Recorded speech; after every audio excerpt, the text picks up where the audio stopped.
position. We don't want that. So we're gonna paste in our stream key. So now we'll look at the video settings down below, and basically I'm not gonna touch any of this stuff because this is just going to mimic what we're already using.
This place is rich with the sweet scent of flowers. Can we stay here for a while longer?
It's you, Cass. I finished the anthology of poems you lent me. Here it is.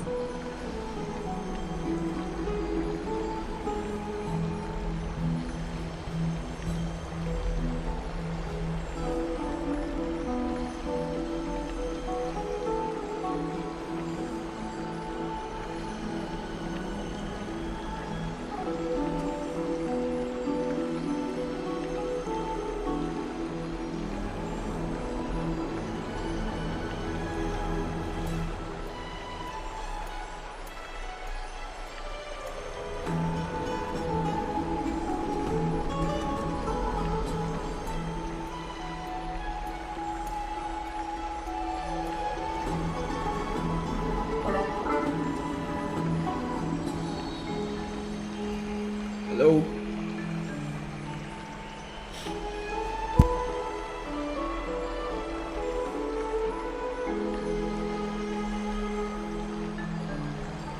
I thought you'd be too preoccupied to find time for reading.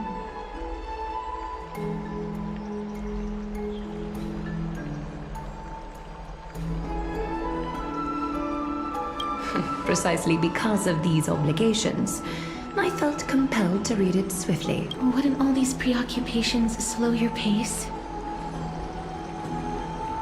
On the contrary, knowing that time is limited can push one to overcome their limitations. The weight of these responsibilities seems to have enhanced my reading efficiency.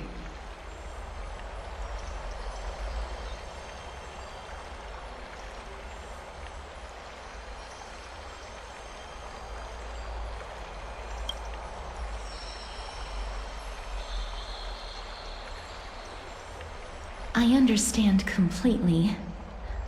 During my time at the Grove, the closer exams drew, the more efficient I became at tackling everyday mundane tasks. Anything but my actual studies.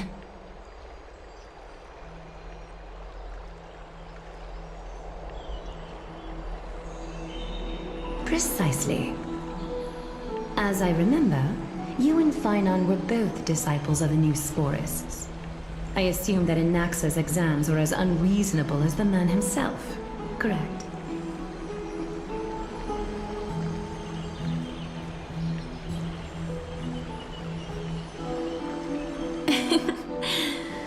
The courses Professor Inaxa taught were Introduction to Alchemy and History of Mythology.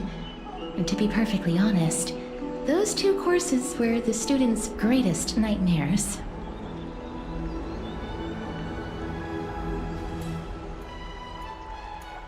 The history of mythology, taught by the blasphemous great performer himself. I can imagine their fear.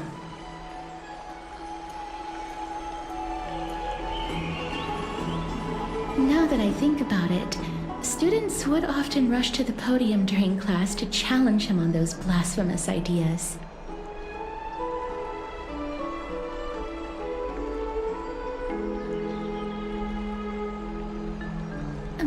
May I ask, Lady Aglaya, has your relationship with Professor Anaxo always been like this? He openly dismisses people's faith and questions the very justification of the Flame Chase journey. Our positions have been destined to be at odds. While you were studying there, I assume you must have heard of his nickname.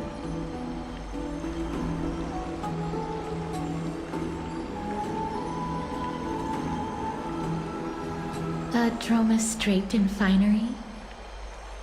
As I see it, this nickname is more of an insult to the Dromas.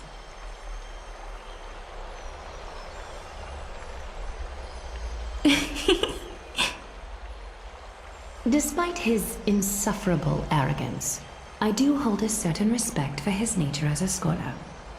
To remain true to his principles, he is unafraid to stand opposed to the world, and that requires considerable resolve.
The gods have chosen him.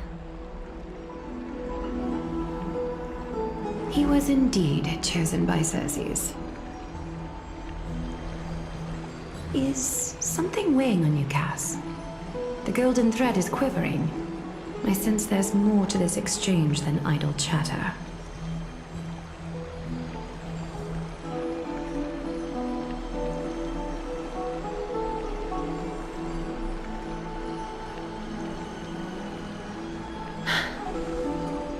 With all due respect, I'd like to know what you plan to do with him.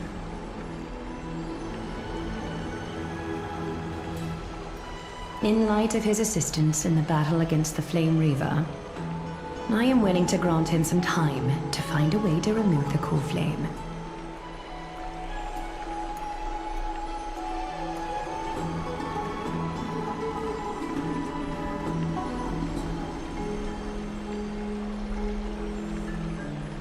However, if Anaxa decides to make any move that places us in danger, I will not hesitate to take extreme measures.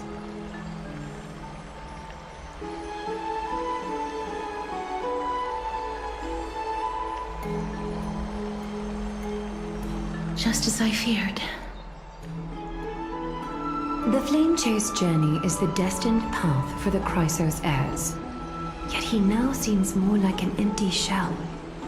Given his strong sense of self-respect, I trust that Anaxagoras will make the right decision.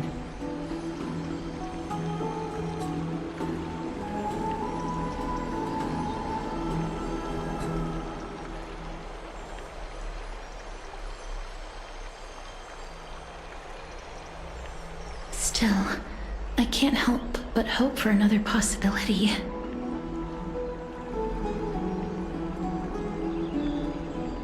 Perhaps Anaxa will also overcome his limitations, now that he knows time is limited.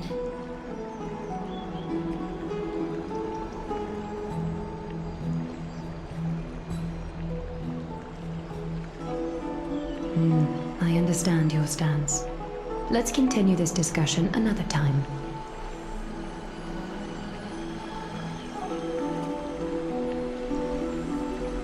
But now, let's greet our guest. You're here.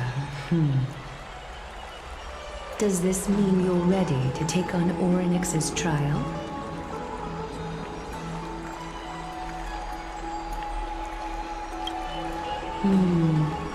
It seems that this sacred beast is just as indispensable, given their intricate ties to the Titan. Memmy mem, memmy mem mem mem mem, memmy mem memmy mem. Surrendering the core flame is a Chrysos heir's duty. Your selfless assistance is deeply appreciated.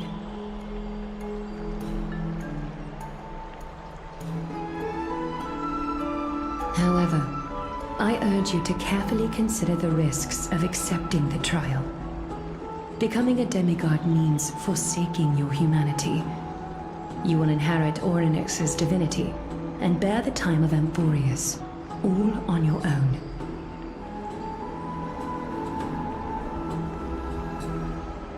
From that point onward, your fate will be forever intertwined with ours, never to be separated again, until the end of Genesis.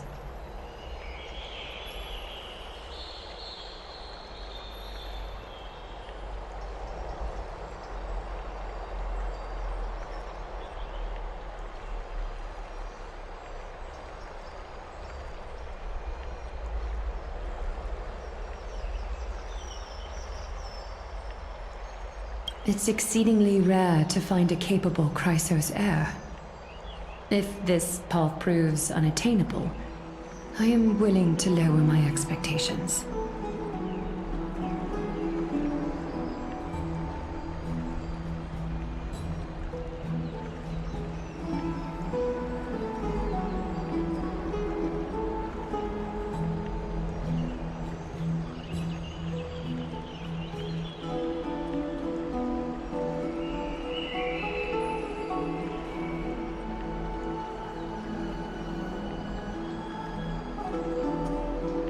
There are still many priests of Yanissopolis and their descendants in the city.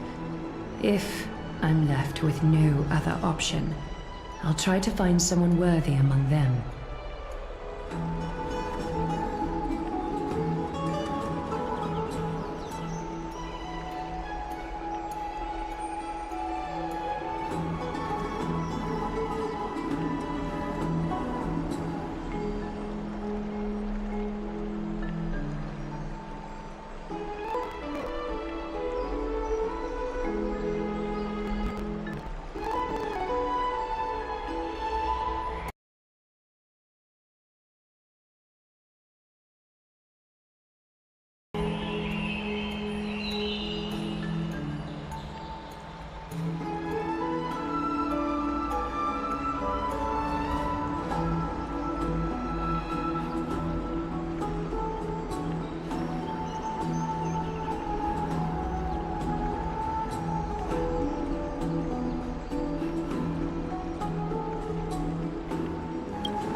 hero.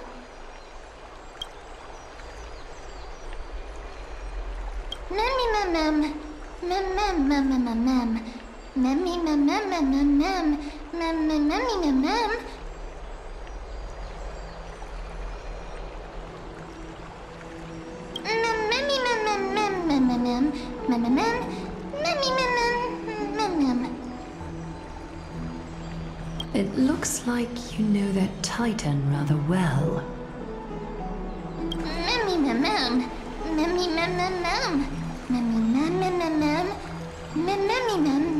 Memories that exist outside of your own experiences.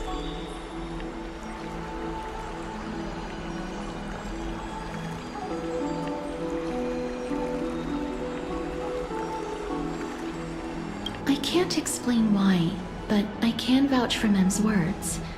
When I was in the abyss, I heard the Titan's groans, full of pain and grievances, yet without any ill will.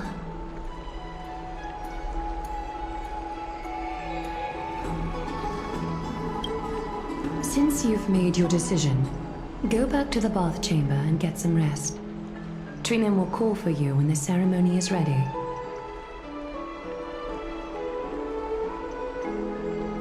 It is difficult for me, as the guide, to absolve myself from blame for things to have progressed to this point. Time and again, you have risen to the occasion for Akima. Nearly rewarding you with some honeydew is no longer able to express the extent of our gratitude.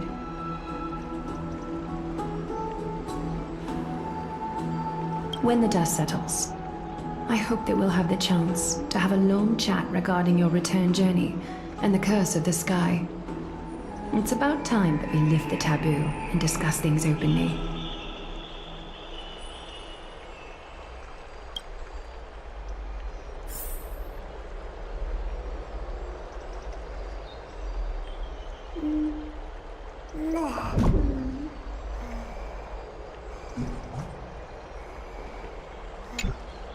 Mister, may everything go well for you and Mem. It's nothing. I only came to discuss some matters with Lady Aglaya.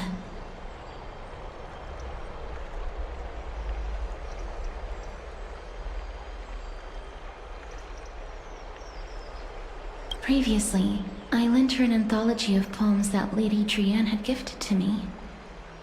Tracing back, this anthology was something left for Lady Trianne by a bard before their passing. Although personal properties should be cleared out once their owner has passed on, Lady Trianne gave this book to me since she knew how much I liked to read. It just contains an allegory. In a faraway land, in a city known as Styxia, a dragon corrupted by the black tide descended one day, swooping upon the city like death itself. It swallowed the princess of the city whole before it was suppressed. After taking down the evil dragon, the warriors discovered that the princess's life had already met its end. Overwhelmed by grief, the queen hired an alchemist to resurrect the princess using the dragon's flesh and blood. However, having lost memories of her previous life, the resurrected princess turned into an evil dragon herself and wreaked havoc on the city.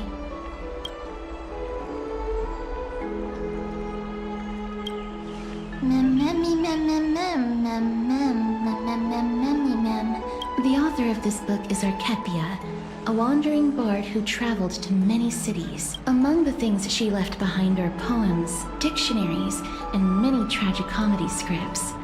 She even clearly underlined and took notes in books that covered myths with her elegant handwriting. While flipping through these books, I felt like I was afforded a glimpse into the life of Archepia.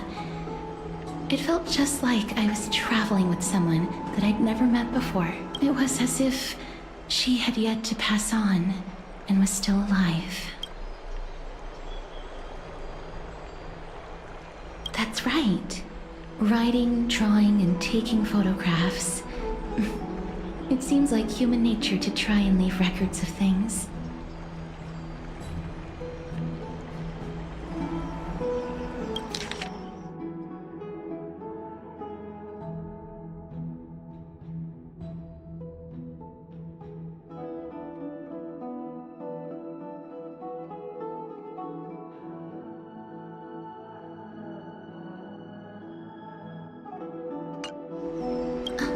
Speaking of taking photographs, when I was helping you to take the photo previously, I did not look through the photos in your photo stone out of courtesy. But I'm also very curious about the story of the Rosy Celestial Maiden. Despite having visited many cities in Amphorius, I still understand nothing about the world beyond the sky. If there is an opportunity, forget it. Let's talk about this in the future. For now, I only hope that you'll be able to complete the trial safely and obtain Orynyx's blessing.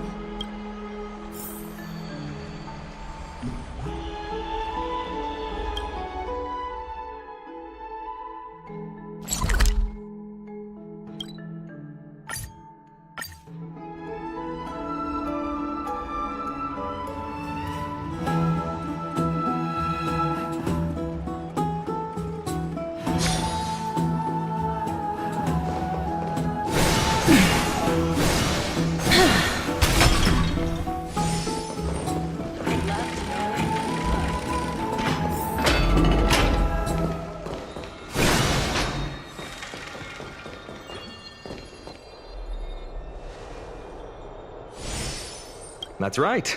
Oh, partner, you're back just in time. This is something that the both of you should probably know. I wouldn't call it trouble.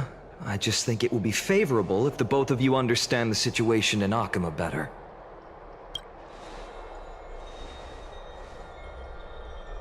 Some background information for you. The Council of Elders is an authoritative body in Amphorius, made up of different city representatives. They hold legislative power over the Holy City, and are in charge of presiding over the Citizens' Assembly held once every few years. This is the most important social event of Akima. It is highly influential, and can even affect what happens to the Flame Chase journey. Despite her vision and wisdom that spans across thousands of years, even she cannot win over the hearts of everyone.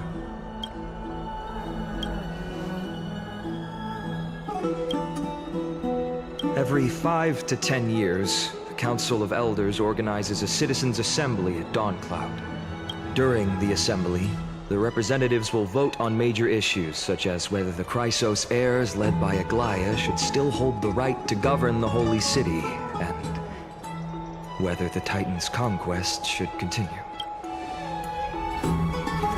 That is correct. However, the problem lies in the fact that there are ill-intentioned extremists in the Council of Elders. They view the Citizens' Assembly as a way to restrain the Chrysos heirs, and hope to take complete control over the Flame Chase journey. We can refer to them as the opposition. During the assemblies held in the past 100 years, the voices supporting the opposition have been growing stronger in the shadows. It's only thanks to Aglaia that the Flame Chase journey has been able to continue to this day. The Citizens' Assembly is just around the corner, but this time, there seems to be a new variable to the situation.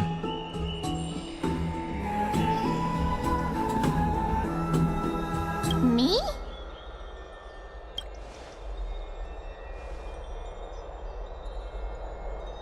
I'm afraid that the Council of Elders might want to take advantage of Professor Anaxa.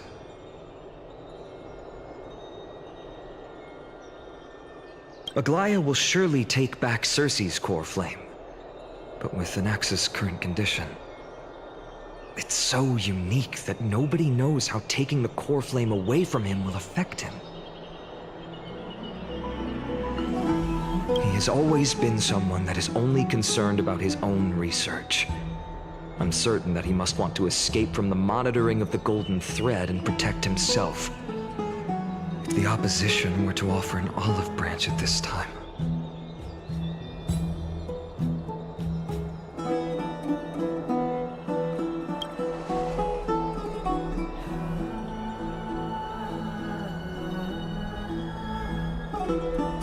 Anaxa has never believed in the prophecy, so technically it cannot be considered a betrayal. However, he has taught many Chrysos heirs, and has long been considered an important ally of Akima. I truly do not wish to see comrades turning on one another. As I believe in his character, I plan to plead with Aglaya and try to buy more time for him. Then, the greatest way in which you can help is for you to know what I am fighting for.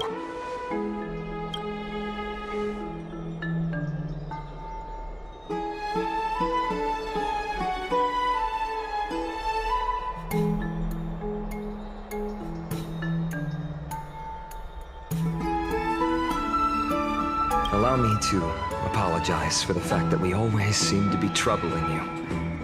I hope that Orynyx will show more benevolence and be more accommodating.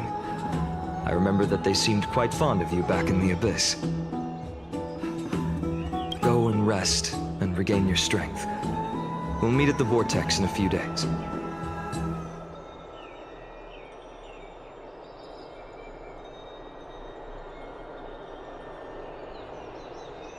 Oh, right. You can read this scroll if you want to find out more about the Council of Elders and the Citizens' Assembly.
Nervous Memmy Mem.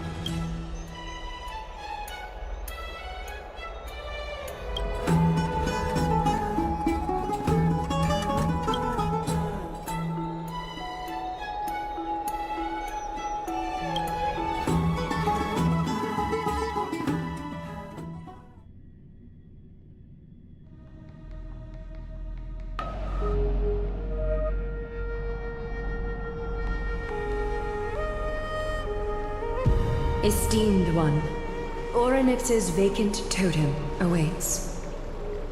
If you have already made your preparations to become a pillar of Amphorius, please, step forward.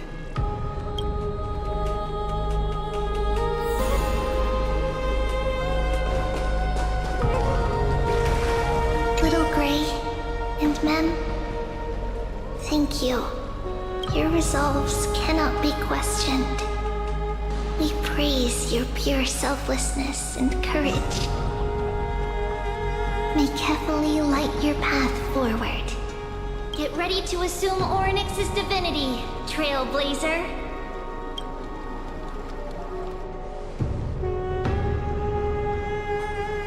The divine position of Orynyx has already been vacant for some time.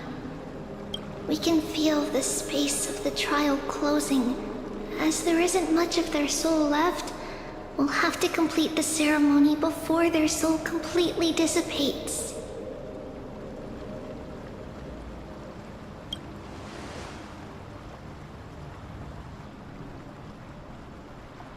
The eighth core flame coveted by the miracle, that once belonged to the great veil of Evernight, Orynyx.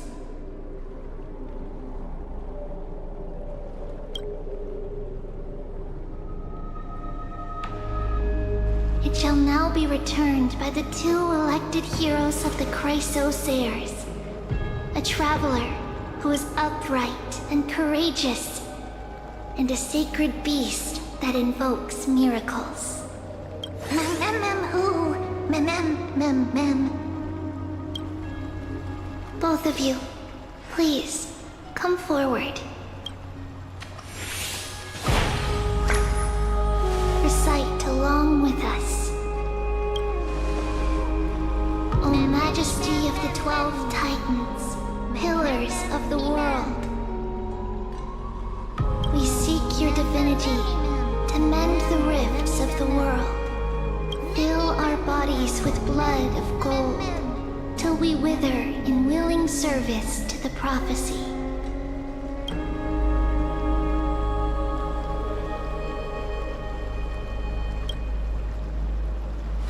These are just words meant to make the prayer seem more solemn. Please, focus.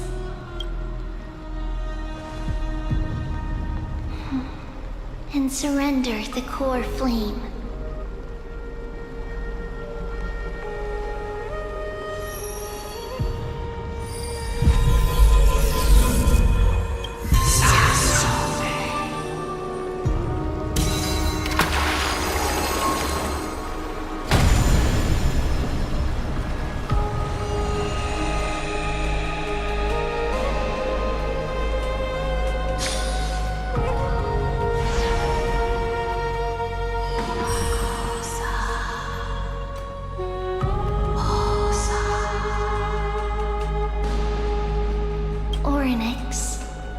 Their soul has been waiting for a long time. Perhaps they're also quietly waiting for the arrival of their successor.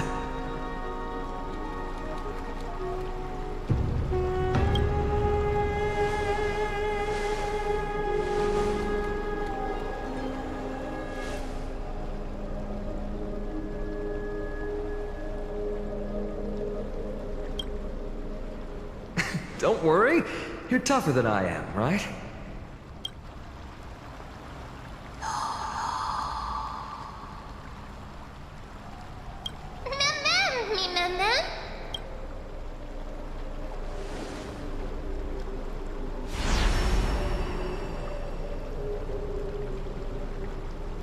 Traveler from beyond the sky, let us pray that the Titan acknowledges your worthiness. Although he loves cracking jokes at inopportune times, his determination is as strong as the Chrysosairs. He will definitely succeed. While he's away, I would like to have a chat with you, Aglaya.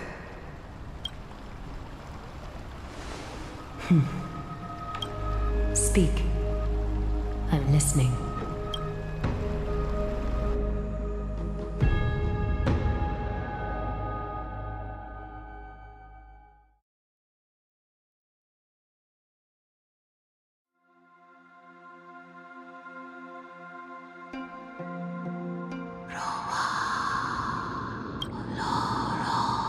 Slap, slap!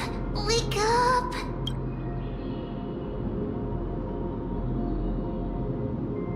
How is it? How do you feel? Right? I think that it's amazing, too! Testing, testing, 1, 2, 3! Testing, testing, 1, 2, 3! I have such a cute voice! It must be because of all the memories that I collected. They allowed me to grow beyond expectations.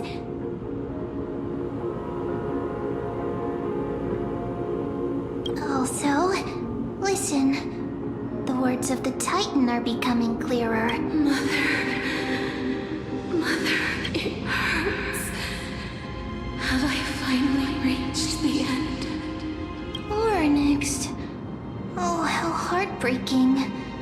Ever since the figure draped in the black cloak robbed them of their core flame, they have been relegated to waiting in isolation in such a confined space. We are going to help alleviate their pain, right? Memories broken.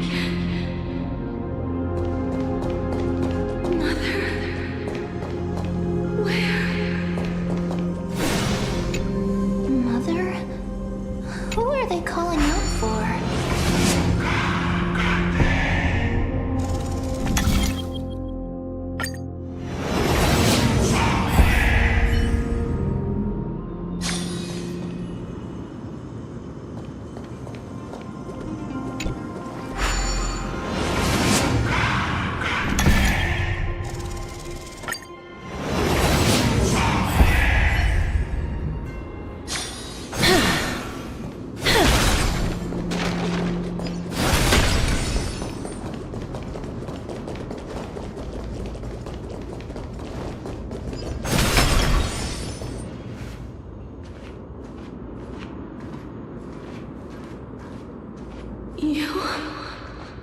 It's you. I remember you. Sky Father has gazed upon you. Mother is calling for you.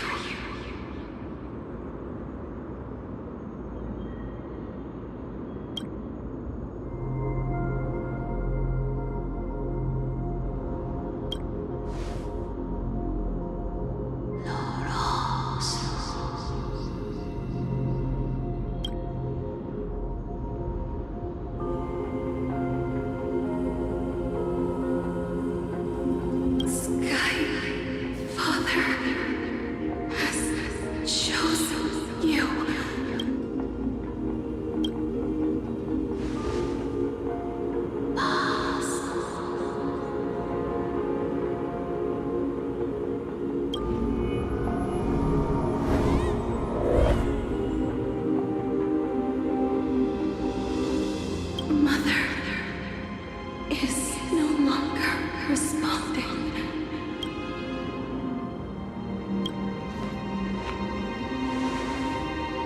Something important matter. Oryx, listen to me. Aren't you tired? Throughout the long years, you have always been protecting the fate of Amphorius. Each time people draw strength from within their memories, every single ripple falls onto your shoulders. There's no need for you to bear this any longer, Oryx. From today onwards, someone else will bear time on your behalf. This is why we have come.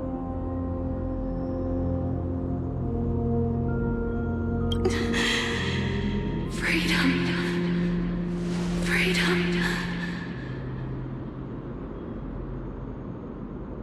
I want freedom. Oh, poor child.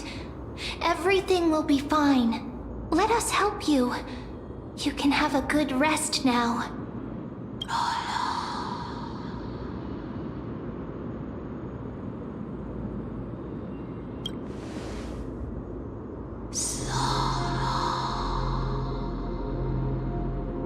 You have potential, strength, willpower, powerful, and tenacious.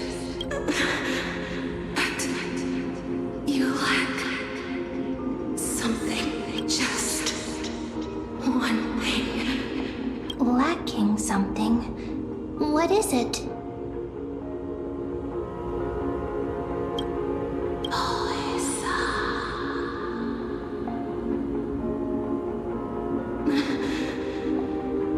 What you lack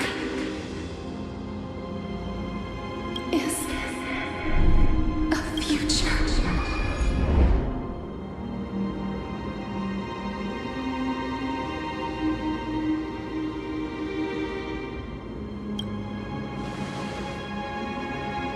Future? Traveler from the sky, you should have dissipated already.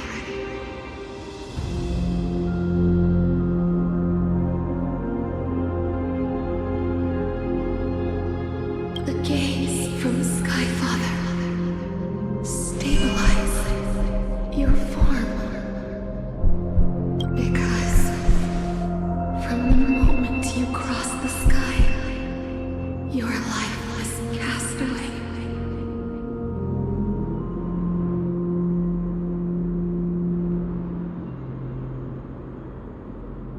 Right now, you are simply a collection of walking memories.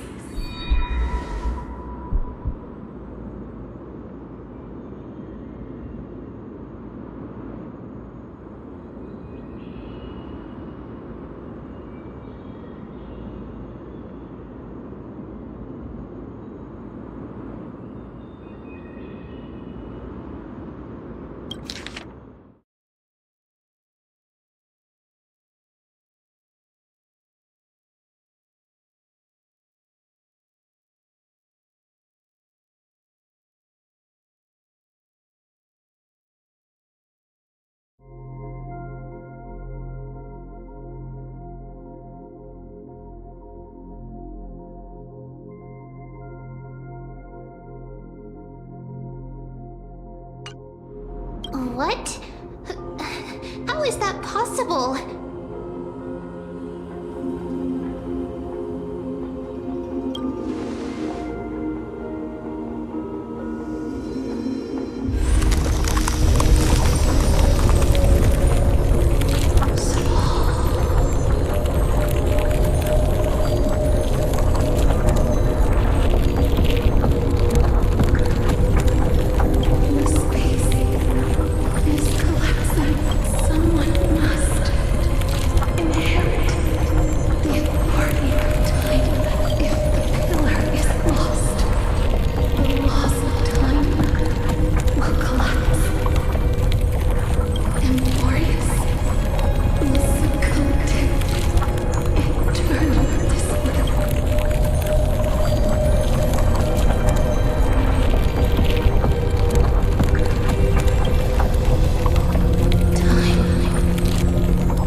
heard you two talking about Thanatos.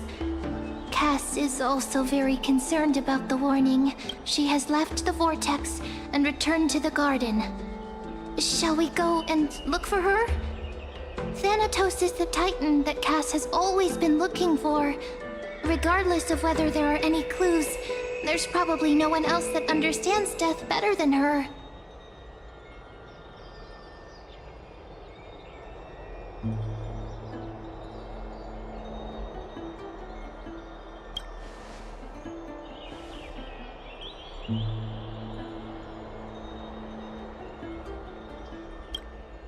Oh, right.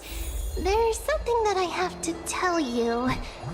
The Chrysosaurs already know everything that has happened to you.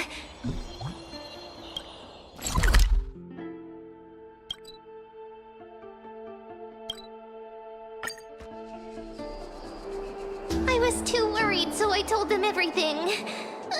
Please don't hate me, okay?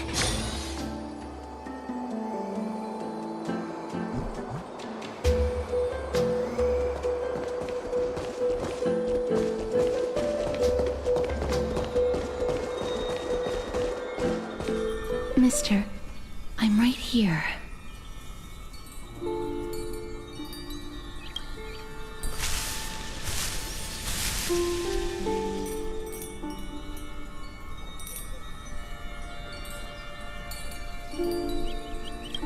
Please stay there and slowly turn around.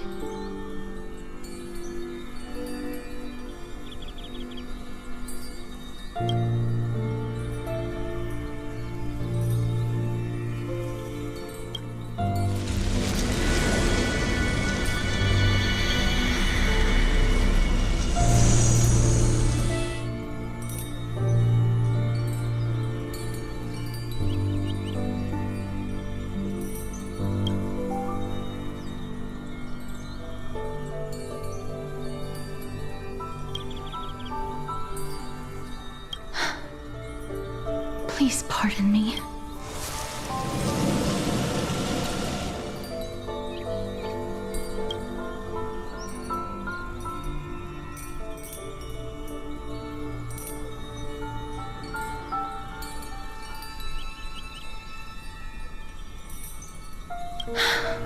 Just as I expected.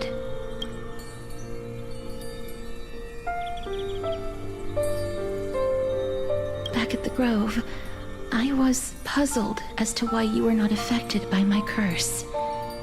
I thought that it might have been the special ability of a traveler from beyond the sky. Never did I expect that this would be the true reason. I'm sorry. I should have noticed that something was amiss earlier. Mister, if my abrupt behavior just now offended you, I hope that you can forgive me. I'm just thinking, if your soul has really left your body, as a mortician, I might be able to trace where it has gone to. Cass! Did you find anything? My apologies. Not as of yet. Perhaps I have overestimated my capabilities. But, Mister, would you be willing to let me try again? This time, I'll increase the area of contact slightly. Perhaps the result might be different this time.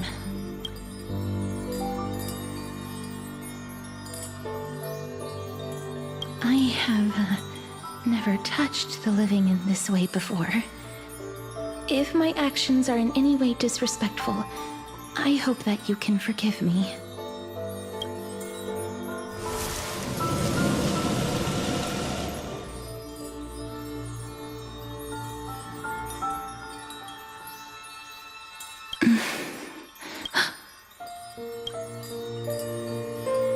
I seem to have caught a glimpse of something.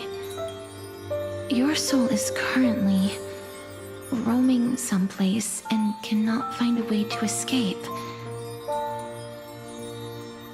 But perhaps it might not be a bad thing. If your soul is still wandering around, it means that we still have time. We have a chance to find it before the fingers of Thanatos sweep everything away.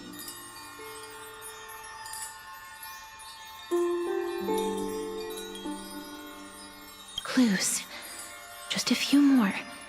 I need more guidance. Ah.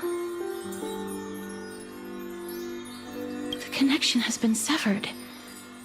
With my strength, I'm not able to trace it. It was me. I was a little too hasty. Don't worry, mister. Although we currently have no leads, I will do my best to search for the whereabouts of Thanatos, bring back their core flame, and personally return to you the life that you have lost too soon.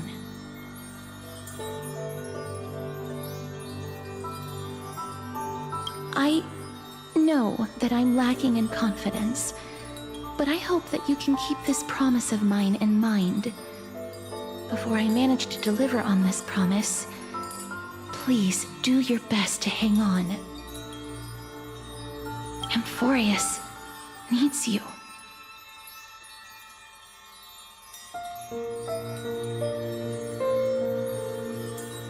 Lady Aglaya and Lord Finon are currently discussing some matters in the paths. They're worried about you too.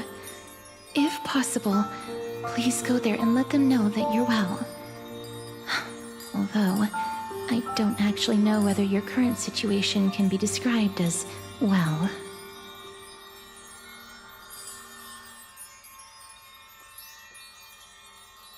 Also, please accept this Styxian fable. Reading can help one to focus and relax. I hope that reading this can help tide you through this difficult period.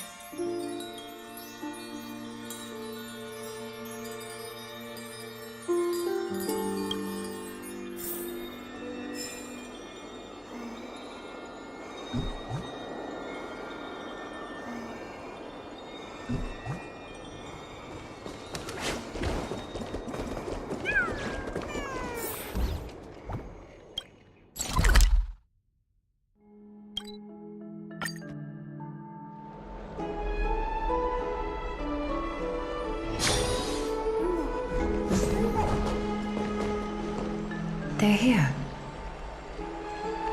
That partner! Hyacinth said you definitely wake up.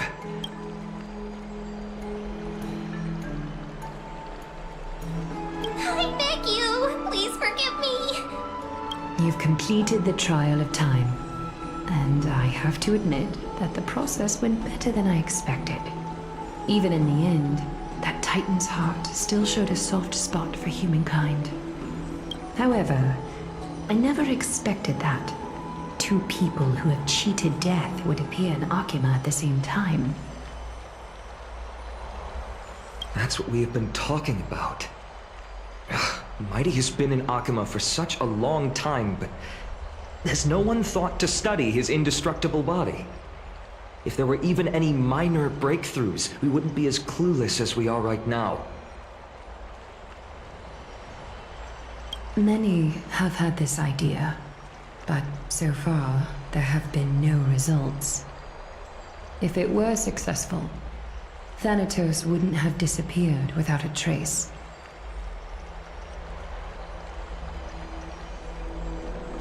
Nevertheless, now is not the time for us to give up. At the very least, we can still see a glimmer of hope. Cypher. If anyone in this world knows the whereabouts of death, it would be her. I'll try and get her to return to Akima, but do be prepared for a less than ideal outcome. Please understand that throughout the history of Amphorius, no one has ever managed to escape the clutches of death. At the end of time, Thanatos silently awaits all. It is my duty. We too require you to bear the divine position of time. But before that, just... What's wrong, Aglaya? Omens always come in pairs. A tiny air current will eventually brew into a storm that tears the sky apart. It's Anaxagoras. He has initiated contact with the Council of Elders.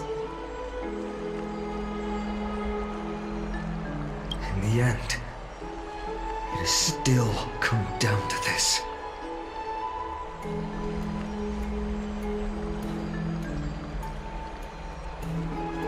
I earnestly hope that your assessment of him is accurate, Finan. Otherwise, the efforts of my teacher and I of the past millennium might be reduced to dust because of that great performer.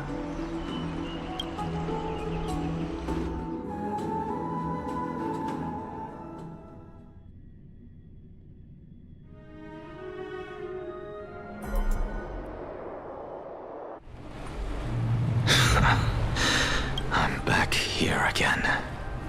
I remember this dream. This realm is covered in a silk-like fog, and the land is barren and harsh. The crowd of travelers leaves tracks everywhere. Hey! Excuse me! What is this place? Where in Amphorius are we?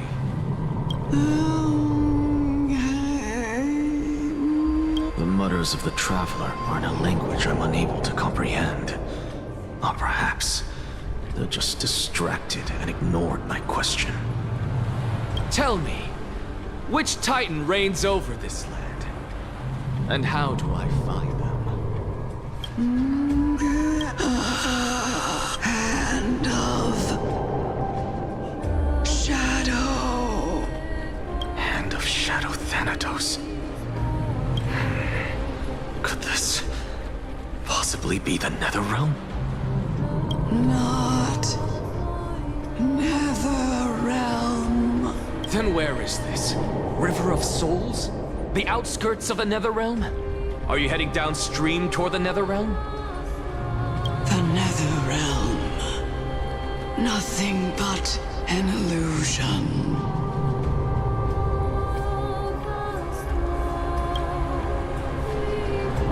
Titan rejects you, me. Listen. What? The traveler lifts their wrinkled fingers and remains silent.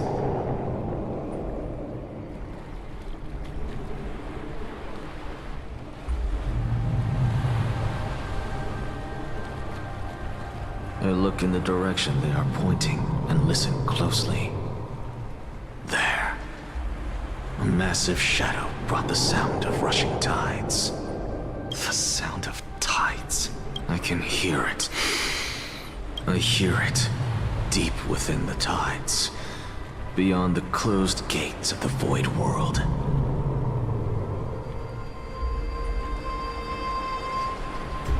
A voice about to recount something.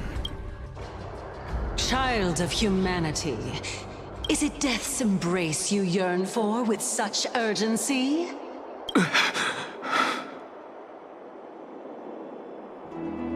Oh, you have awoken.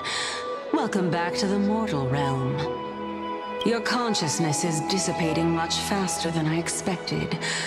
Ultimately, it seems like the Titan's core flame is incompatible with a mortal body. How much longer can my consciousness remain in the mortal realm?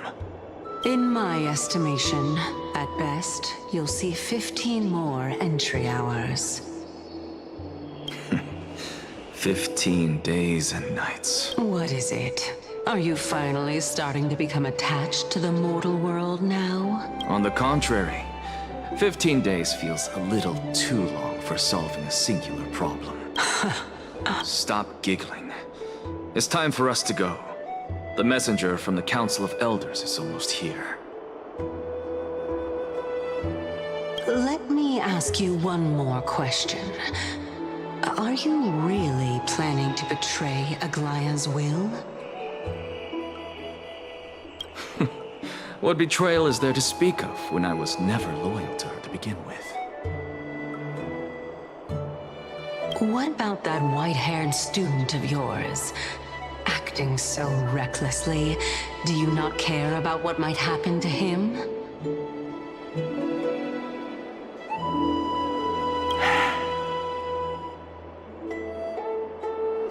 There will be a price to pay for blind faith.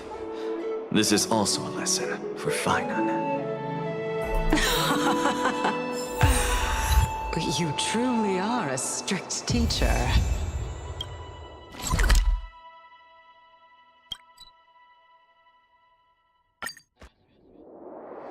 Of course. This is how I've always been. Sorry to keep you waiting, Lord Enexagoras. It's been a while, Lord Enexagoras.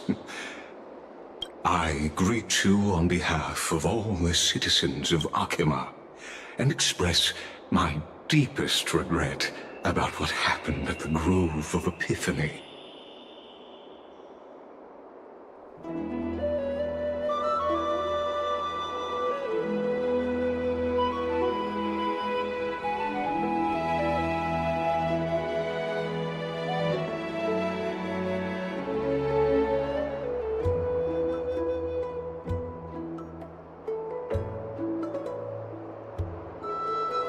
It's you. I never expected that you would personally come and meet me.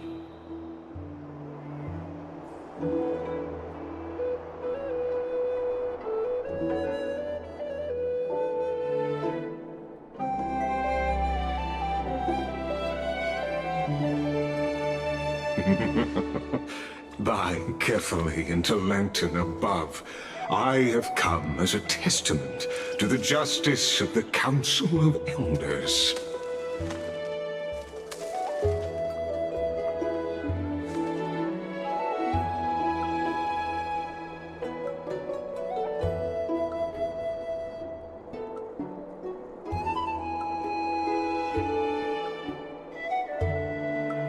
There are Antikytherans here? They have been a rare sight ever since the Chrysos War.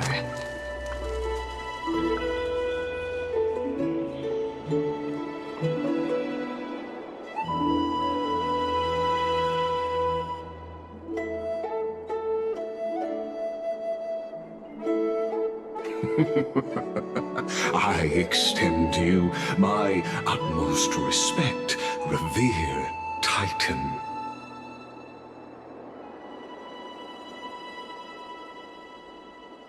I am Lycurgus, though you may call me Lygus, holding an honorary position within the Council of Elders in Akima, and as the Theoros, I stand to protect the right of all upright citizens to express themselves freely.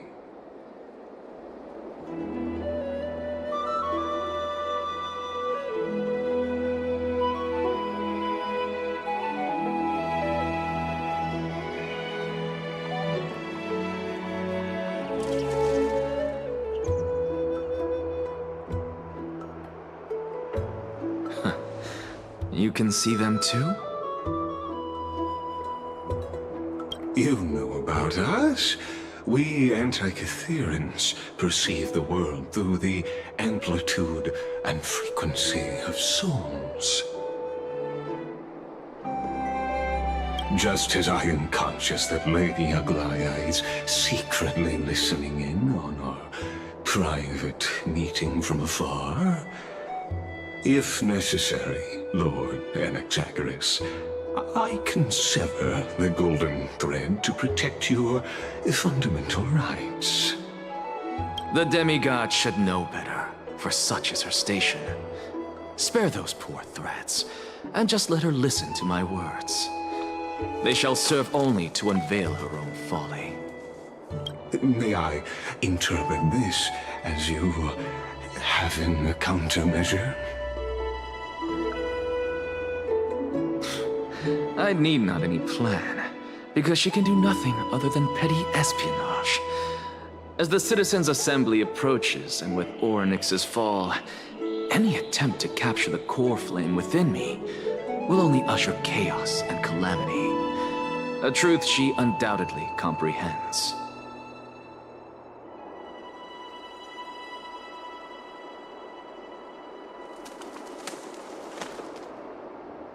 While I, Enexagoras, serving as the Grove's special envoy to Akima's Citizens' Assembly, have long known the extent of your abilities.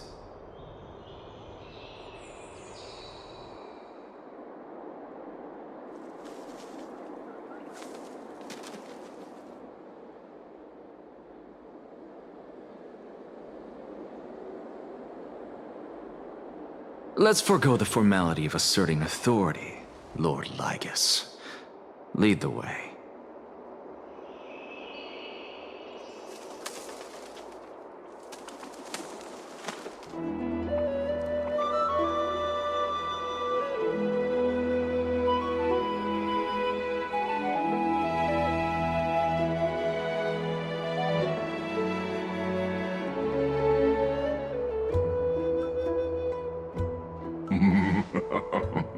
Very well.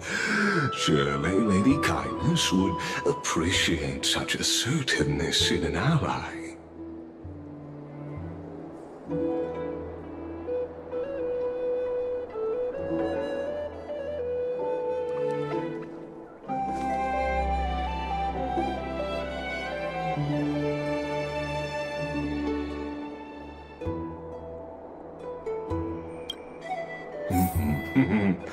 She's been waiting. Follow me, please.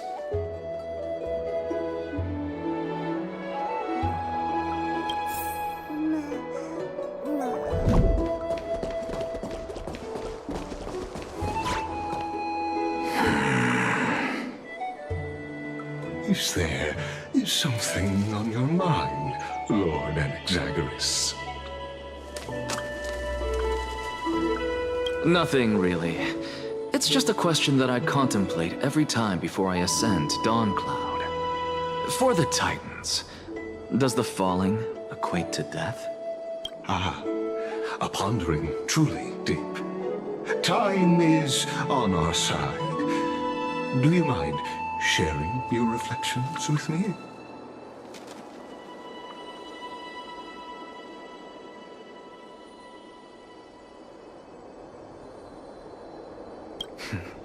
While all living beings must ultimately face their demise, Kefali has yet to meet theirs. Their journey continues unhurriedly along this long path. Are you suggesting that Kefali may not have truly passed? Yes.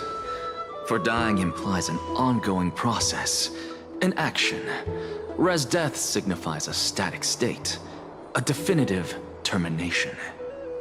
In contrast to mortals, Titans exist on a grander scale of space and time, thus elongating their passage into death. The notion of their fall is but a misinterpretation born of mortal ignorance. Ah, an intriguing concept. All challenging to subject. After all, Kefali's maintained a profound silence ever since the era arose, while scholars and priests conveyed the message of its imminent fall.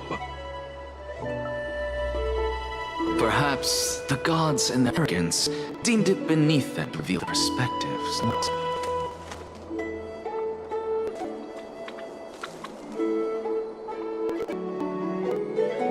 Could you elaborate on your statement? Circes, the kin of the Skyfather, as recounted in us, now resides within my reign. Were I to inquire, Kefali would have no cause to refuse.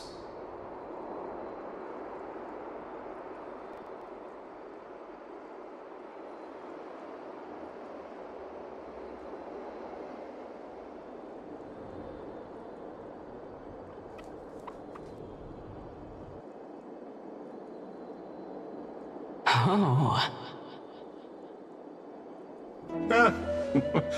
That very well could be true. But what if the world-bearing Titan still chooses to remain silent? In that case, the myths crafted by the people of Amphorius are nothing more than pitiful jests.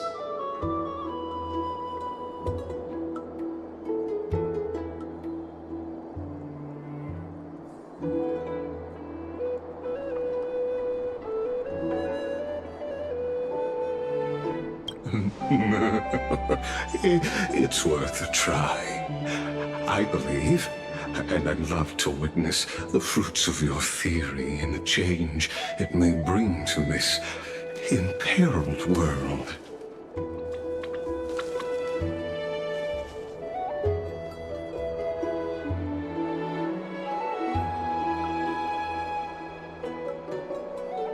Because I completely concur with you on this aspect. If the Titan has indeed met their end, and slaughter them would be impossible.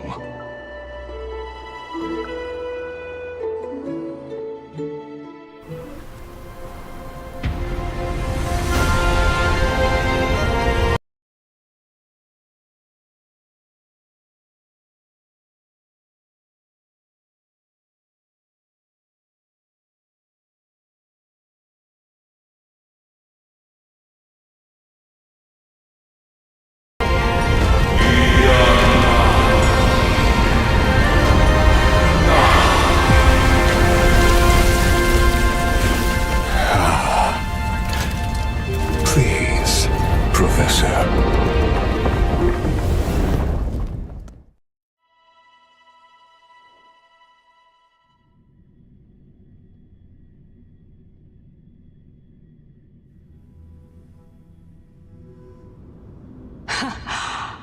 The children of humanity have indeed created a spectacle.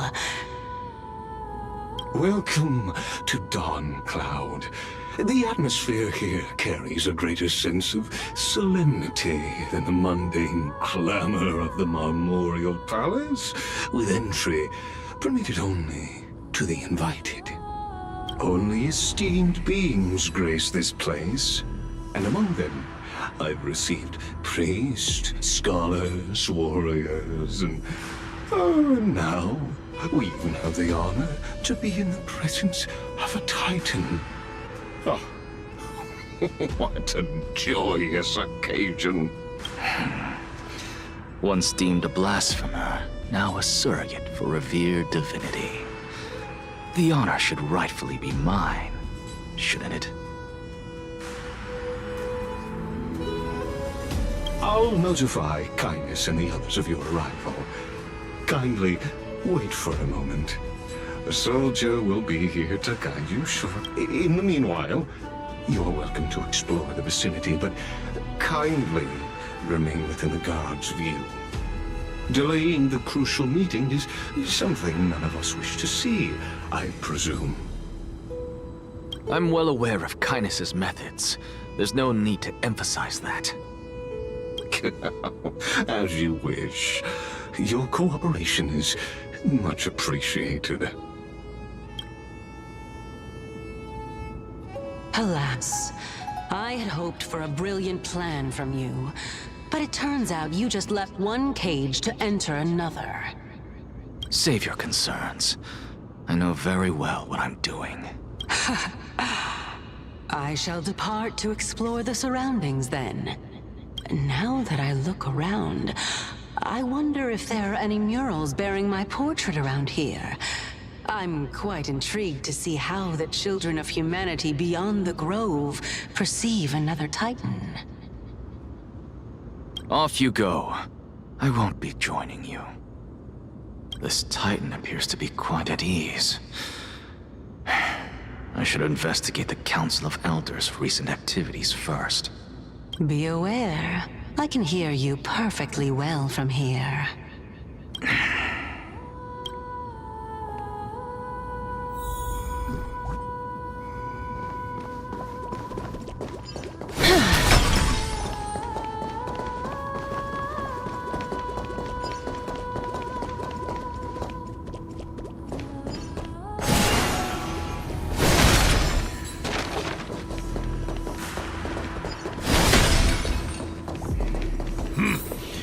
Even blasphemous scholars can come here, it seems.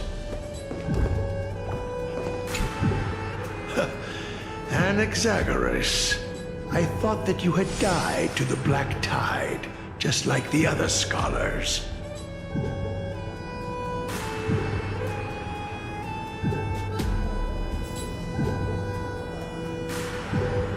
As Kephales's priest, Are you not aware of the decorum of respecting the dead? Surely you jest. You blasphemous heretics are not worthy of respect from the Supreme Being. Let me remind you that you're currently in Dawn Cloud, so you'd better keep your deranged language to yourself. I am no longer that altar servant from years ago who could only acquiesce to the commands of others.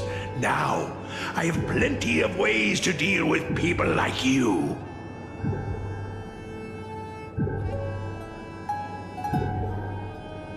I'm not sure whether I should laugh or cry right now. I can't believe that a follower such as you could have been made by a creation titan.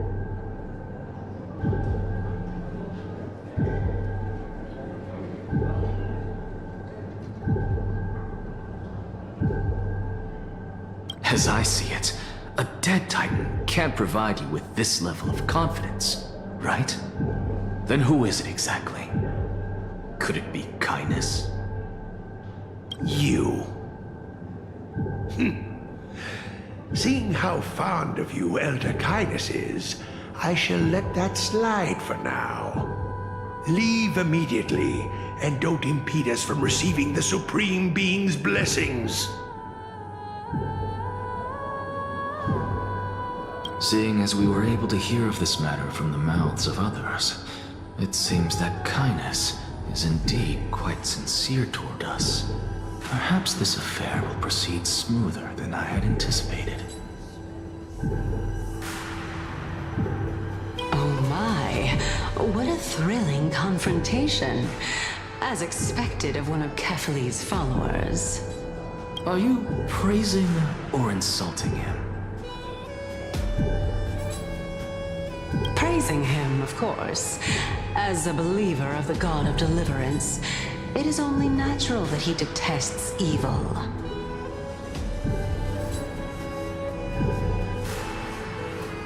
Didn't you hear me? I asked you to leave. Go as far away from here as possible. Don't mutter to yourself like some sort of madman and disturb my meditation.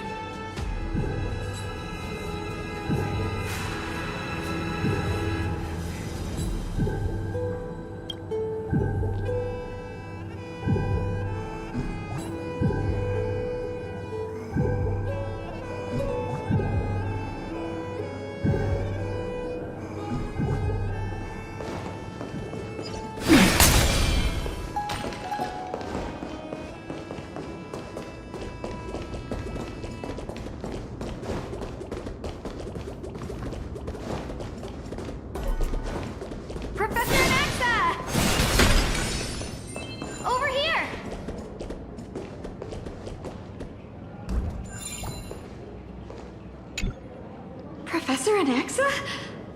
Word has it that the scholars of the Grove valiantly perished resisting the Black Tide. To find you here safe and sound, thank the Fates. You could say it's the Fates toying with us.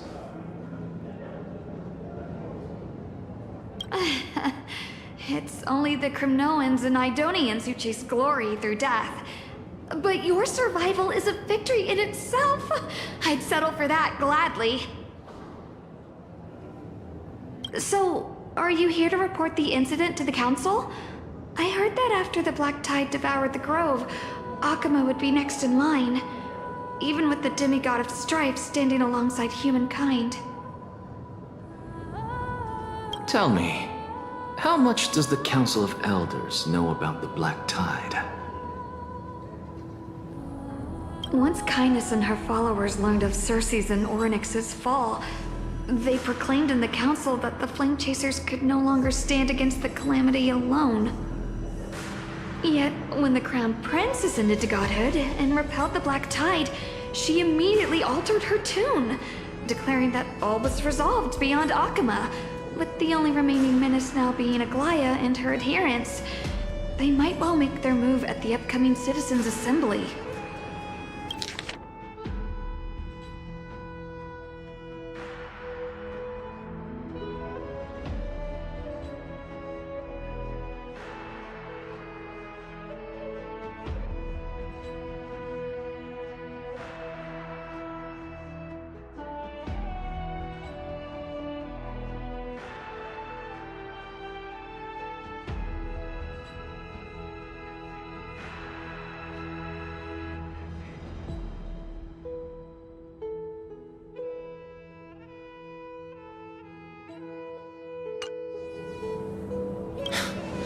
No surprises there, those shifty opportunists.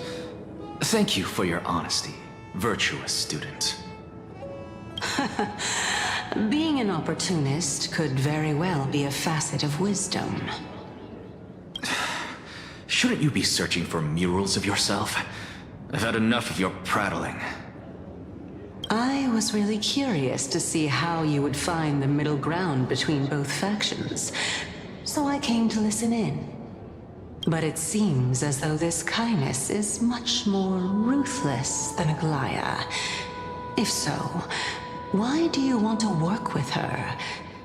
Could it be that perhaps you've decided to readily surrender this hollow shell of yours, just because you feel like death is fast approaching? I'm afraid you'll be sorely disappointed if that's what you truly think. I've had enough of this. Could the 15th entry hour arrive any faster?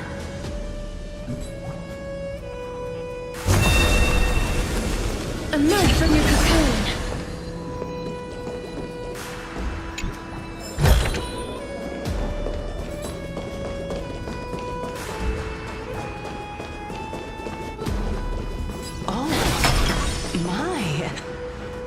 Every plant, every tendril, no, even every leaf could be the embodiment of Circe's.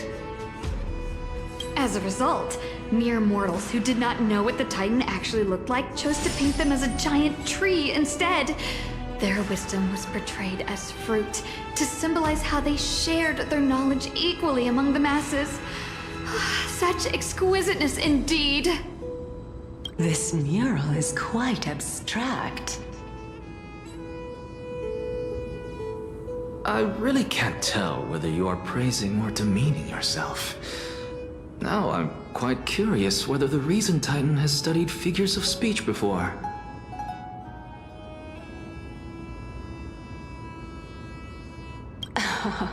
Of course I find such stylistic devices interesting.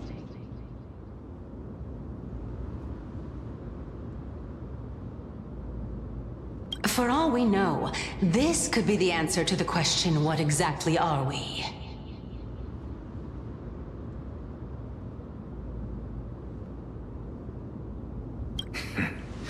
I, for one, am not willing to admit that I could look this ugly.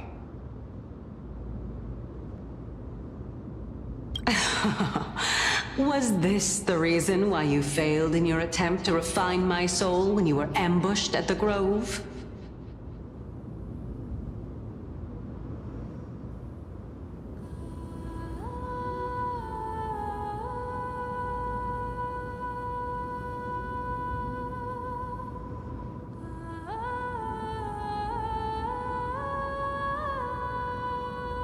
Since you are aware of this, why did you save me back then?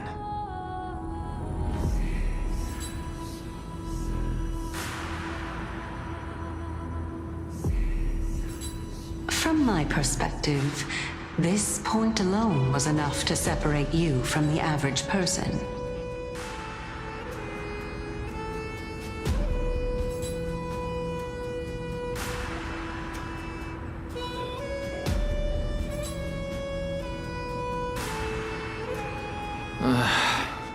How do two lunatics coexist in the same brain? Therefore, it seems that your journey to Dawn-Cloud this time is not just to seek protection.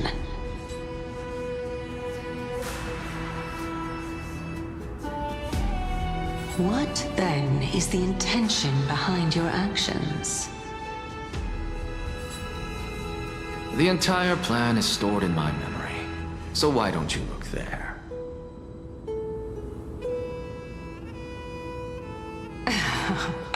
Then don't mind if I do. 1 year old, 2 years old.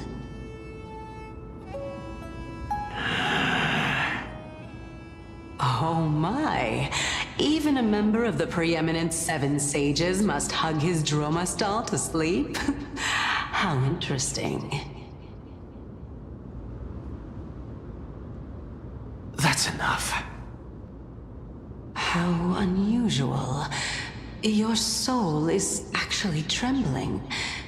This must mean that behind this toy hides a secret that nobody knows, right?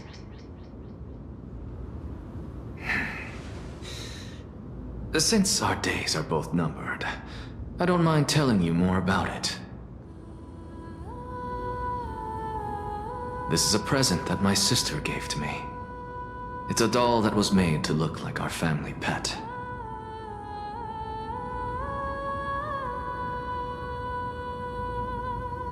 So there are other members in your family, eh? Are they also living in Akama? Don't you just love to pick through my brain? Go on, continue flipping through my memories.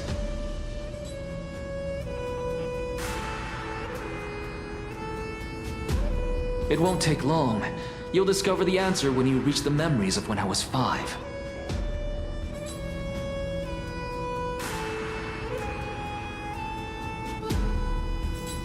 Oh, the black tide is everywhere. I can't bear to look. When I was young, I couldn't accept this outcome either. Georios, Aquila, Kefali, and you, of course. Although I prayed to every titan that I could think of for help, my efforts were ultimately futile. This...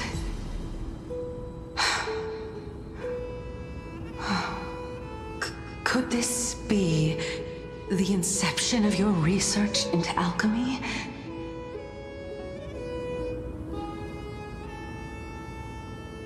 Indeed it was.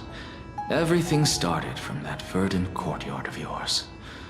When I was pursuing my education there, I naturally also came to learn of Thelesis' theory as well. Oh, I remember that person. He was the one to come up with the concept of souls, right? Not only that, he also believed that life, as well as the composition, movement, and transformation of matter, all stem from souls themselves. This is why I thought that, since all living things stemmed from the same origin, why could I not sacrifice myself in order to resurrect my nearest and dearest? Anaxa, you... I did it, teacher! But this is absolute blasphemy. Regardless of how much freedom the Grove provides, such an act could cause you to be burned at the pyre. Your beloved, where is she now?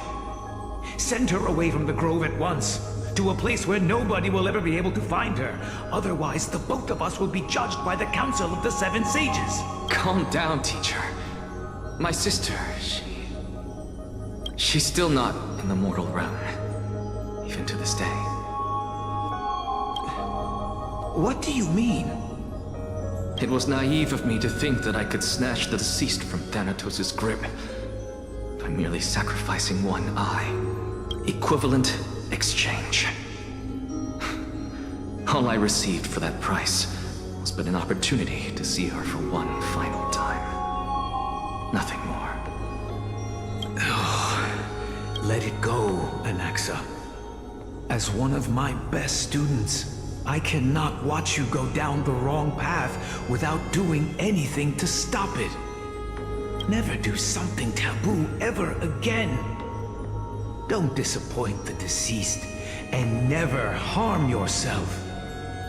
If you can do that, this classroom will still be yours, and you'll have a chance to live out your own life.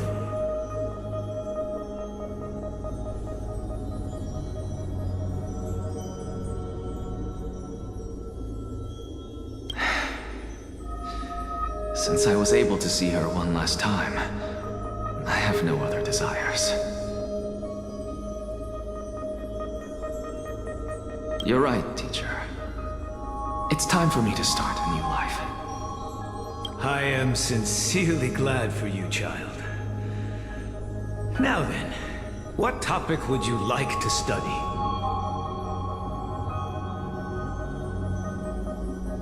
I wish to continue Thelesis' research.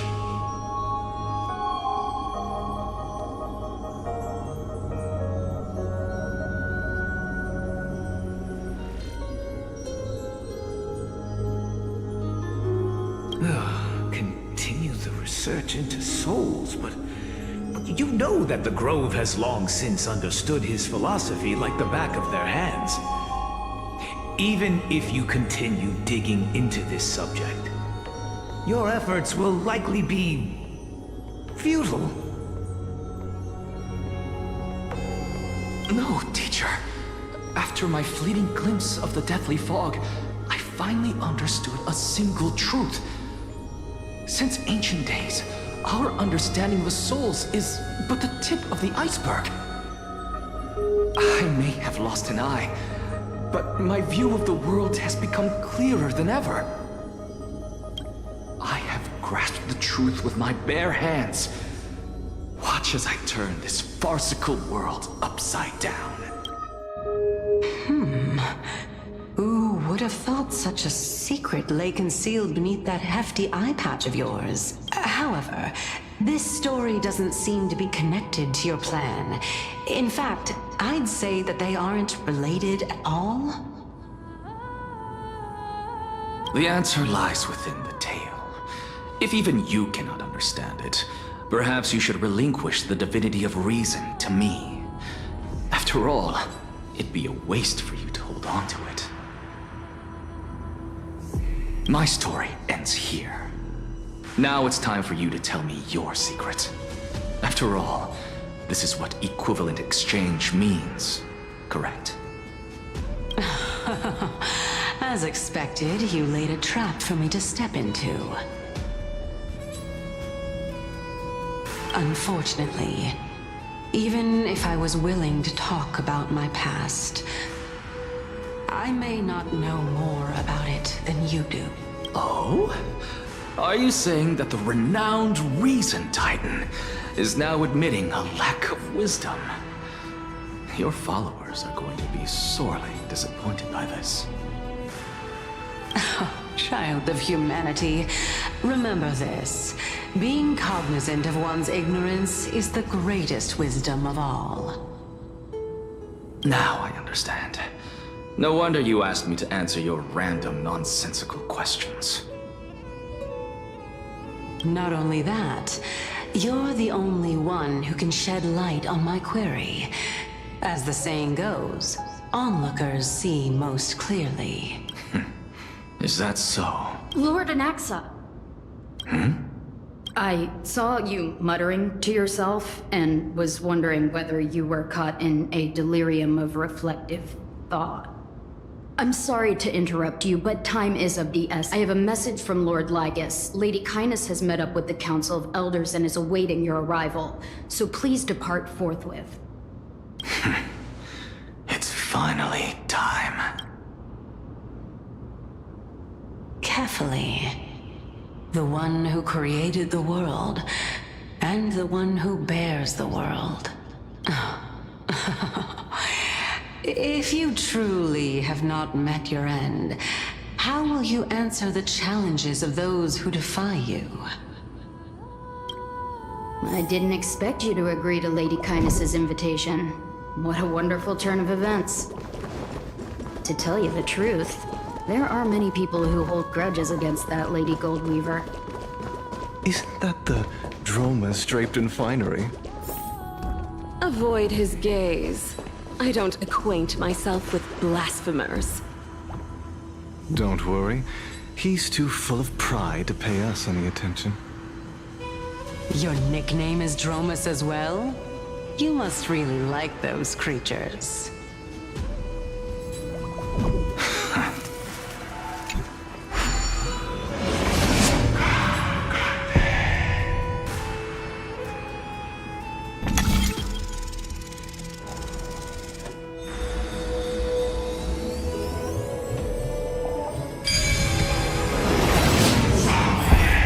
A student of Empedocles?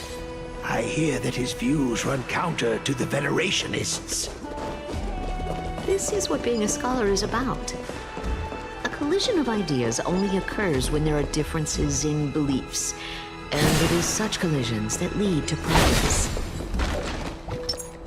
Yet, in my view, there are only right and wrong perspectives, neither of which can coexist with the other. What radical thinking. Lord Lygus and Lady Kindness are just ahead. I'll take my leave for now.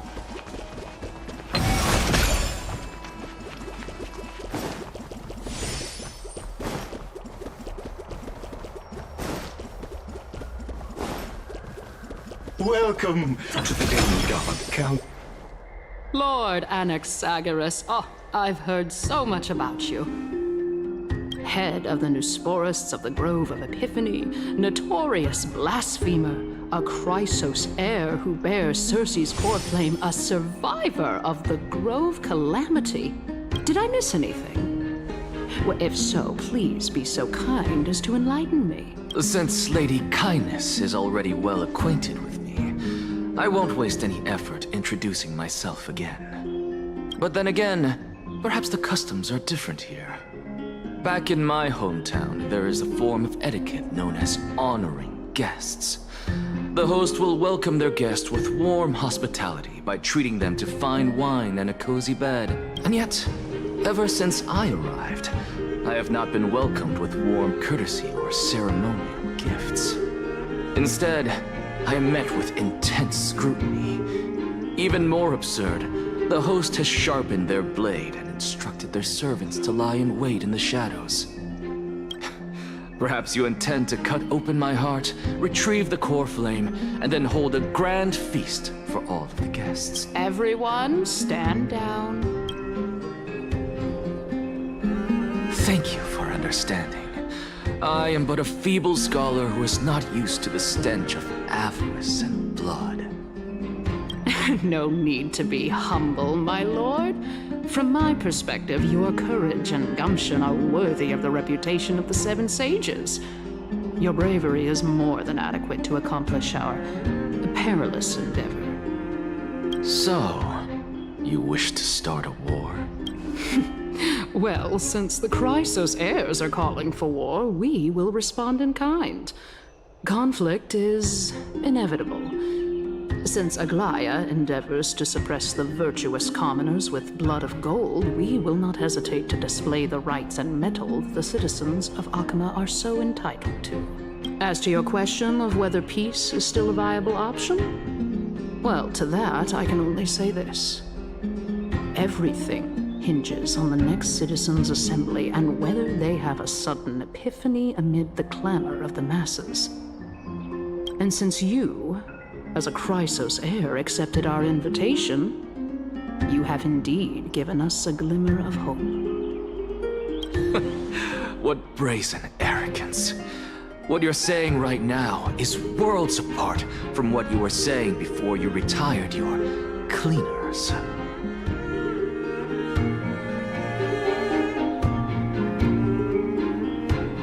I don't deny it.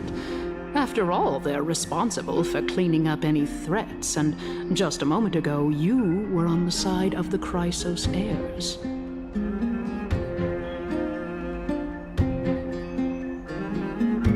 But now that you're an ally of ours, we can continue talking somewhere else. As you know, these walls have ears.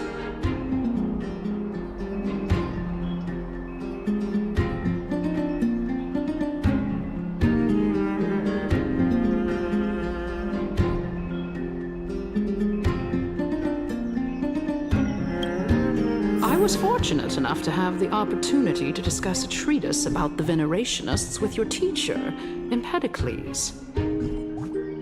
Yet, it seems you subscribe to the Nusporists instead, Lord Anaxa.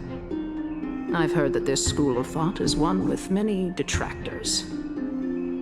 It's normal for ideas to have supporters and dissenters, just like how there are two types of people in this world: geniuses and dimwits.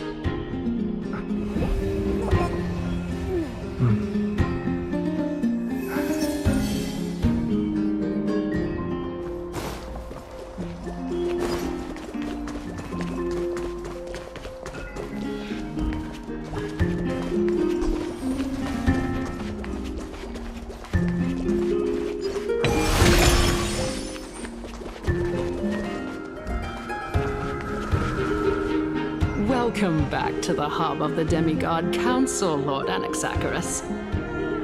Surely you remember that countless eloquent orators have stood in this spot before and emerged victorious by stoking public sentiment with their words. And yet there have also been innumerable blasphemous philosophers who set themselves up for failure because they refused to defend their actions. This tiny stage is the most profound embodiment of Akama in centuries. In 15 days, this site shall also become the most important, as well as the final turning point in Akama's history. May the both of us carry out our duties with honor and lead the masses back toward the Erechrysia, a golden age with no death, strife, or trickery.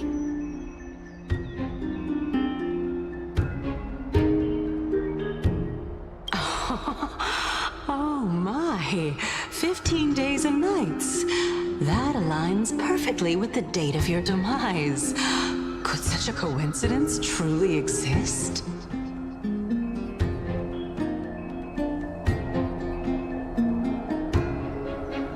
Using death to prove myself fits my intentions perfectly. What strong conviction you have, as expected of the hero who dared to stand up to the Gold Weaver.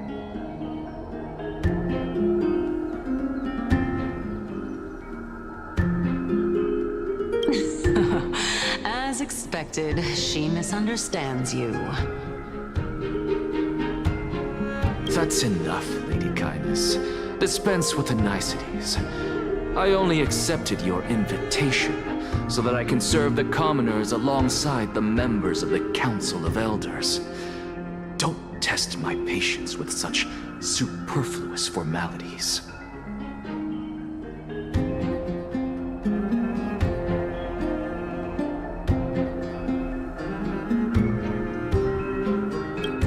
Well, you say that now, but surely you also require my aid as well, so that you can stay alive even when being pursued by the Golden Thread?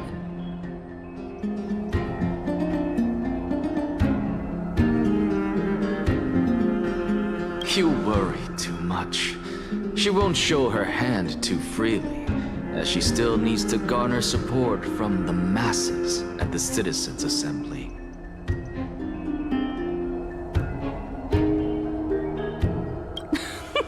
Even someone like me can tell that only a sliver of her humanity remains. Surely you're not asserting that she will definitely act in a rational manner. As you're no doubt aware, Aglaya covets the core flame that I possess, which makes it the bargaining chip that allows me and the rest of you to negotiate with her. However, in return, I'll need the Council of Elders to support me as much as possible. Naturally, this includes the guards as well. You're well aware how valuable Cersei's core flame will be in the Erechrysia that you are desperately pursuing.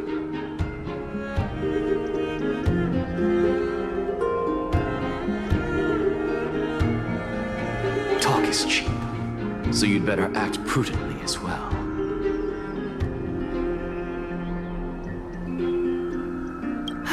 I understand. After all, this battle of wits is just a means for each party to acquire what they need. As long as your request is reasonable, the Council of Elders never shortchanges its allies.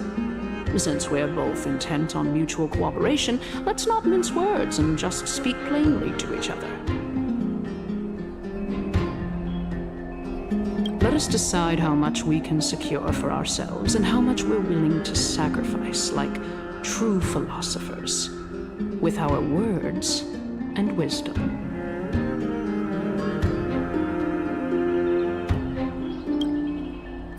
Continuing from the earlier topic, let us discuss our common enemy, Aglaya.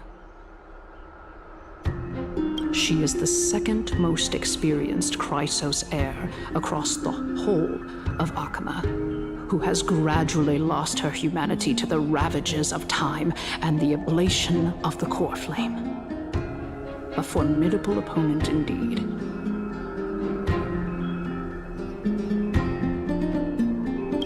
Admittedly, there is ample reason for her to take your life. Yet your previous reasoning is quite sound. As a seasoned political animal, it's unclear whether she will actually cross that irreversible boundary. Moreover, she still needs you alive so that the Titan's trial can be completed.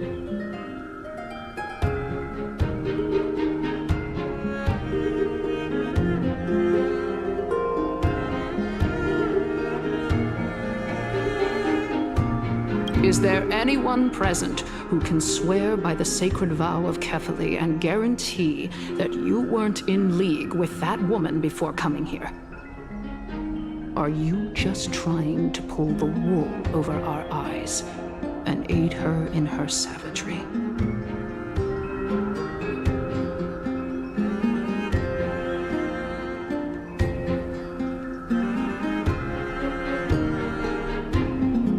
I believe you're aware of Castorus the Executioner. Long before I returned to Akama, Aglaya had already dispatched her to monitor me. If I weren't able to reach this place in time, I would have been forced to meet Thanatos first.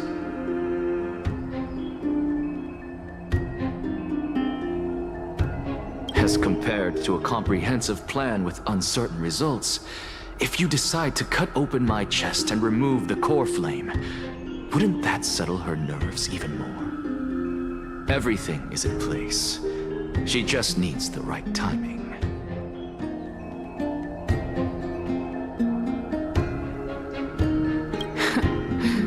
I understand what you mean.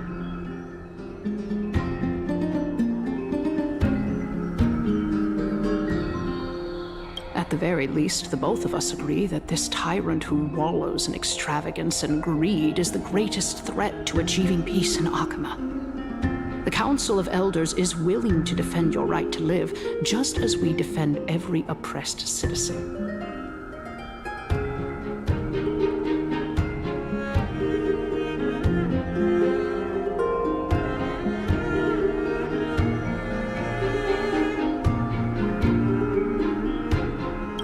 However, I regret to say that sentiments in favor of the Chrysos heirs and Aglaya are only growing in magnitude.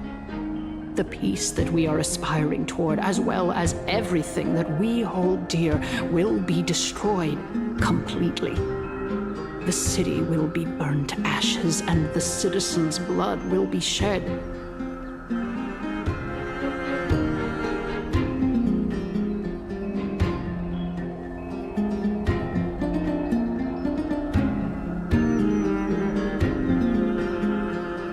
Tell me, what are you willing to do for our esteemed citizens so that they can vanquish the enemies of our fine city?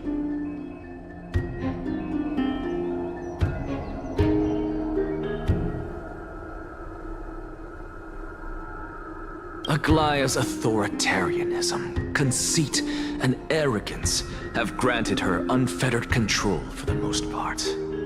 Yet these traits are also her greatest weakness.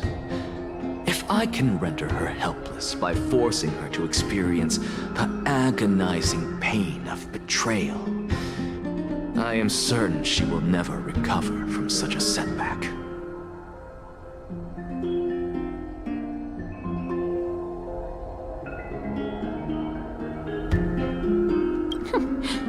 Surely you don't believe that such a tiny betrayal will be enough to push her to her wit's end.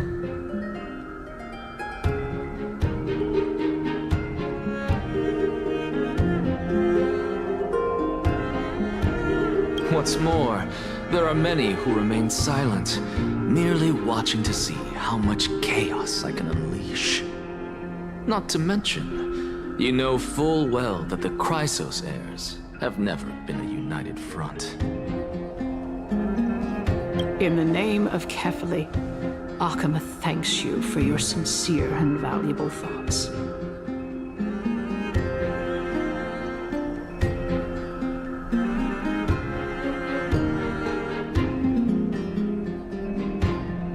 At this stage, it's clear that you and I understand the benefits to be won from this discussion. Let me put it plainly.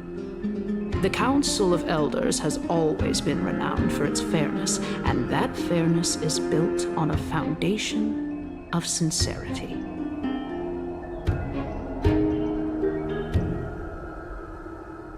The Council of Elders has vowed to all citizens of Akaba that it will always remain loyal to them. As for you, my lord, how will you guarantee that you will be able to live up to such earnestness and will not betray Akama's indomitable citizens when the opportunity presents itself? Just as you now betray Aglaya when it suits you.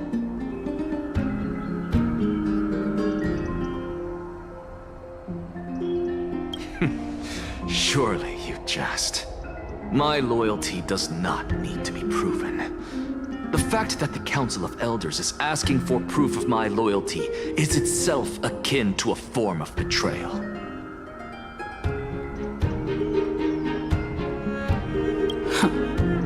I am incredibly honored to have witnessed the both of you bury the hatchet in a civilized manner. However, I am afraid that I must interrupt for a brief moment. As the Theoros, I have observed the following.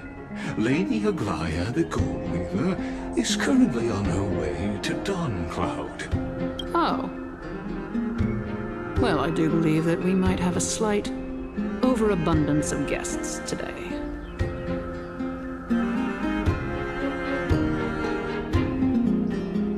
Feeling dissatisfied, Lady Kindness? Despite the Council of Elders' lofty residence on Dawncloud, it must still tolerate the whims of the Chrysos heirs.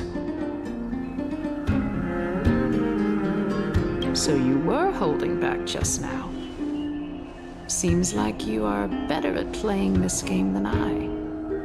In any case, I'm glad that she's arriving here.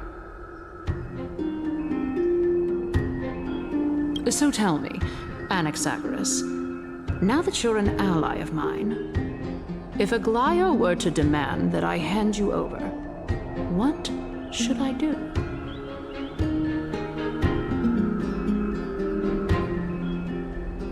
You can do as she says. Tell her that the Council of Elders merely wished to chat with me and had no intention of offending her.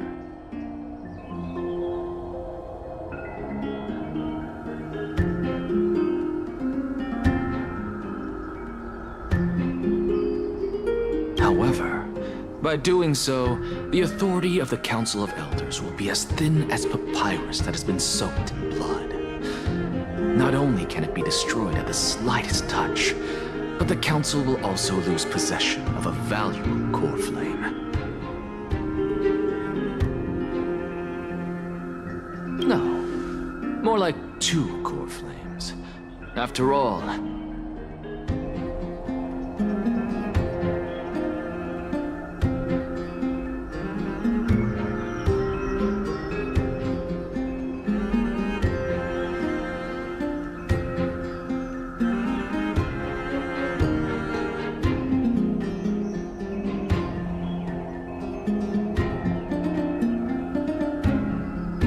at the next Citizens' Assembly, that young lady who is synonymous with death will also be standing on our side. Oh? How can you be sure of that?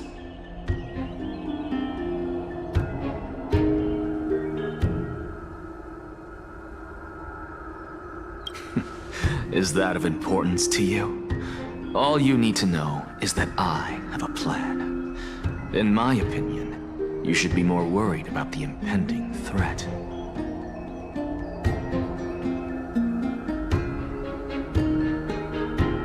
If Aglaya sees me in full view of the masses today, she could also dismiss the entire Council of Elders in one fell swoop tomorrow.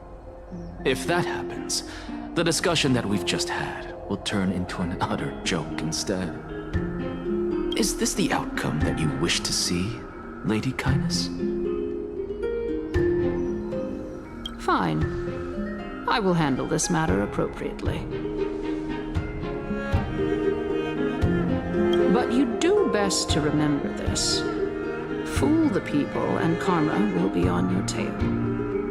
I'll overlook it this time, but don't count on there being a next time. Unless, of course, you crave cruel punishment and consider suffering the perfect state to ponder the true nature of souls.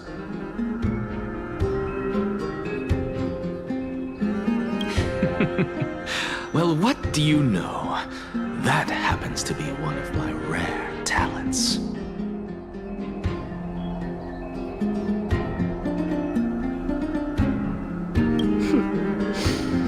We shall see then.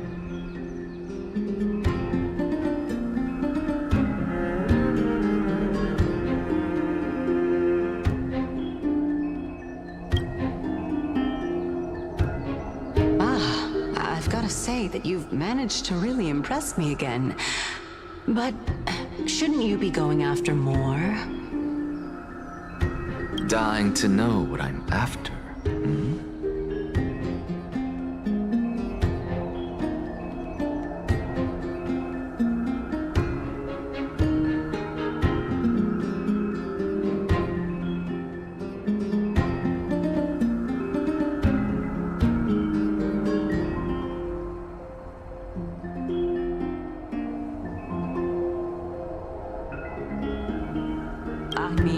I'm the reason, Titan, after all. It is in me to ask and seek answers. Easy there. You'll learn the answers soon enough.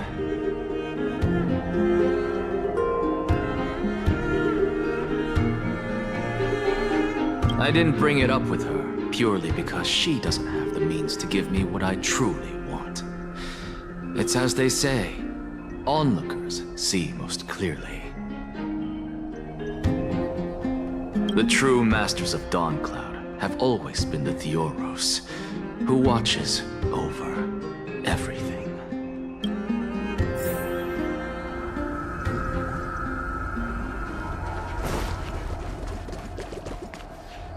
An expected visitor. Welcome once again. You know, you could actually skip all the pointless debate and come straight to me to seek an audience with Kefali. I have no reason to refuse you, do I? You may not, but kindness has. Whoever gets hold of Kefali's core flame will get to rule over Akuma. She's wary of me, so naturally I had to gain her trust. I would say that debate was not at all pointless. Very true. In my view, this individual has gone to great lengths to get close to Kefali. He might very well be plotting something nefarious against the Titan. Are you still willing to let him pass, knowing this? Yes, very much so. All living creations are always free to visit Kefali's transcendent vessel. This comes with being the World-Bearer. How convenient it is to be able to hear what they say. It is truly my honor to speak to a venerated Titan in person. Please, go ahead. Let me join you both on this journey. Oh, a bygone myth tells of an occasion where Kefali once answered their followers' questions on the peak of the holy mountain. Their followers have since believed that scaling this Titan cliff is one way of being with the god. Hear that? It's not every day that you get to climb a mountain with Circes. You should sing me a hymn of praise. Titan hymns are beyond me.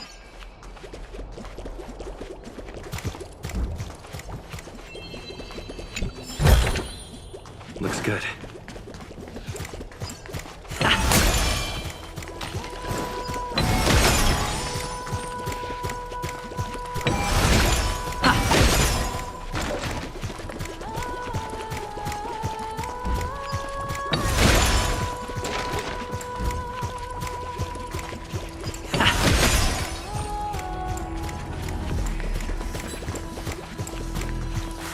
Go on ahead.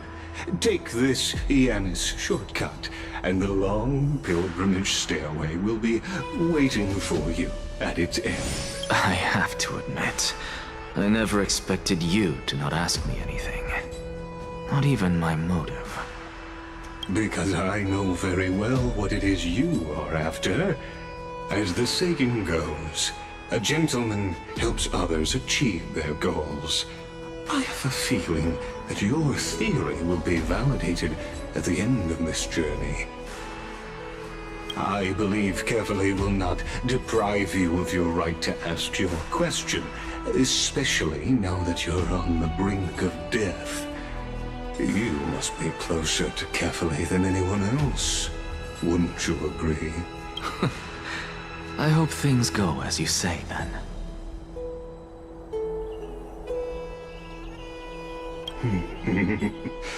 Putting a child of justice into a farcical world is bound to turn it upside down. It is my hope that you bring a much-needed change to this world which is on the brink of destruction.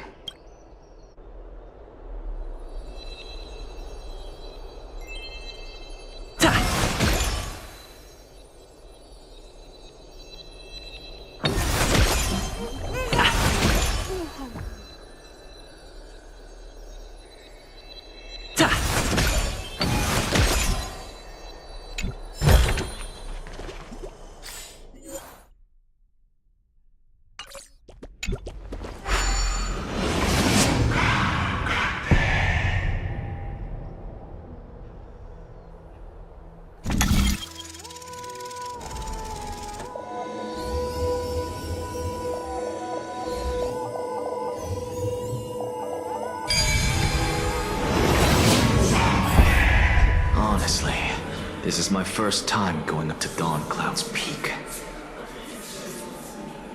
What a splendid view.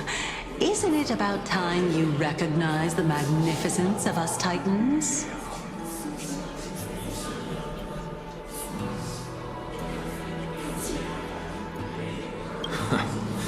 Well, I don't see how this place is different from those temples in the city. All they have are magnificent facades.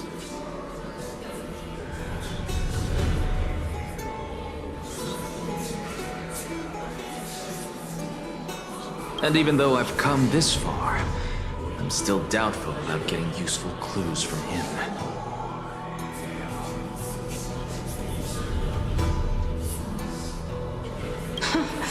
I must be getting ahead of myself to be expecting to hear something nice from you. Oh?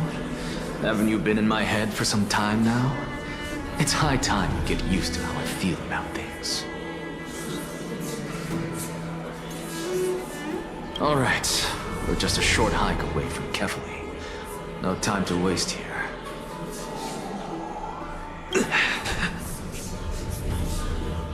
So the intellectual debate from earlier was too draining for you, huh? If Amphorius gets a new lease on life, you should focus on strengthening your body and stop shirking social interactions.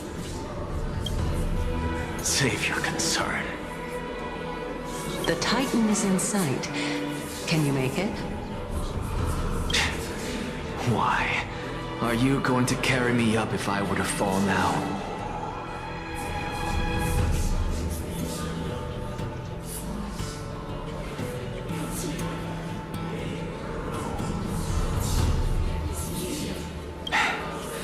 I know how far I can go, so just hold your tongue and come along. Fine then. I guess I won't say any more. I'll just wait till your soul dissipates completely to gain control over your body.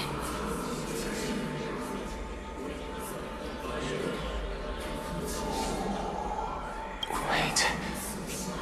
Is that... Cersei's?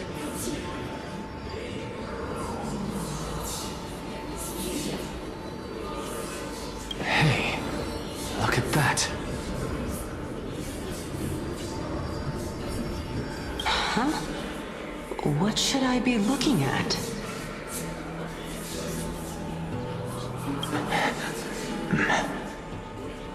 I hallucinating?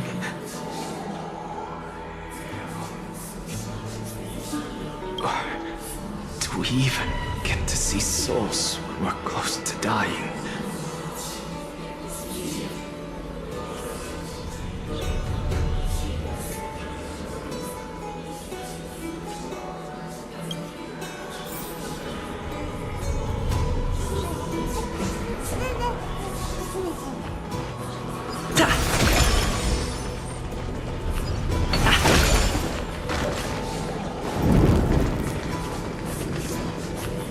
Oh? Why didn't you bring your favorite spear with you on this trip, Nias?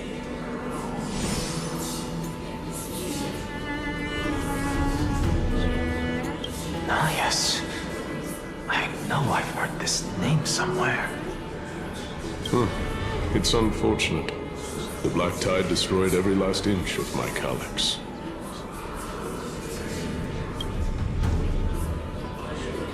How could that be?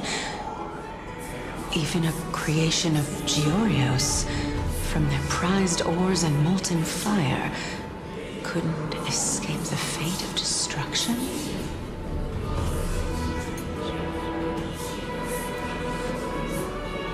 Hey, Xerxes. Do you know a certain Nias? Nias? No, not that I remember. How did you even think up such a strange name? I just saw him. Nias. A warrior-like figure who was just chatting with you here.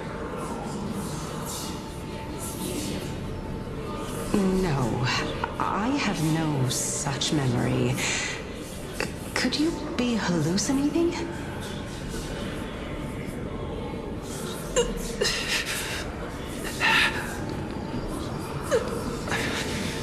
This is a departed spirit.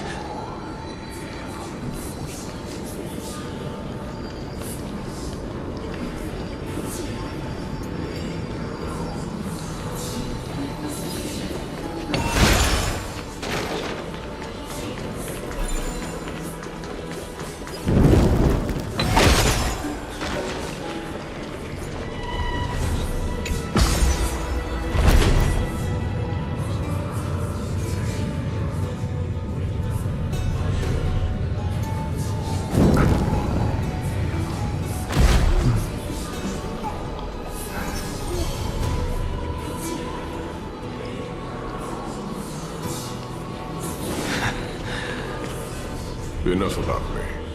Did Kaos ever reply to you?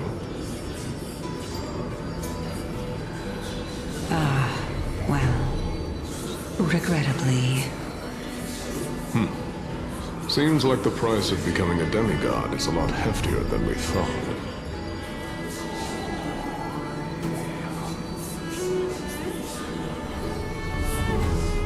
Kaos. Demigod.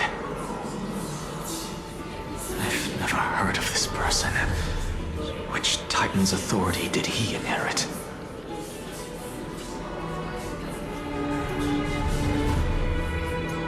Look on the bright side, Nias. Since we've come all this way, I doubt he'd snub his old friends, would he?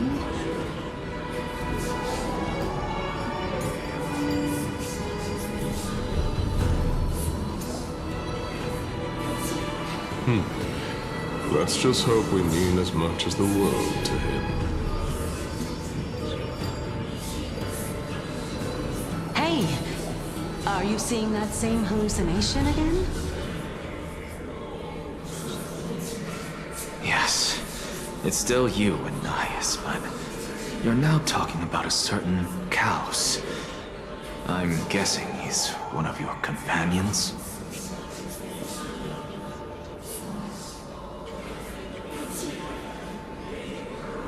Kaos? This name sounds just as strange to me.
Regrettably.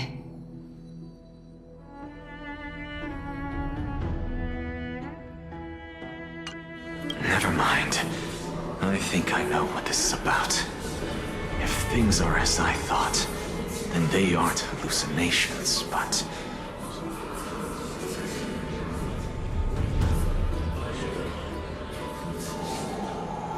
the souls of people. What? But if those are the souls of the dead, then what am I?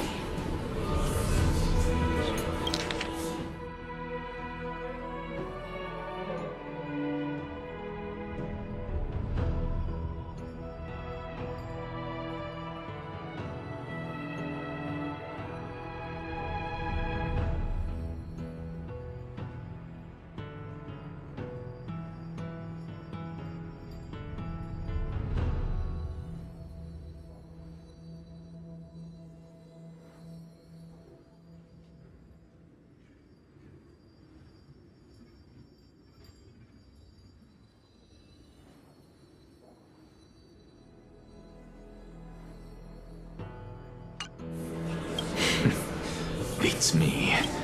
For all I know, you're just an illusion I conjured up in my dying moments.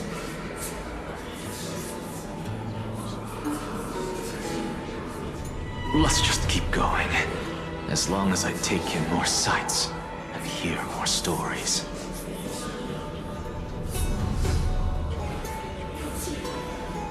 Know your limits.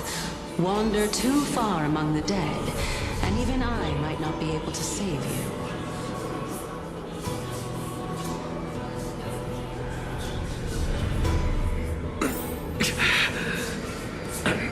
Fine. If this is indeed as I thought, then this will be very amusing. So...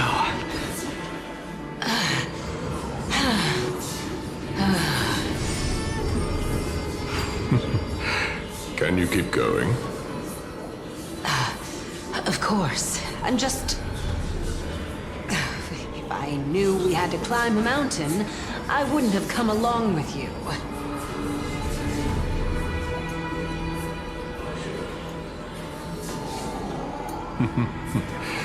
I guess this also counts as one aspect of the world-bearing burden. If Amphorius does have a next life, you may want to get your body in shape.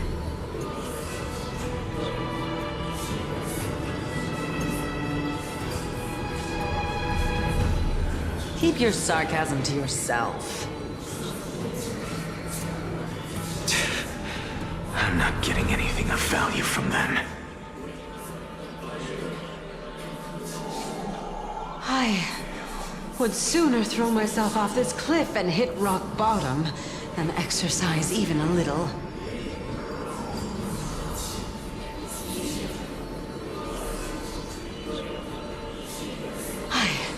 I am Calypso of the eminent Seven Sages, after all. Training would make me no different from those Helcalithist barbarians.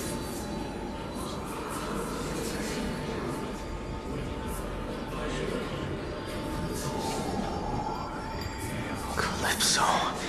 She's one of the Seven Sages. But...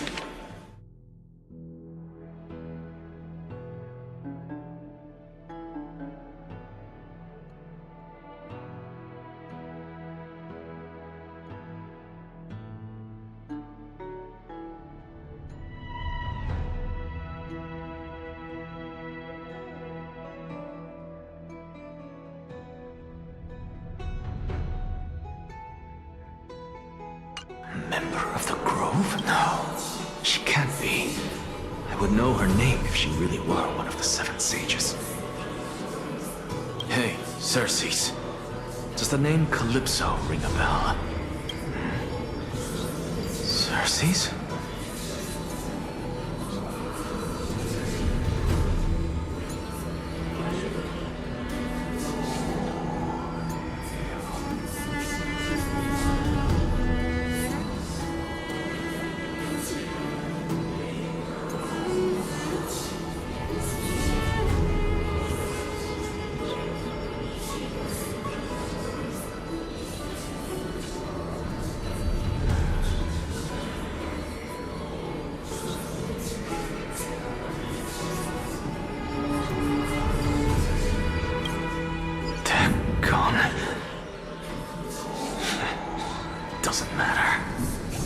I can do this myself.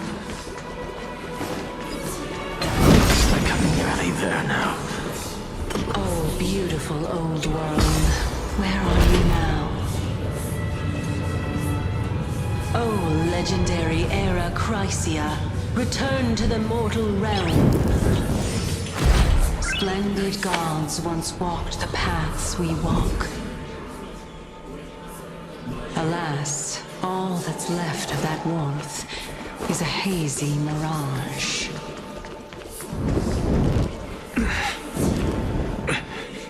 We're here. Finally. So, I don't get to ask the Titan my question. But all of you make for a pleasant surprise, nonetheless.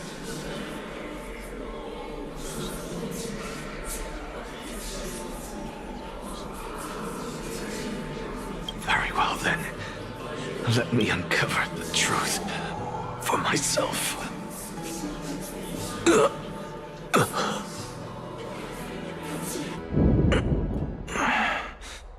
Did I still fail to make it in time?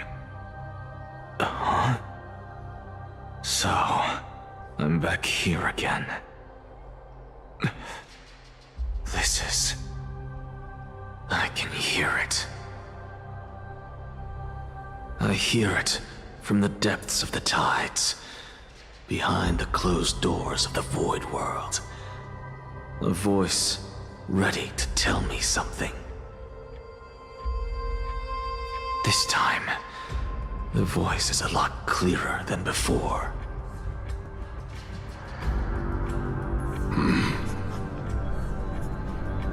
Since we've come this far, let's just wait.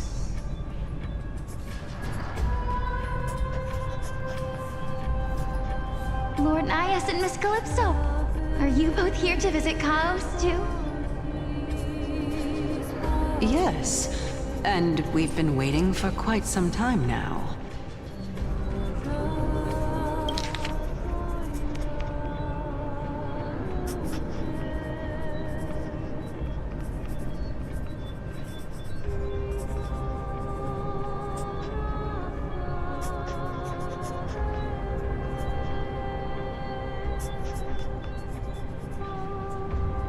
Regrettably, he hasn't answered us. The worst-case scenario is that he's already been overwhelmed and crushed by the world-bearing burden.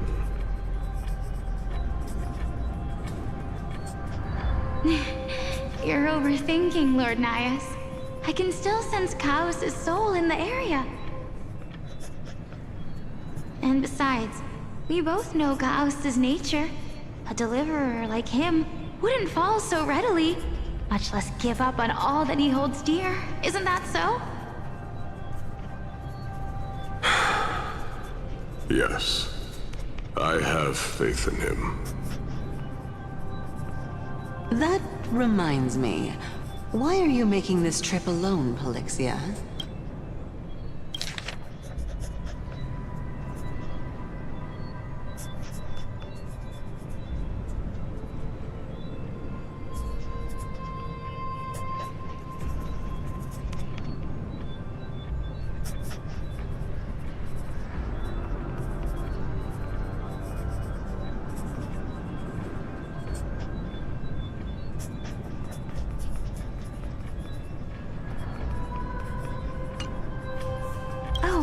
My sister needs more time to make sure the flowers are fine.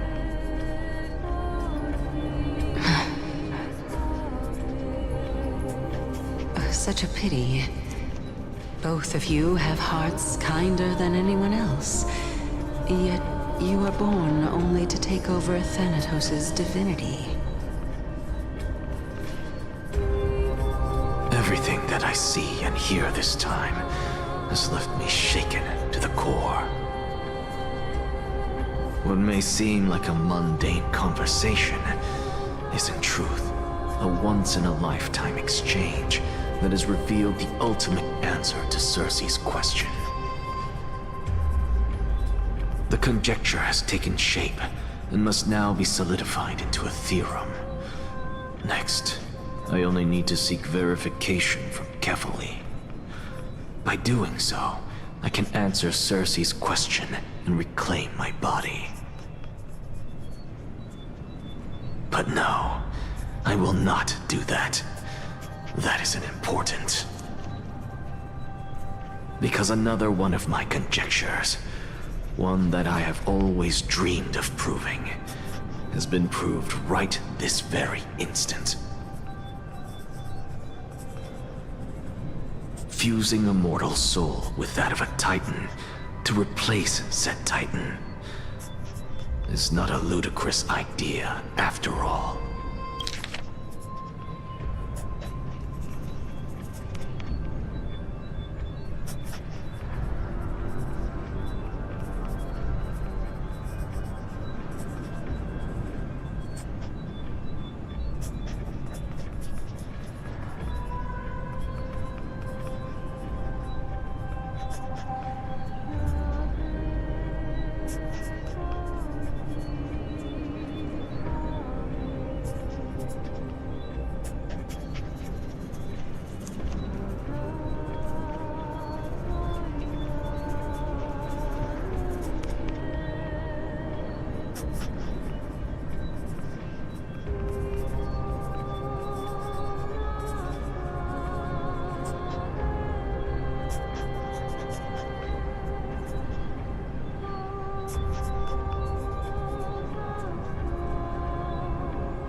What are you thinking about?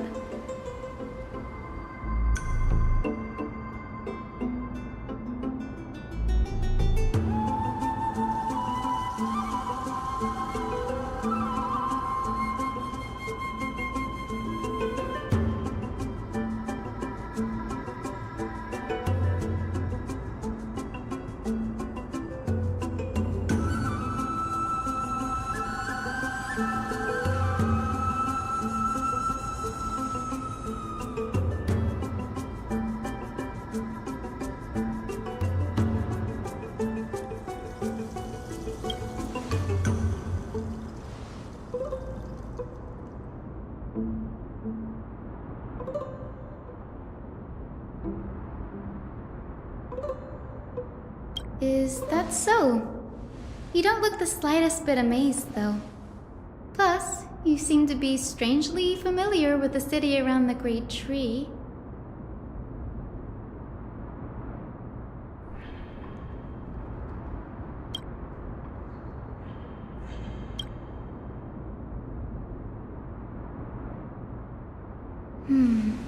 Events of the past, huh?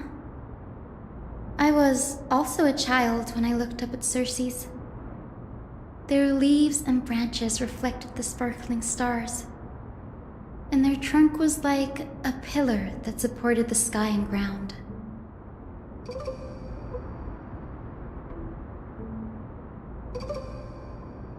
I stood at this very spot back then, imagining the day when I could climb to the top of this tree, because I would be the closest I can be to the sky at that spot.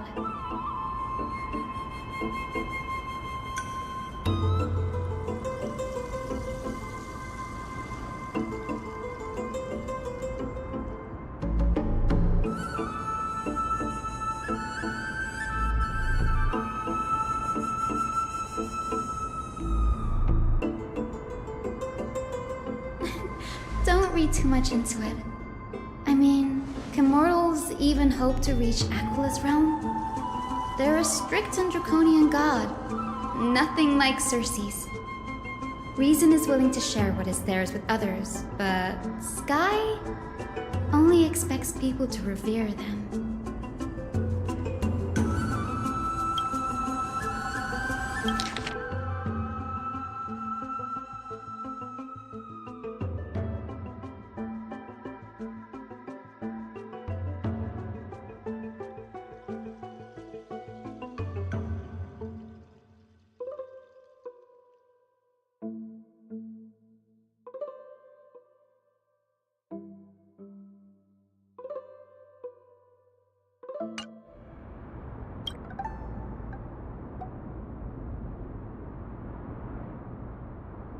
You get what I'm saying, right, Denny? After all, the Titan that imprisoned you and Grey here in Amphorius is none other than Aquila themselves.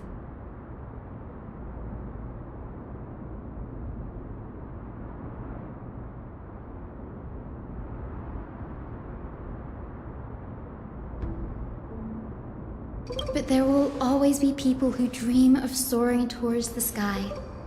The Grove has a wealth of research on Aquila, and that is exactly what we are here for. It's just...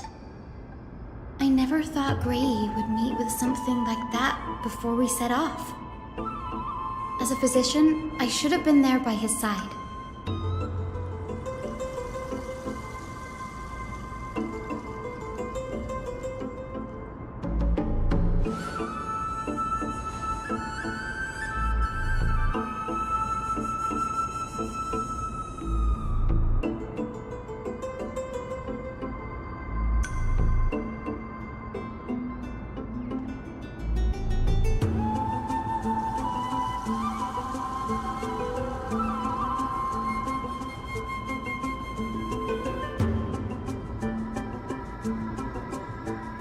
Yeah, there's no rest for the weary, huh? In any case, what we're looking for could be anywhere in this enormous grove. Let's split up to cover more ground. Danny, with your skills, I'm sure those monsters born of the Black Tide will pose no threat to you anyway.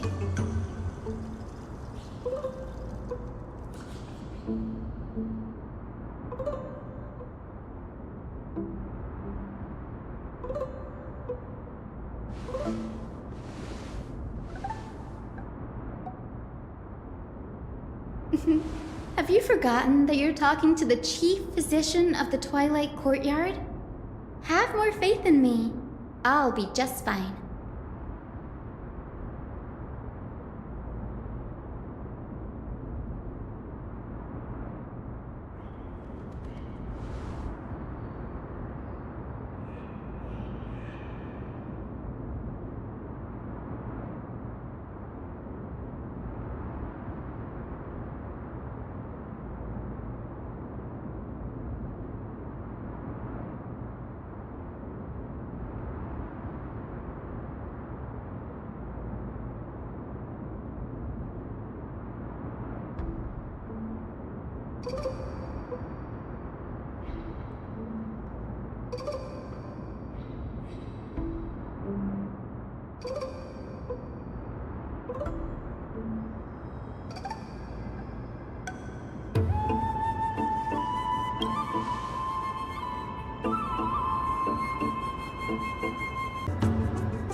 Really now? This is way more trouble than I could have asked for. Or you could sit back and watch. I'm kidding, Danny. Lend me a hand, pretty please.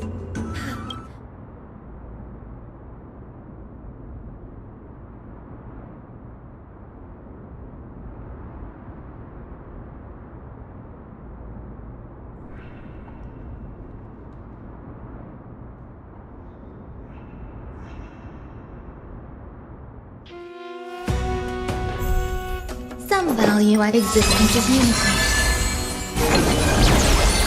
Root here.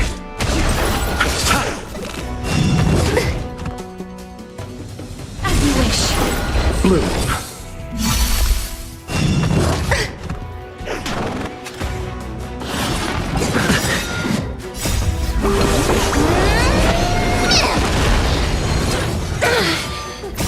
All will be swept away by the wind. Receive divinity. Repay.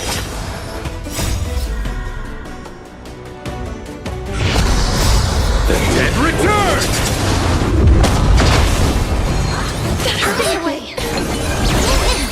Return to dust.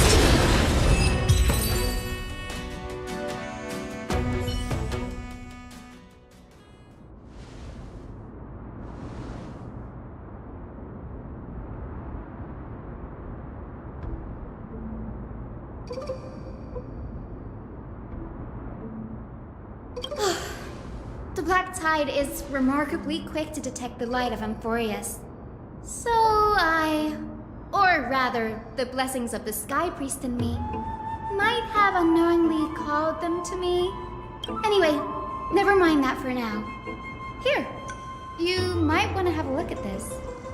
I found it around here and thought it might be of interest to you.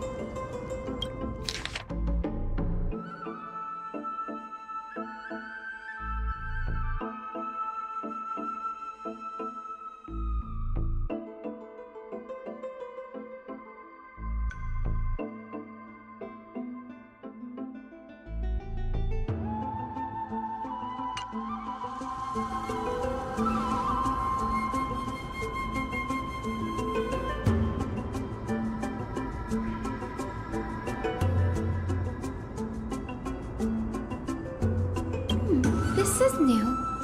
I didn't know Professor Anaxa was researching the sky.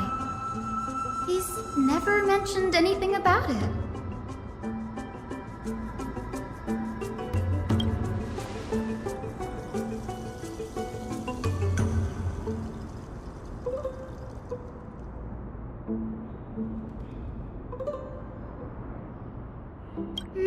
Might is an understatement. Anaxa has never been one to venerate the gods, nor has he ever found it within himself to put any faith in the prophecy.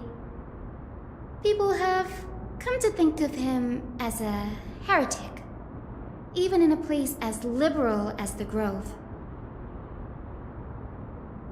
Yet, it is also this very blasphemer that Circe's favors. Fate sure works in mysterious ways.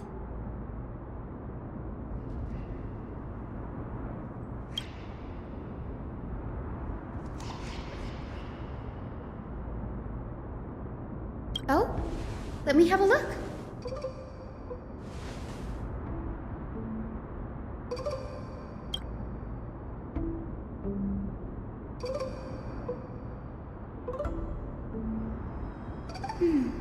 By the looks of them, these scrolls are records of two conversations that took place in the same setting, one after the other.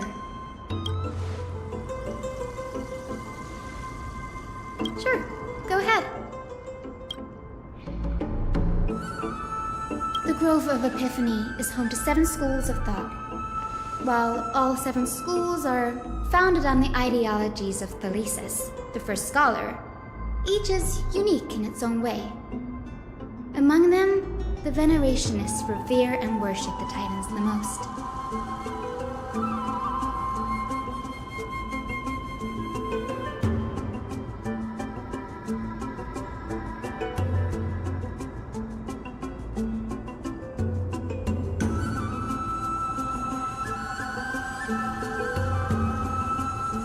As the sage of the Venerationists, Euthyphro has always been at loggerheads with Anaxa. If we were to place the 7 sages on the scales of Talanton, Anaxa and Euthyphro would be placed on opposite sides to achieve balance.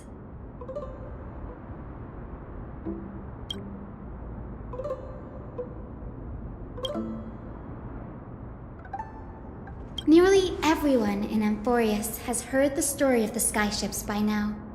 Aquila's stature is loftier than the heavens, and their divine retribution is merciless. That's why it's no use building giant skyfaring ships. Oh, but I do wonder if a supercharged mini treaty cannon could slip past their watch.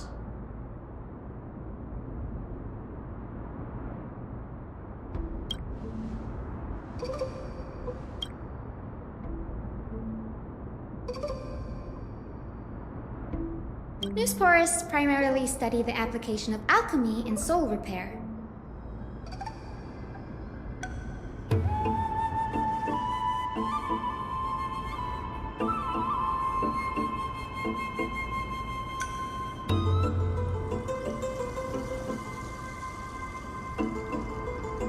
Everyone considers Anaxa a blasphemer, but that has never stopped him from sharing his ideas, no matter how taboo.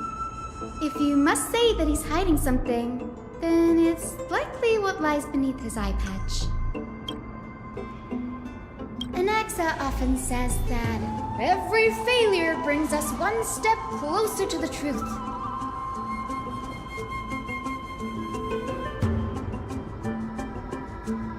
Perhaps, to him, the crash of the skyship carries a different interpretation. The firmament is not impenetrable. On the contrary, it was precisely because the skyship represented the first step toward breaking free from the shackles of the earth that it provoked the wrath of the Sky Titan and brought divine punishment upon itself.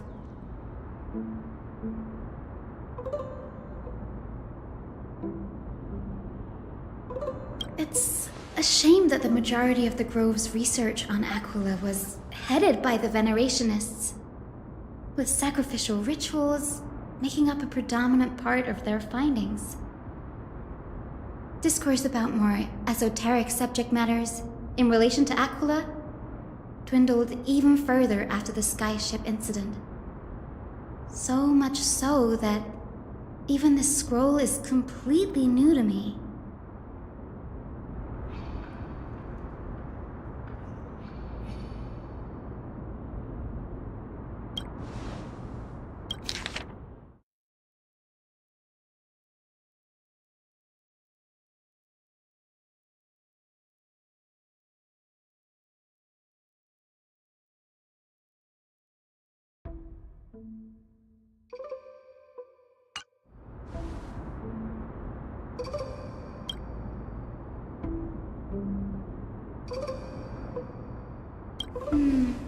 That's what I'd like to know.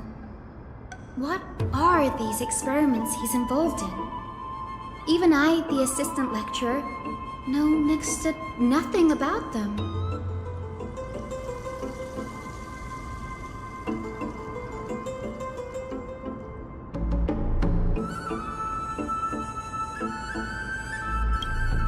I have a bad feeling about this. Could there be more to what happened at the Grove?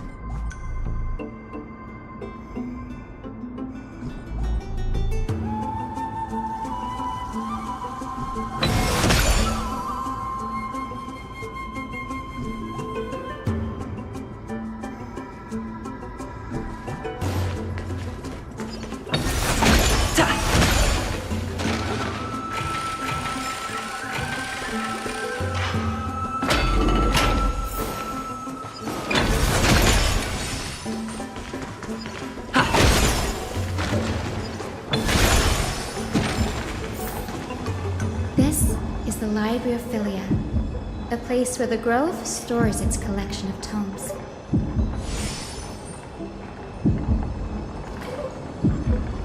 Other than books written by the seven schools, you can also find philosophical texts, ballads, and religious writings from the Outlands here. Cities that desire to learn from the Grove were apparently expected to contribute knowledge of equal value to what they saw. We've had more than our fair share of hilarious episodes over the years. For instance, it's said that the Erythrocheramists once borrowed a manuscript from a certain author, but ended up returning a copy instead of the original. What's more, the original manuscript was supposedly then hidden here.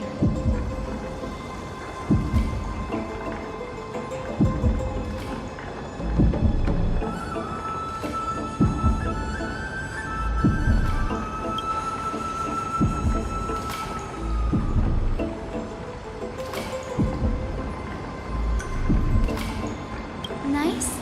No need to hold yourself back, Danny. You can just tell it like it is. Their behavior was no different from bandits.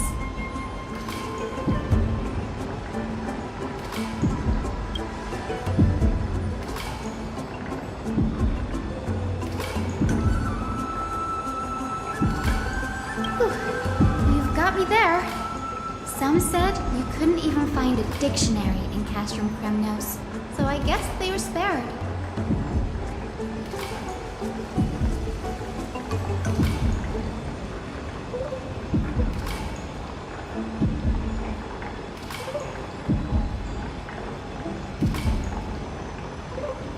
There are too many books in the Library of Philia. Flipping through them all will take too long.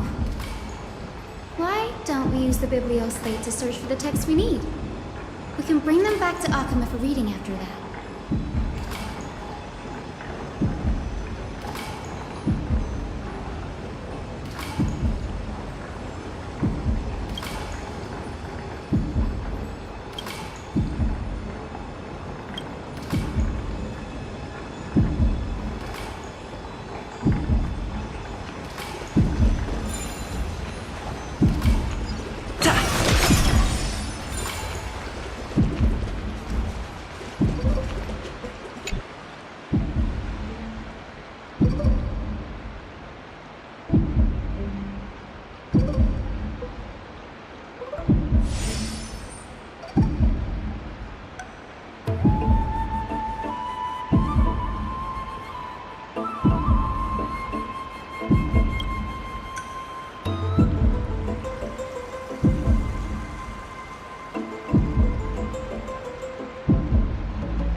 In here. Whoa. Are these all complaints about him? I can already see what they must have written. Anaxa has no respect for the gods. His very existence undermines order in our society. They're probably...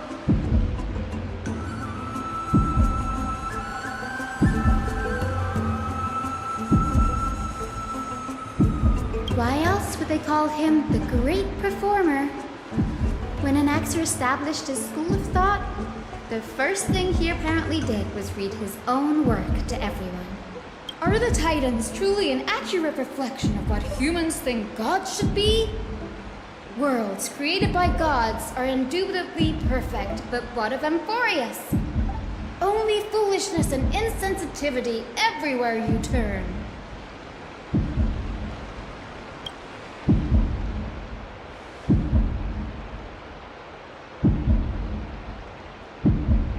They marched him straight to the seat of judgment before he could finish.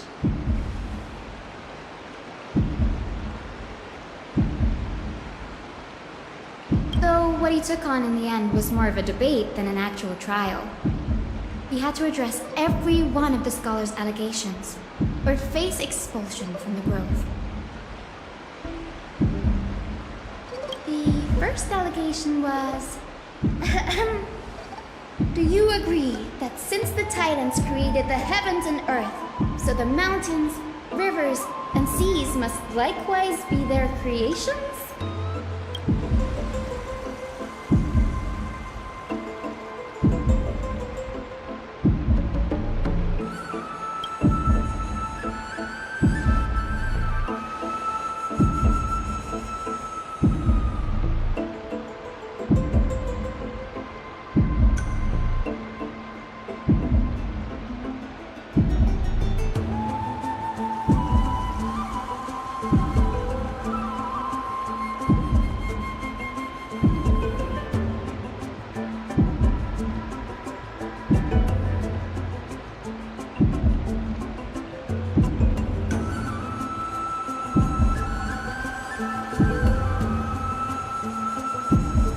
Anaxa would have probably been spared a lot of trouble if he had answered this way. Instead, he quoted past instances of the Flame Chase journey and posited that humans have the potential to take over the divinity of Titans.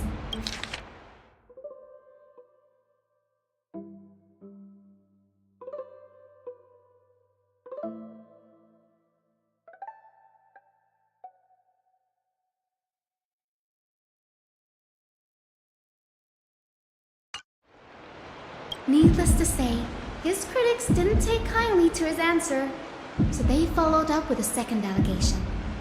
You claim to be studying souls, yet you are, in fact, defiling them and committing acts condemned by the gods. Anaxa always wears an eye patch, never removing it, even when alone.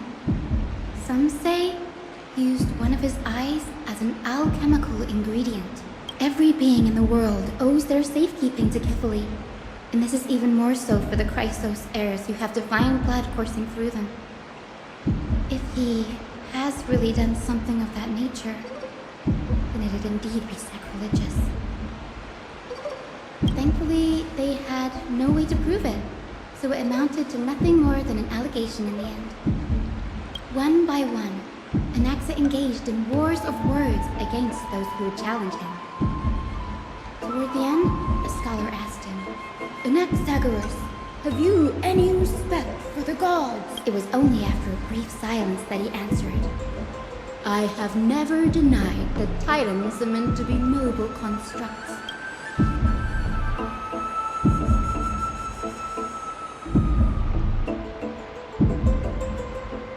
Yes, I'm not sure how that controversy was eventually resolved. But what's for certain, at least, is that Anaxa was allowed to stay in the Grove where he continued his research, despite being regarded as a heretic. By the way, this stack of complaint letters has reminded me of a place in the Grove. We may find clues there that aren't on the teleslate. I'm talking about Anaxa's alchemy lab, hidden between the cornerstones.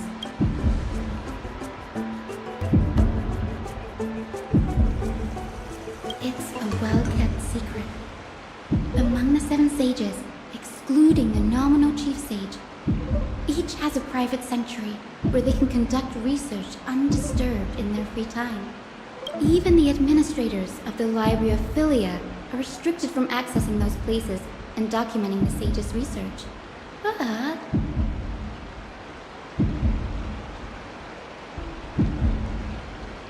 with the Grove in this state, I'm sure Anaxa won't be mad even if we sneak into the lab for a short while. Right?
is everything.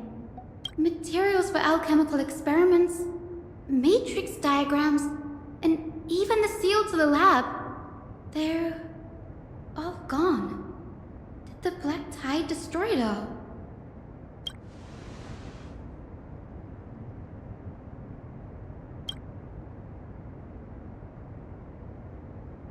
No, not even close.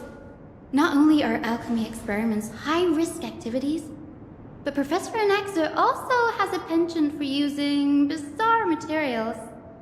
Students often saw him walk in looking right as rain, but come out covered in soot with his hair singed. Naturally, no one dared to come near this place.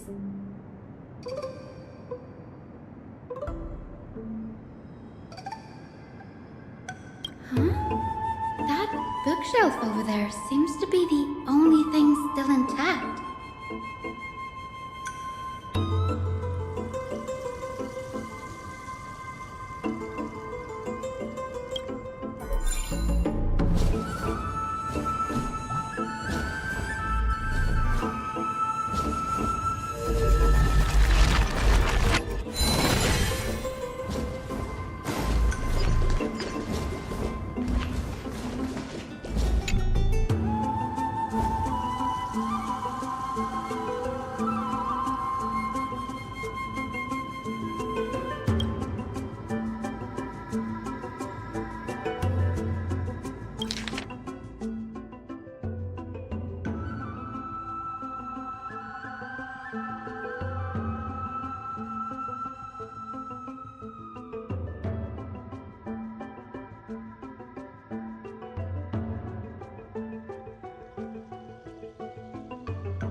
What's going on? Anaxa is conducting research on our friends in Alchema and... me?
Wouldn't have been so strange if he had focused only on Cassie, given her own curiosity about her origins. Plus, considering that the new sporists have crafted omnipotent medicines capable of curing diseases, it also makes sense that he would conduct research on immortal Chrysos heirs. But now, it seems Anaxa's objective was never to create medicine, but to identify the origin of the golden blood and figure out its inner workings.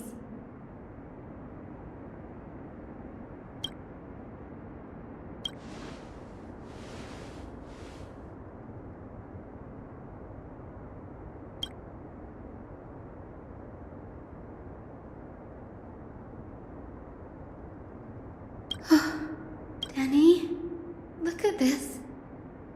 I have a bad feeling about this.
My biggest fear. It's come true. After going through his notes, I think I can piece it all together now. Anaxa was carrying out experiments on soul transmutation.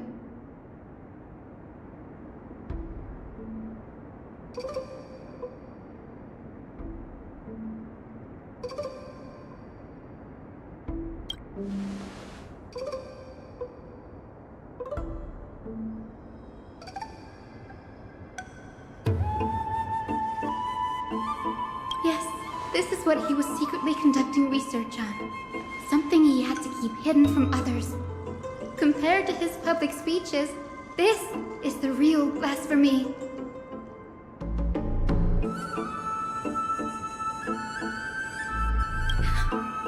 Oh, I just thought of something.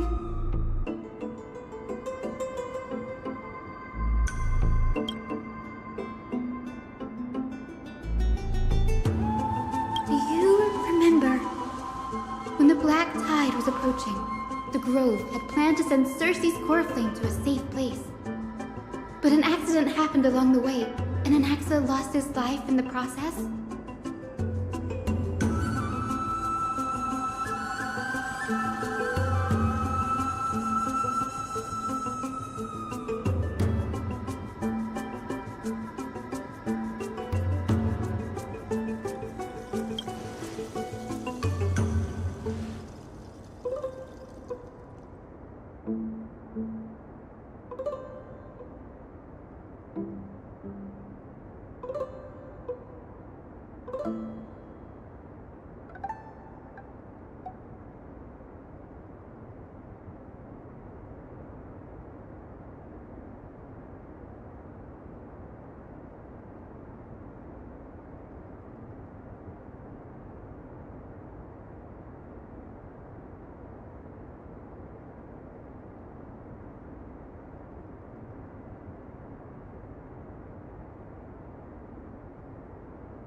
That's right.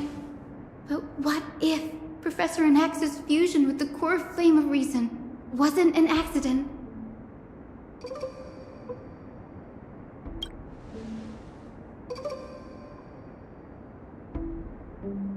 Put yourself in his shoes. Knowing that the black tide was closing in and your time was running out, what would you have done?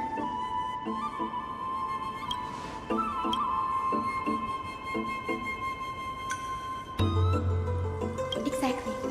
When the black tide came, the true reason Anaxa headed to the luminary throne was to transmute and fuse himself with the Titan's core flame.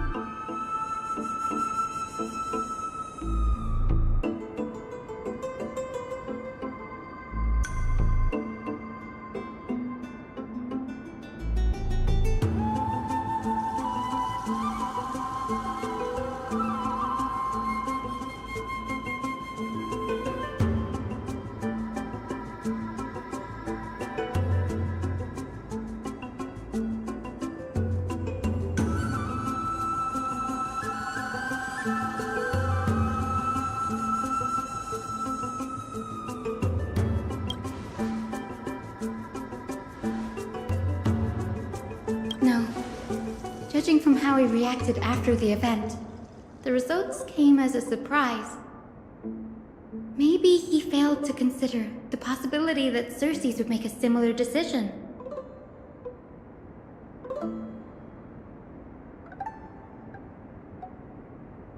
The manuscripts detailing all the alchemical formulae have been taken away. His research is still ongoing.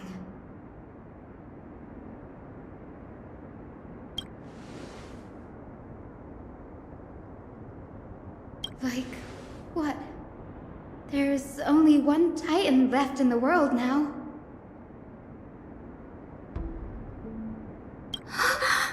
No. No way.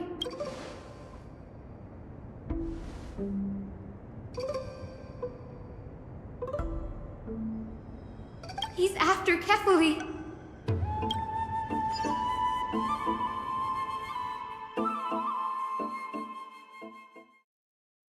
Sir, this sky above us, it's not real, is it?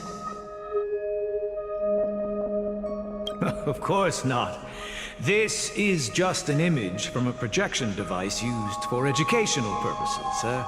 A simple trick.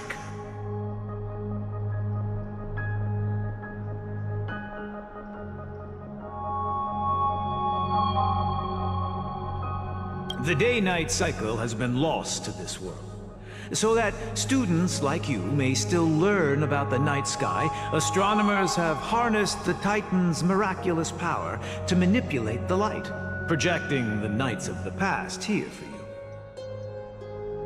you. Much like how the sky above the holy city is also illuminated by Kefali's dawn device.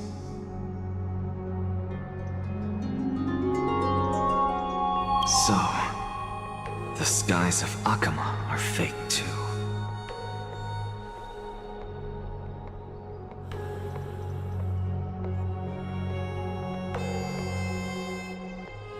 You mustn't conclude that, Anaxa. You should know that only a child would expose a trick and be proud of it.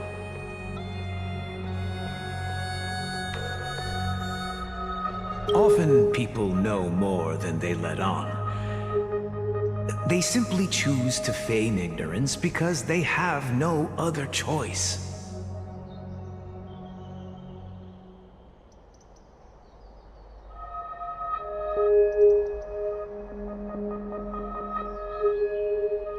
And they're just deluding themselves. People believe in Kefali's tale of Genesis, accepting wholesale whatever the priests preach. But we're different. We've already walked out of the firelit cave of ignorance. We have already realized that we live in a world where Titans make the rules. Even when we look at the sky, we're only seeing what they allow us to see. Rather than gazing at this mockery of a night sky fabricated by them for the rest of my life, why shouldn't I be the one to take control of the projection device instead?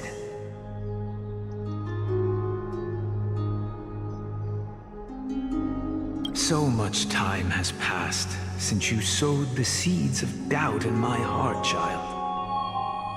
Many a night, I find myself penning down all my theories and wild ideas, only to burn them to ashes when I open my eyes in the day. Why? Because we'll face death by burning if word gets out? As a sage of the Venerationists, my soul has already become inextricably linked to the great tree. Every word I say and every move I make is certain to influence every leaf, every branch, even the tree itself. But above all else, my days are numbered.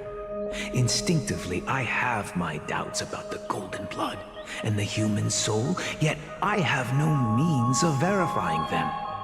The golden blood in my veins is woefully thin, and I am loath to waste what little time I have left obsessing over a hypothesis that cannot even be proven in the first place. But can, sir. I can do it for us. The time is right. Give me all that I need, and I shall accomplish this grand feat on your behalf.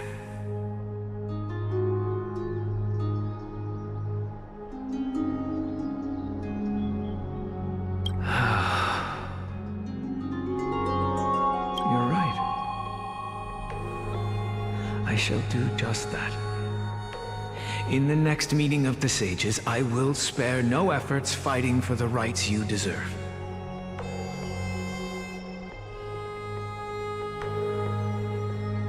Go. Establish your own school of thought.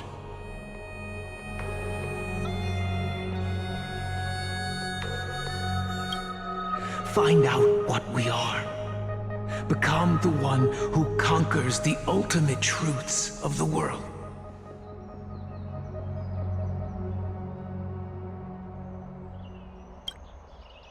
Child of humanity, you didn't go to such lengths for an audience with Kefali. Just ask him a few questions, did you?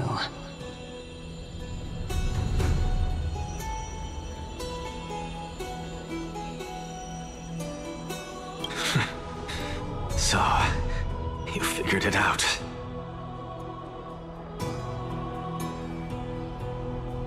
If I were as foolish as a Dromus, perhaps I'd throw myself down and prostrate before their greatness, begging for the gods' prophetic wisdom. Well, sorry to disappoint, but I'm no Dromus. Alas, I am a human, standing tall on 2 feet, possessing both intellect and pride. Before such power, does it make any difference whether you're a human or a Dromus?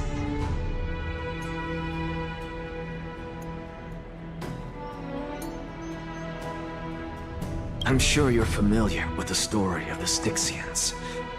When the raging waves threatened to swallow them, they didn't just give up and become sitting ducks. No. They constructed a dam that kept the roaring tide at bay, chaining down the mad Fagusa.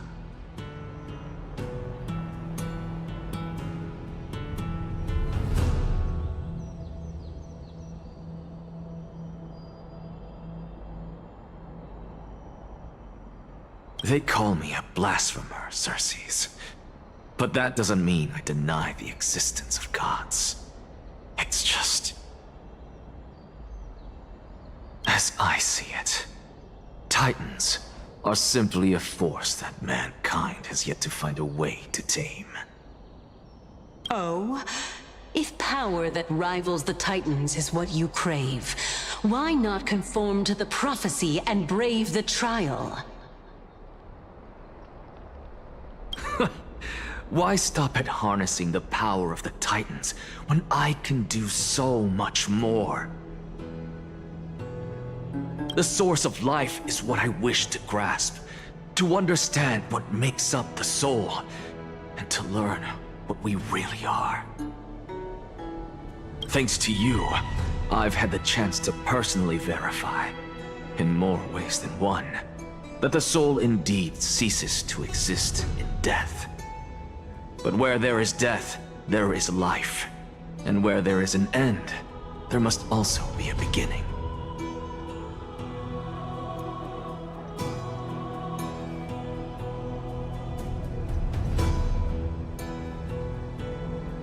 How then is a soul born? That was the only unknown variable left in my calculations.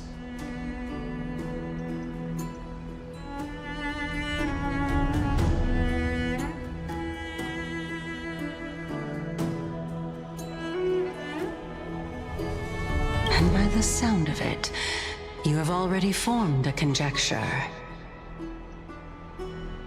No, I have already drawn a conclusion. In my journey unto death just now, I finally saw the answer with my own eyes.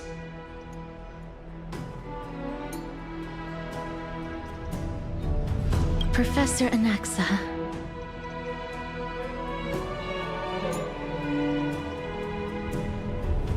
I'm here. His life hangs by a thread. I must ask you to refrain from taking any unnecessary steps. Of course. I'll bring this to a conclusive end, and give you the answer you so desire. However, in accordance with the principle of equivalent exchange, I must also demand from you what I need.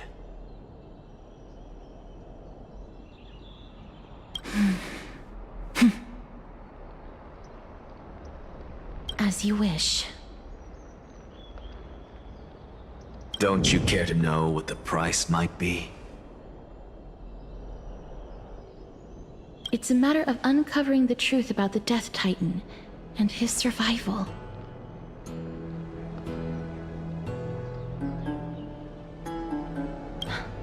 This may be the only time I can ever save someone's life. There is no need for me to think twice.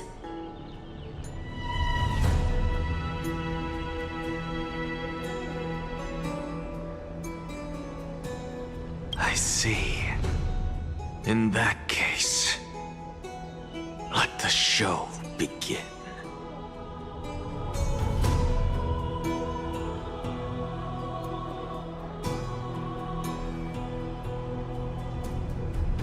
Indulge me.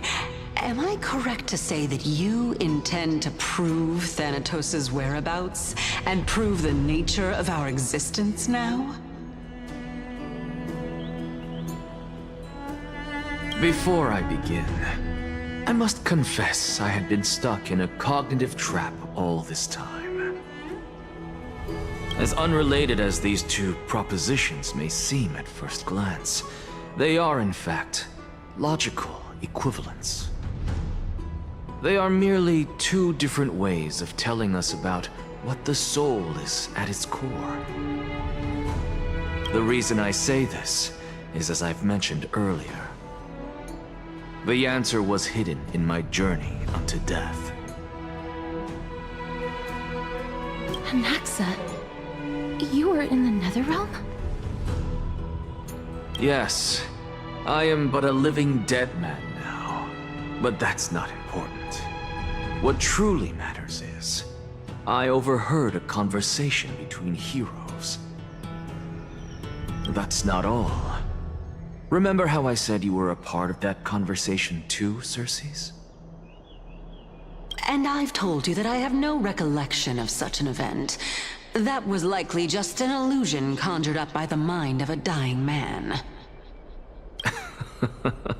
Of course you would remember. Because that wasn't you. That was Calypso, one of the 7 sages of the Grove. Calypso? Oh, that's the name I made up on a whim when speaking to this girl. How do you know of it? And surely you jest. Don't you think I, of all people, would know if that were the name of one of the 7 sages under the shade of my tree? Don't you claim to know the Grove's past like the back of your hand? It seems you've lost even the memories seared into your soul. Use your head, Circes. Since all of this took place in the realm of the dead, it stands to reason their likenesses are of souls from the past. The living cannot step foot into that world, so who could they be? Think about Calypso. Why does she share your likeness? Yet you have no idea who she is. The answer is evident, is it not? Those fallen heroes are the mortal incarnations of the Titans before their ascensions to godhood. The gods aren't master creators born out of thin air, and they are no different from humans, because they all evolved from one.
Does this answer disappoint you?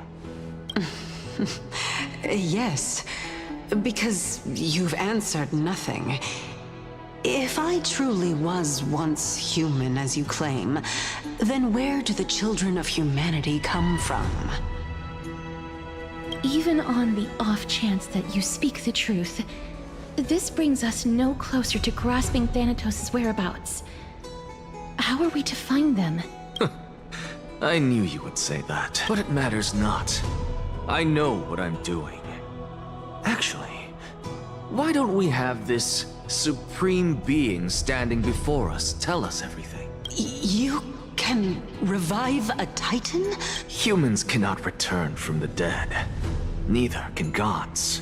But all we need to do is look at this from a different perspective, and the problem will resolve itself. The solution is simple. Just like what you did to me. If I'm reborn as Kefali, I can rebuild the world and all within it as they once did. Simple, is it not?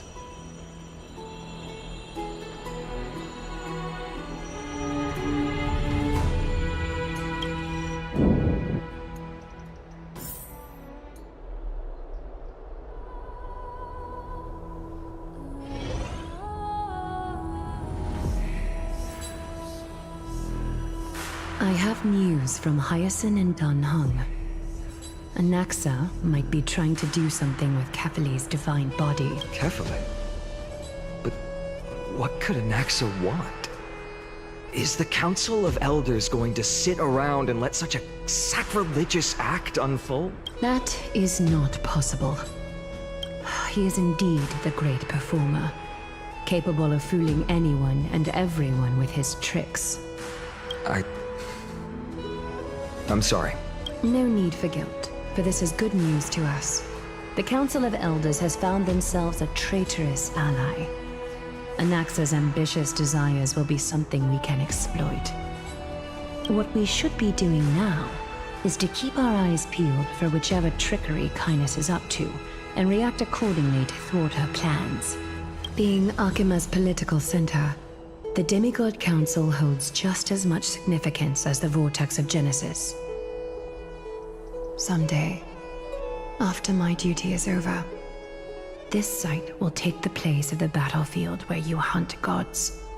Become the next challenge you ought to overcome. Till then, it's best to get used to this place as soon as possible.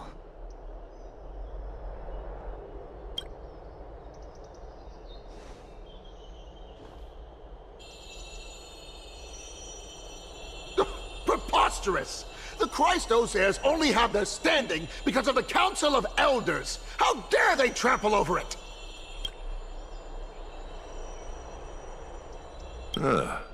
It's been a while. What is that supposed to mean? Is this really the sort of person that the young lord praised as a ferocious warrior? It has indeed been some time, Lord Krateros. What brings you here in such haste? Shh, keep it down. Be more vigilant. See those duplicitous dogs over there? They do the dirty work for Kindness. I've already ordered my people to hold them back, but we should still lay low. Unless you're itching for a bloody fight to get a workout in. My bad. So, did something happen? Did you hear thunderclaps last night?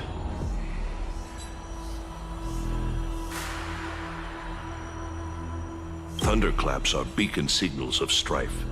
They are a message from the young lord. He threw a spear bearing several words at Akama. Watch out. The Flame Reaver is back. I guessed as much. We didn't actually kill them back at the Kremnos Arena. I figured this is something you would want to know. We Kremnoans never back down from a fight. So if you plan to take that thing down in a battle, reach out to me anytime. You have my gratitude. I will let Aglaya know about this right away. Remind her to be on her toes while you're at it. That vicious Kindness has been unusually active lately. Those lackeys she keeps under cover have been going in and out of the city a lot more frequently these days. Some even seem to be getting Kremnoans to defect to the Council. Get off That's... Looks like you can see it for yourself. We should get back. Thank you for the intel, Lord Crateros.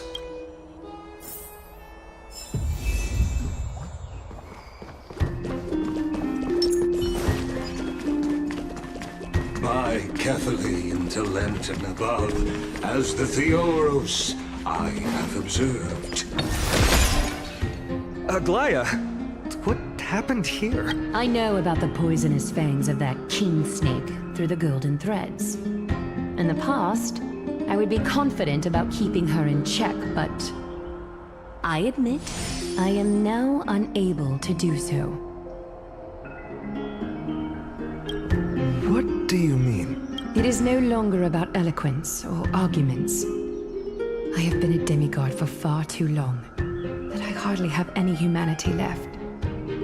Before I realized it, I have become no different from these hypocrites, no longer capable of relating to the people. This has come a lot sooner than I expected. But perhaps it is time. I need you to step up, Finan, in order for me to retreat behind the scenes. Yes, this is my duty, but... It is far easier for the Council of Elders to fool many than just fool one person. Their so-called more support is no more than a ruse to distribute power using words instead of lances. There is no glory in winning this debate, but that makes having respect for humans so much more priceless. Finan, you are a Chrysos heir without flaw, capable of relating deeply with humans. I appreciate what you've taught me, Aglaya. I hope we'll live up to your expectations and win this debate.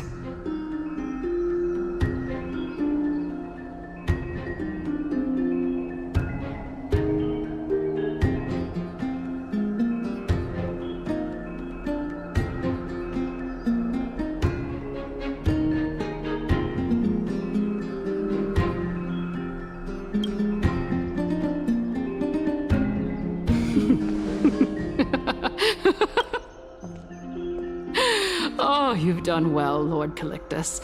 Let me take over and personally close this debate for today.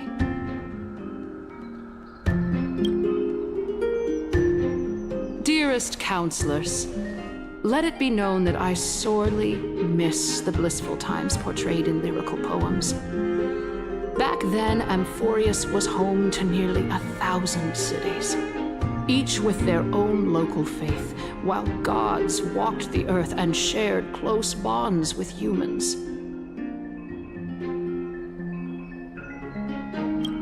Yet, in the present, people from all over are forced to leave their homeland to seek refuge in the holy city, where they hope to rest under Kethali's protection.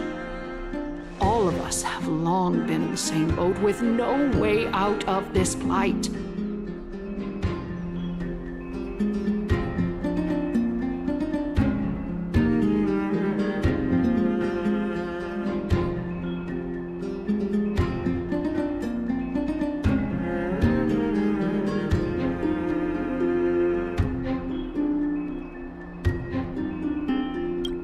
We didn't have a choice in the past, but now, the Council of Elders brings to the table a new possibility.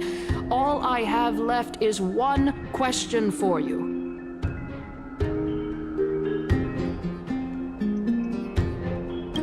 Would you rather strive toward the unheard of Era Nova, or return to the prosperous Era Chrysia of our past? Make your choice.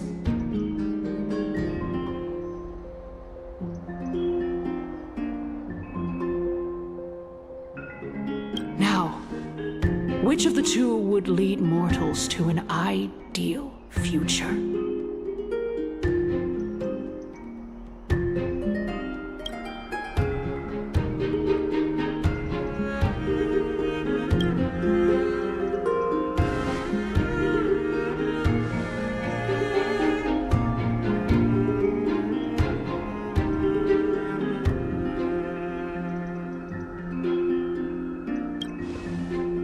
all know that Era Chrysia is a thing of the past, Lady Kindness. Please, enlighten me. How does the Council of Elders plan to turn back time? Let the three Titans of Calamity be born, and Era Chrysia is nevermore. But bring demise to those Titans, and Era Chrysia will descend upon us again.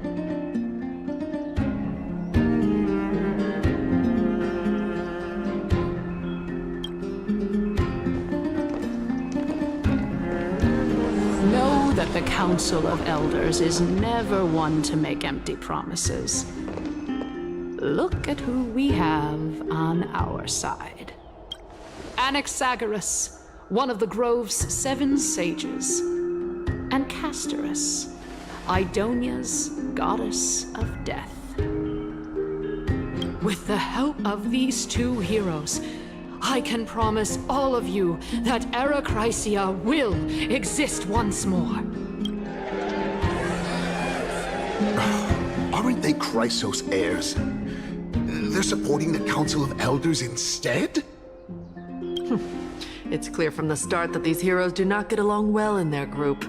All the more proof that Aglaya isn't fit to speak on behalf of every Chrysos heir. I am in favor of Era Chrysia. Era Chrysia! Era Chrysia!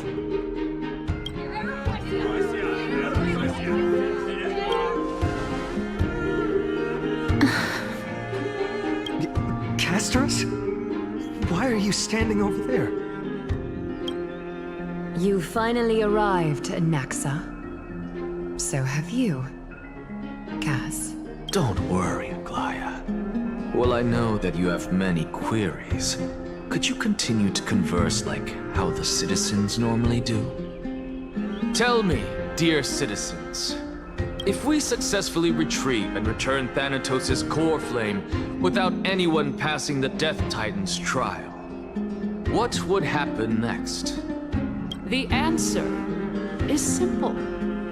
We will have a chance to rid the world of death and bring Amphorius back to an era when all beings live forever. We'll usher in a new future that will be entirely different from the flame chase journey. He's one of the 7 sages. That's impossible. Your proposal is much too idealistic. As long as the Black Tide still exists, how can we go back to the old days? Remember what I previously said? Kephali's core flame is guarded by the secret power of the Council of Elders. Plus, Pagusa's water curtain will be able to block out any external perceptions. Tell me, dear citizens, have any of you ever seen even a glimpse of the threat that this person is talking about anywhere within the walls of this majestic holy city?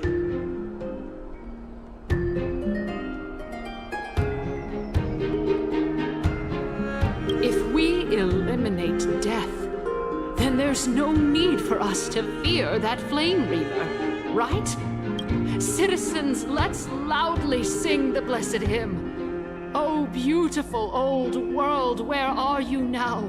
Oh, legendary Era Chrysia, return to the mortal realm. After the destruction of the 3 Titans of Calamity, the flame chase journey will have to end. Era Chrysia! Yes! Yes!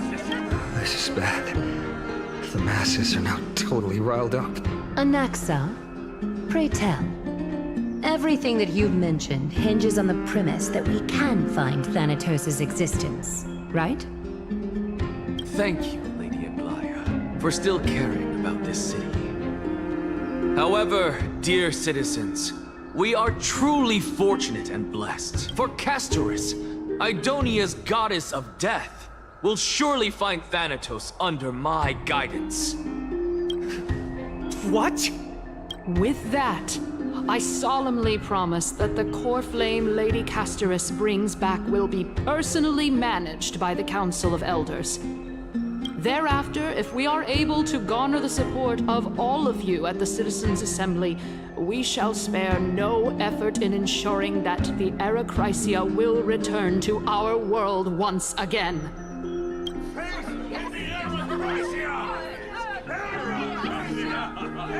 With the balance shattered, the result is clear.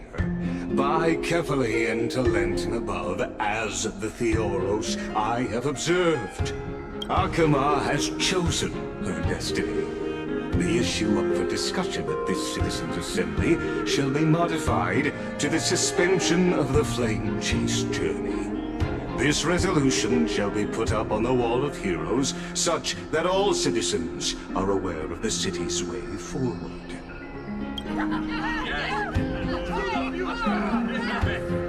Aglaya, dear Aglaya. What has caused your heart to soften? You also don't seem to be as quick-witted as before. Wag your tongue as much as you like. Since the flame chase journey has been preordained by the prophecy, our failure has never been on the cards. Well then, I guess we'll find out if that's true at the Citizens' Assembly.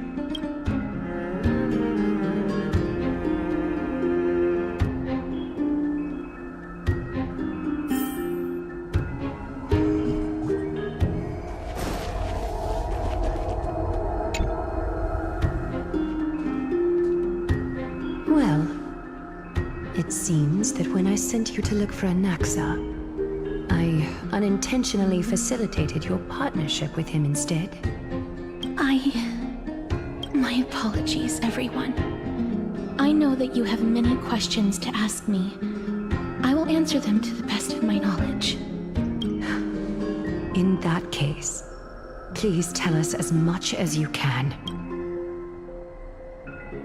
In actuality, he showed me a past that was both long and heavy.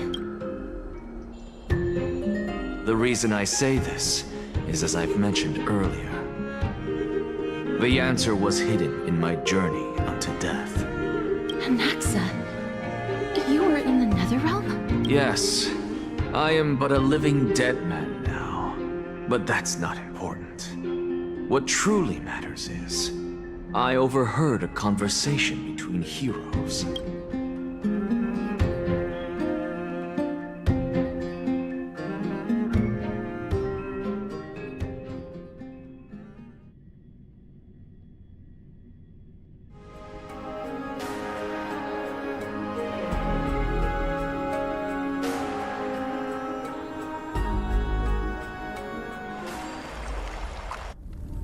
Have you heard of this tale before?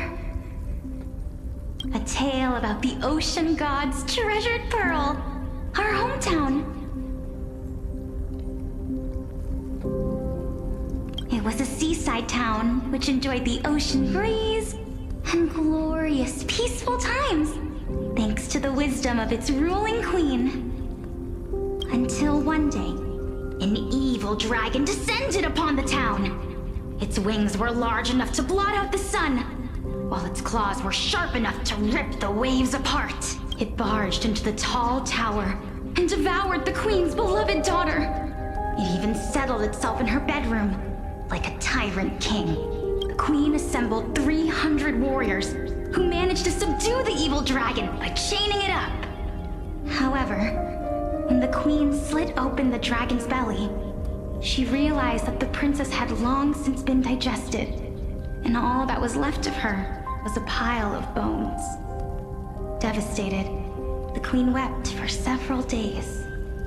It was then that a devious, smooth-talking scholar arrived at the palace and suggested that the princess could be revived through the use of dragon bone and dragon blood.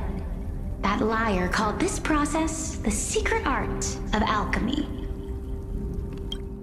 The princess was reborn! The queen was overjoyed, blissfully unaware that the evil dragon's soul still lurked within the princess's body. As revenge, the evil dragon swallowed the poor queen, the glib liar, the courageous warriors, and all of the town's innocent civilians in a single gulp. Worse still, the souls of the deceased refused entry to the Netherrealm because they were filled with regret. Forced to roam the mortal realm, these resentful souls ultimately converged into a river of souls that would not retreat for a long time. The terrifying death had consumed all. Thereafter, our hometown fell into ruin as well. Until... Until? Actually, I don't know what happened next either. Oh my... It seems that you still like to whet people's appetites even after all this time, Elixia. So, according to your story, this is how I used to look? It's practically a mirror image, and yet, what exactly is this? A miracle that I created with alchemy. As for what it is and how I was able to accomplish it, I'll keep the answers to myself for now. Oh, my goodness. Is this cliffhanger really necessary? Quiet, Titan. Continue to enjoy this splendid play, and the truth will naturally reveal itself. Dragon, huh? I've heard this legend before. In that case, what do you think of it? I think that this so-called alchemy was a tenuous analogy added to the story by future generations. After all, you've never heard of a tradition of alchemy in your hometown before, have you? Indeed. Before I left home to pursue my education, I never even knew that anybody was looking into this area of study. Therefore, we can just treat this tale as a fable told to young children. A fable, you say? If so, what moral is it trying to impart to the kids? I guess it might be the concept of equivalent exchange? Oh? I thought the moral might be closer to something like honor the dead. What? At a loss for words?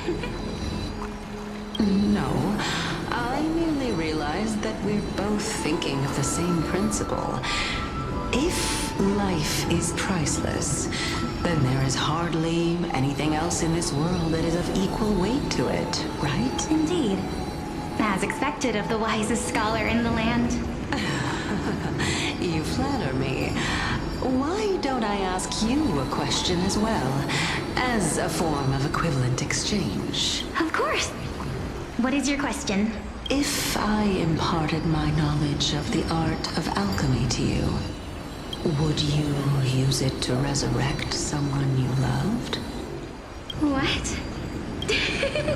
What kind of strange question is this? I got it. You're just trying to get me to tell you whether I like anyone, right? Let's just leave it at that. That was rude of me. Yes, I would. Oh? Death is inevitable. In the days to come, I'm certain that someone whom I cherish deeply will leave me for good, if such a mighty power really existed. I think I would use it without hesitation. After all, you, me, and the rest will all have to face that fateful moment eventually.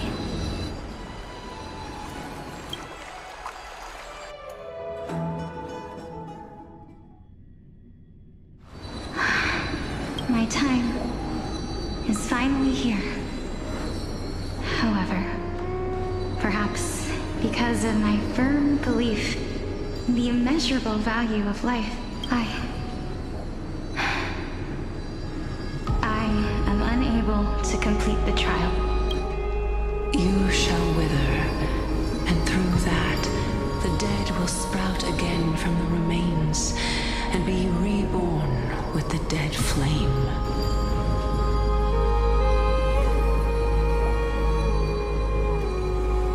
It is a pity that fate is such a cruel mistress.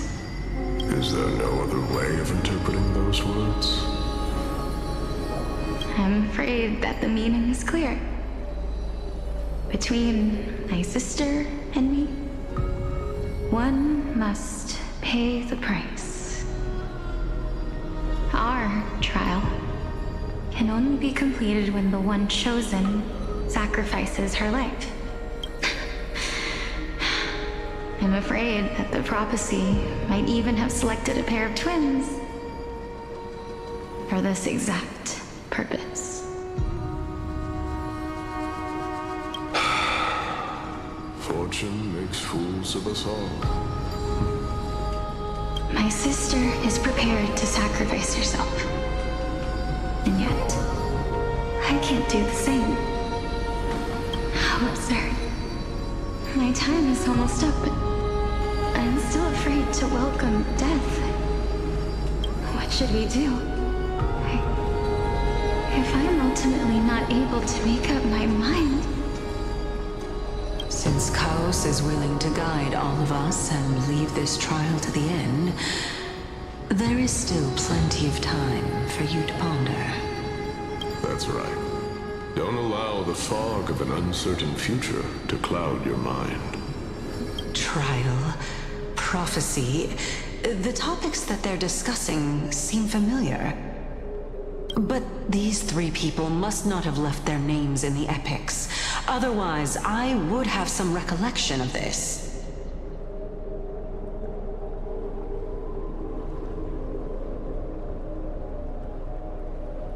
Amphorius's history before the Titans were born was complete chaos. Is that not strange by itself? I have long held 3 hypotheses about this. However, let's continue watching for now. Calypso, Polixia, and this warrior. I seem to have met him somewhere before. Regarding this matter, Nias, are you confident that you'll complete your trial? Of course. Though, I am worried about what will happen once I've emerged victorious.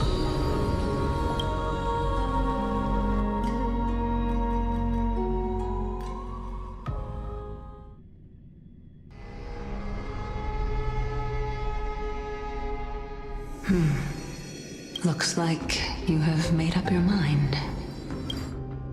Yes, this is the safest course of action. Completely separating courage, honor, tenacity, sacrifice, and reason. You really know how to make things difficult. Please, young lady, witness my fall and demise. Lady Calypso, you shall host the soul-rending ceremony. I do not understand. Why would you dare to sacrifice yourself for a future that you won't get to witness?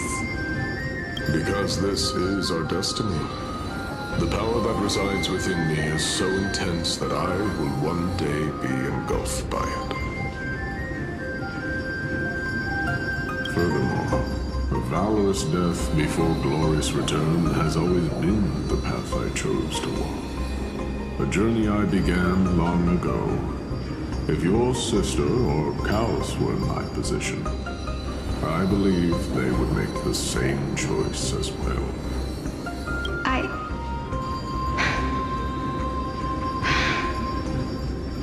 I'm not that brave. I don't know how I'm supposed to face such a serious affair.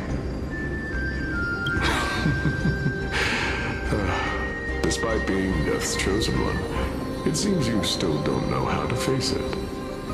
Let's chat, young lady. Perhaps I shouldn't end my journey so hastily. Since there's still time, I'm not worried about letting fate wait a little longer. Of course. This warrior is Lord Nias. As the embodiment of Nikador's divinity, he entrusted his life to us and allowed humankind to end his madness. That means that what I'm currently seeing before my eyes is, in fact... Looks like one hypothesis of mine has already been proven true. These heroes are the true forms of the Titans, before they attain their divinity.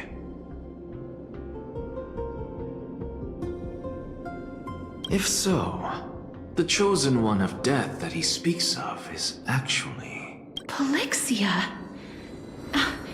Is the previous form of Thanatos? But her appearance...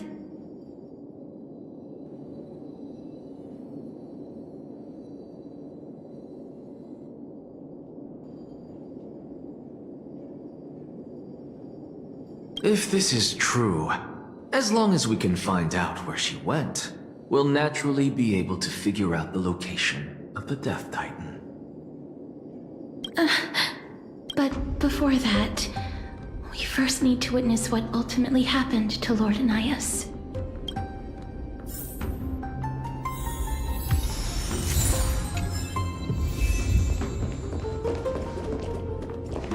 Nikador's courage is a testament that they have never once retreated from a battle. I've heard that these words are still engraved in Castrum Kremnos even today. It didn't occur to me that they were actually part of an alchemical formula.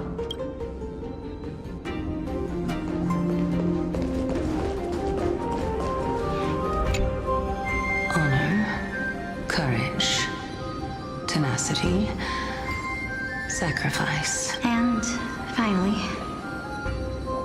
the only thing that remains is reason. Cheer up, young lady. There is no need to shed tears over a glorious death. All farewells in this world are sorrowful, Lord Naias. No, young lady. As a warrior, I have witnessed too many bitter deaths. But now, all I feel is peace.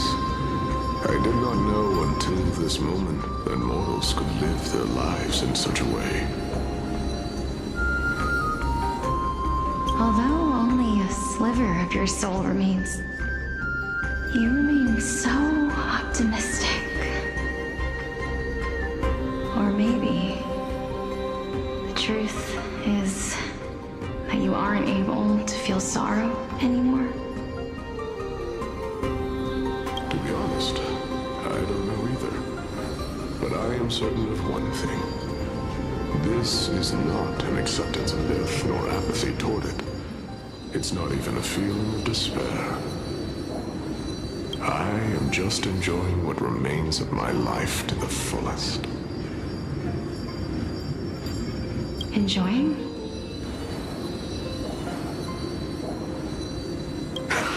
Indeed. Along this journey that we've taken together, not only have I changed the world, I myself have also changed in the process. And now I have reached the journey's end. When I look back and see the grand epic that I've personally written, how could I not revel in that fact? But when you depart the mortal realm, won't all of your accomplishments be reduced to nothing?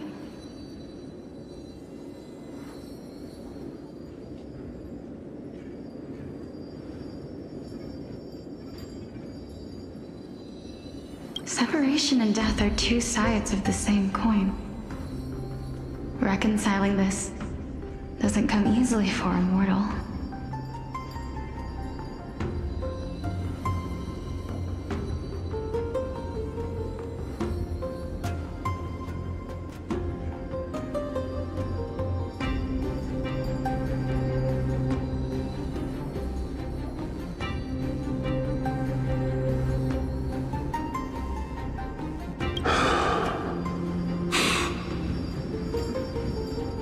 Finally, let me recount to you a story of mine, young lady.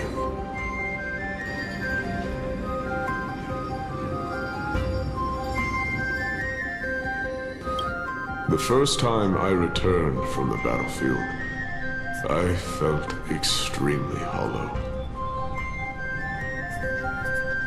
The calamity had devoured everybody on the battlefield but me. When I returned to the city alone, the citizens held a banquet for me that was far from pleasant. I felt as though I was still on the battlefield, and the person who had returned was nothing but an empty shell.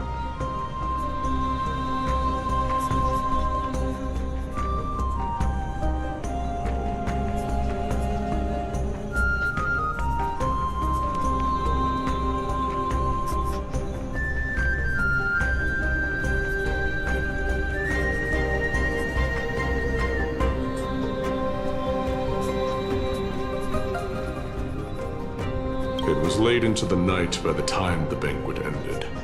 My head still reeling, I returned alone to the barracks.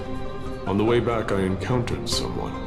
It was a crazed scholar looking at the night sky and muttering to himself by the side of the road. Although I tripped over him and fell, I wasn't angry in the slightest. And maybe because I saw myself in him, I inexplicably asked him a question. Do you think that it'd be better if we just died on the roadside like a couple of stray dogs? To my surprise, he shrugged his shoulders and sighed. To someone who is currently experiencing death, dying and living afford the same amount of bliss. Now please go away and don't block my starlight. Are you trying to say that there is no difference between living and dying? For they are both journeys that lead toward death?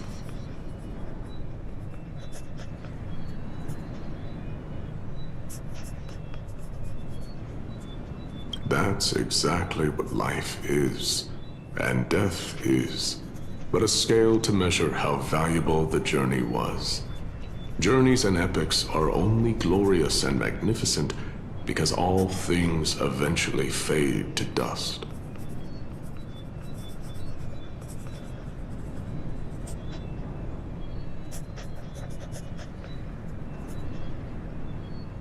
Therefore, young lady, don't detest your fate. Instead, willingly and respectfully embrace it. The embodiment of strife telling me about the majesty of the world. Indeed. I believe that when the fated moment eventually arrives, you will be able to understand my words. It is time for me to knock on death's door. I will set up a long table at the end of the road and humbly await your arrival. When that moment finally comes, let us drink and be merry then.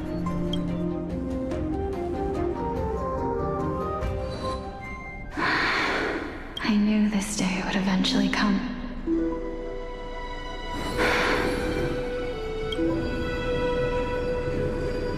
Are the both of you ready? Calixia, I'm here. What? This... This is quite interesting indeed. Is this... Calixia's sister? Is it... me? Now, it's time for us to fulfill our promises.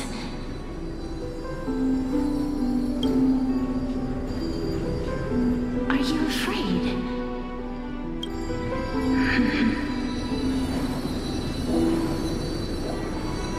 What are you afraid of? That I won't be able to do it.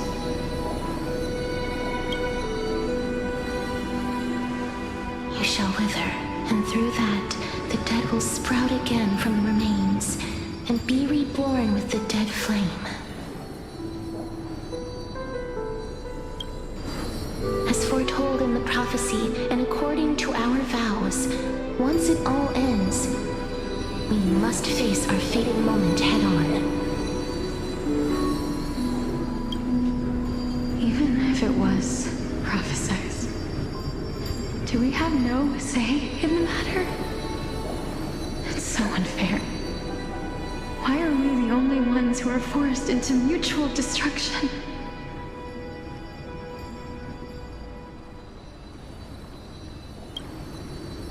Let me do it, sister. Let me be death's sacrifice. I was never long for this world anyway. But you're different.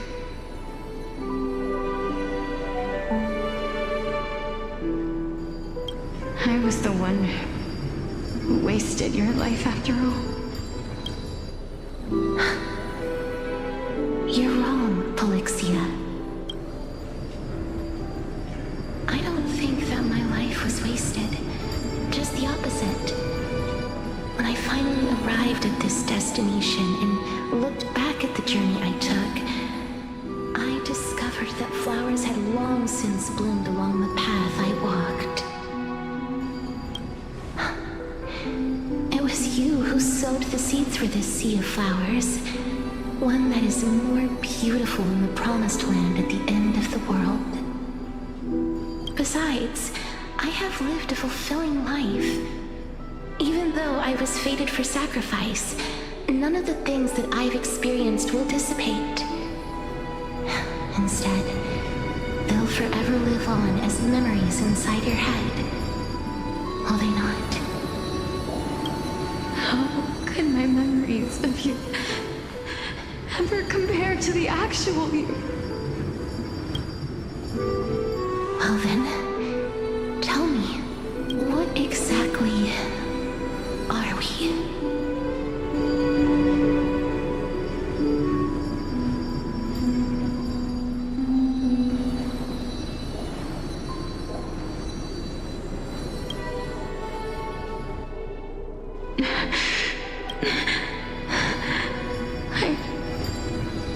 I don't know. I don't know either. But regardless of what the answer is, regardless of how we're shaped by others, or even by this world, ever since we were born, the fact that we existed was predestined, and nothing could erase it. This is why I will always, always be by your side. We're twins, after all. All right, my dear Polixia. It's time to extract my heart and light the flame of death. After that, use it to plant the first bud in the prophesied new world.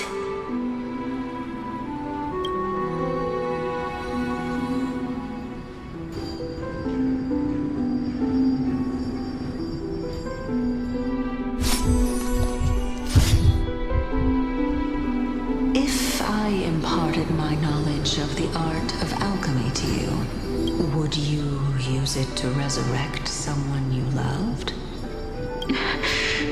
Death is inevitable.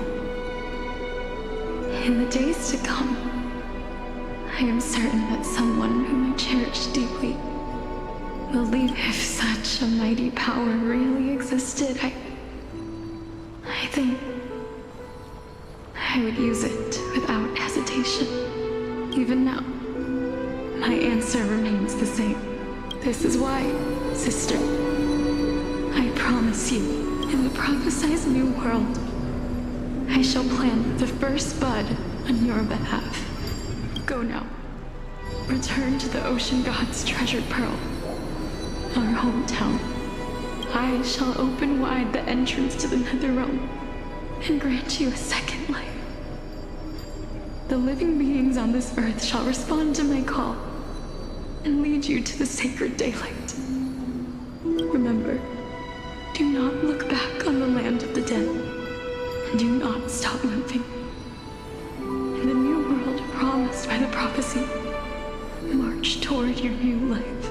As for the price of our equivalent exchange, let me be the one to pay it. Everybody, we've come to the end. Unfortunately, I am not compatible with the Supreme Being, so I was unable to completely fuse their soul into my own body. However, being able to glean all this from them is exciting enough.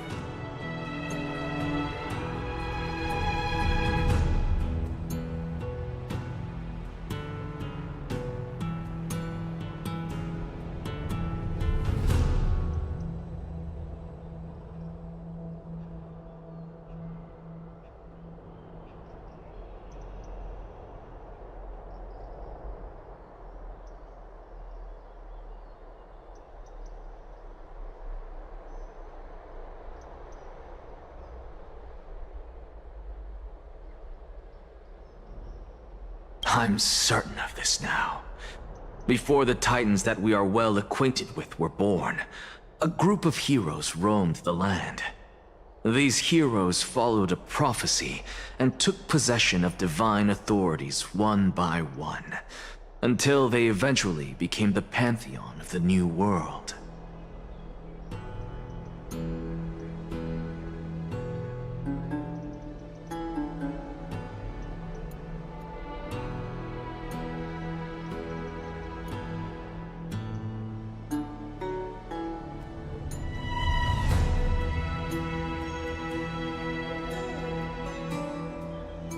Just like the flame chase journey of today, Amphorius' history is cyclical in nature.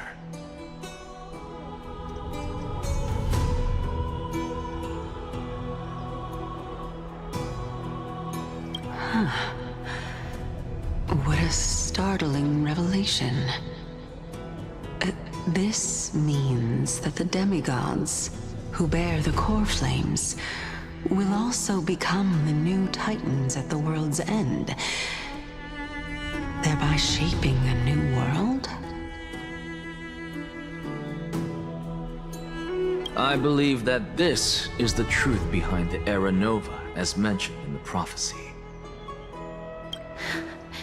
This is utterly unbelievable.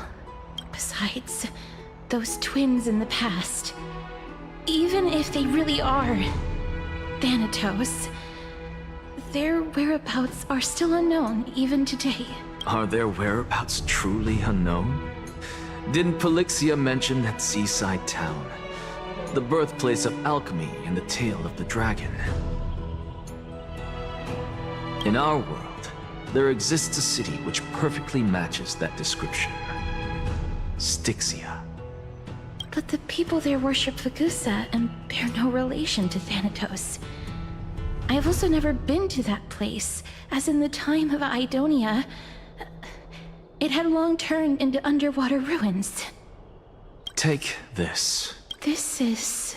the new Sporist masterpiece, the Philosopher's Stone. It was made by transmuting all of the sages' wisdom into a single entity, with their flesh and blood as its foundation. Remember? I've mentioned before that the art of alchemy is all about conversion, tempering, and ascension. This process also applies to the pursuit of truth. Regardless of how unbelievable this sounds, the truths of the world have been refined from the impurities. Think about the story of the dragon. This stone will lead you to your real hometown, allowing you to reform the door to the Netherrealm and discover Thanatos' fate.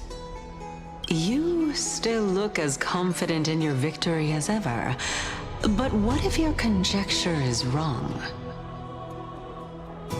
Simple.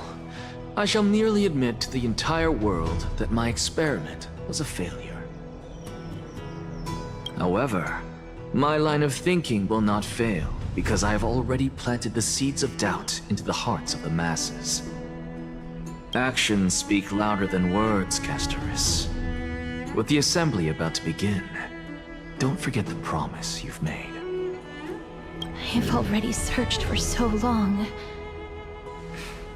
I'm willing to try one more time. While we converse, his life is also slowly slipping away. But before I leave, I have another question. What exactly did we witness just now? That was the world imprinted in Kefali's soul.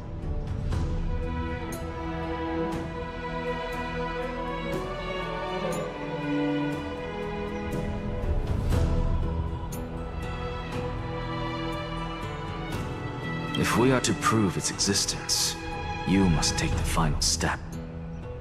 Go. Do not disappoint me. I understand. Hey, child of humanity. Don't get antsy. I still remember the question you posed to me. As a scholar, I do not wish to offer up ambiguous conclusions. Let's discuss this topic again when she manages to find the evidence. I merely wanted to ask, was that stone transmuted from your heart? If so, rebirth is no longer an option for you.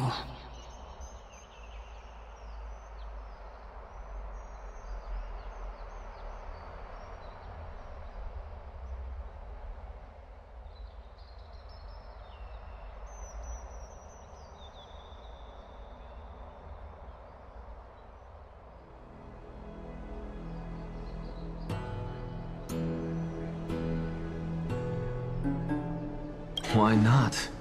When I was a child, I lost someone dear to me.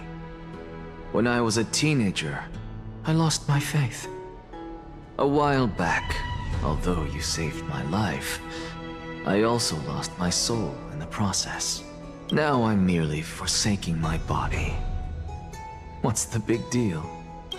Why are you always finding ways to die? Isn't it good to be alive?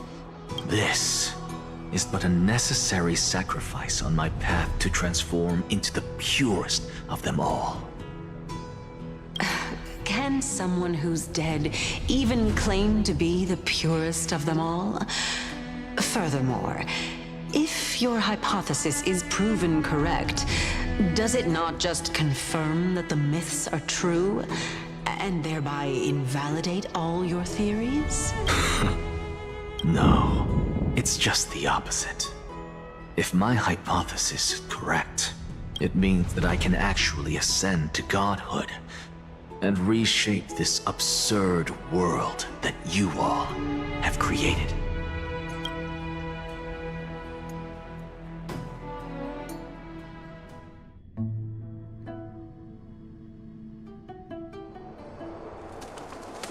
That's a lot to take in at once.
Lady Aglaya, please, let me explain.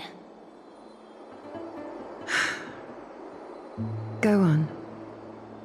You know that the core flame of death has always been the greatest unknown regarding the Era Nova, which is why both you and Kindness desire to gain the power to control that core flame in the approaching Citizens' Assembly.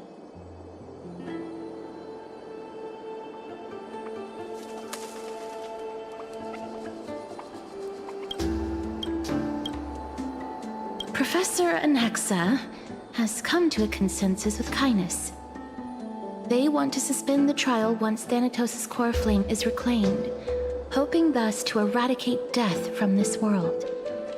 If they're successful, then the flame chase journey will cease, and Akama can enjoy everlasting peace. But I know this runs counter to your wishes. So long as we do not usher in Era Nova, the Black Tide will never be eradicated. Even with Lord Mighty on the front line, and the Black Tide not posing an immediate risk, the danger nevertheless remains. Honestly, it's difficult for me to assess the pros and cons in this decision. But someone must bring the core flame before we can begin negotiations over it. The Titan could be very near. I cannot let this chance slip by. Besides, someone has to make this trip to bring back Mr. Soul. Well said.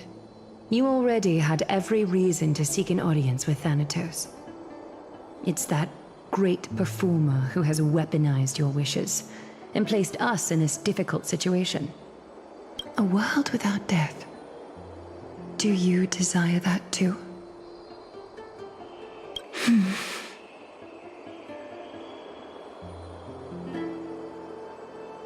If fate dictates that my path must oppose yours, I will do all I can to resist it and protect what I aspire to achieve. Lord Mighty showed me that without taking the first step, all talk of what follows is moot.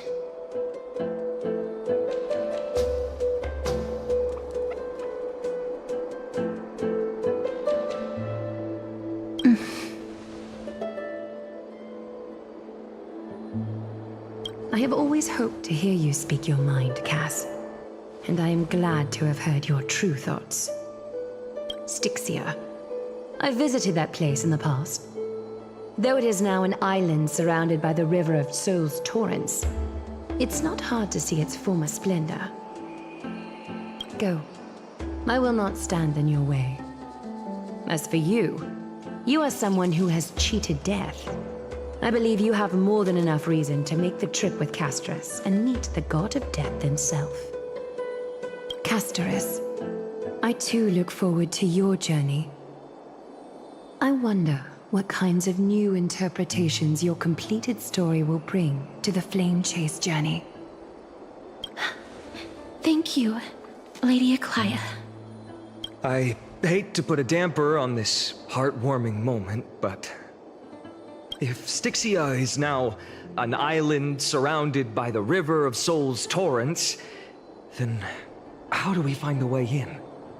Lady Treby is probably... The answer is quite simple. In the Mids, Zagreus once made the domain of the dead their treasure vault.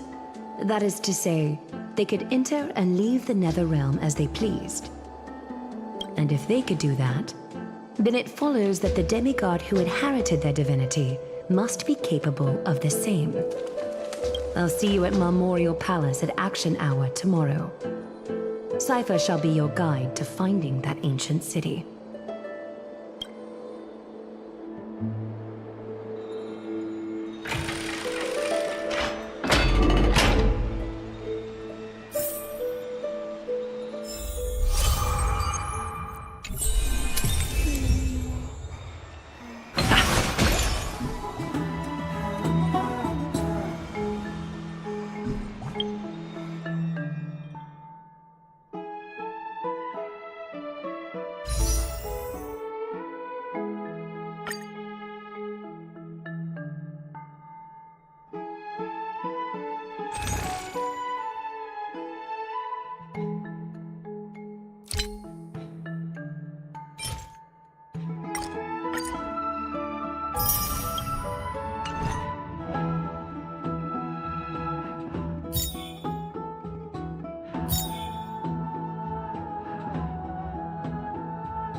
Really?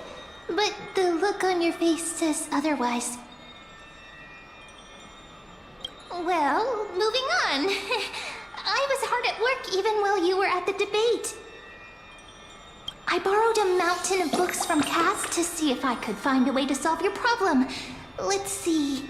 I still have only 32 books to go.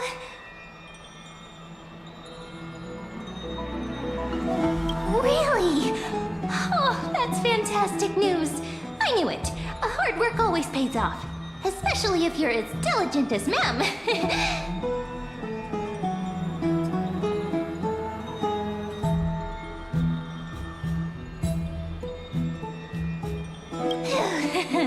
I feel like a huge burden has finally been lifted off my shoulders.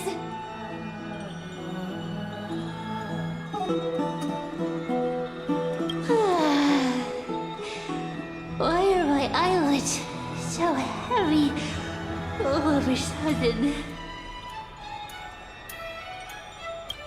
You're right. Then I'll go back to...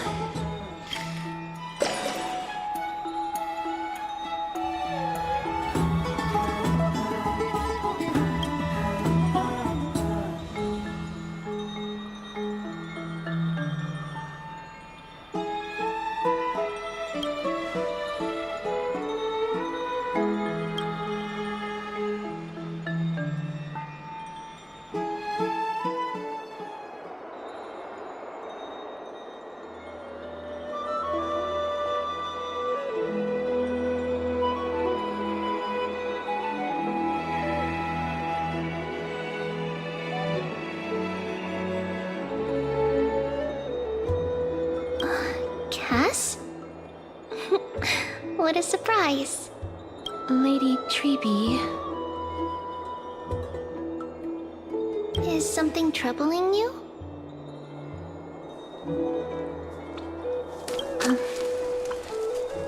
I just wanted to speak to Lady Trian for a bit before I set off.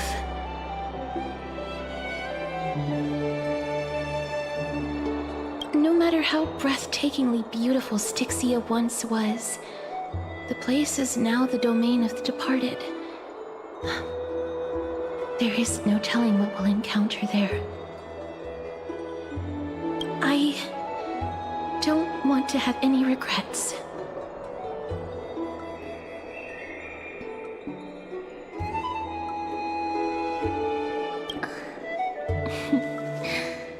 Has anyone told you that your eyes are sparkling today?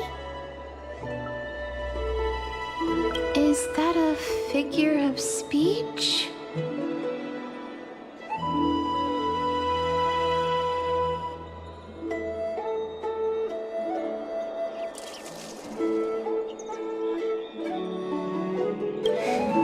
In the past, when you did smile once in a while, all of us could see that your heart remained troubled even as you smiled.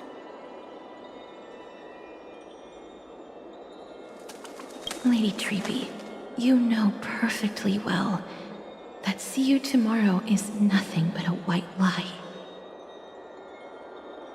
I hope your toughness is not a mask hiding a lonely heart. Cass, you hardly ever talked of your past. None of us knows what you went through, apart from Maggie. But we know it must have been filled with pain and hardships, as it is the fate every Chrysosaur is destined to live out. We are just happy for you that the core flame you're meant to inherit has finally surfaced. Isn't it a little too soon to say that?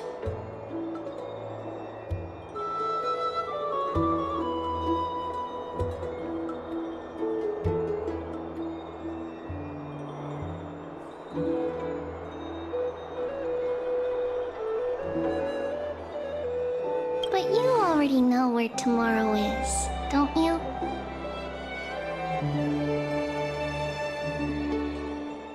There is no need to rely on anyone else. Just give it your all and leave no regrets. We have always believed that your embrace is just as warm as everyone else's.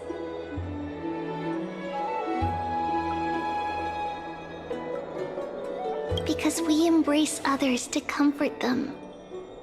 And Cass, you're the kindest Chrysosaur we know.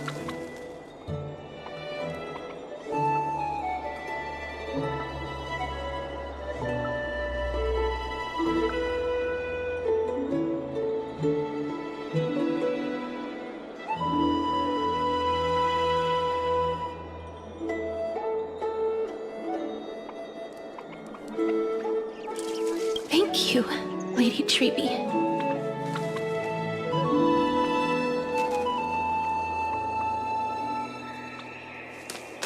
This feeling... it's hard to put into words. I suddenly found myself with so many wishes. So much I want to accomplish before setting off. Then go do it, Cass.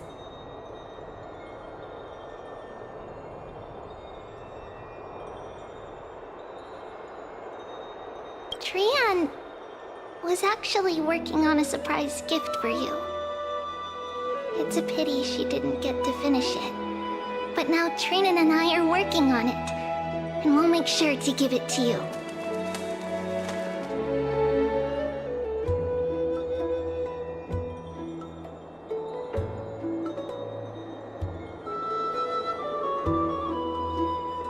So, let's meet back here when you return from Styxia.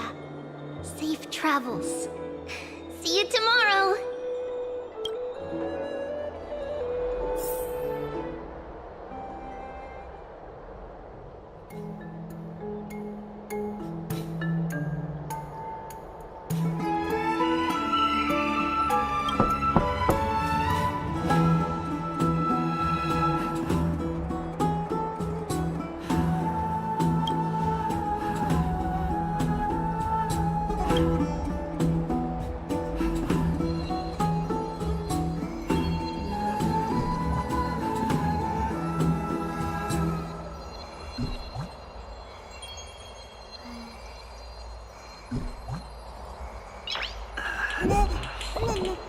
Nice.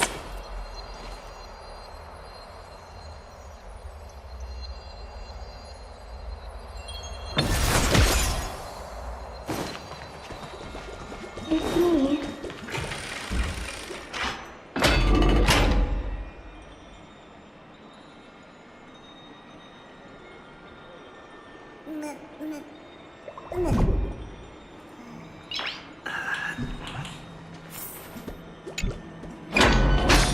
I hope I didn't wake you.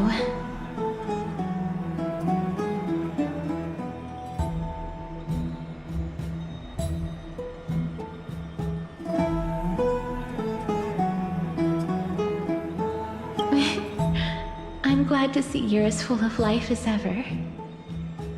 I'm here because of private matters, actually.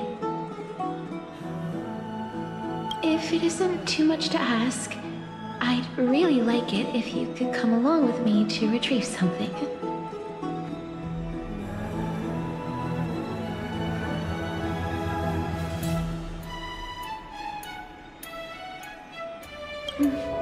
Aren't you going to ask me what it is?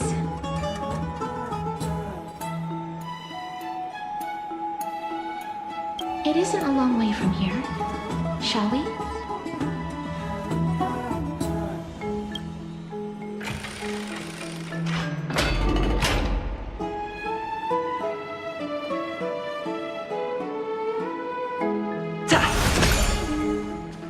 I'd love to go with...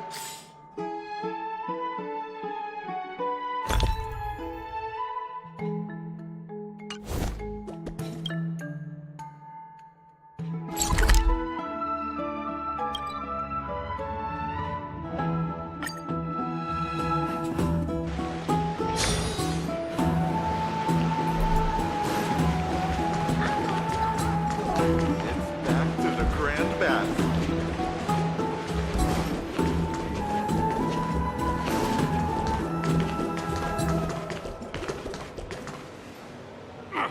I want to vote! Tell me how I can vote!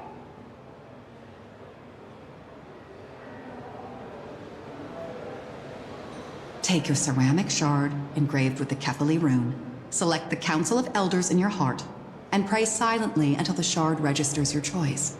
Then toss it into the Dolium.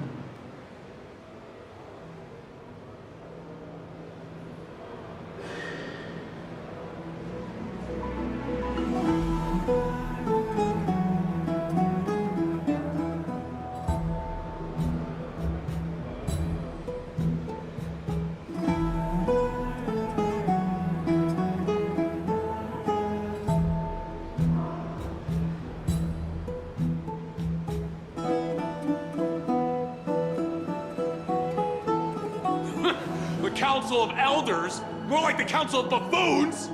The Black Tide took my hometown long ago. Who are they kidding with bringing back Eracrysia? It's all a sham to create their own Eracrysia in Akama.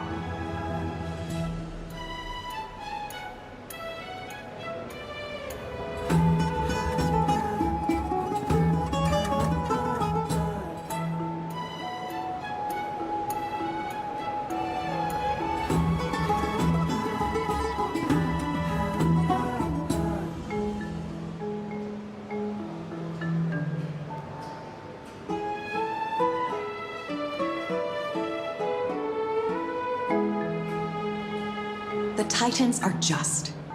So long as we do not overstep our bounds again, we will not incur divine wrath.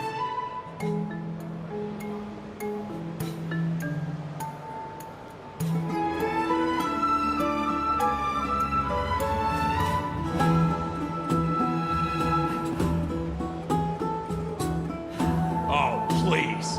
The time when these deranged titans should have vacated their spot to the demigods is long overdue. You'll see soon enough, you old bogey.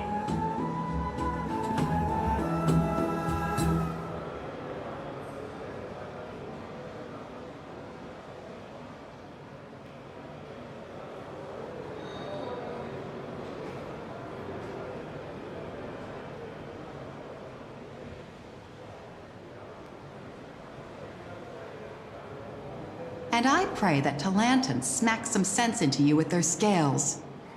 We shall see how this turns out.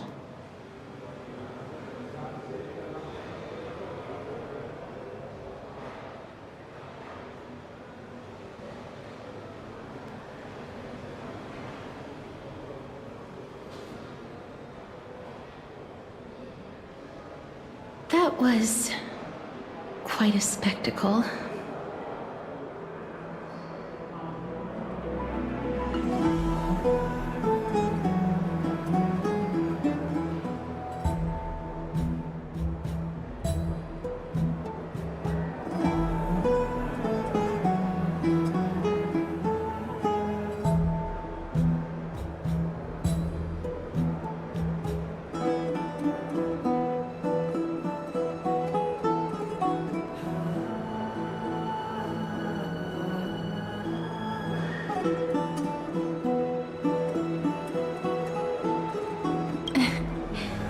I suppose peaceful is technically correct if no actual violence happened.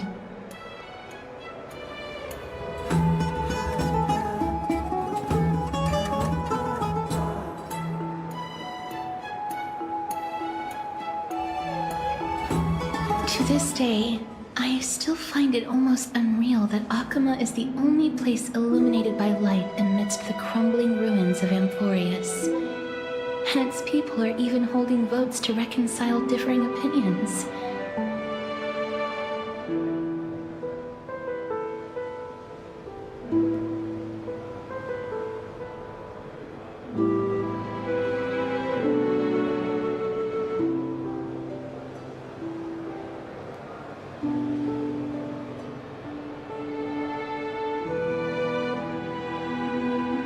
This peaceful sight is making me forget that this is the end times.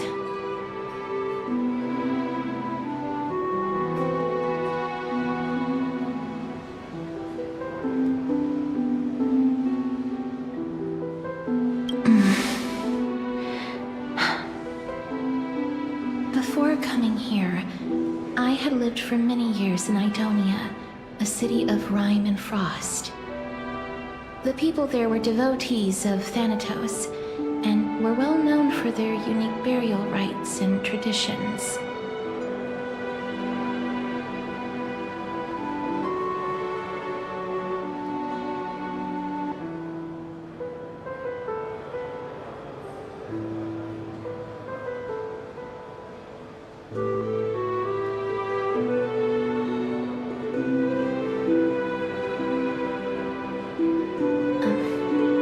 Traditions that I played a major role in.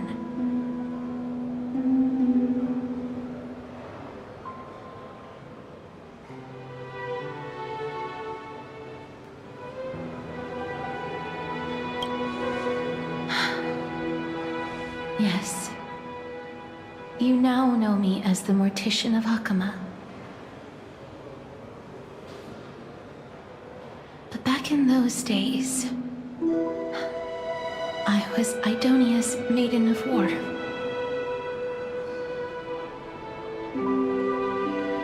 I was trudging across the frosty plains on my own when the Idonians found me. They saw the curse in me as a blessing from Thanatos, and believed that my hands could correct the Eracrisia's mistake and lead them to meet the great god of death.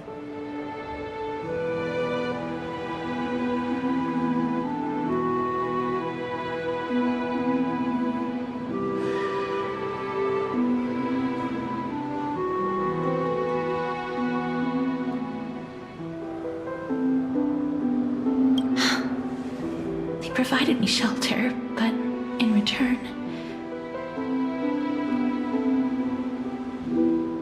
I was expected to grant merciful deaths to war captives, prisoners bound for execution, and heroes alike.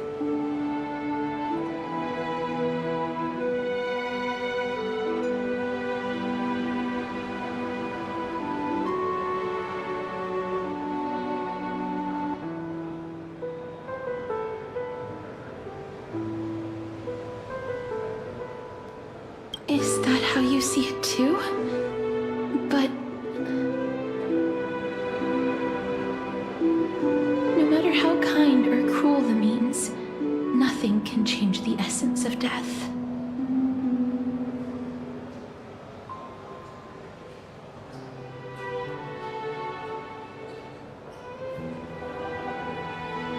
Taking away someone's life is never worthy of religious worship.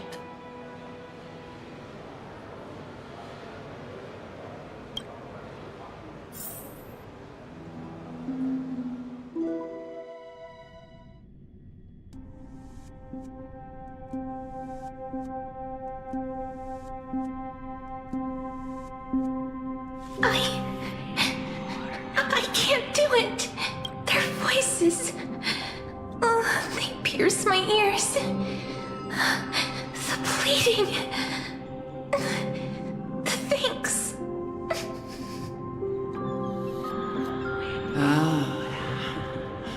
I know that feeling, child. I was once as lost as you are now. But you must respect those walking towards death, just like how you should respect yourself as the Holy Maiden granting humans glory and liberation.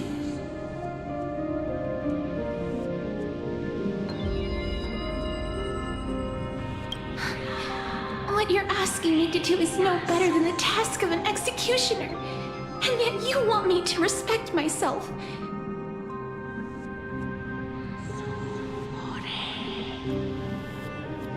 No matter the titles, I am still taking away human lives.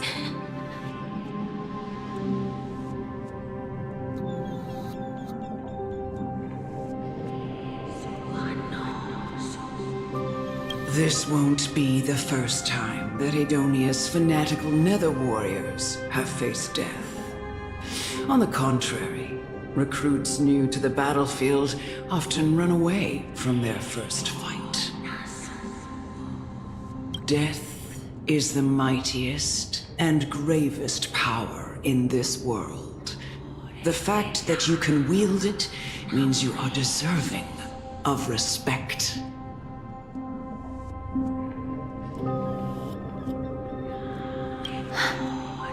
That's such a twisted reason.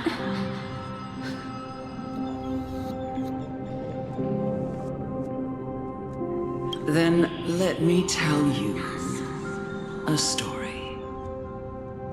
In Idonia, the great swords commonly used by executioners are called Draconian, in memory of Drakon, an elderly executioner.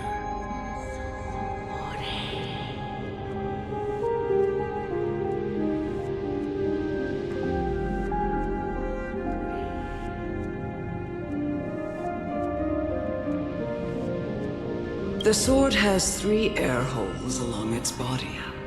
If the sword is swung down swiftly and accurately, the holes would make no sound, and the executed would also depart this world quickly and painlessly.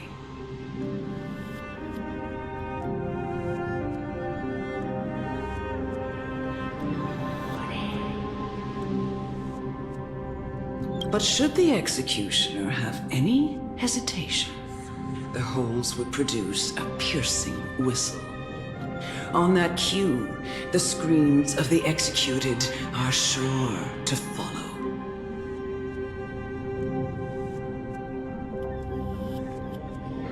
Every executioner after Dracon is to hone their sword skills every day in preparation of future executions.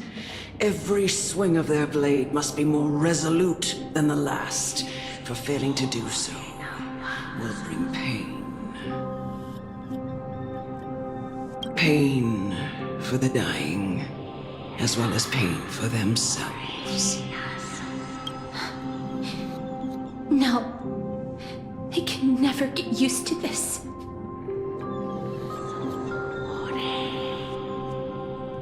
You misunderstand, child. I am not telling you to get used to it.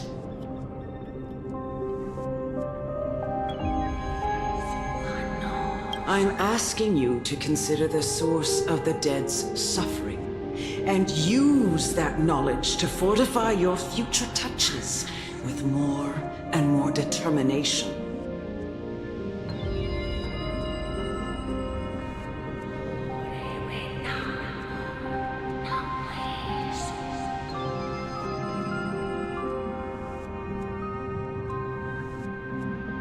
Go, walk with the dead and love them as you love life. Then you'll no longer hear those noises.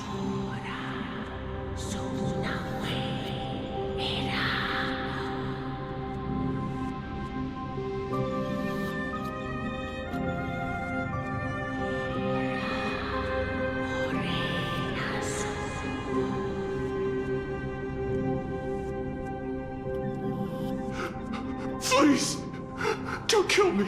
I don't want to die.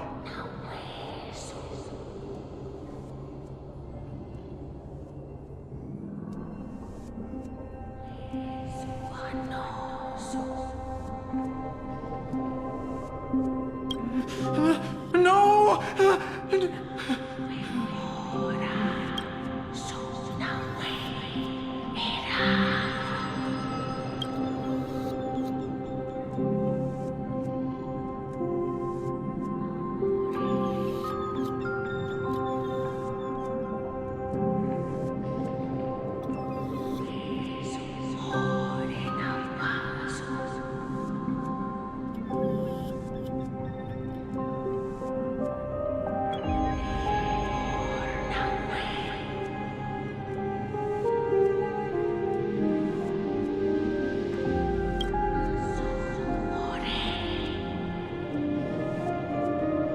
May you gain some insights through his sacrifice.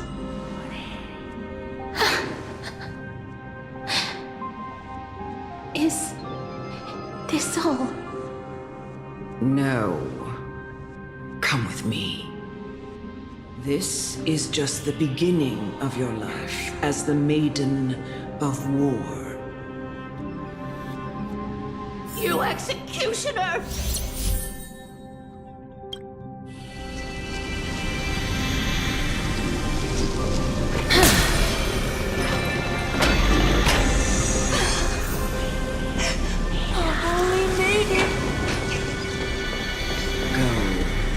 Grant her glorious death.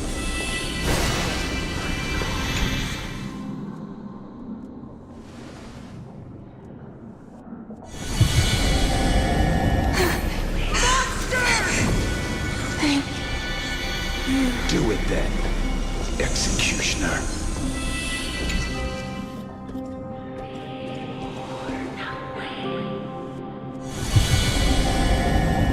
I curse you to live in eternal pain.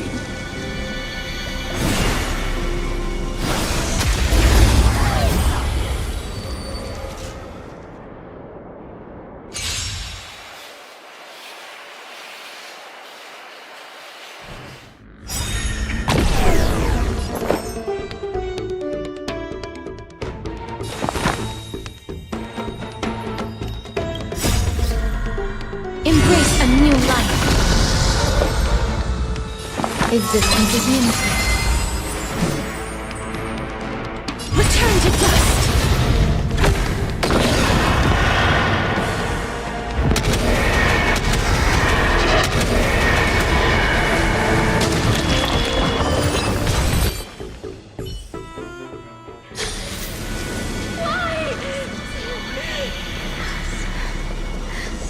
Please, grant me release.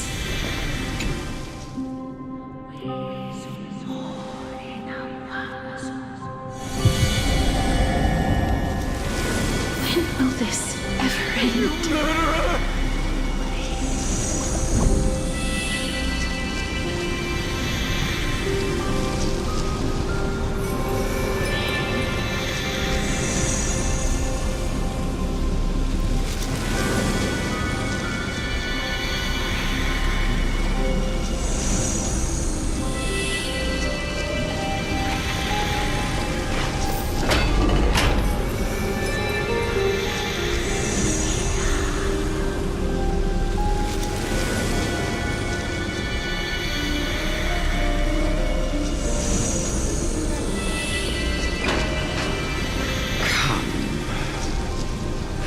Fulfill your duty. What are you trying to do with me?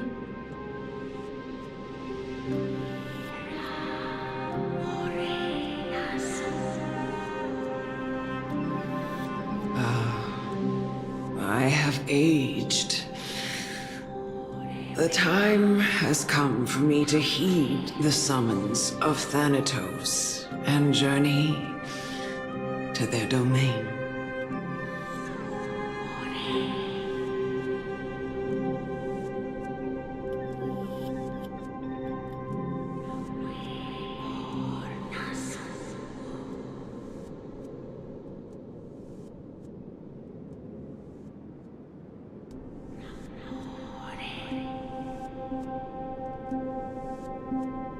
The final resting place of every Idonian.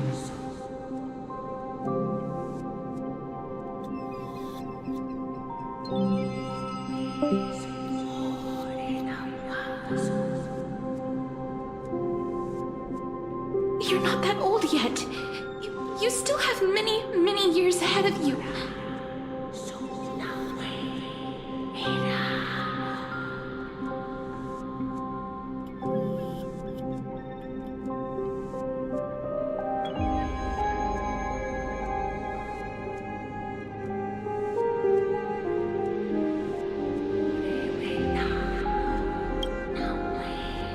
No.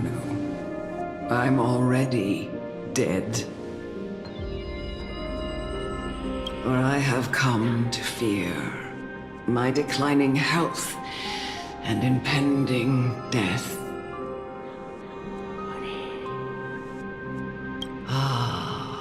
Castorus, will you give me one last chance to charge towards fear and prove that I am no coward?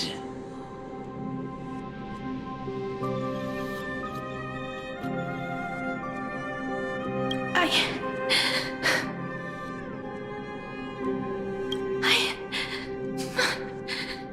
can't take this anymore! Child, it was I who brought you here from the frosty plains and set your farcical fate in motion. It was also I, Chief Executioner of Idonia, who forced the heavy duty of executing others onto you.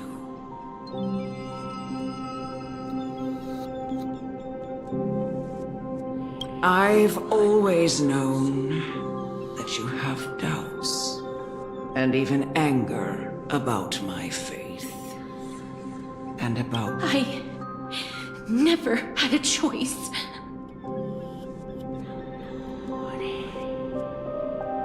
Indeed. We essentially abducted you. Yet you can end any sinful life with just a touch touch of your fingers. Shouldn't it be easy for you to escape from here?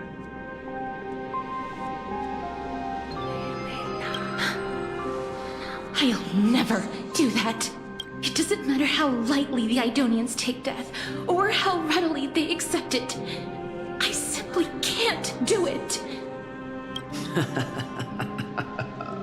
I knew I was right about you. What do you mean?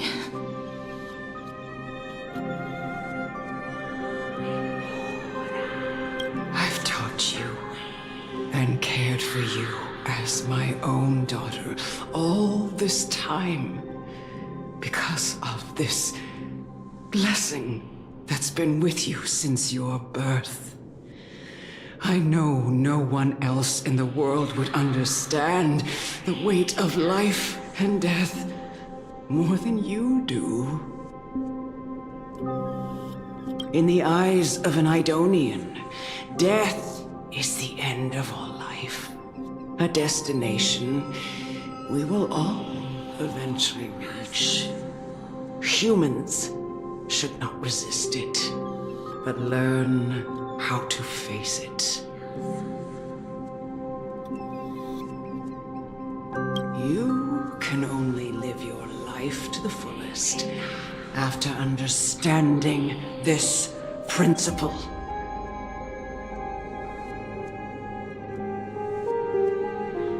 And when you do, even if you eventually leave Idonia's protection,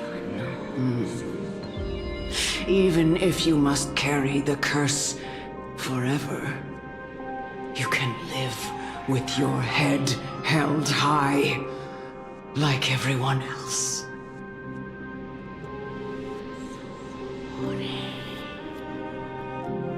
No!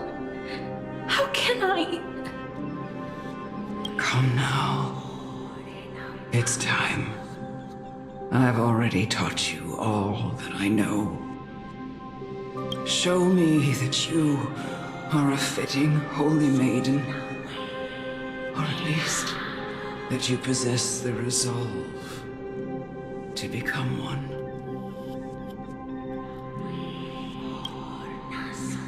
Come now. It's time. I've already taught you all that I know.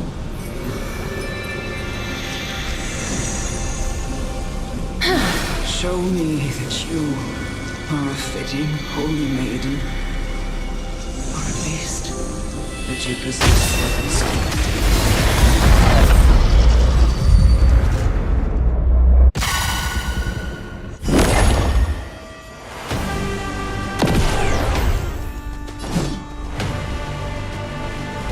Return to dust! So this is the warmth of life.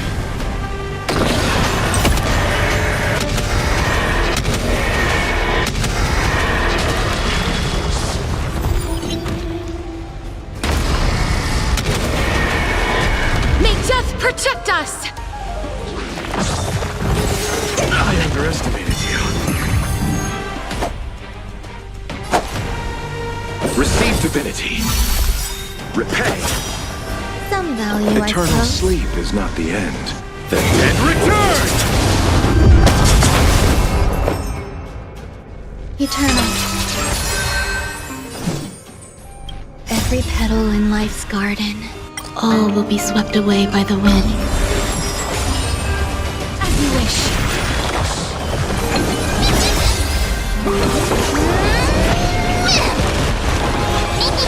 Root here. Embrace a new life.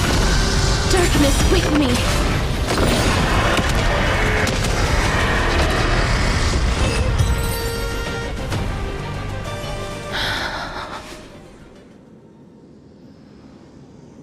This was the last time I followed her command. I gently touched the elderly woman before me. The executioner, who had seen too much death, died the same way as everyone else. I gasped for air, a wistful look in her eyes, and an elder Amunet, the person who tried to teach me about death, ultimately vanished like dew in the morning mist. She spent her life embodying the beliefs of the Idonians, and when death finally came, she embraced it exactly as their doctrine had taught. I have nothing but respect for her.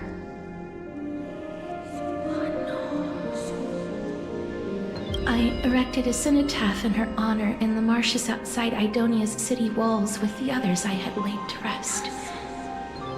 Then, I set out once more in search of Thanatos. It was a long, long journey. I heard so many discussions about death along the way. Life finds meaning in death. The world improves because there is an end. It seems the most terrible darkness in this world. Everyone talks about its heavy weight. Some resist it, some worship it, and some even revere it. How did a disappeared titan become the deepest fear of humankind? And why do they haunt my dreams? I continued my travels to seek an answer. Initially, I was running away. Then, I started searching for it. And now, at the end...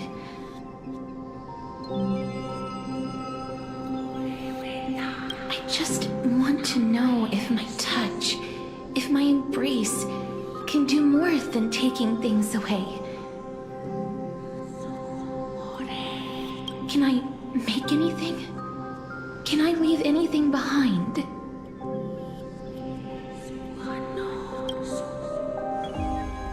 I don't want to die. Please, I fucking you, just let me go. I don't want to die, please.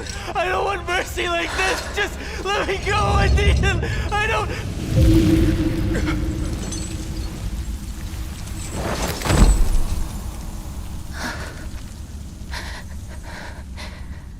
I hate these icy hands.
The Reaper has blessed your hands. Only you can grant them peace.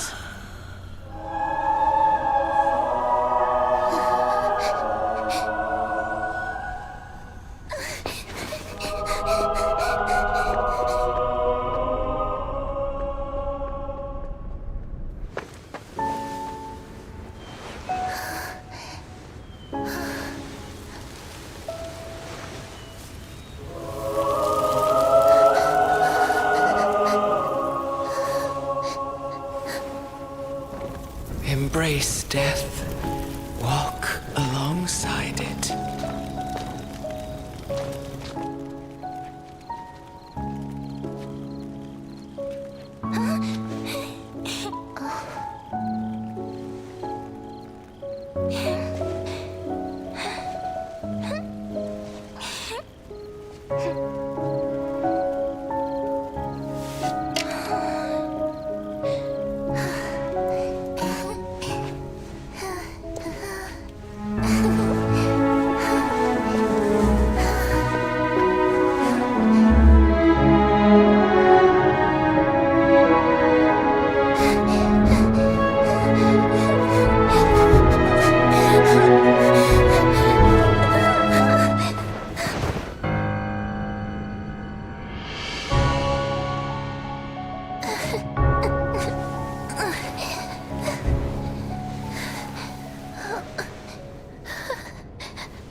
Is that you, Castorus?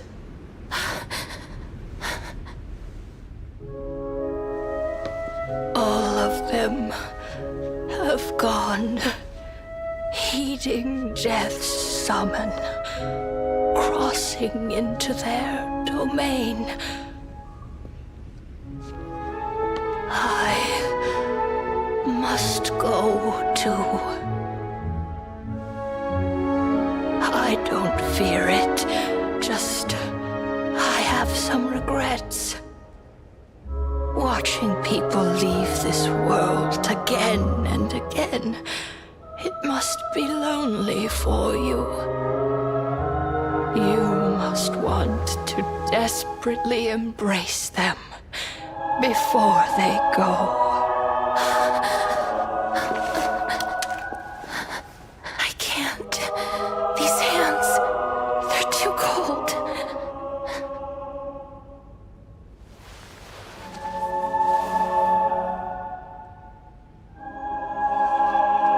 But Big Sister Castorus, your hands are so warm. Just like anyone else's. So go on. Don't hold back. Give me a warm hug.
Can hands like these really be warm?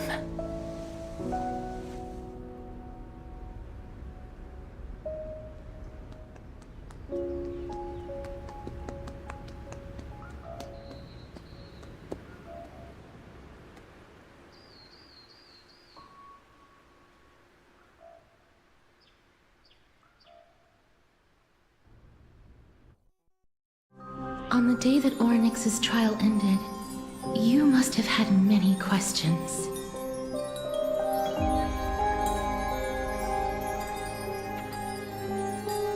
I felt just as confused. Why, as someone from beyond the sky, were you so cruelly dragged into Amphorius's fate?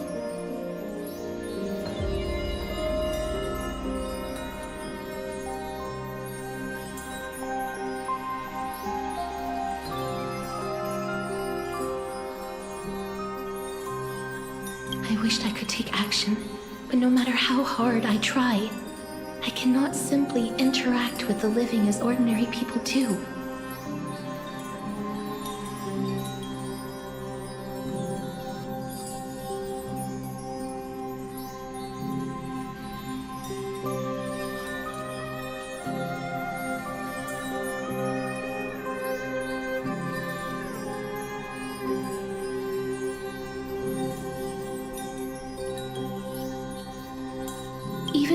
brushed against each other unintentionally in the grove. And it was obvious that nothing had happened. When an almost unattainable hope finally welled up in my heart.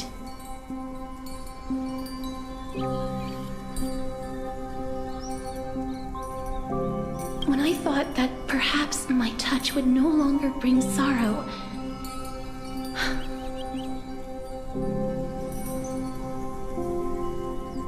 Fate declared to me, it wasn't that the curse of death had finally been lifted, but that your soul no longer belonged to this world, and there was nothing left for my hands to take. Nothing.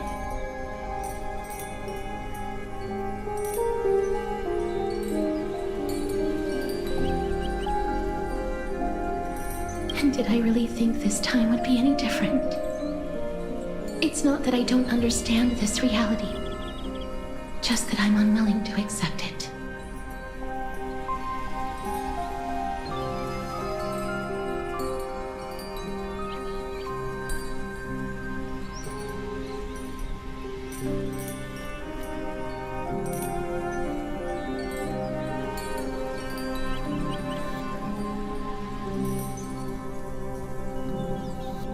Having walked such a long road, I am still unable to find the answer to life and death. I am resigned to eternal despair.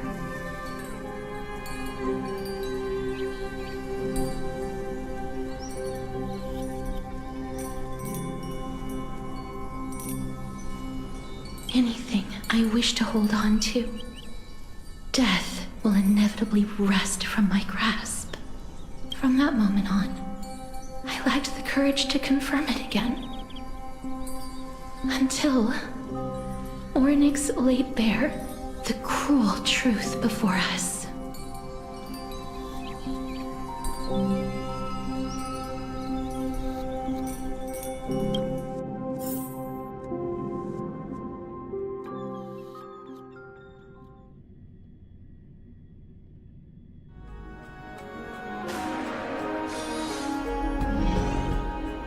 But now, perhaps I might have one last chance. Long ago, Trinan read a prophecy to me. At the end of the Sea of Flowers, the souls of the living shall warm thy fingertips, and after an embrace, there shall be eternal separation.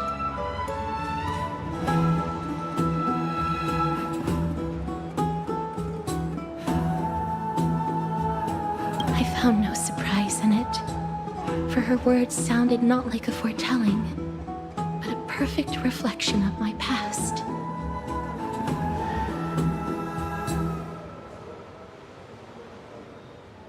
Embraces in this world are born of reunions, yet my touch speaks only of farewells. In that moment, I had no doubt that this destiny would weave itself through the entirety of my life.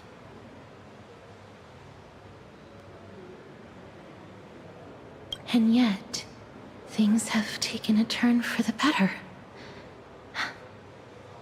Now that I can finally have an audience with Thanatos, perhaps I can rewrite the meaning of that fated prophecy.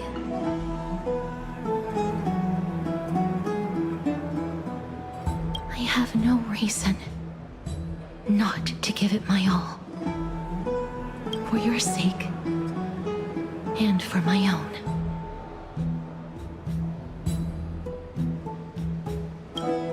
With that, I won't have any regrets.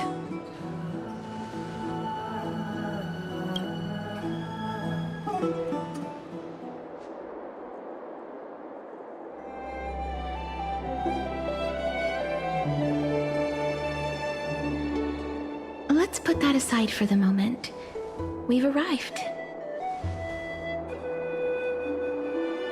I want to retrieve a small gift I specially prepared for you. I made it myself, like the trinket I gave Lady Trian. I want to leave something for everyone, if possible.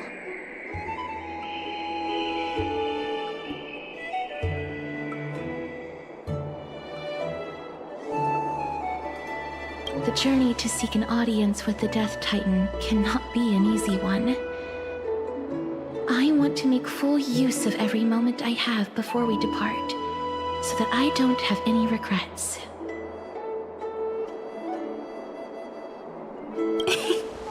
No, it isn't. You'll know when you see it.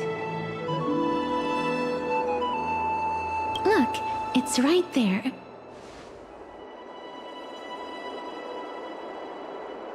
Huh? Where did it go? What's going on?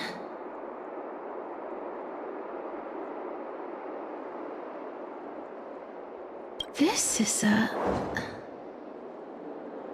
coin of Zagreus and a slate. So it's her.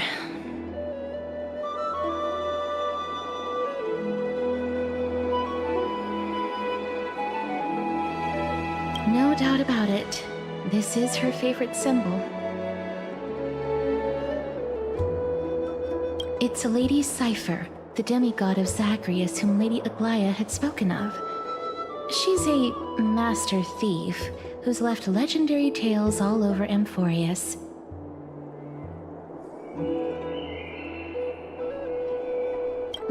So many years have passed, yet she's still announcing herself in such a crass manner.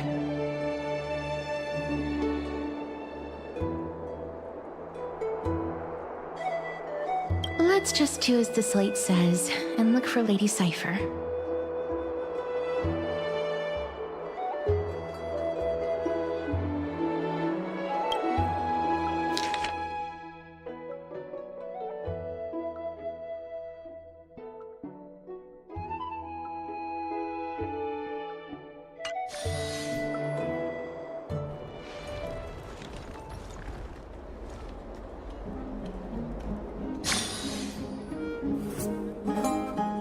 Look, it's right there.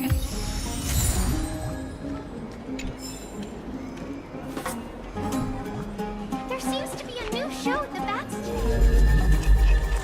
I must pursue her.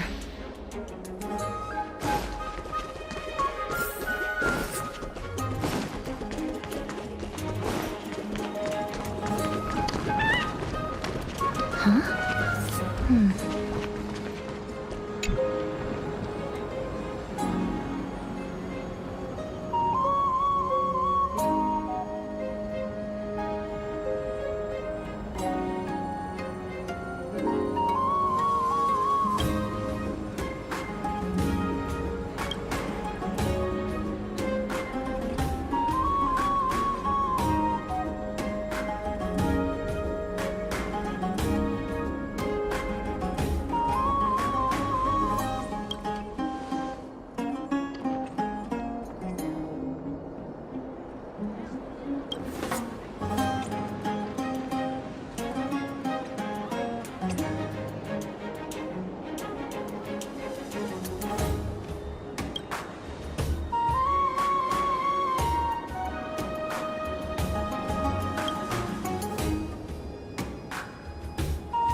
This is a trick she left for us.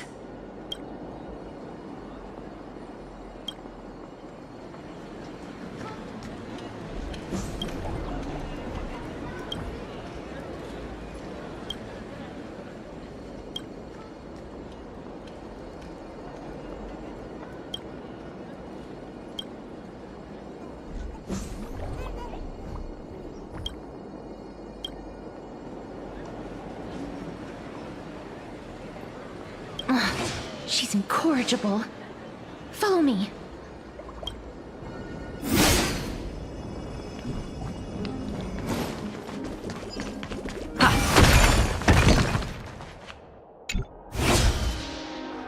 This is how it should be.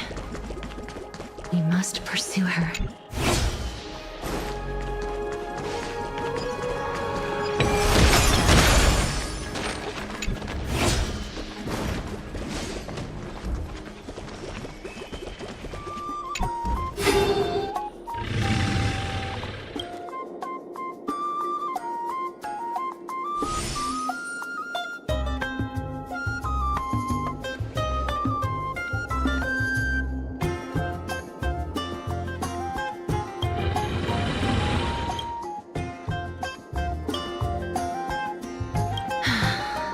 Lady Cypher, please come on out. You're still careless as ever. Shouldn't you keep such a precious gift near your bosom? Since you know it's a gift for someone else, please give it back to me. Stop hiding among the people and letting the wind carry your voice. Now, since I know it's a gift, that just means I need to milk its worth. The children... Name your price. I'll give you however much you want.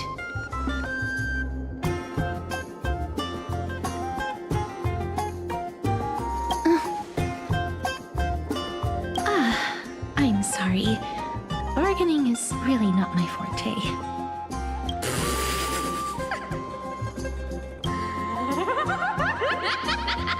No wonder they call you Princess Homebody. Why don't you two come over to my place? It'll make a better venue for proper business discussions. You can find where I live through the winds I've sown. Piece of cake. I can do that even if I can only sense your soul. All right, I'll see you there. By the way, everyone cool with me collecting a deposit before we reach an agreement, right? Now, come this way.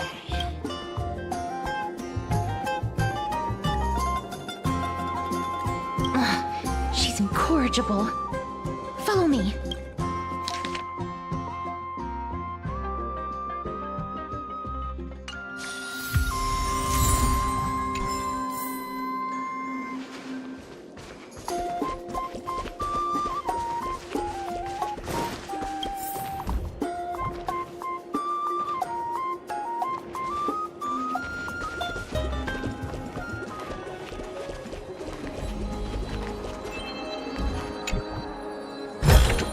Looks good.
Is that all?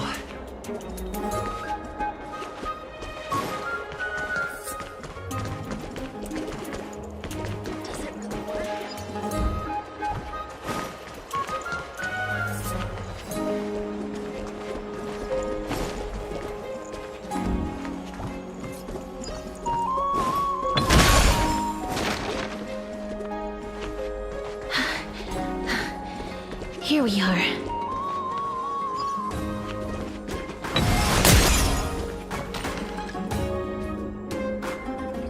Over here! Over here! No, not that way! This way! Come on. If I really wanted to hide, you'd never find me. So relax, you two. No need to get your hackles up. I'm not that scary, am I? Meow.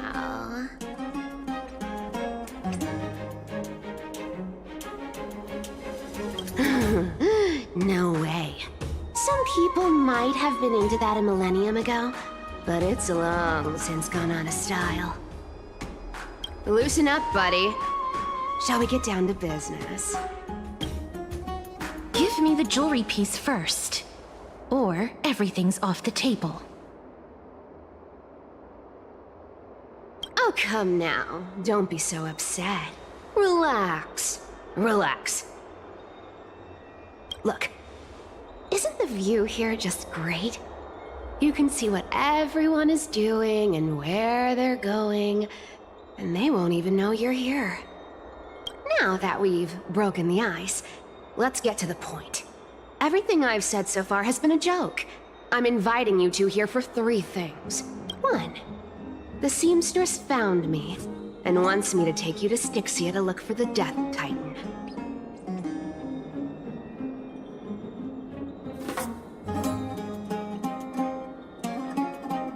2, the Council of Elders also found me and wants me to make sure the core flame of Thanatos ends up in their hands.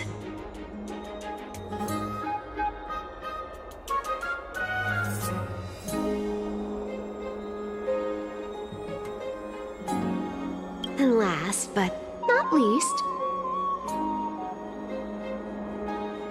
I'm telling you that I'm not interested in doing either of those things. Don't go look for the Death Titan. The end.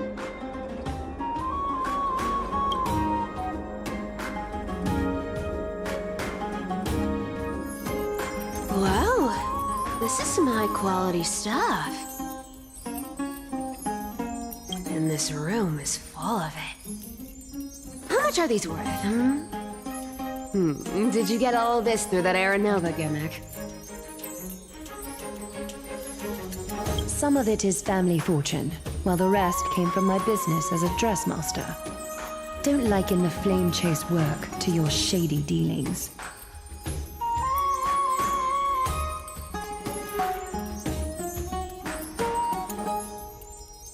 Wow. I should have busted down your door instead of going around like a thief. Well, spill.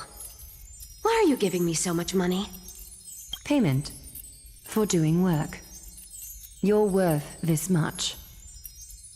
Did you forget my stance to all this? I thought I made myself very clear. You wish to run away. Run away from your responsibilities, from the prophecy, and from your destiny. You shall walk with greed and die over petty change. I understand this prophecy weighs on you immensely. That is why I have never reproached the demigod of trickery for running away.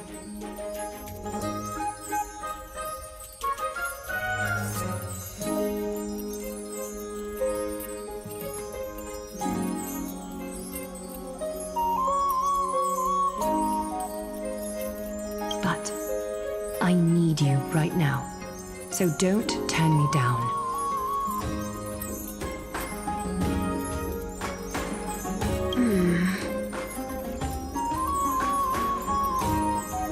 You know, maybe the gods got your tongue with their golden threads, Aglaya.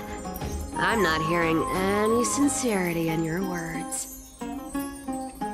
Give me a reason why you're bowing your noble head to me. We lost Trian. Oh. The divine power of passages is running out. I need another demigod to escort Castoris and help her fulfill her lifelong wish. Oh, I get it now. You're sending Castris to her death. And you want me to die with her. This is Castris's own request. I have never seen her so determined. She brought this up herself? You're not pulling my leg. She's also made up her mind to leave her confused past behind. As will you, Cypher, when you finally make up your mind. Don't be so sure. Time is hard in the likes of you and I. But Castris remains pure as driven snow. She can always turn back before the end, you know? Maybe she'll remember Trian's sacrifice. Maybe she'll remember the countless martyred Chrysos heirs. Maybe she'll remember you. Tell you what. Why don't I take this room of treasures as a security deposit? And we make a bet. Go on. I bet she'll change her mind and turn back. Now, if I lose, I'll do what you want me to do. Return this deposit to you. Plus, giving you another room full of treasures. How does that sound? You sound like you have all the confidence in the world.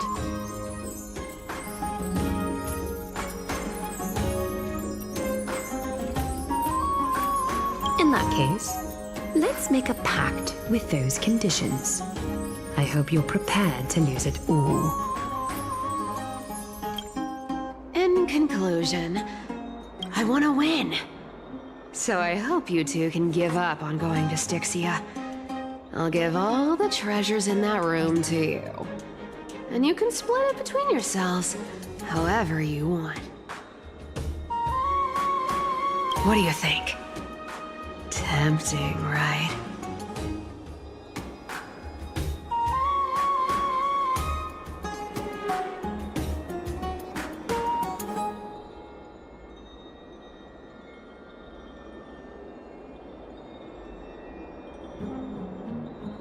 I decline. If we don't find the Death Titan, his soul will... Oh?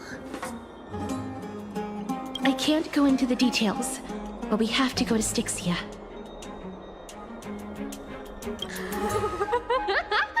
I really don't get how. Princess, homebuddy, you keep talking about needing to find Thanatos, about getting rid of your curse, and you don't care about anything else. But did you ever live for your own pleasure? What are you trying to say?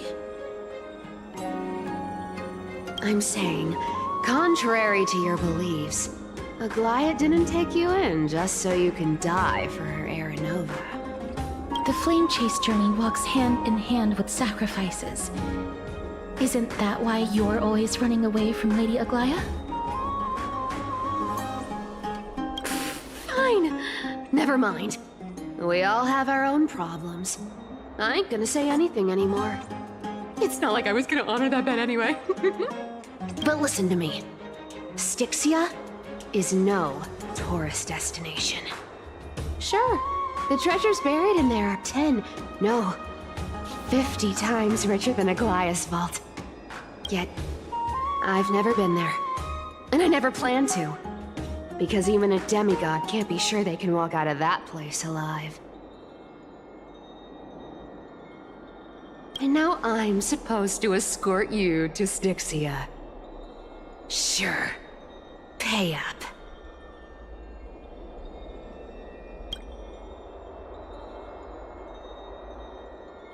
Me too. I have lived a longer life than most people. Though I'm not as good at doing business as Lady Aglaia, I still have some savings.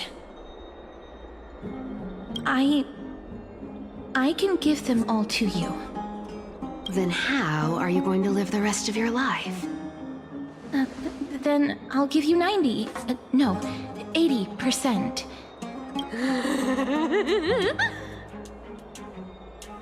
Well, don't mind if I do.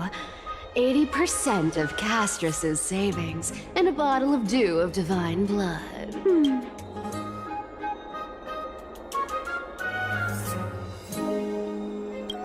I'm so scared. Can you even catch my tail? Here. Catch. Be careful with that. A minor change in plans, though. Don't go to the bath tomorrow. Come look for me at Akima's city gates and... So, why are you changing the... Oh, nothing, really. Well, now that we've struck a deal, why don't... It's gonna be a long...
The trio team is the best set up to reach the finals.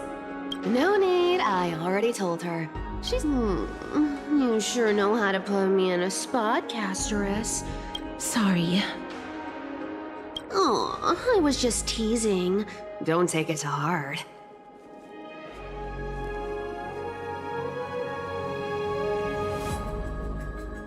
Did you know that the legends say you have to put an obol into the mouth of the dead or over their eyes if you want them to successfully cross the River of Souls and enter the Netherrealm? That's the fairy fare for entering the Netherrealm. However, I honestly won't ask you to pay this time.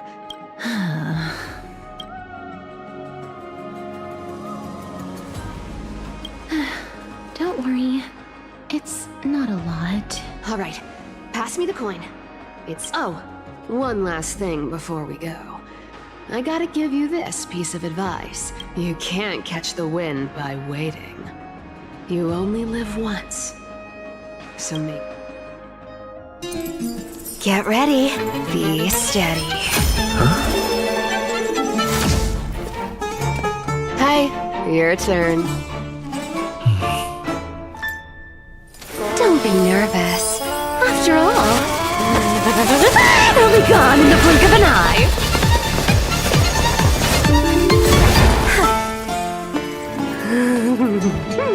All done. Bye-bye.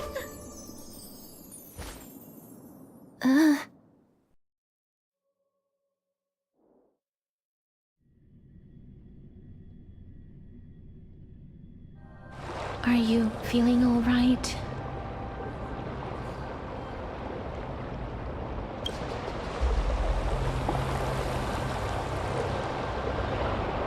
She's the demigod of trickery.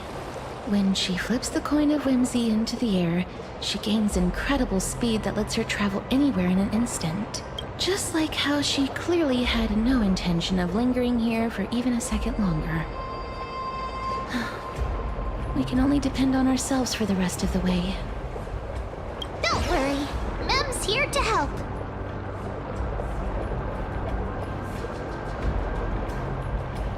Being cute isn't my only forte. I'm strong too. This is Styxia, the city of dragons and waves. Anaxa hypothesizes that the missing Thanatos is somewhere in these ruins.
This is the land of their birth. Or perhaps of their death. Anaxa had used a secret alchemical art to temporarily fuse his soul with Circe's and Kephale. And when he was on the verge of death, he was pulled by Thanatos and caught a glimpse of the flowing river of souls. This alchemy, considered a sacrilegious act, might actually make the souls of mortals and titans attract each other.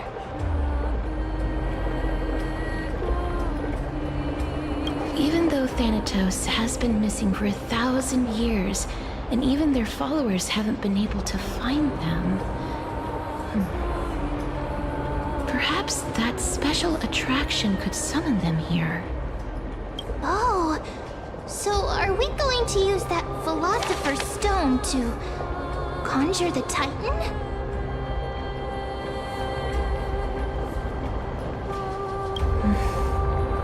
I guess that's the only way. The only leads we have now are the name of this city and the fairy tale about the dragon. Thanatos is even more mysterious than I am. Indeed. Even one as erudite as Anaxa could only point us to this place, and no further. We will be entering the unknown as soon as we take our first steps.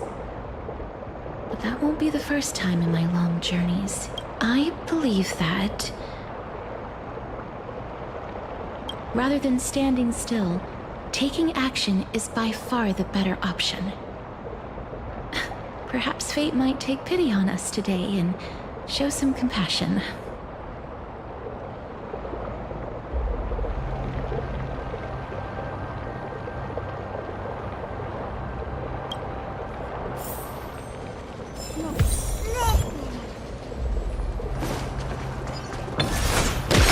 Go back whence you came.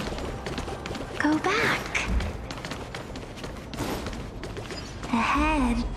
What a beautiful butterfly. Is it talking to us? This is a eulogistic butterfly. They are found in places where many have met their demise. In Idonia, some think of them as manifestations of Thanatos' benevolence.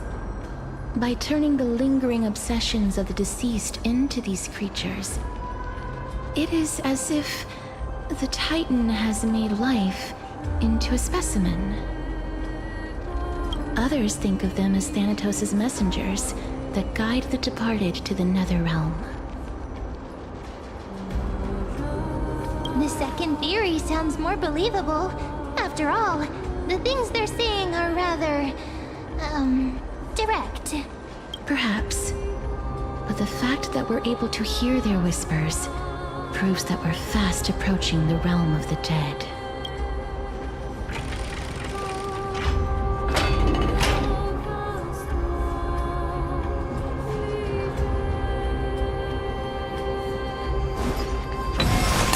These shadowy figures. Are they illusions reflected by the River of Souls?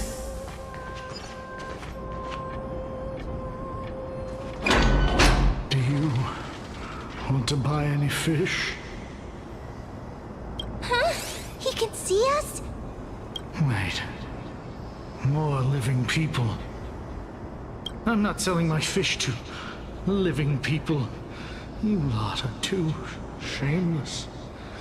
Buying fish without paying. If I ever see her again, I will...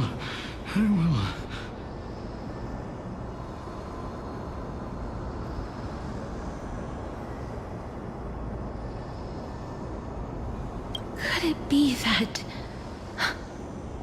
you're all dead souls that never achieved rest? The nether realm does not exist. Titan rejects you. Me.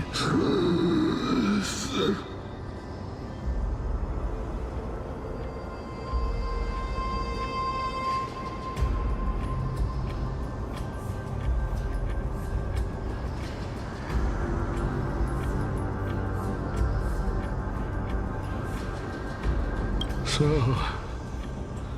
do you want to buy any fish? But there aren't any fish nearby. Are the fish gone? The people are gone too. I can only keep selling fish. So, do you want to buy any fish?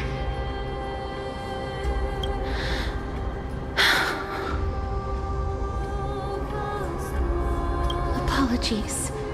I don't have much in the way of savings, but perhaps there's another way for me to release you from your suffering.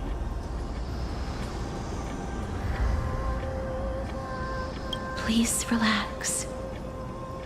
May you fall asleep peacefully amid a gentle field of flowers. This.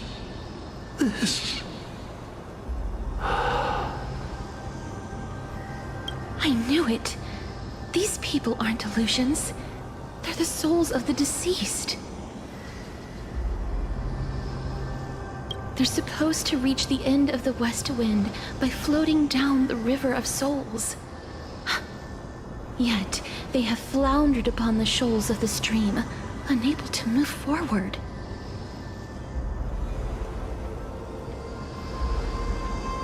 Did Thanatos reject them?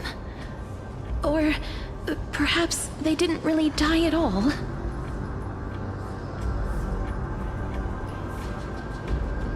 I have no idea. This circumstance is completely unprecedented. Hang on.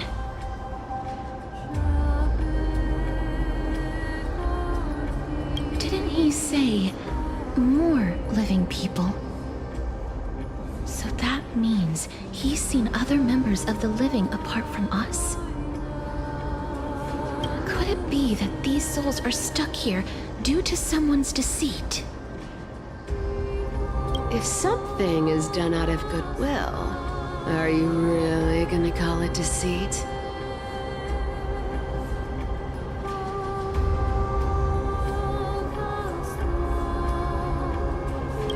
Will?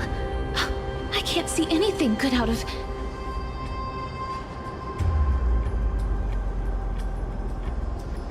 Wait a minute.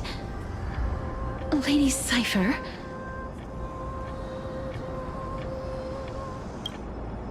That's me.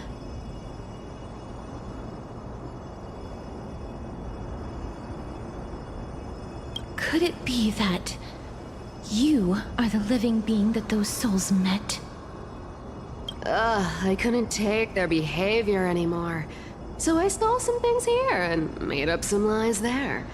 Just trying to give them something to look forward to, you know?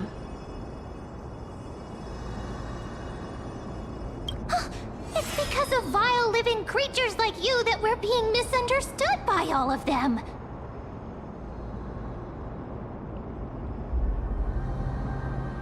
What else am I supposed to do? You can see the mess this place is in. These poor souls are denied by the Netherrealm. So now they're stuck in a few brief moments of their life, unable to move forward or back. Did you see those two blacksmiths on the way? They've been here for as long as the sun's been around, wailing over and over about casting a shield. Styxia is so freaky.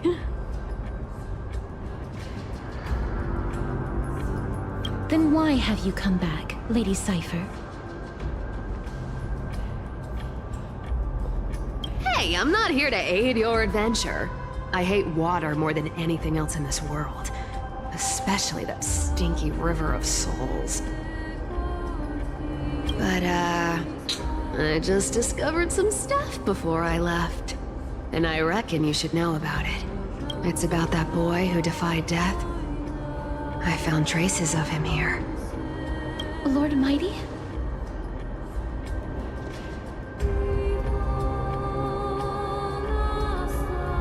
Oh, right! That's his name.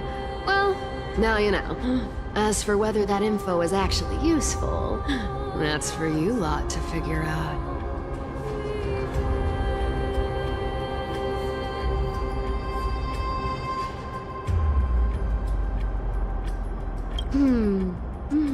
So long, Princess Homebody. So long, Grey Mystery.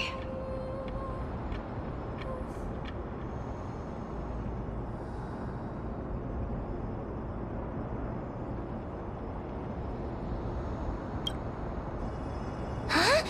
She disappeared just like that?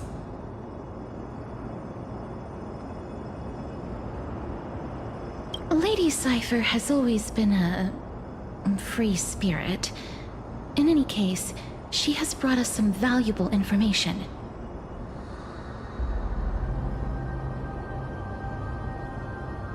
If Lord Mighty is also somewhere along the river shoals right now, then he will certainly become our signpost.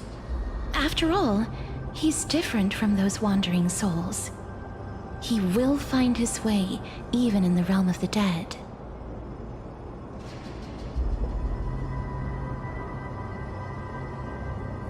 Don't worry, it's time for me to shine.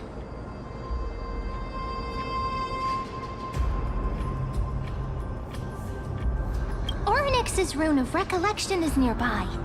Use prayers to return the river to before it got flooded.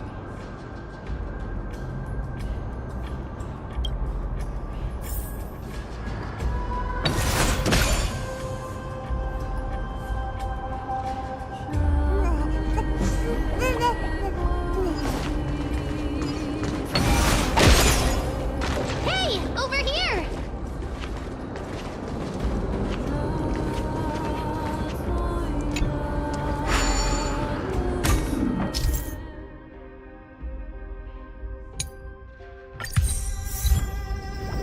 Ornyx's miracle has appeared. Amazing! It's like we're inside a giant bubble.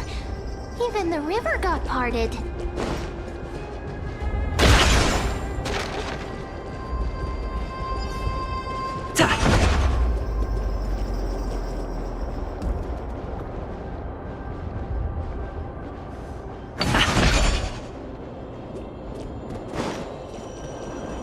wandering souls of the deceased here as well.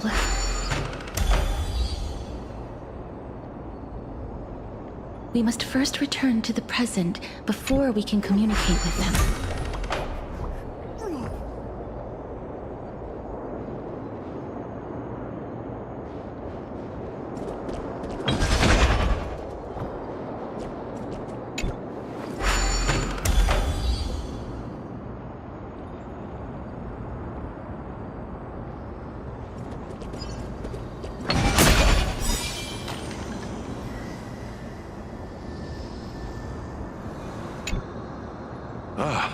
By the looks of it, you must be the foreign warriors that the Queen had mentioned, right? Since the current campaign requires the utmost care, I wasn't able to make time to welcome all of you. Please, forgive me.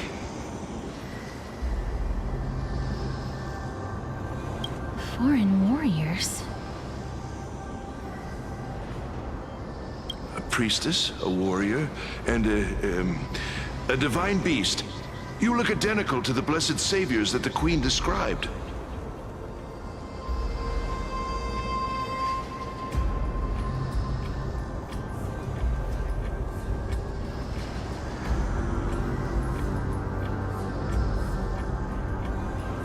What? A campaign? Who are you campaigning against? Nobody knows, as of now. Of the scouts that went ahead, only one has managed to return. He says that the land ahead is a forbidden land that should not be approached, as it is the doorway between the netherworld and the mortal realm. As for the rest of the scouts, they've completely lost their souls and are decaying by the day. While there is still dissension within the city, the scholars agree that this calamity was so unprecedented that it needed to be given a new designation. An unprecedented calamity.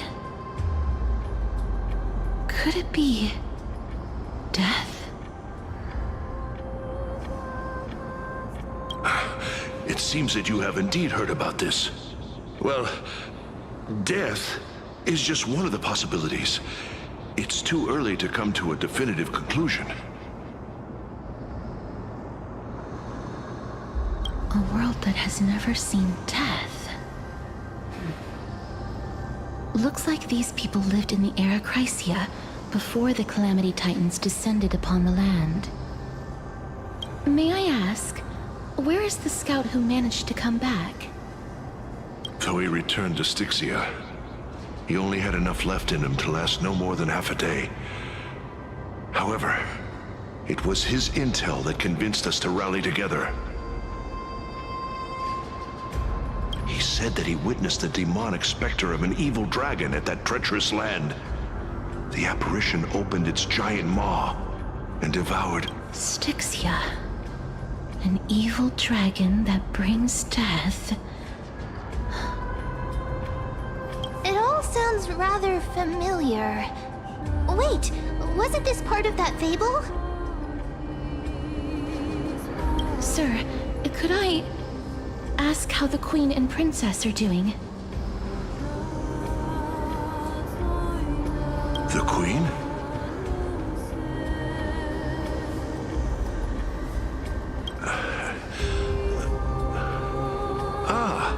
By the looks of it, you must be the foreign warriors that the Queen had mentioned, right?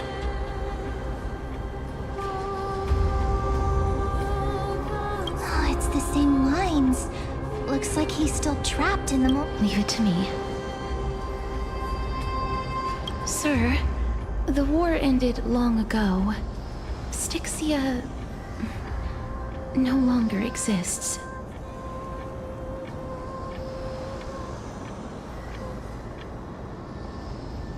Styxia is no more? This cannot stand! Newcomers, hurry up and go take your positions!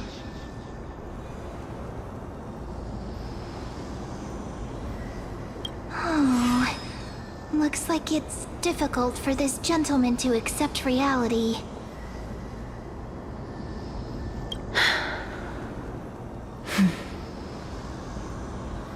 Sir, I am the Maiden of War, sent here by the Queen herself. If you accept my blessing, then today's battle will be smooth sailing.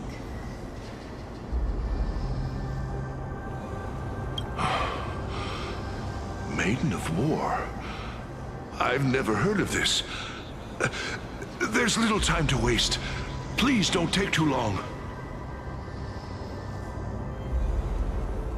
Don't worry. I'm typically unwilling to prolong such a moment.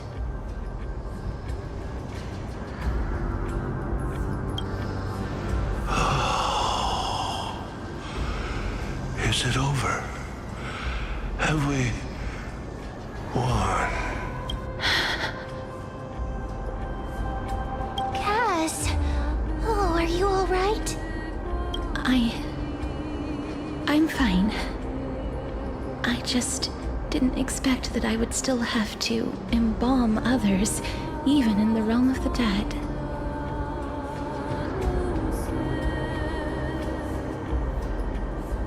Is this a remnant of his soul?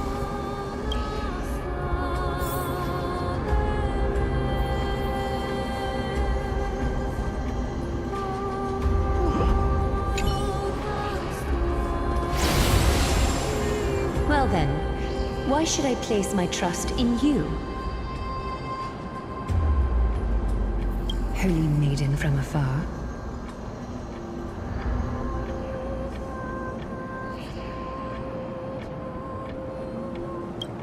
Wait, this is... I don't quite understand what you're trying to say.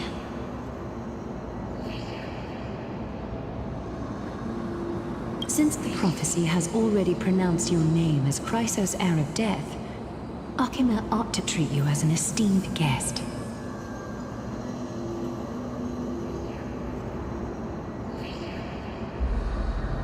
However, you seem to have no intentions of concealing your involvement with the Council of Elders, while most likely being aware of my issues against them.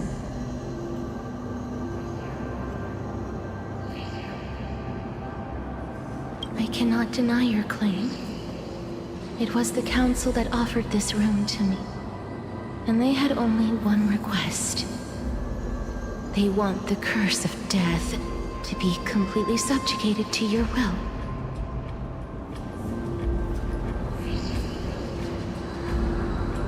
I was agreeable to that request. But why?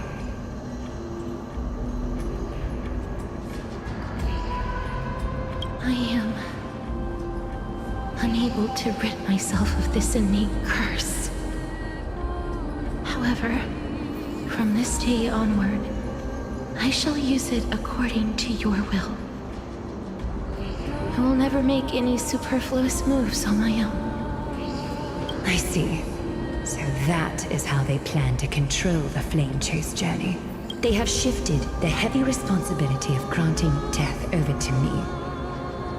If I ever become obsessed with executing people, they will then have ample reason to terminate the Chrysos heir's journey.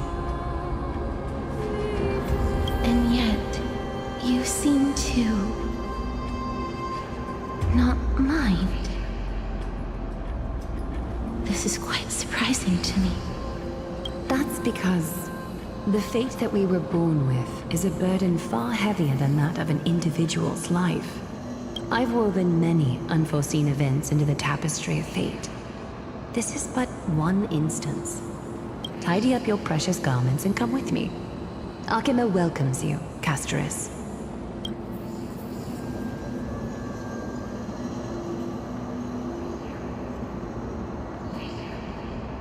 I didn't think we'd find vestiges of memory here. Maybe they've got something to do with Orynyx's rune? Perhaps, but I do not need a reminder from them. This memory is one that I will never forget. Indeed. While my relationship with the Council has always been quite ambiguous, Lady Aglaya has never taken any precautions against me. Instead, she's shown me nothing but complete trust. I really want to repay her for that trust. But why would this memory appear right now? Is this really Orynyx's power?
So that's how it works.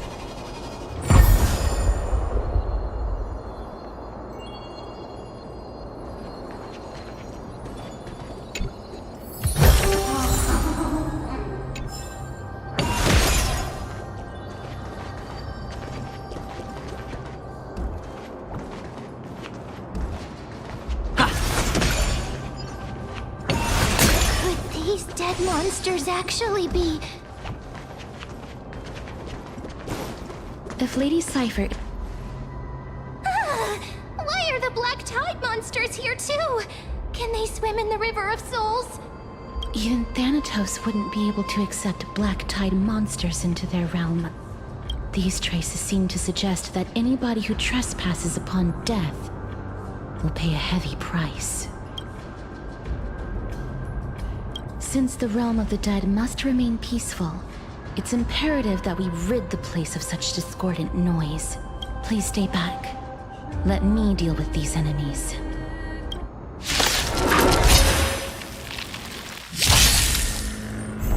Some value eternal.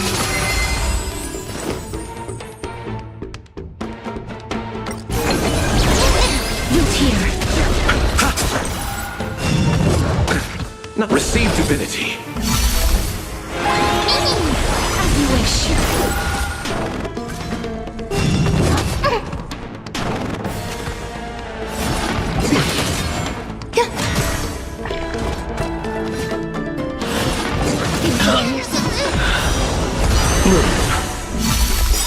Repay. Embrace a new life. The dead return! Return to dust. That hurts.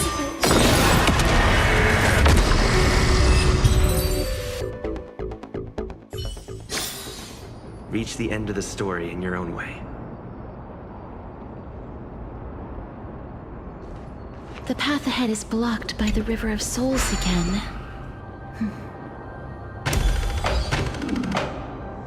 In that case, let's go back to the past. This miracle sure is handy. If Dan Heng was around, he'd definitely be able to raise the waters of the River of Souls into the sky.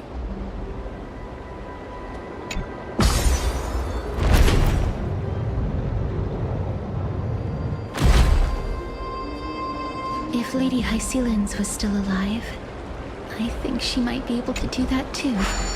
You seem to be able to discern both the past and the future.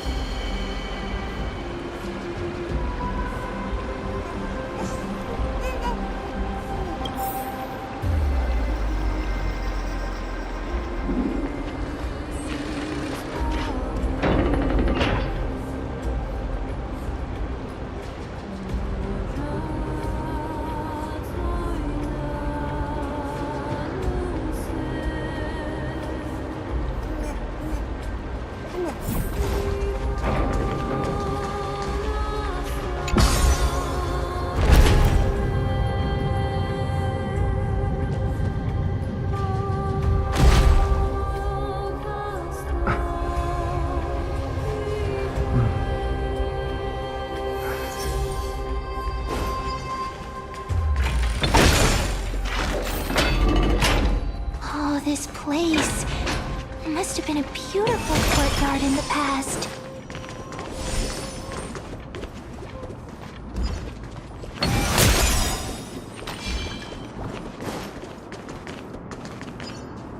Please excuse me.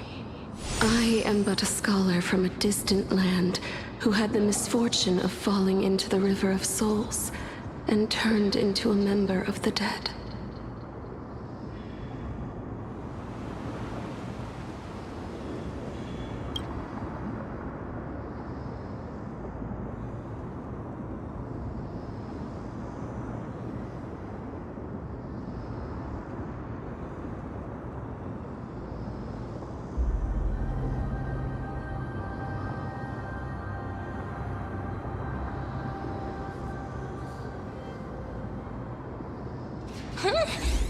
This one seems to know that she's already dead.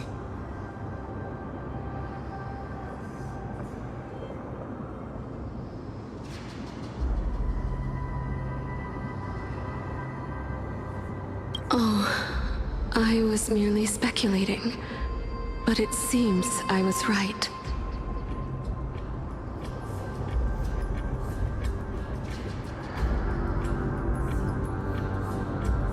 And you... I recognize you. You're the Holy Maiden of Death from Idonia, right?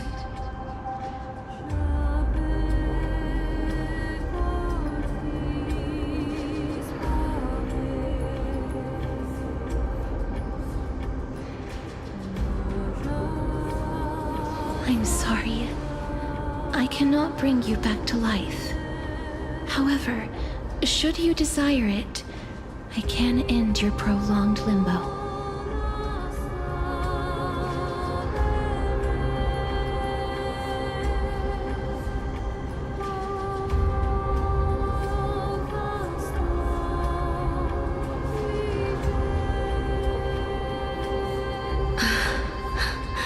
I'm well aware of that. Even if you were able to revive me, I would never choose that option.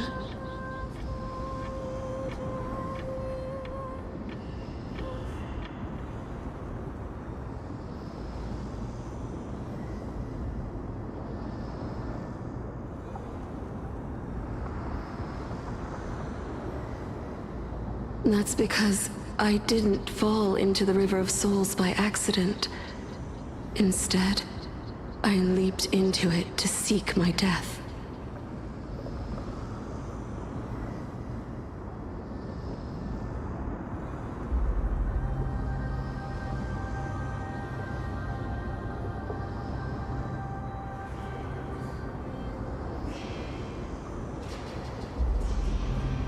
Why? If you could see the life I've led, then you would not reproach me so. My life was far too miserable.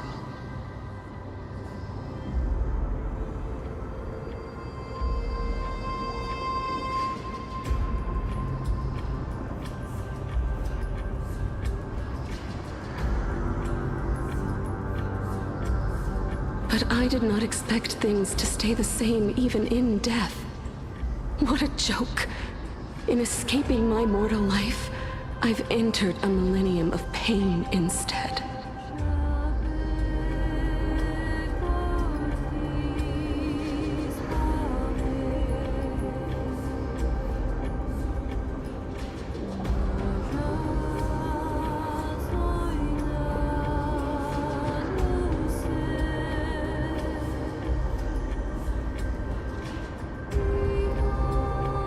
Cersei's above.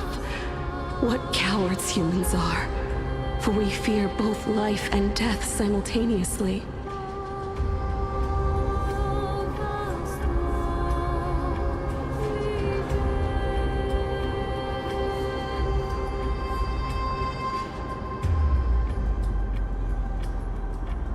I'm sorry. I'm also powerless to answer that question.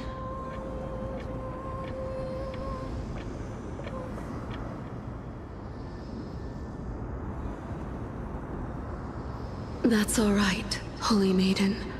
At least you are able to respond to me. Please, grant me death.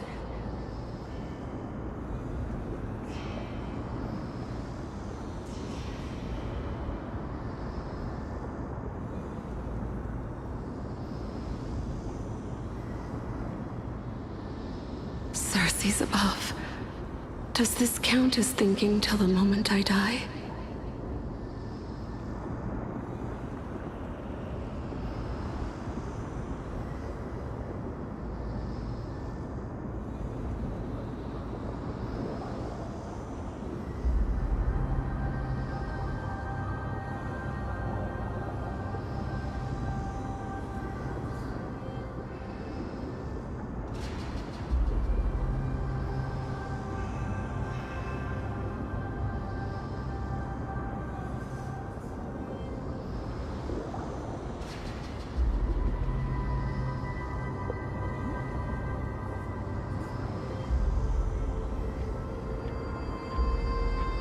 I have seen too many farewells.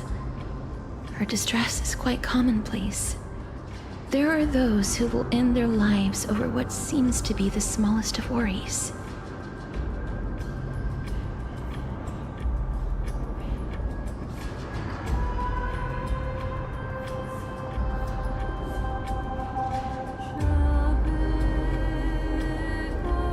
For some people, this power that I possess is a blessing rather than a curse.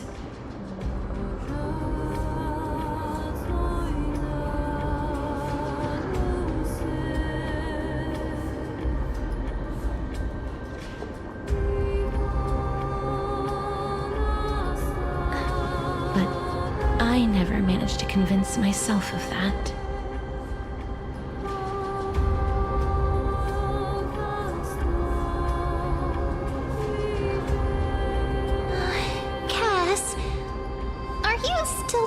To create a world without death?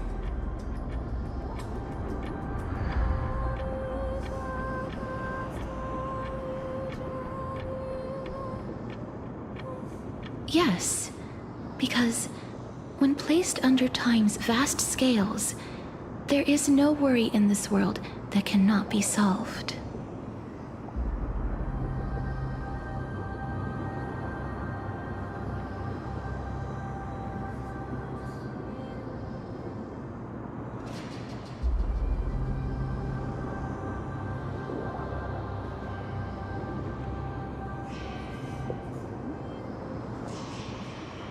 This is a wish that I've held for almost a millennium. My mind might have changed once upon a time if people managed to strike up a friendship with me.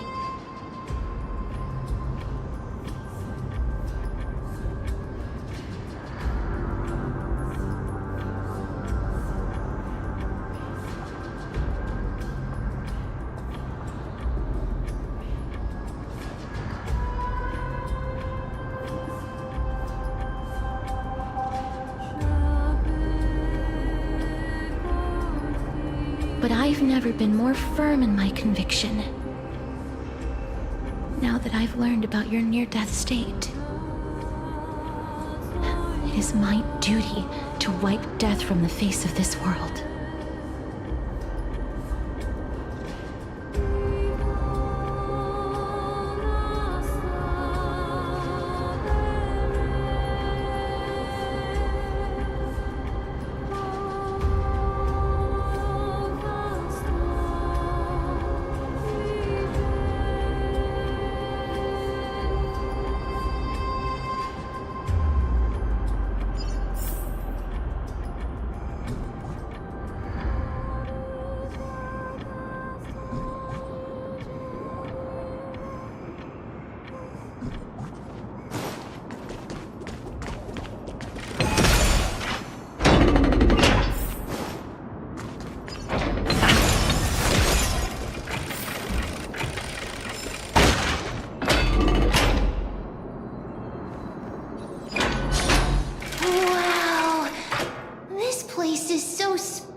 Is this the kingdom's vault?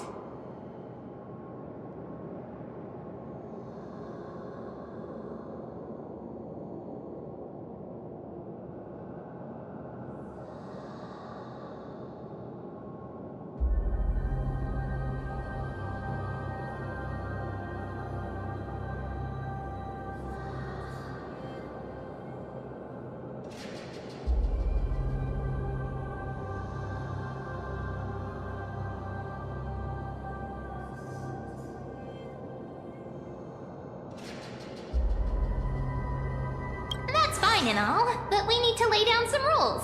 We're not gonna return to the past to steal things.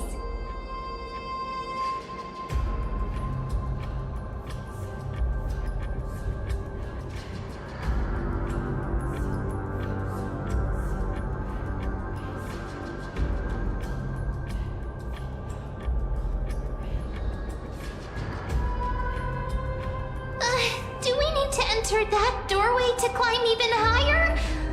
There seems to be a person. Oh, more like a soul guarding it.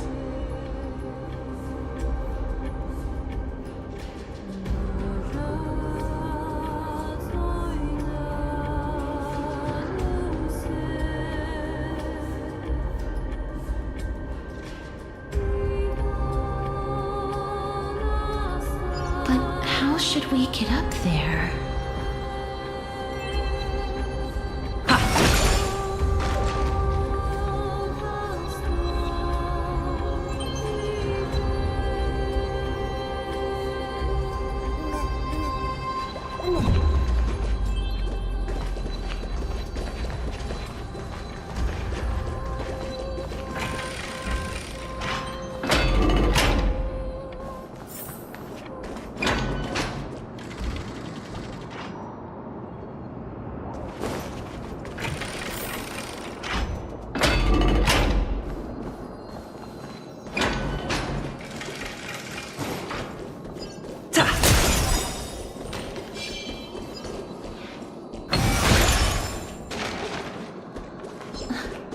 The path is blocked yet again.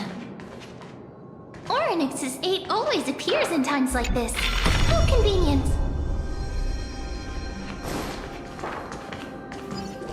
Look, there's even a platform lift over there.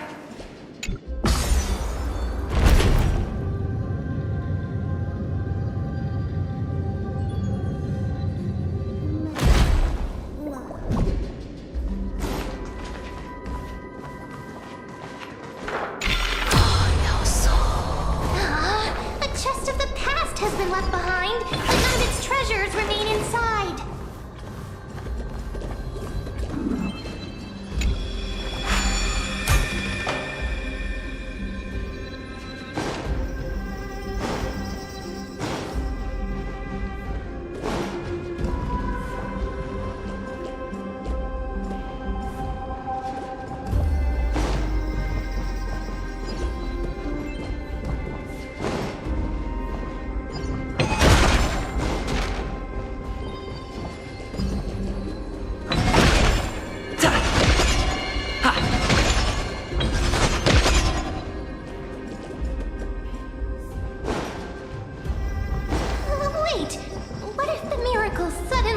Its effect.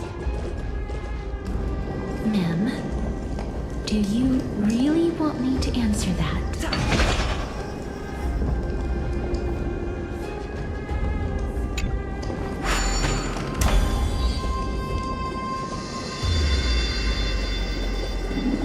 Stay back.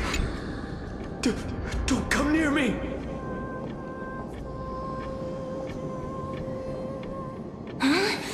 Why does he look so panicked? Did the black tide monsters frighten him?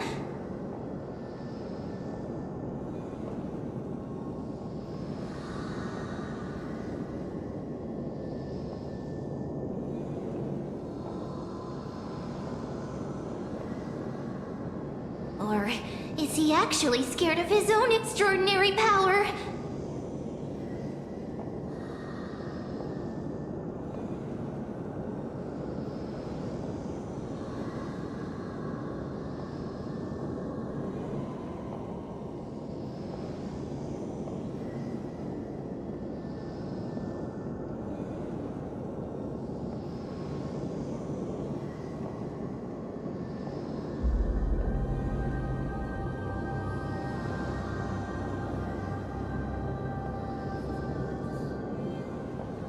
There's no need to be alarmed. We're just passing by the area. See? None of us look threatening.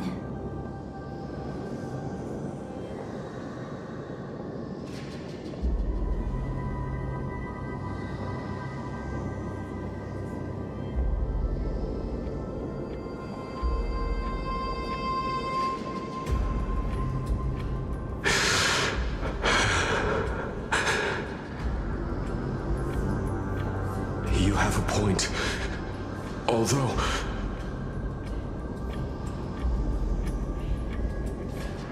while this might once have been the royal vault, it's since been plundered empty.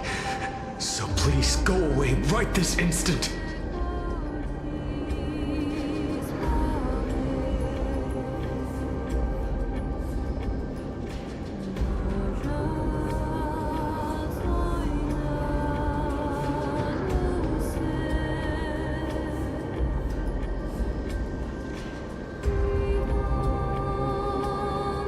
You've misunderstood us. We simply heard your shouts as we were passing by. then decided to come over to find out what happened.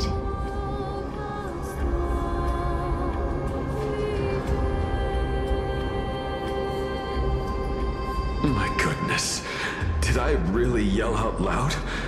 How rude of me. I'm sorry to have bothered you. I merely saw a warrior. While that spirit didn't harm me, his blows really packed a hefty punch.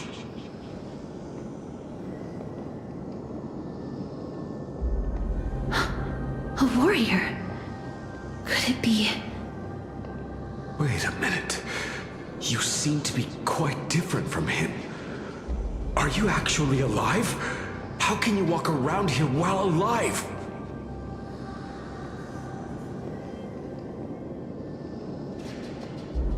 It's a long story. We're here to seek an audience with Thanatos.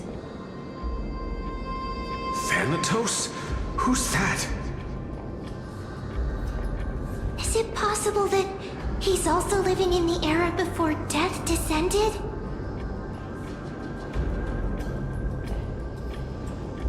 Death? Could it be that you are here to defeat the evil dragon Pollux? Pollux? Is that the embodiment of No. Death? According to the warriors under the Centurion's command, that evil dragon has been dead for quite a while. The curse that condemns people to death didn't originate from it.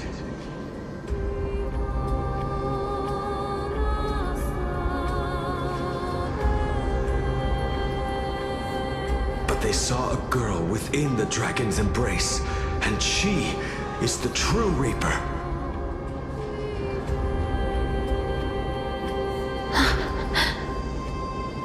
Pray tell, where is that girl right now? I've heard that the Queen spared no effort in bringing her back to the castle. Her Majesty intends to control all of Amphorius with this unprecedented power.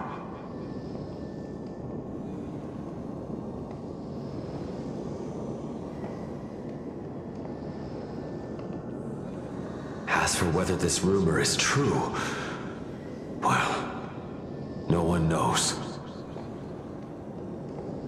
You have my thanks for the invaluable insight that you've given us.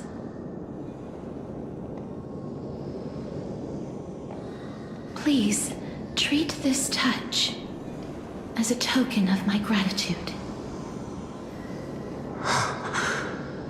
You... Are you...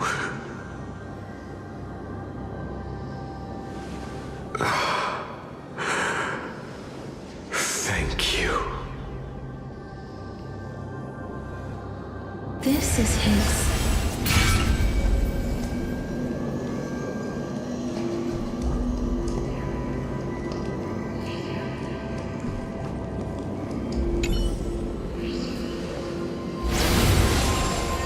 Then you granted him death?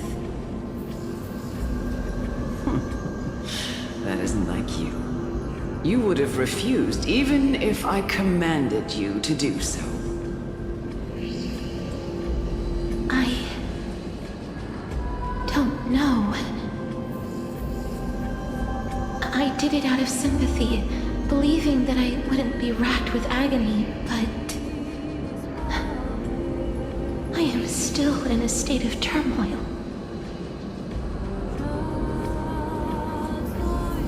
Sympathy? Sympathy for that youth who triumphed in every battle?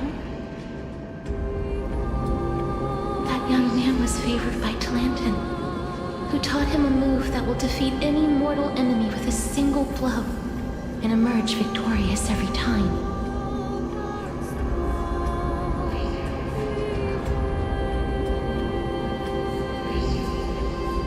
He could rely on that move to always achieve victory during Era Chrysia. However, now that death has descended upon the mortal realm, that divine swordplay also means he can send others to death at will. In other words, You feel that he's similar to you? Yes. Since he can never be inferior to others in martial combat, death would be the inevitable outcome every time he strikes.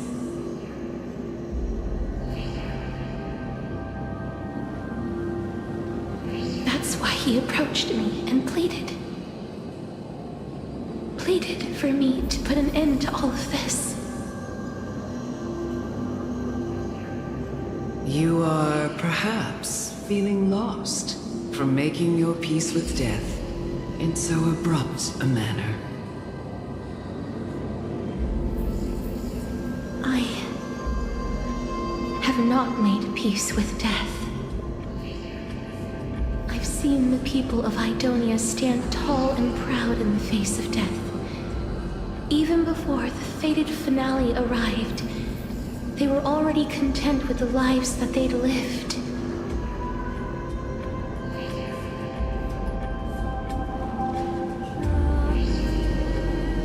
They had such proud expressions.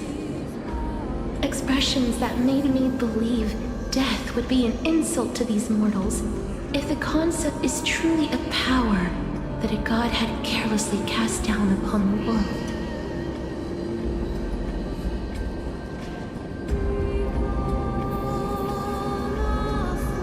Perhaps death's authority was never meant to exist in this world. Just like how I shouldn't exist. I won't refute your beliefs for now, but would you be interested in listening to a story of mine? It's a fairy tale from foreign lands, told by the person who brought you to me in that ice field long ago. A tale told by the Queen of Styxia. What? Wait a minute. That means the girl born in the dragon's embrace, the personification of death these souls talked about. That's you, Cass?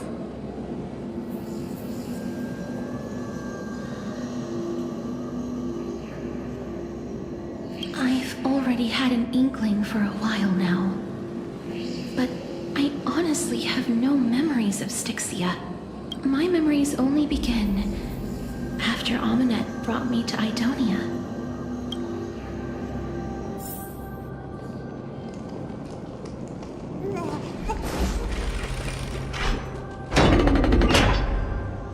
Don't look back. Keep moving forward. Always. It's yet another eulogistic butterfly.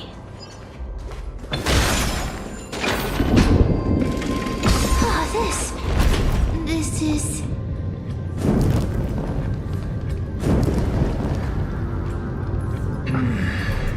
Living ones? Oh, could you be the scions of Styxia? Did you hear about the great work that I'm doing here? And of the... Great work? Have you heard of the great name of Pollux, perchance? You have. During the age of myth, a time likely before your birth, I was the unsurpassed zenith of alchemy. But didn't that dragon already bring death to the world? Oh, looks like you don't know the whole picture. Well, it's true that the missing girl can grant death to mortals. Pollux, the one who delivered her onto this world, makes it so that humankind cannot die.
This is my guess.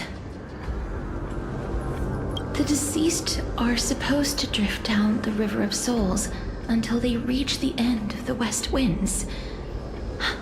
But this River of Souls was blocked by Pollux's fall.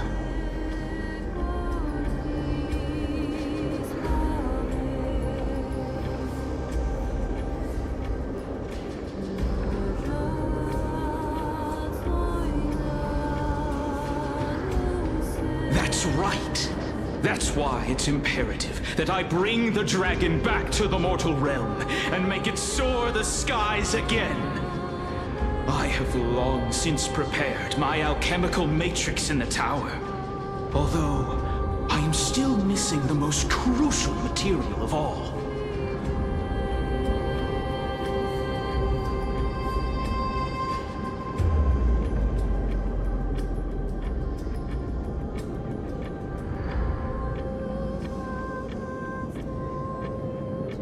Final ingredient, the final sacrifice, is none other than the girl who lives out her days with death. What's going on? You didn't touch him, did you?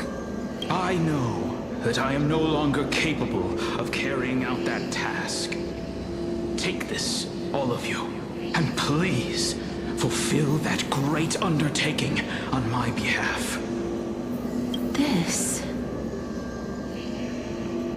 We had been inebriated in Fagusa's feast too long before we began to seek divine bestowed death, so that we could be freed from the whims of fate. However, that brought doom upon us.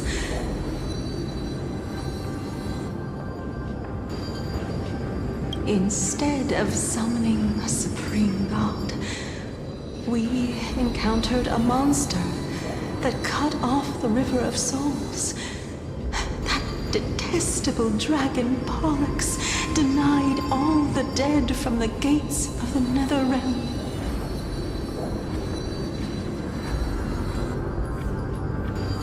Unable to rest in peace, these departed spirits engulfed Styxia like a roaring tide. That child is the only person whom I managed to save. Born within the evil dragon's abdomen, she has possessed the talent of death since her birth. She must have been granted to us by the gods as a chance for us to atone for our sins.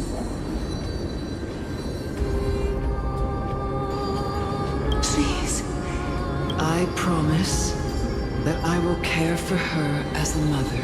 By Fagusa above, thank you for your kindness. As her mother, please bless this child with a name before I am swept away by the River of Souls. Please, let me know how I should address her in my next life. Oh. Like how a transient raven butterfly, a fleeting papilio castor, perches on the twig of death. Castorus. That shall be her name. That's where my name comes from?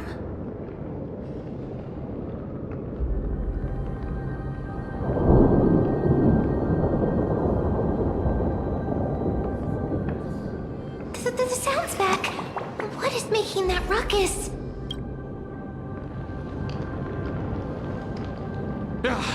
Living ones, don't waste your time bickering. The Netherrealm's wrath is falling upon you. Black Tide Creations. When did they, Mister? Please be careful not to suffer the... Everyone, hide behind me!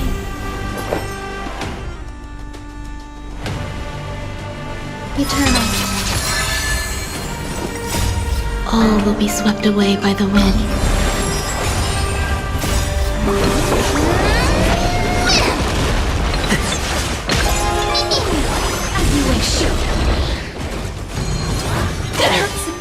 Bloom.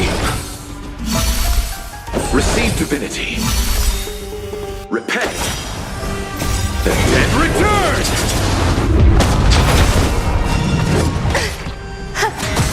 Who's here? Embrace a new life. Return to dust. There's so many of them. How are we holding up?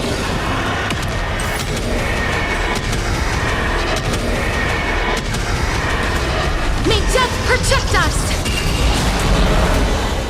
Bloom.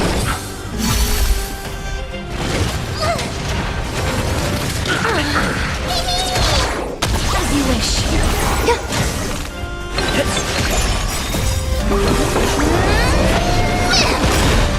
Embrace a new life. Darkness with me.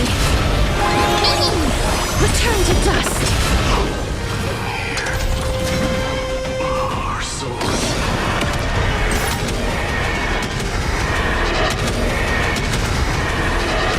May death protect us! For the feast of strife. Upon their triumphant return.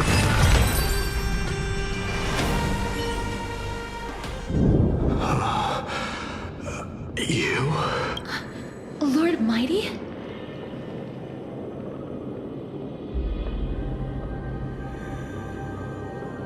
Lord Mighty, you've been through some tough battles once again. That black tide is endless. My death is only temporary.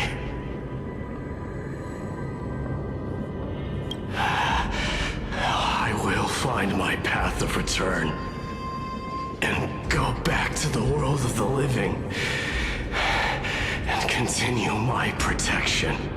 Lord Mighty, I have always wanted to. Why does death reject you? I'm the one resisting it. I must resist the temptation to go with the flow. I'll go against the current and kill my way out of this cursed nether realm.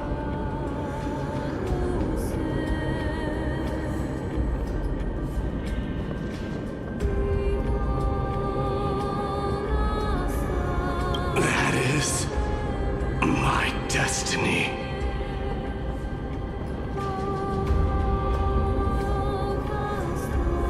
It seems like he's completely focused on resisting the temptation of the dead's whispers. He's working hard every minute to deny death. It seems his battlefield is not limited to the world of the living. Lord Mighty, are you willing to travel with us? We're headed for the Matrix inside that tower, to summon Thanatos from their prolonged concealment.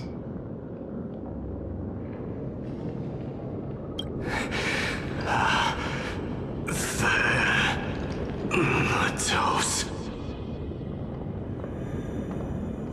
Challenge. Death. That's right. If we can work together and defeat them, you won't have to be troubled by the curse of immortality any longer.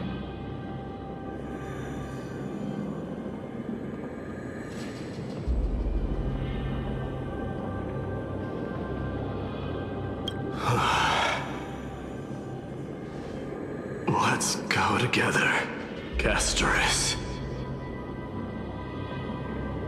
Let the person who has brushed against death countless times guide your way.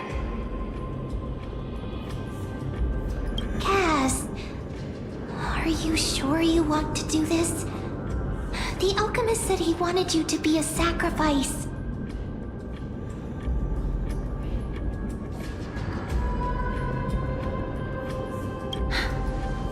I'm not afraid. There's no reason for us to turn back anymore.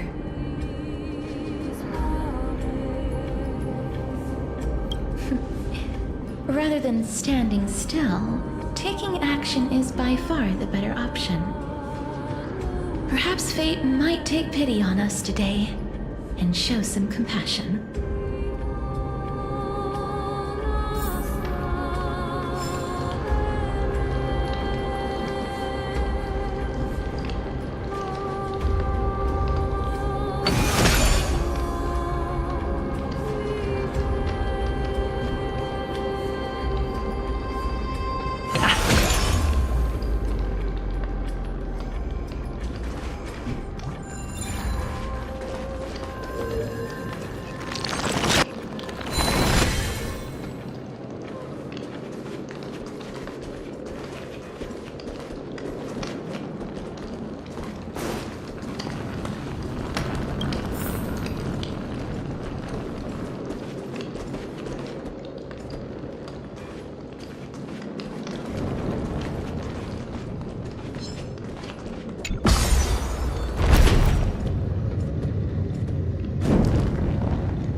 No match for me.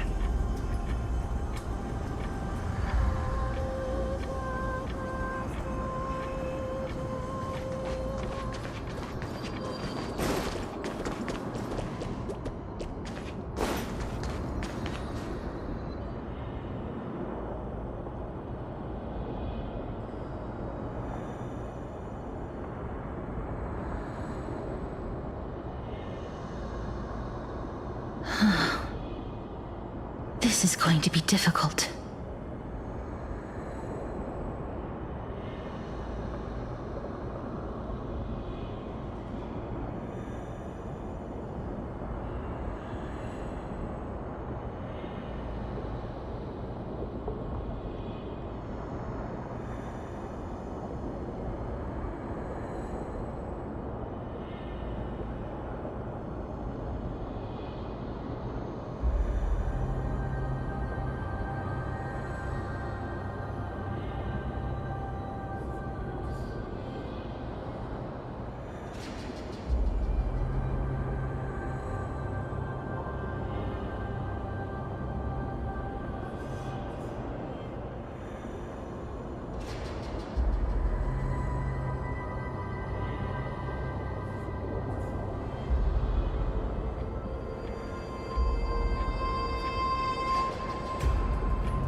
I'm familiar with this kind of mechanism, but I've never repaired broken chains.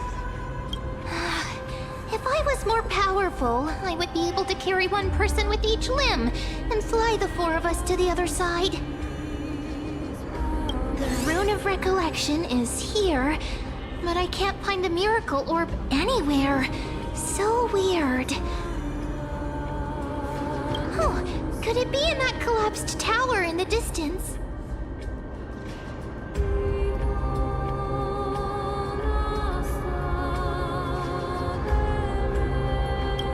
It's still up to me to step up in a crisis.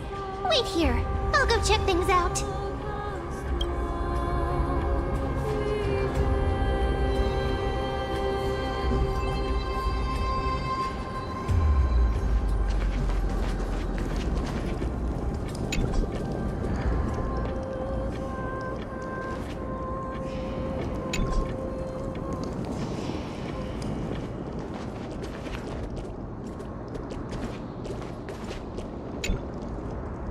Just shout for me when you need my help!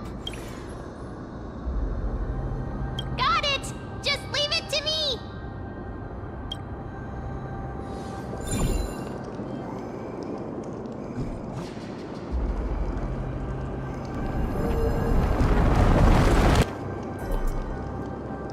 Mem did it.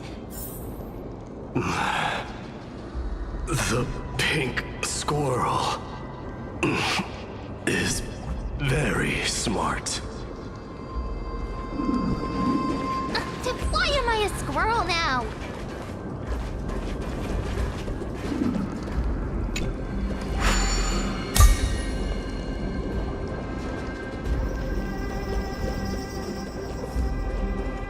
The miracle's range is limited.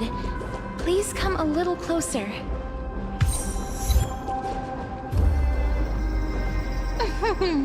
Aren't I a good fit for Orynyx's priest?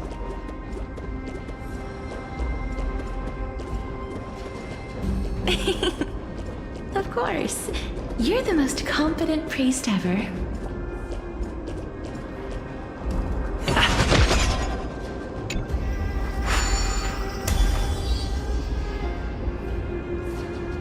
The alchemical matrix should be behind this door. Wow, there are so many of you! It's little Cass and little Grape. Oh, Trian? Aren't you?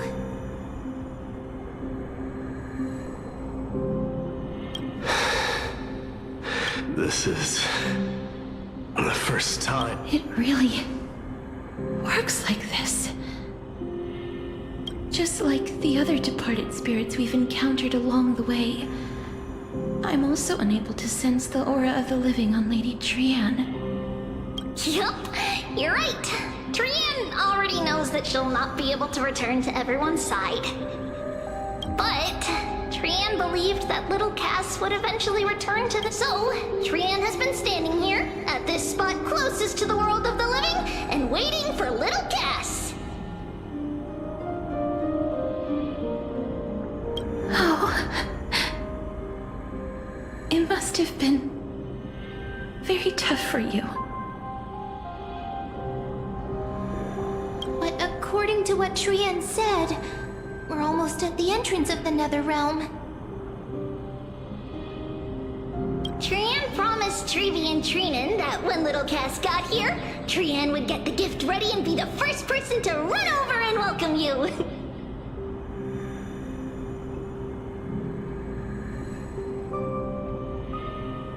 So, little Cass, don't cry. Please, accept this. We finally finished it! This is what Lady Trebi once mentioned. The gift for me that you didn't manage to finish. The Holy Maiden of Janus. Trian spent a lot of time drawing this. Trian hoped... It's seriously a wonderful drawing. This is... Little Cass, we don't know what your journey was like before. Trebi has always said that it must have been a very harsh and frightening journey.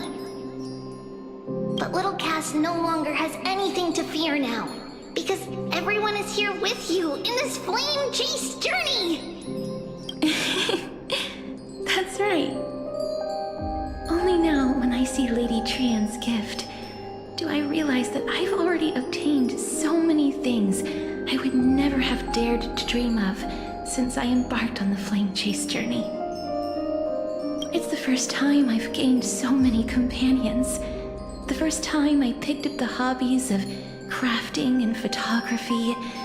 The first time I had dinner with someone else. The first time I went to the market to buy the Chimera doll I'd liked for a very long time and hugged it to sleep. The first time I wore a dress personally made by Lady Aglaya. The first time I went for a walk with Lady Treby, Lady Trianne, and Lady Trinan.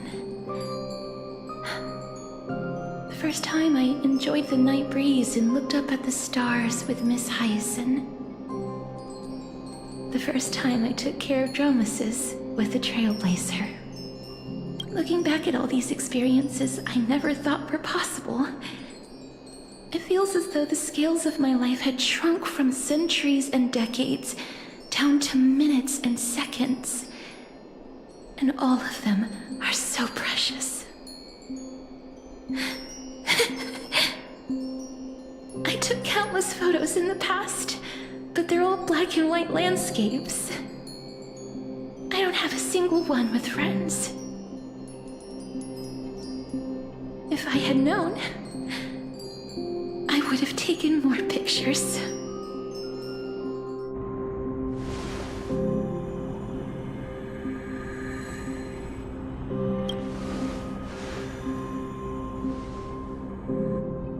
Trianne says yes! Trianne likes little Cass and would love to take a picture with little Cass. Sadly, being departed souls, our images cannot be captured in the world of the living.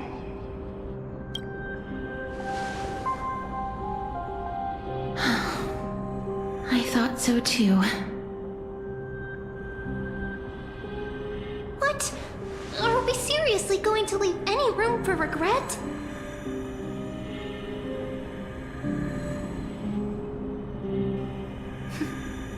There won't be any regrets.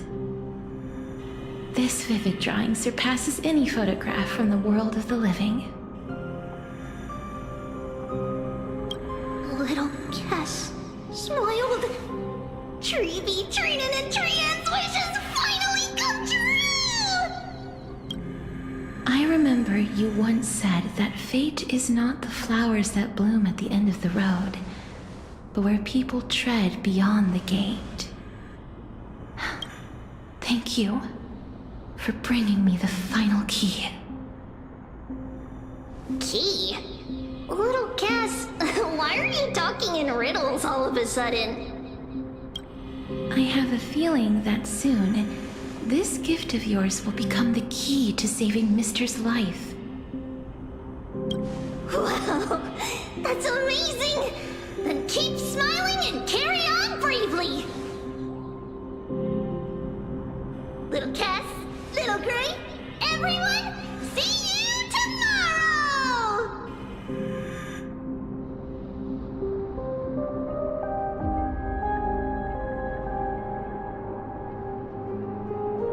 Lady Trianne. The aura of this place. We have indeed reached the end of the stream of souls. If I go any further, I might lose myself. I must leave now, for the black tide still wreaks havoc in the realm of the living.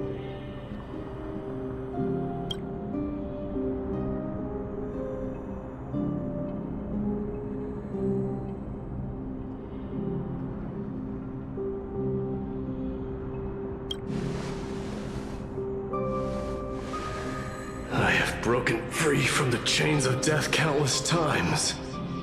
This time will be no different.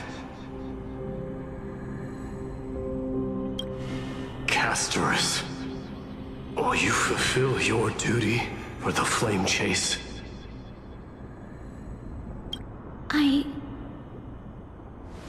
I have yet to make my decision, Lord Mighty.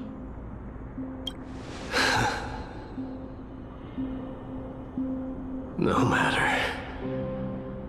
Make the choice your heart desires. Even if it takes 1,000 years of waiting. I will continue to fight till I die. Then rise from death. Till the miracle descends.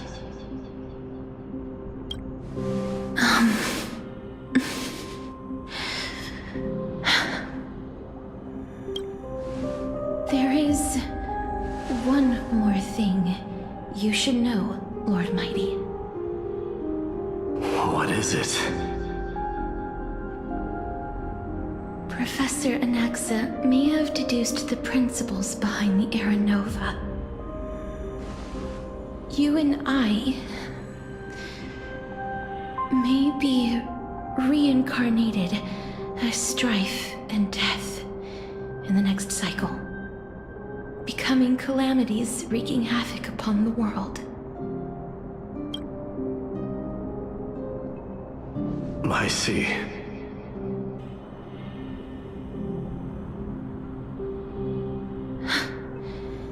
Is that all?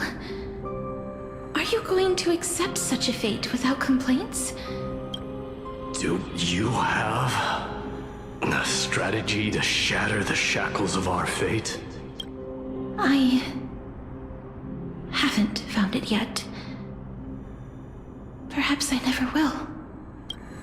Then, cease wasting your thoughts on futile matters. Control what little you can. And when fate's inescapable grasp comes, resist it with the strength of your mighty will.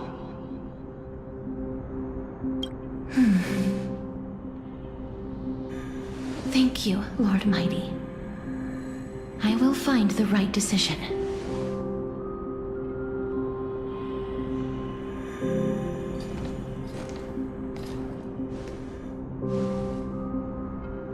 In the name of strife, may you meet a fitting end.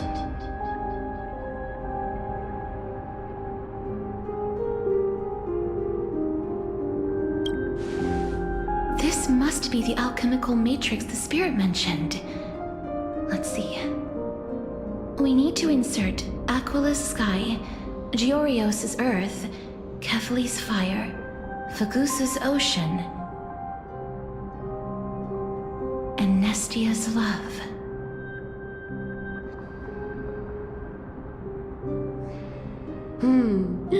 It seems our sweet Princess Homebody has made up her mind. In that case, seamstress, I suppose I no longer need to deliver your message. My time is rather precious after all.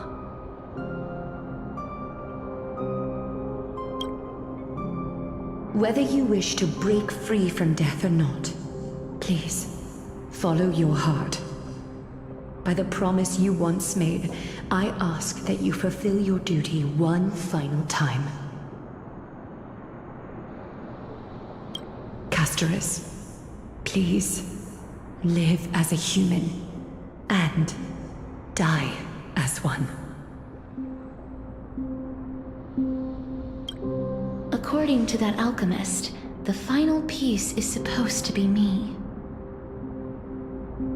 However, he is not privy to the past, and therefore cannot see the full picture.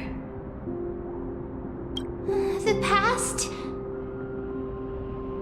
I saw the twins of death in Kefali's memory, and now I am certain that I was one of them.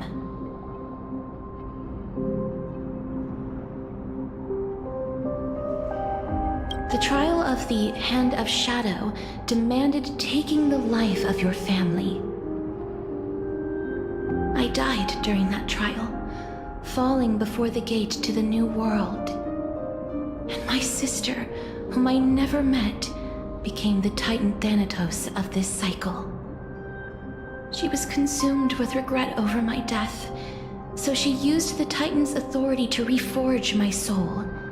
Yet, it also means she has never revealed herself to anyone.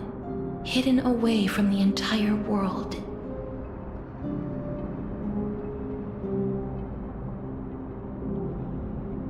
That's because the Titan she became already fell at the start of everything. They died for me, and now lie in slumber in the River of Souls.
You mean... Pollux?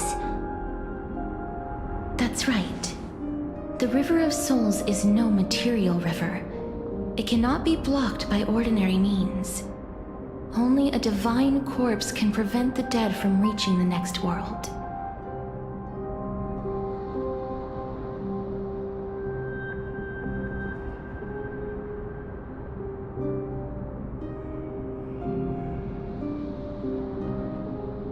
And that's why we have to awaken Pollux from death before we can retrieve the core flame of death.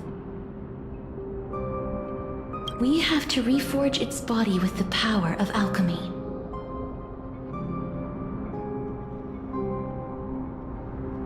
But Cass, if that alchemist speaks the truth, does that mean you're also part of the dragon body? According to those departed spirits, I was indeed born as the dragon's twin.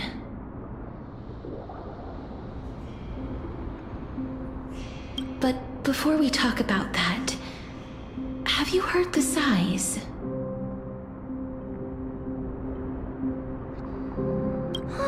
I heard them too. So what are those? I think it's probably the sign of Pollux's wish being fulfilled.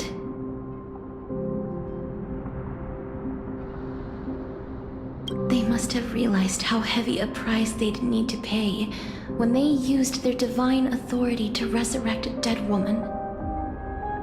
They never saw their wish fulfilled and fell so prematurely, all because they wanted to give me a new life. Pollux must really want to know how their sister has been after giving their all to save her. That wish is the reason Pollux's soul still lingers in the mortal realm even after their fall. Quietly watch. So instead of picking up objects on the way here...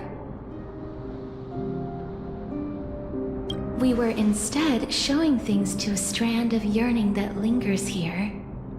Now, we must weave these yearnings together and restore them into Pollux's complete soul. But all of this is just a hypothesis, right? What if we go through with the ritual and it turns out totally different? That's fine. As Professor Anaxa often reminds us, such is the nature of alchemy. The true outcome can only be known once the process is complete.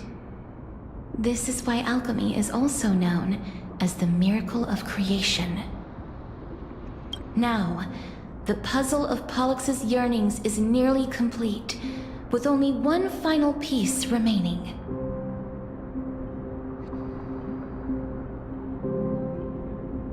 I shall reveal what they have been yearning to know in the alchemical matrix. I will show them my whole life since I left Styxia. Lady Trian has already drawn a picture of my entire life. and it is now in my hands.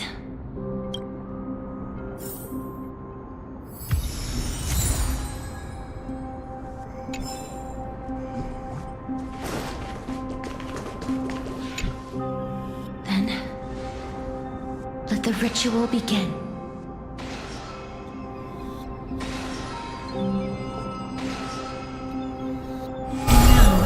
The objective is complete. That is all. Such is what Professor Anaxa always says after preparing for an alchemical ritual. And now, Pollux, I shall lift you from the river of souls and reforge your soul. Perhaps you will be disturbed by this, and your body may become horrifying to behold.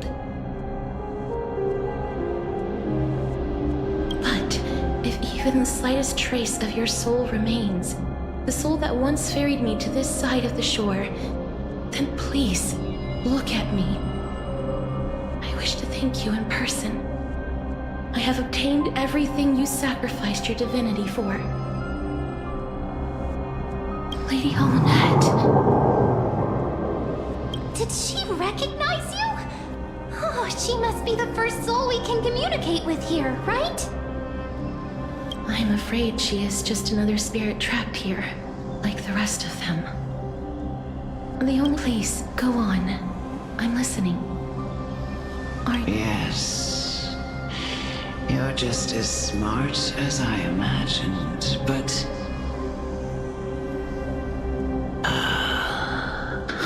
never mind. Now's not the time. There's no need to worry, Elder. Take a look around you. You're already at the resting place of the dead. The world of the dead. But how? I understand that you chose to remain silent about the story to protect Casterus, the girl who coexists with death. But you no longer need to hide that story. I can assure you that you have protected that girl's life well. Oh. Well, in that case, let me begin. Styxia, the pearl of the ocean, plagued by unwarranted calamity and ravaged by death in the fairy tale. It was the first city-state to shift their faith towards death, even before Idonia did. From where you stand now, I suppose that's a bit hard to believe. Right? Indeed. I cannot imagine that those from the era Chrysia, blessed with eternal life, could ever yearn for death.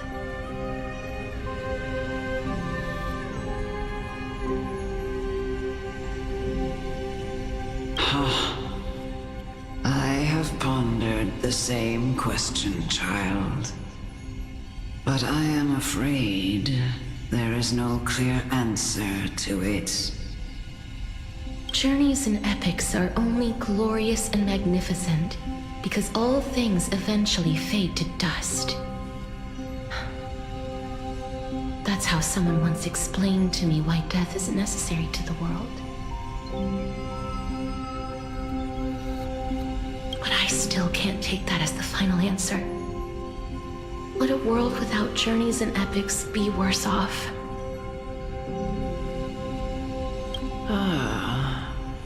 I take it the one who spoke this line was a general, or perhaps a warrior. I, however, did find some inspiration in these words. Please enlighten me, Lady Almanette. Though I have already made up my mind on how to handle the authority and core flame of death. Your words might truly guide me toward the path forward. You and I are neither warriors nor generals. Therefore, journeys and epics cannot truly resonate with us. But what if I reframe it like this? What if love is not a trait bestowed upon mortals by Nestia, but a blessing from death? Love. No one ever invented the word cherish in the era when life was eternal. For all the good things in the world could be revisited endlessly, and every bond formed carried no risk of being severed. The so-called Era Chrysia was an age devoid of both virtue and sin. People did not truly live. They simply existed, going through the motions without passion or purpose, and waiting for something to happen. Perhaps the people of Styxia chose to embrace death not out of fascination with its cruel and fearsome side, but instead became fixated and obsessed with the impulses and desires tied to a finite existence. Therefore, death is not a thing of fear and desperation, but... That's right, Casterus. It is the reason we shed tears when parting ways, and also the original spark that ignited the passion of mortals. If you truly intend to deprive the world of death, then be prepared to witness it return to a state of stagnation. I understand, Lady Amunet. Our limited lifespan shapes all that we know and love. Not even the Death Titan has the right to take that away from humankind again.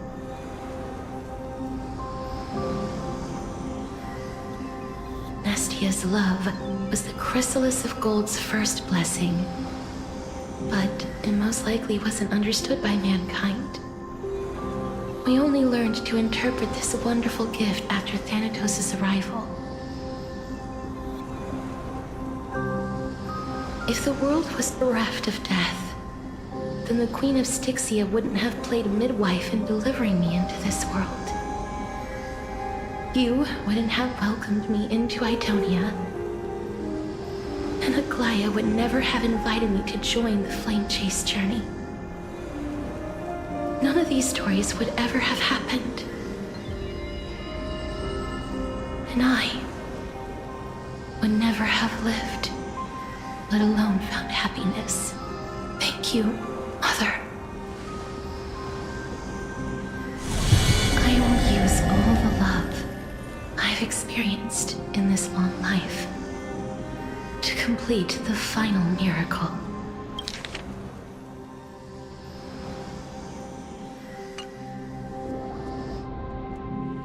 My teacher, Anaxagoras, grant me the wisdom of all things. I call upon thee, the stripped dead dragon's corpse.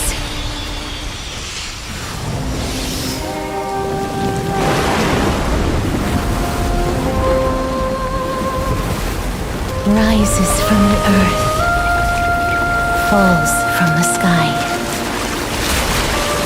As above, so below. This is the greatest power of all powers. Unstoppable in this world.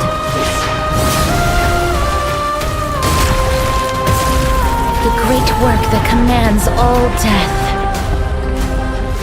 I shall grant you embrace.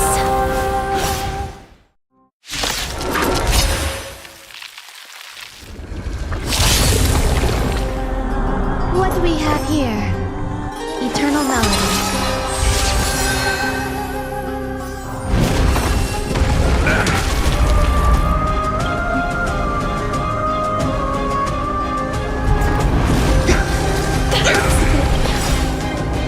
This flower, bloom. Every petal in life's garden will be swept away by the wind of time. Eternal sleep is not the end. Return! Is the girl who once saved my life truly gone? Or will you show yourself again?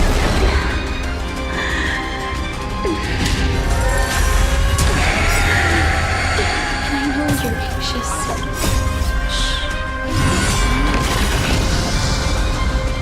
Receive divinity. I shall remember this moment. Please cherish this time.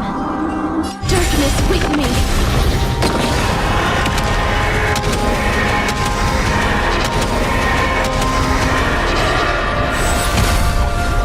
There's no more need to be in grief. I will grant you peace.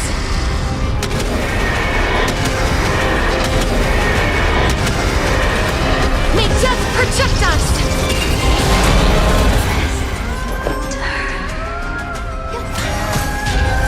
Yes, be careful. They may be moving by instinct, but there is fury welling up within them. I shall remember this one. Receive divinity. Eternal sleep is not the end. The dead return! Embrace a new life. Life is not so fragile. Return to dust.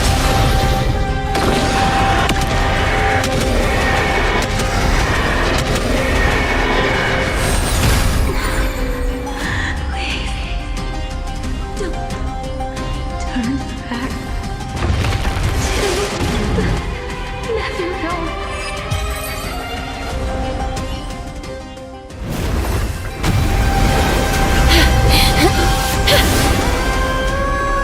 O death, sleep in peace.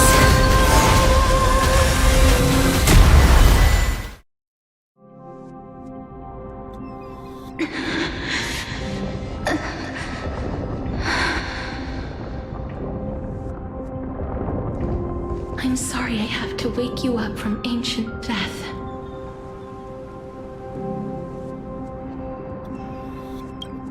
And I know you're anxious.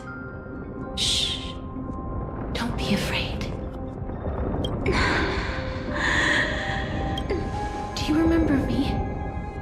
I'm the girl you once carried across the Sea of Souls. I'm sorry I wasn't able to remember you, but with the help of many people, I was finally able to pick up these broken fragments of my past. I'm back, Pollux.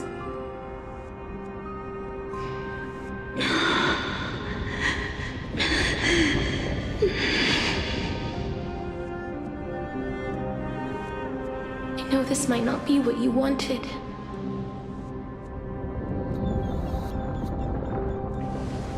But I have to do this.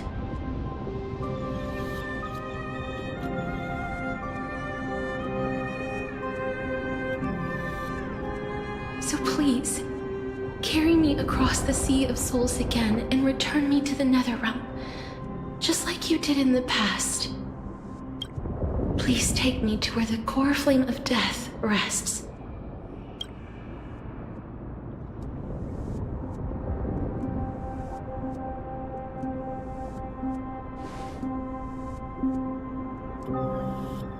I'll be going now.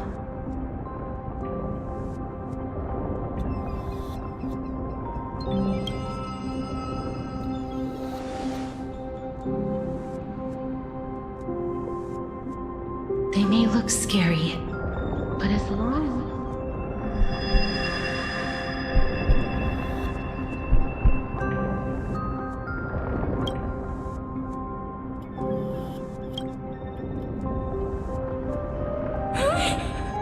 What's wrong?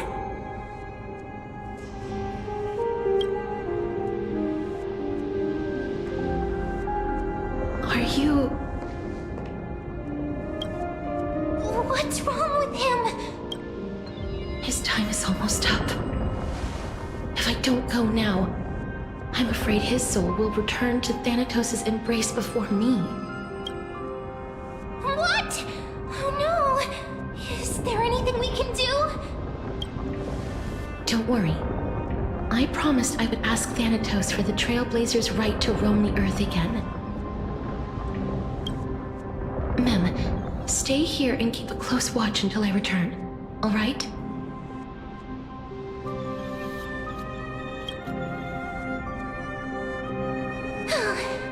All right. I'm the best at taking care of others.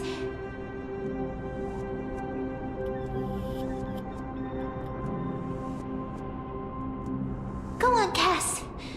Make sure not to leave yourself with any regrets.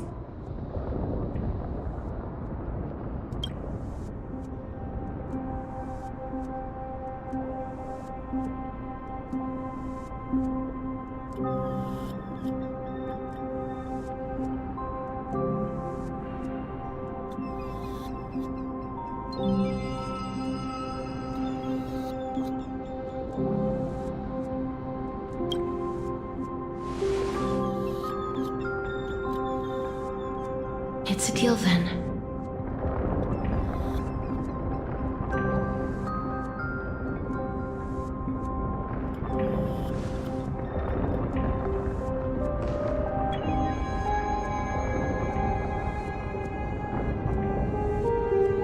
Please.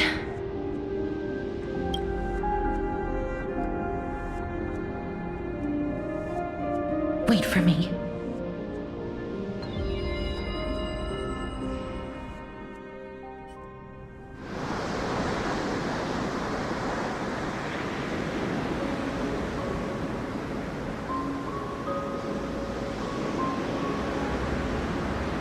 After all that, you still ended up back here.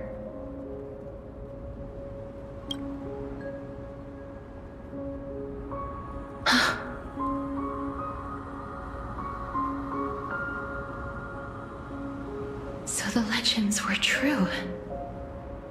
The Netherrealm really is a sea of flowers.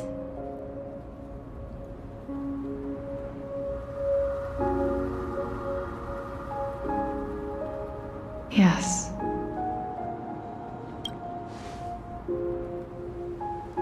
Just like the flower fields we tended to back then. Is that you, Plixia? Do you remember me? I don't have the memories from that time, but I've seen you before during an experiment. I see. Call me Thanatos, then. It'll be easier. However, since you recognize the name, you must already know everything about Thanatos, right? Yes. I'm here to reforge the order of life and death in Amphorius.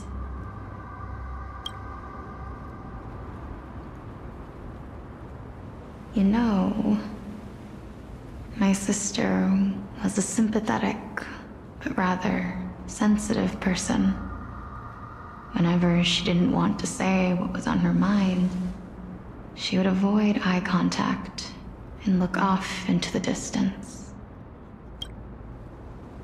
Just like what you are doing now. Can you tell me about the last Era Nova? What did you do, Alexia?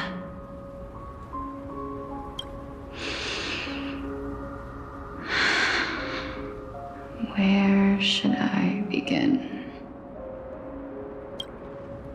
A long, long time ago, there were a pair of like-minded twins. As foretold in the prophecy, they were chosen to be successors to the god of death.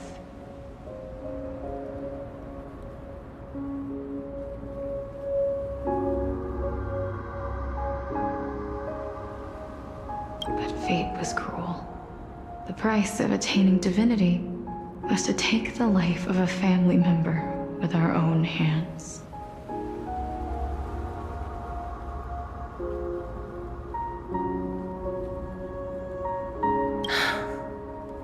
That trial was indeed recorded in that memory. Then you should already know that my sister voluntarily gave up her own life so that I could ascend as the demigod of death. But I couldn't accept that.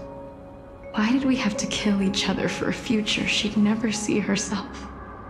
That's not fair.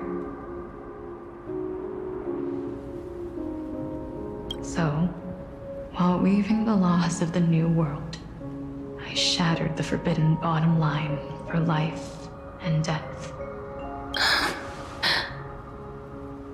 I reshaped my sister's soul and took the form of the great dragon Pollux to carry her up the River of Souls and back into the mortal realm. But our fates were already decided and manifested in unexpected ways in response to my futile actions. Aging is an unbreakable law of nature laid upon humankind, created at the same time as death.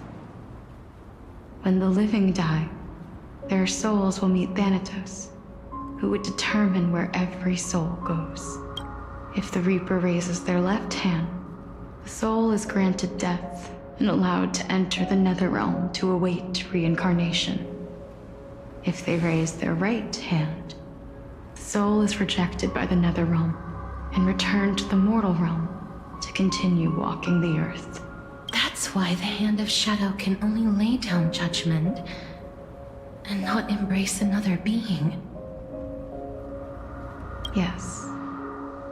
Death was originally a pair of hands, but they were split in twain when we reached the mortal realm, never to touch each other ever again.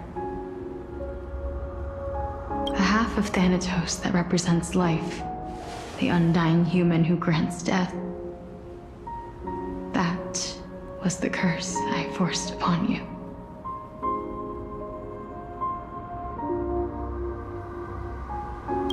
Then, what about you? As the half of Thanatos representing death, I shoulder the fate of defying death. I died from then on. My Titan also no longer existed in this world. The cycle of what irony. My selfish desire to save your life gave you and the world a fate far worse than death instead.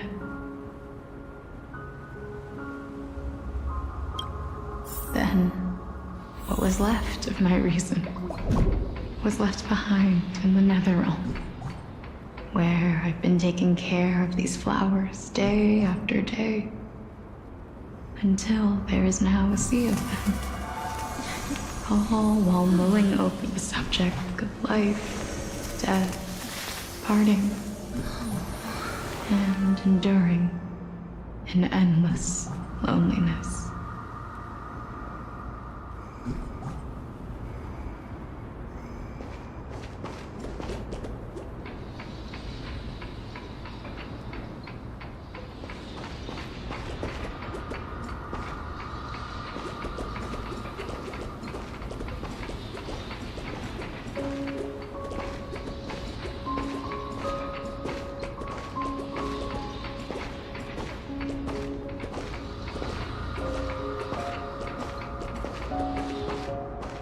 fate is absurd indeed.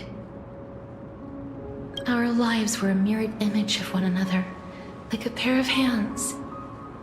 Even so, we arrived at the same destination. We walked different paths, yet experienced the same pain. I had hoped that maybe you would at least have a good life in this cycle. I'm sorry. I lived my life well. It didn't go to waste. As far as I'm concerned, you did nothing wrong. Even though I forced the authority of granting death to humanity upon you, a total stranger. Too many responsibilities were forced upon me in the course of this long journey. I was once lost, even upset, but I realized recently that if it weren't for your blessing, I wouldn't have understood the source of these emotions, nor would I have realized my purpose. I wouldn't have made it here to reunite with my missing half. And we wouldn't be discussing our past while sharing the same view of this landscape. I wouldn't have understood the meaning of our existence. The meaning of our existence. This sea of flowers blooms on dead land because we sowed it with the seeds of our separation and watered it with our tears of loneliness.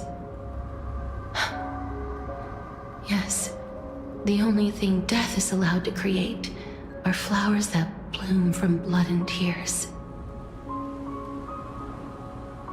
That's why Thanatos cannot create living beings at will. Nor can the hand of shadow determine a person's remaining days. Because the life and death of mortals should never be dictated by another's will.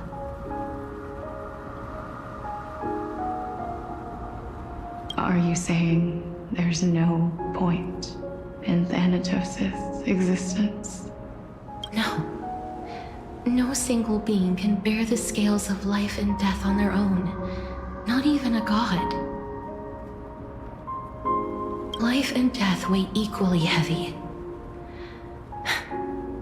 We both know that now, don't we?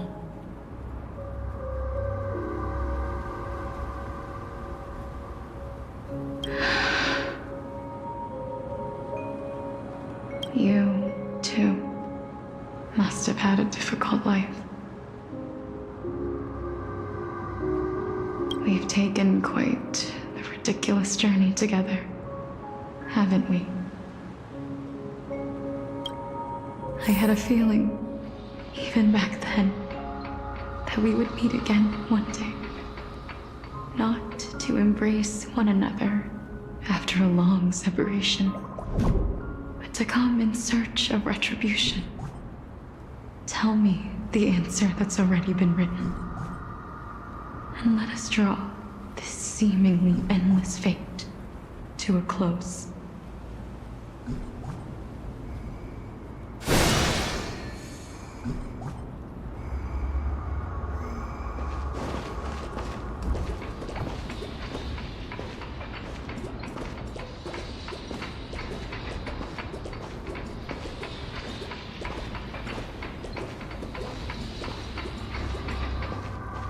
It's been far too long. I've waited here for centuries, watching day after day as desperate spirits are denied by this lonely wasteland.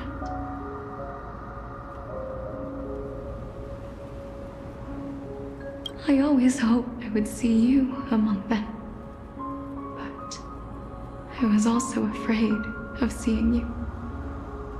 I didn't know how I could possibly face you again. But more than anything, I was afraid that you might have forgotten all about me. I know. But don't you see, Polixia? I made it back anyway.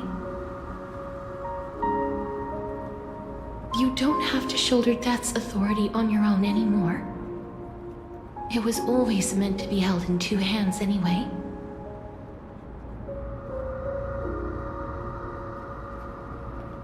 So, let's give our core flame to him, and have him take it back to the mortal realm. Give humanity back their cycle of life and death. Our responsibility as Thanatos was never about picking out favorite souls. We were only meant to watch over life.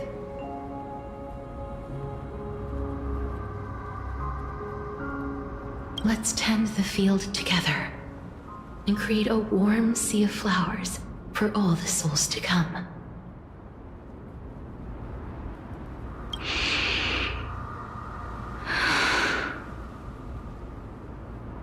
What do you think, Polixia?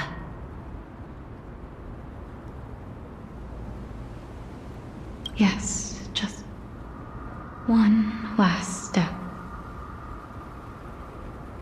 You shall wither, and through that, the dead will sprout again from the remains, and be reborn with the dead flame. As foretold by the prophecy, Thanatos' authority is only destined for only one person to wield. As the Chrysos heir of death, as their demigod, as a titan. Our fated moment has arrived once again.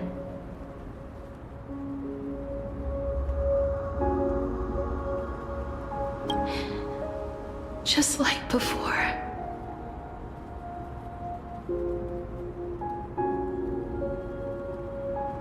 Yes, just like before.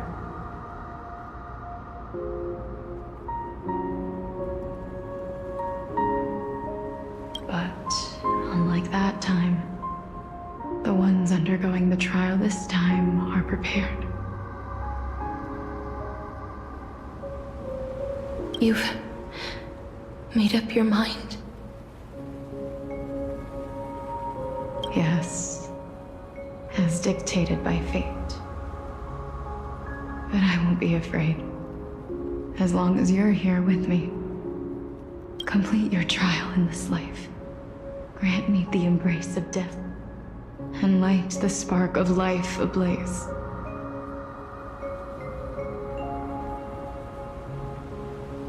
You've been tempered by life and death. I know you'll be able to give this wasteland its first breath of life.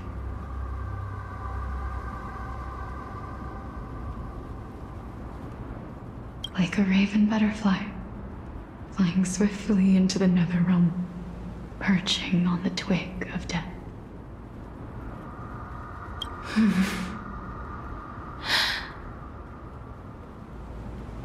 I will.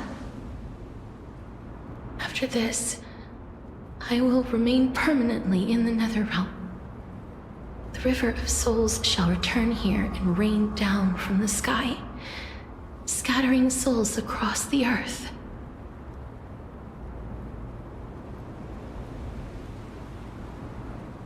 The cycle of life and death will flow once again. This sea of flowers you sowed shall bear countless joyous or sorrowful souls, and bloom evermore.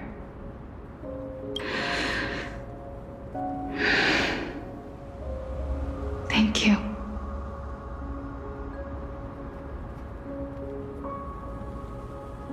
Just one last thing. Can you? Of course. What is it?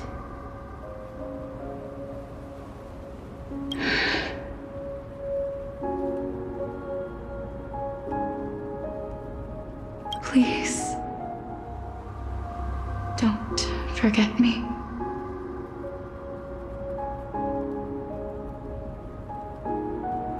I promise you. when we meet in the next world, even if I have endured another reincarnation.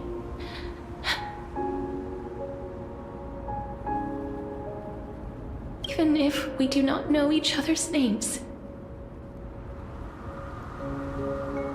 I will still hold you tightly in my arms, just like what I did when we were born.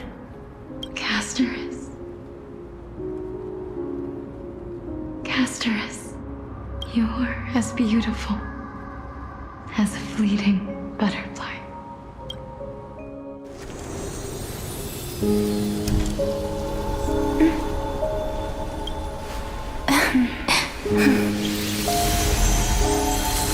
I will bring rest to death. And from now on, stagnant life will once again flow.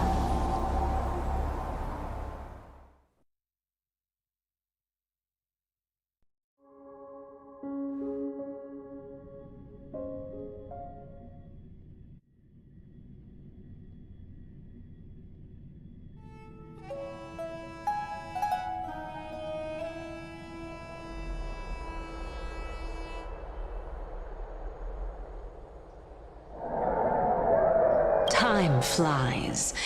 In the blink of an eye, the 15th entry hour is already at hand. When this farce is over, your soul will be placed on the scales of life and death. Are you ready? No need to ask so many times. Of course I am. Then why do you drag your feet? Is your fear of crowds holding... I simply find them too noisy. Paying attention to conceited fools like them would be an utter waste of my time. Such harsh words. As I see it, you are no less arrogant than they are. I couldn't agree more. Oh. I did not expect to hear that from you. I know myself better than you think I do. At the very least, better than a stowaway like you. And they say men whose ends are nigh have but kind words. Well, that is exactly why I chose you. Should I thank you for the compliment? The hour of the trial has come. Do you have an answer for me? And... I suppose there is no point in putting this off any longer. You were saying that Amphorius's history is cyclical. Indeed. The demigods that bear the core flames eventually become the new titans at the world's end. Remember what happened on the Holy Mountain? Calypso, Naias.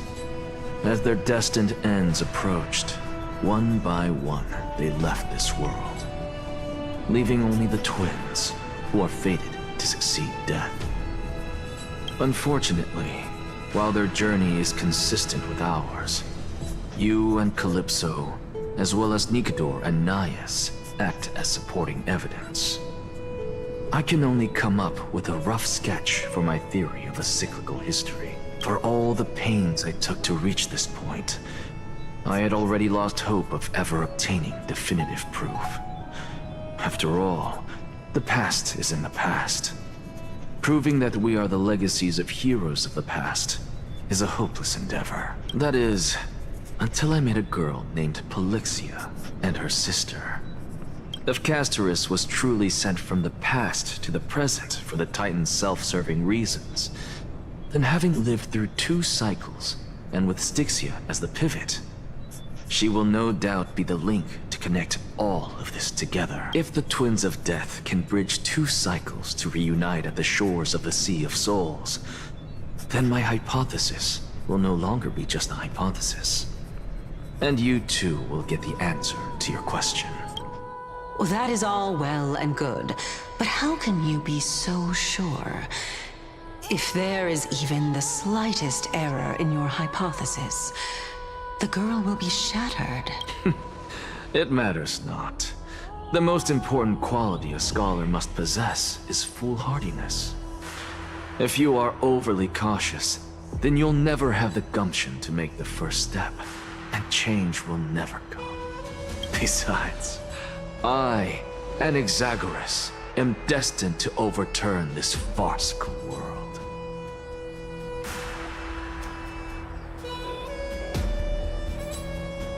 Come, let us go and teach those pathetic words one final lesson.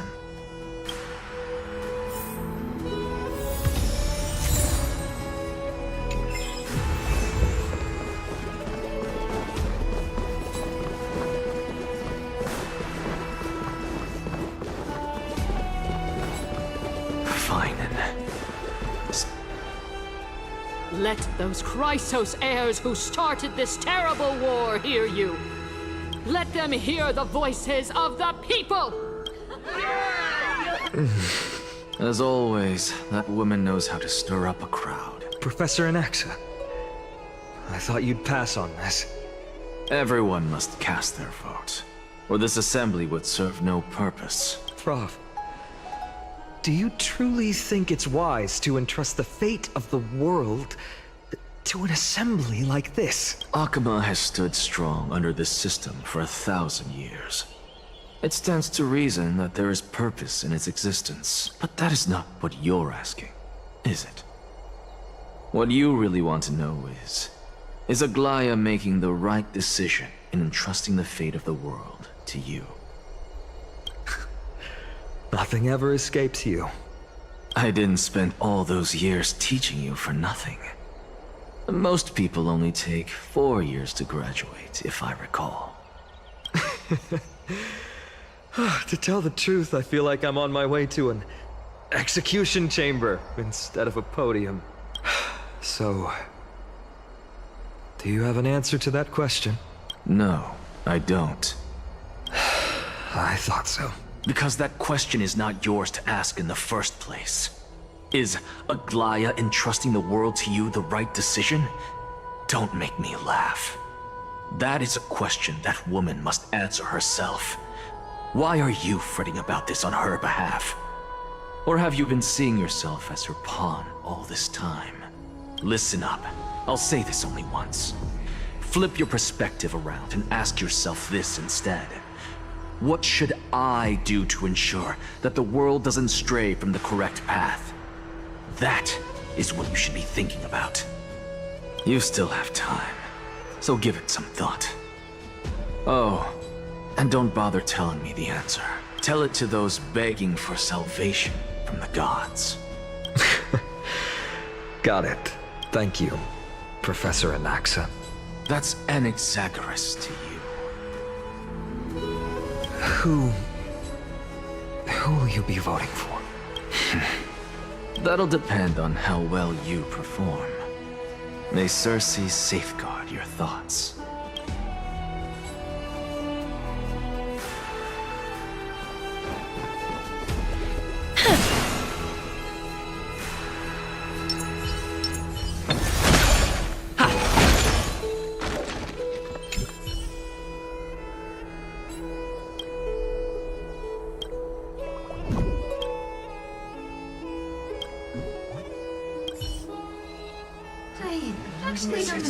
Elders and citizens, silence, if you please. As the Theoros, I present to you Phinin of Ides Elysiae, virtuous citizen of Akama, and the last speaker of the assembly. Much obliged, Lord Lycus. I remember him. He's the penniless lad working for Aglaya. Where's Lady Goldweaver? Why is she sending this guy to give the last speech? Is this really the end of the Flame Chase journey? Can this dude really face down Kindness? By Kephali above. Dear citizens of Akama, as you look upon me, so too do I see you. I see your fear and misgivings, your apprehension about the discord between the Chrysos heirs and the Council of Elders. And your uneasiness about the future of the Holy City. Yet, before you contemplate something as grand as the fate of the world, I ask that you look closer. Look beyond the horizon illuminated by Kefali, at the crisis threatening to overwhelm us. What? Aedes Elysiae, my beloved hometown, is a village forgotten by time. It is a place with the most invigorating breeze and wheat fields that spread all the way to the sea. I once thought that there I would enjoy a lifetime of peace and quiet with my friends and family. How I wish I could invite all of you to that paradise, far from the noise and chatter of the world. Alas, I can't, because she, and all that she nurtured, all that I loved, they have long been devoured by the black tide. My beloved home is no more.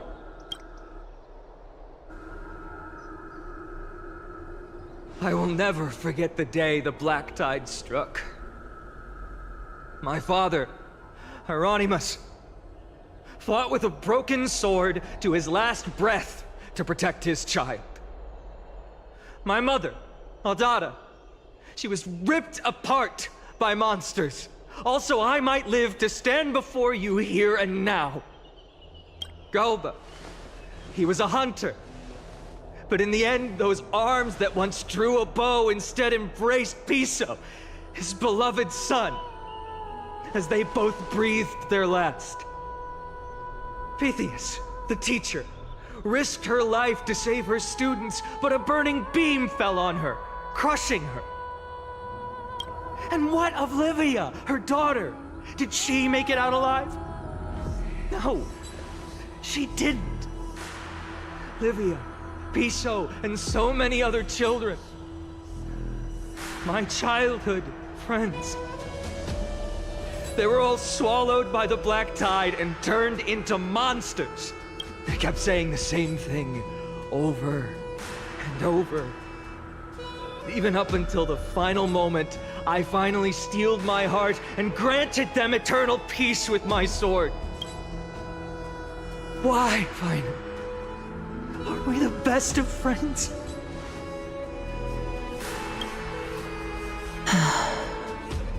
That is the black tide. A looming threat that can bring Akima to its knees any time. Kindness may have promised that with the 3 Titans of Calamity gone, Akima will return to an era Chrysia once more, but much as it pains me, I must disappoint you. While the demigod of strife has done everything in his power to hold them back, they are still coming. By now, the name of that black-robed swordmaster, the Flame Reaper, has likely echoed throughout the city already. The roaring thunder is a message from the strife demigod. The Flame Reaper has risen from death, and they hunger for the core flames of the gods.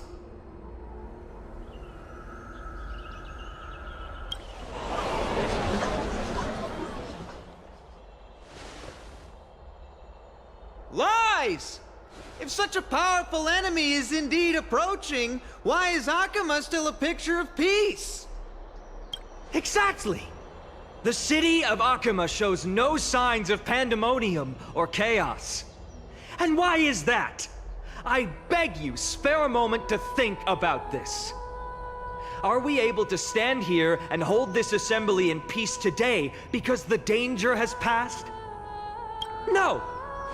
This peace we enjoy is no gift of fate. We are able to stand here today only because the Chrysos heirs have stepped up and shielded Akima from calamity. With her golden threads, Aglaya has preserved and continues to preserve these idyllic days that all of you hold dear.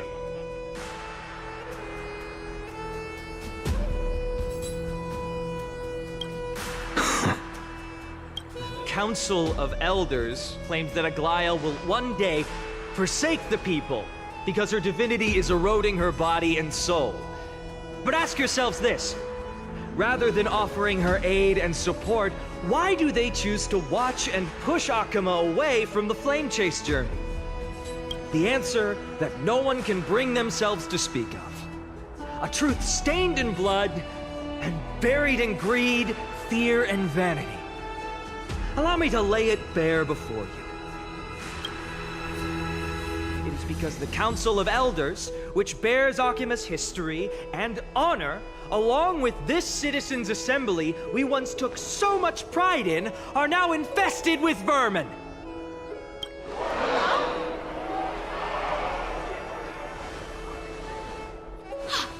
You insolent whelp! How dare you! It is true that Aglaya has reached her limit. Why? Because she has been working tirelessly to weave the defenses of our holy city against the encroaching evil. All while these vermin are making up baseless accusations about her and scheming in the shadows. Not once has she ever failed Akama. Yet these vermin attempt to tear her apart, tarnishing her name with unfounded allegations. She may have been blessed by divinity, but hasn't her heart always stayed true to humanity? They attempt to mislead you and reduce this assembly to a crude standoff between gods and humans, but citizens of Akama. Once more, I implore you to open your eyes and look at those around you. Examine them closely.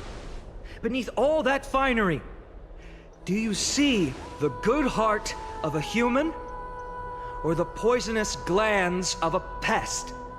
Make your judgment, then turn your gaze to the demigods whom so many of you regard as cold and merciless.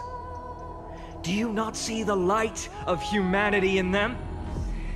And those who wear the mask of humanity yet utter only hurtful, slanderous words. Can you not see that their souls have been corrupted by power?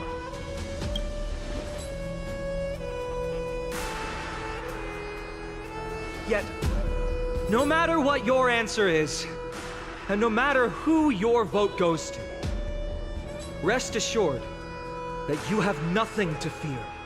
For Aglaya, Trebios, and I will remain your faithful guardians and pledge our lives to upholding your decision. And this vow will stay true until the end of our days, where it will be passed on to future flame chasers. A steadfast and unwavering promise that shall endure through the ages.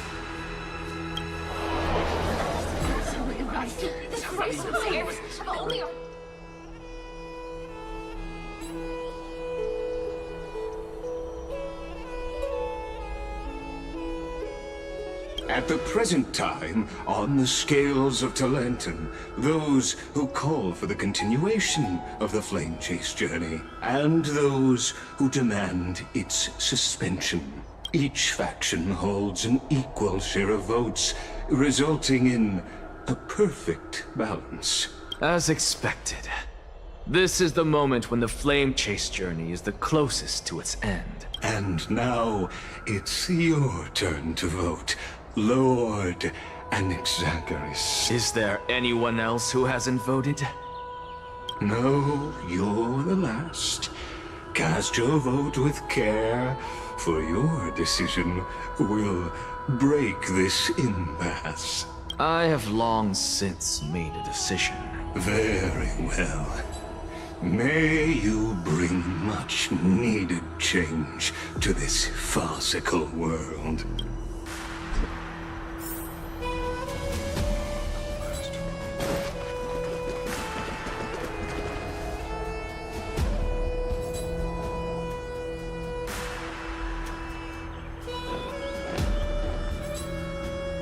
You've done well, Finan. Given the circumstances, delivering a rousing speech to stir up emotions was a prudent move. Thank you all for your patience. On behalf of the 7 sages of the Grove of Epiphany and the scholars of Amphorius, I, Anaxagoras, am ready to cast my vote. But before that, In the interest of fairness, Lady Goldweaver, I pose a question to you before all who are gathered here. Will you, as Finan has promised, stand by the decision made in the Assembly, regardless of outcome? In the interest of fairness, I make no promises, lest it should influence your decision. Very well. I thank you for your honesty.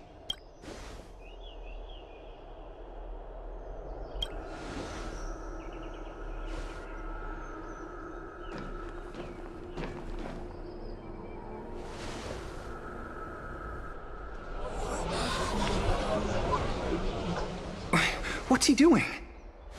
The stakes are high. Let's be patient. Cut the act! Who do you think you are wasting our time like this? Lord Anaxa, please do not forget that I... Rule number 1. Do not call me Anaxa. Rule number 2. Never interrupt me. Silence is golden.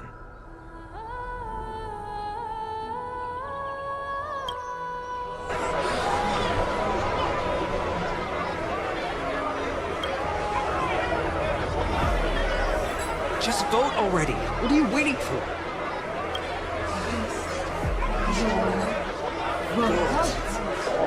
Cast your vote.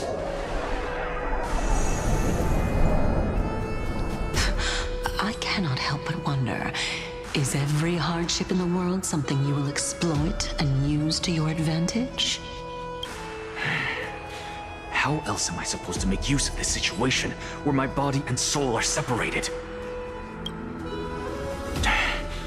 Oh, Circes. Or should I say Calypso? Accompany me on this final journey.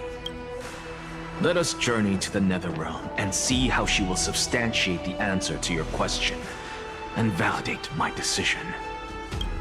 We need only to follow the sound of the tides.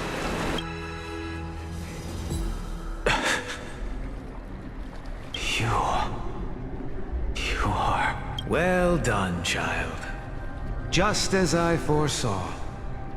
You have achieved great things. Teacher. What a twist of fate. A blasphemer raised in the doctrines of the Venerationists. It's like a foal kicking its mother in the belly after taking all her milk. I respect you immensely, sir, but... You cherish the truth even more. So, child, do not be troubled by the criticisms I have borne. Do not let those voices hinder you as you forge ahead. As the sage of the Venerationists, I am duty-bound to oppose you. But, as your friend and mentor, Anaxagoras, I say, go forth, for the truth is already in your hands. I will keep that in mind. Go now, child. Your lonely pursuit is about to welcome a new chapter. And when you reach the end of this journey, may we meet again with the truth before us. You have my word, sir. May Circes safeguard your thoughts. May Circes safeguard your thoughts. You are right, Empedocles. My lonely pursuit is about to welcome a new chapter.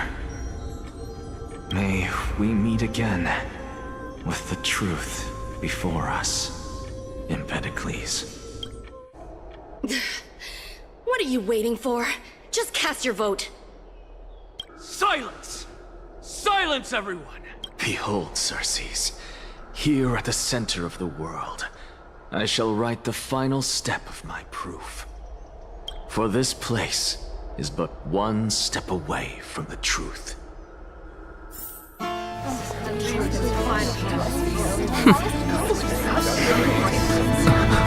Professor, I completed the proof you wanted.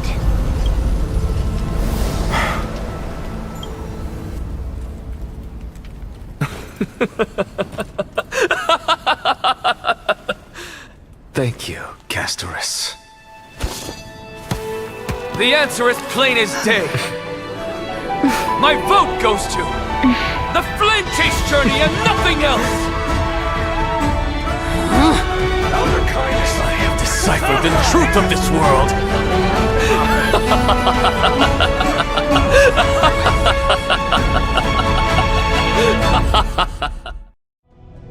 With the balance shattered, the result is clear. By carefully enter Lenten above, as the Theoros I have observed. No! Ligus, you can't! Anaxa, what have you done? Have you lost your mind? I hope you are prepared for the harsh punishment awaiting you. Mark my words, I will make sure that clever head of yours never forgets the price of betrayal! Have you forgotten? I told you that happens to be one of my rare talents. You put on such a grand performance, just to aid their preposterous flame chase journey? Performance? No, you are quite mistaken. I may be paranoid by nature, but I've always been known for my honesty. If you really understood me, Lady Kindness, you'd realize that I never had any interest in your pathetic little game of politics. Factions, standpoints, they are jokes in my eyes. I have never once switched sides, because I, and I alone, am the truth. Lady Kindness, with all the citizens here as witnesses, we should honor the spirit of democracy and respect the decision of this assembly. I have observed that Akama has chosen her destiny. This citizens' assembly has resolved to continue the flame chase journey. This resolution shall be put up on the Wall of Heroes, such that all citizens are aware of the city's way forward. You! It seems not everyone is ready for the assembly to end. Very well. Let me entertain you for a little longer. By your leave, Lord Ligus. Interesting. Elders and citizens, your attention, please. Stay for a moment more, if you will. Anaxagoras of the Grove of Epiphany has an announcement for the assembly. What is this performer up to now? Just moments ago, all of you made a decision on the fate of Amphorius.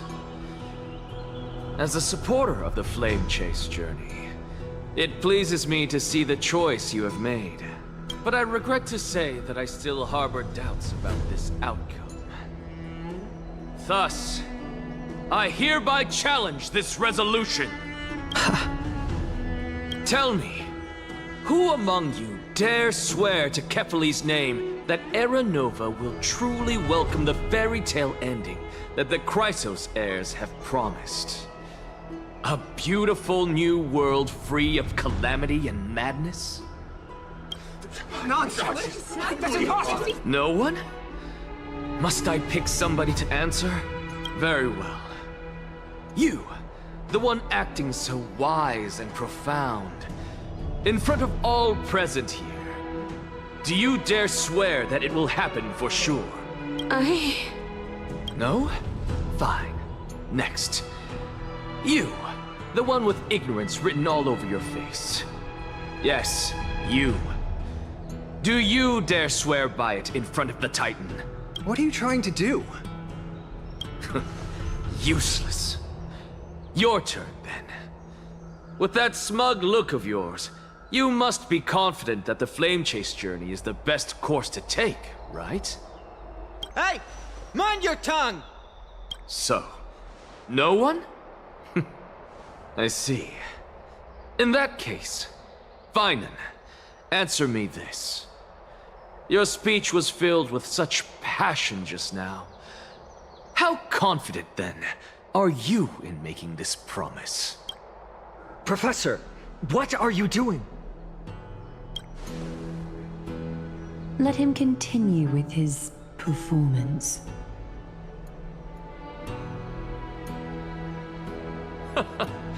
Will you look at that? Even Finan and Aglaya lack the courage to make such a promise. And what's even more absurd is that no one but I can promise you this new world. And yet, the Assembly passed the resolution anyway. But you needn't worry, because I knew better than to trust you good-for-nothings. That is precisely why I am here today. To give you one final lecture. Now listen up and listen well. I, Anaxagoras of the Grove of Epiphany, hereby declare everything that the Flame Chase journey promises is true. Finan of Ides Elysiae, the prophesied demigod who shall succeed Kefali, will reforge each and every one of us in the new world with his complete, intact memories. What? The core flame-bearing titans were the Chrysos heirs of yesterday, and the Chrysos heirs who carry the core flames today will become the titans of tomorrow. All of our souls shall endure for eternity in the miracle of the World-Bearer. And all under Kefali's protection shall step into that new world.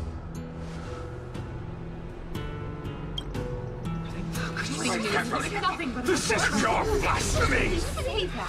It's impossible. What? Are you saying that we must bow down to you and worship you even in our next lives? Enough, you blasphemous imbecile! How dare you try to deceive us with all these lies and falsehoods? How can you prove?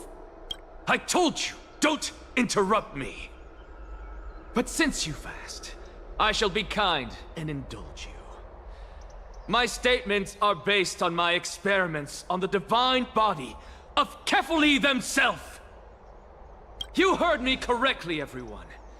With the tacit approval of Kindness and the Council of Elders, I fused my soul with the god through alchemy and learned the truth behind Era Nova.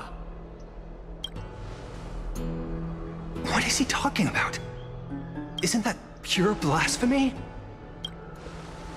I, the vile, wretched blasphemer, deserve nothing less than death for my sins.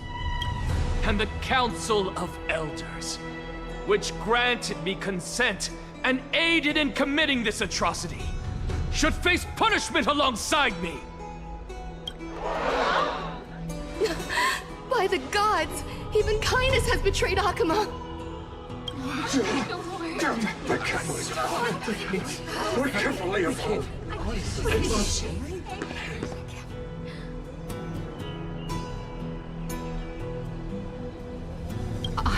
I had no knowledge of his transgressions.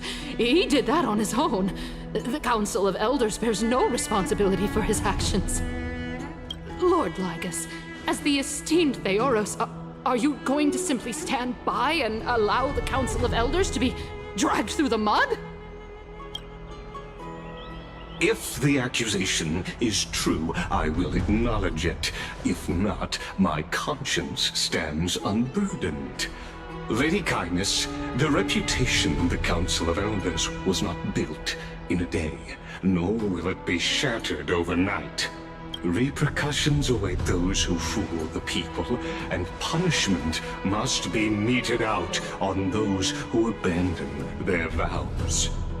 We should respect this beautiful city and her people. You... Lady Aglaya, the Gold Weaver, I humbly ask that you take on the responsibility of overseeing this judgment in the name of the fairness of Talantin and the justice of Kefali. Considering the circumstances, and in accordance with Akuma's codex as the only demigod among us, you shall rightfully wield this authority. The honor is mine to bear. How is this permitted? Elders and citizens, silence, if you please. Anaxagoras of the Grove of Epiphany has made his statement clear. As per Akima's Codex, I request all present citizens to stand with me in exercising the right of judgment.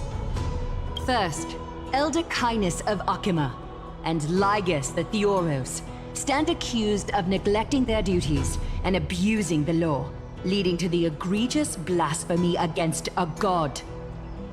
In the names of Talantan and Kefili, Akima is to form a committee before the 7th action hour to conduct an investigation and disclose the findings to the public for subsequent judgment. Yes! That's what we deserve! Curse you! Now, concerning Anaxagoras of the Grove of Epiphany, he has confessed to grave blasphemy against Kefili. In the names of Talantan and Kefili, the accused must be allowed to hear the people's voice prior to the execution, for a chance at a reduced sentence and possible pardon.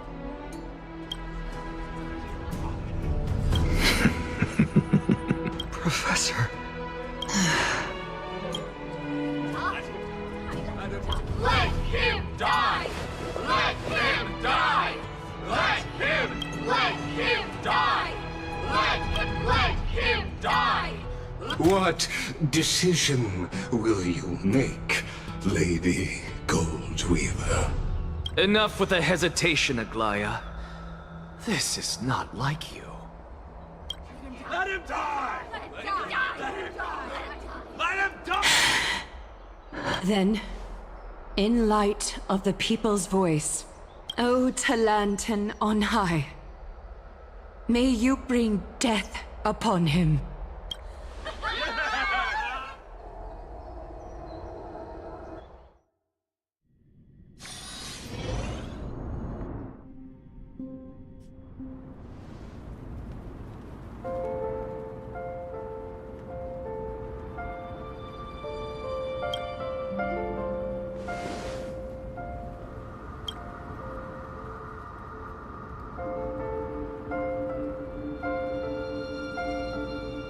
Allow me to reintroduce myself.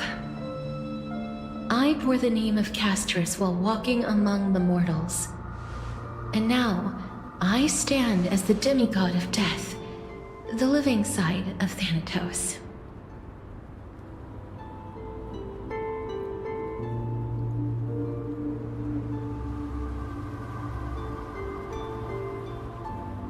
Welcome to my realm, where the west wind ends.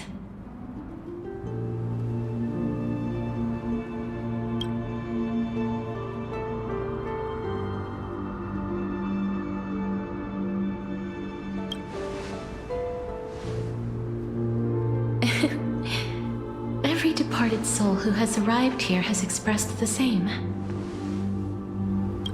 Did you know? Every flower here was planted by Thanatos themselves. These flowers were originally both lifeless and immortal, but in the first rain brought by the River of Souls, they were given new life, flourishing as the bearers of countless souls. And it is my duty as the Master of Death to tend to their well-being and foster their growth in this serene haven. Similar to the structured cycle of life and death in the mortal world, these flowers too shall wither and fade, returning to the earth and then ascending to the sky with mist and tides. Eventually, they will descend to the mortal land as gentle rain. Every soul undergoes the perpetual cycle of reincarnation, albeit in varied forms, until the world meets its end. Yet, sadly, there's no time left for Amphorius to wait for when the flowers bloom again.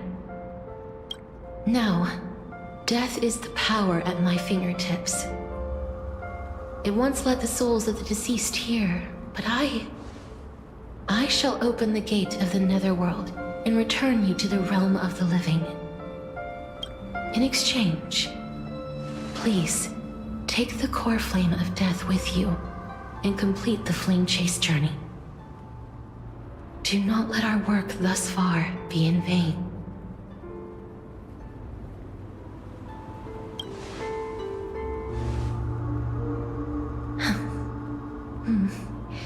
Just like the other demigods, I will stay here and embrace my destiny. That being said, it is not easy to guide a lost soul back to the mortal realm. The whispers of death are sweet and alluring. If your determination wavers, you will succumb and be forever ensnared by the Netherworld's grasp. Please consider this a one-time exception.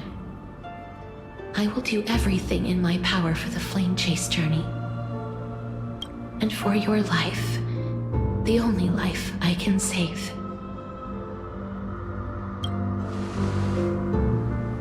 I am glad to hear that.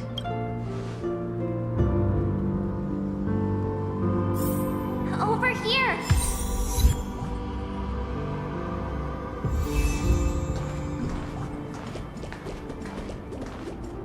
I believe in you.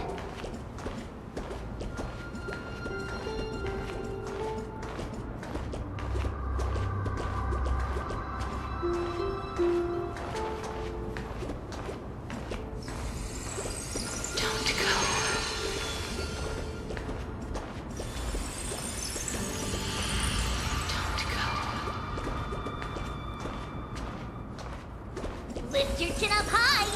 Step forward with us toward tomorrow! That's right. Keep your eyes on the dawn. Onward. Show me your courage. Partner, we shall become heroes.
All of this is proof that you once lived. Your soul, your memories, the years you've journeyed through, and the path they revealed, leading you back home. So, continue onward. Do not stop moving forward, and do not let her sacrifice and the support of all who have stood by you be in vain. Over here, friend! Take my hand. Let's go home.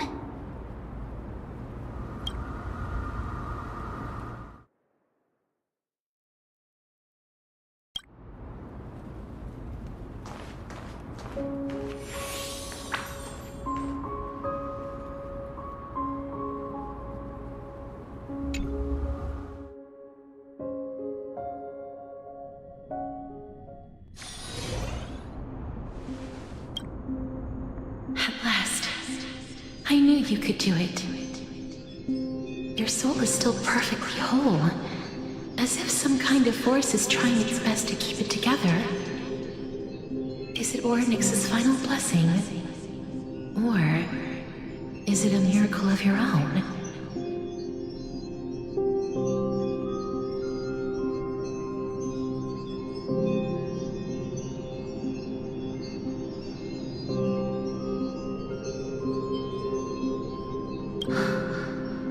It's truly incredible. Such a strange surge of familiarity. So hard to describe.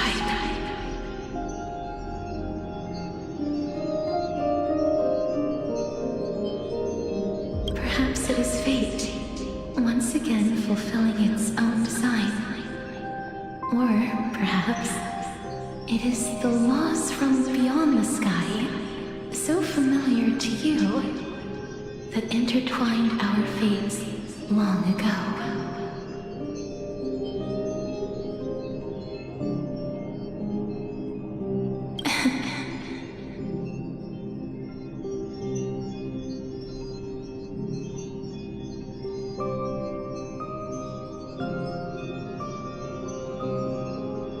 It seems that this is the riddle which cannot be solved anytime soon. The sensation of becoming a demigod is truly wondrous. It's as if the river of souls is winding its way through the depths of my spirit, transforming with each breath into a fine rain that nourishes the world. Do you recall that prophecy? At the end of the sea of flowers, the souls of the living shall warm thy fingertips, and after an embrace, there shall be eternal separation. I promised you that I would do everything in my power to give it another meaning. Now, as I stand as a demigod, and destiny draws to a close, I can finally end it in a way that is as beautiful as it deserves. The wish I once sought, but could never grasp is now within reach. In this brand new world, every blooming life will lift its arms in celebration and recount the profound meaning of this very instant. Every touch, every embrace we share will never again be an ice-cold loss. They will radiate with an intense warmth, sowing love far and wide throughout the land.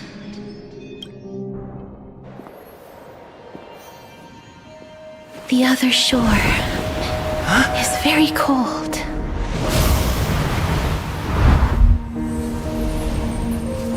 May I borrow your warmth one last time? Thank you for fulfilling this wish of mine. The place I'll be going to is what humans call the Land of Sorrows. But with this heartbeat and the residual heat of this embrace, I shall turn the nether realm into a gentle place of rest.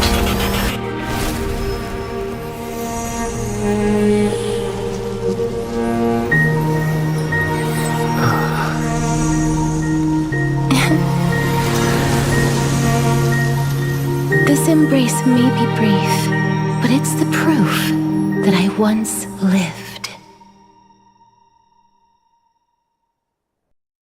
Farewell, then. May we reunite in the new world.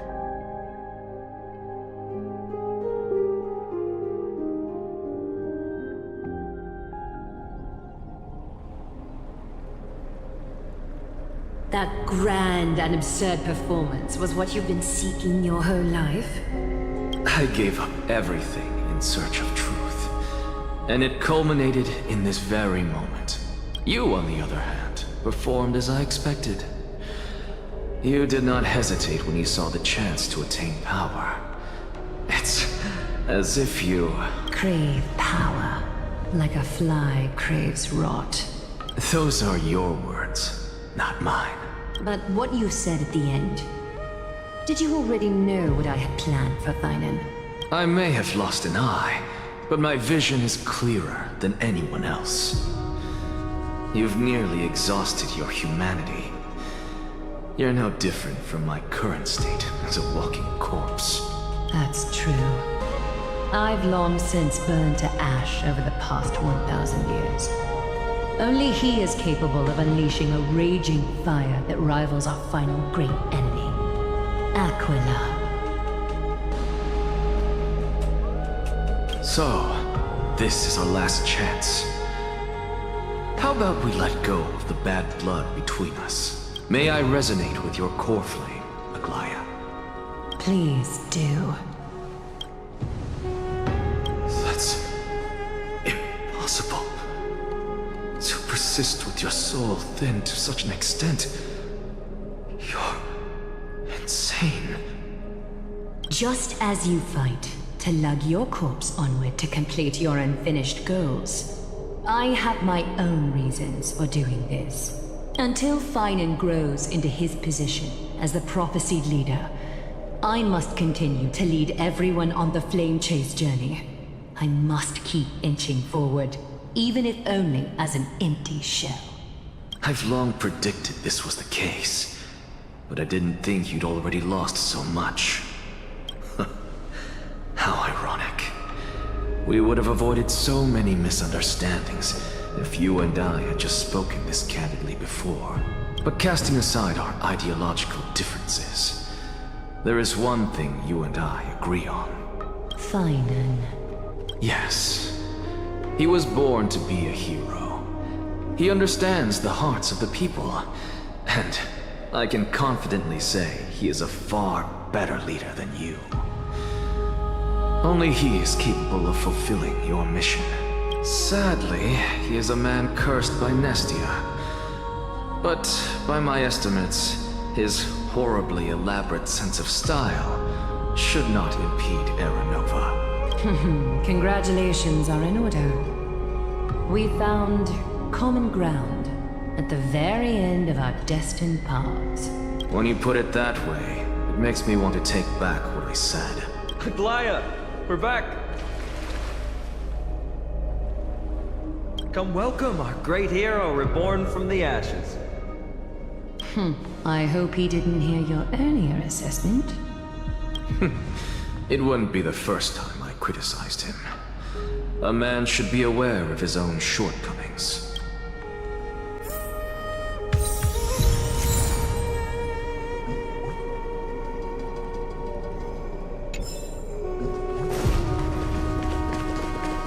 I'm glad. But I don't see Castris among your number. It looks like she not only helped me prove my theory, but helped you fulfill your mission as well.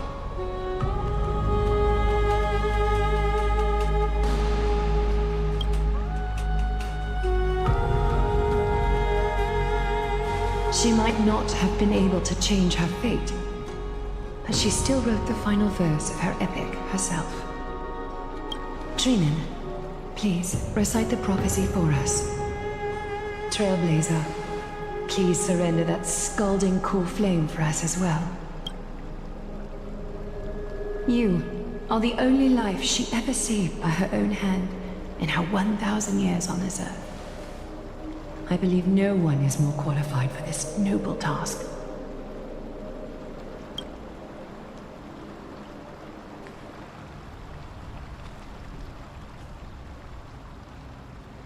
O gods who have returned, and gods who are still watching, today we bring you a soul laid bare.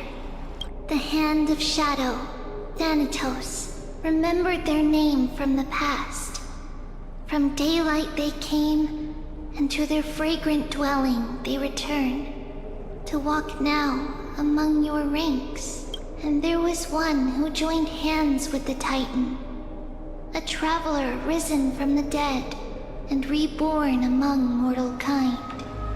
He is the everlasting night, and shall now proclaim in his good name, O Majesty of the 12 Titans, pillars of the world. We seek your divinity to mend the rifts of the world. Fill our bodies with blood of gold, till we wither in willing service to the prophecy. Step forward, trailblazer from beyond the sky, and together with us, surrender the core flame and carve their star into the sky.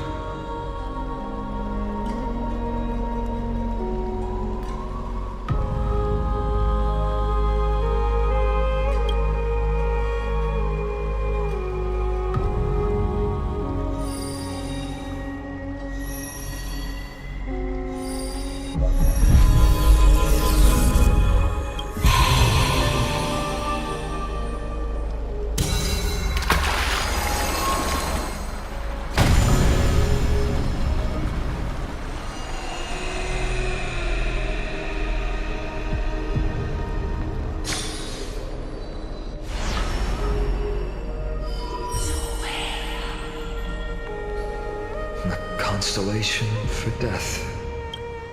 For life and death, to be more precise.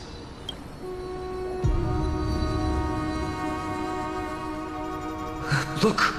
It's...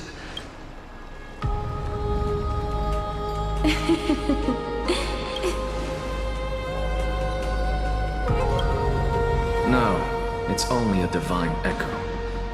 I think she's here for the trial.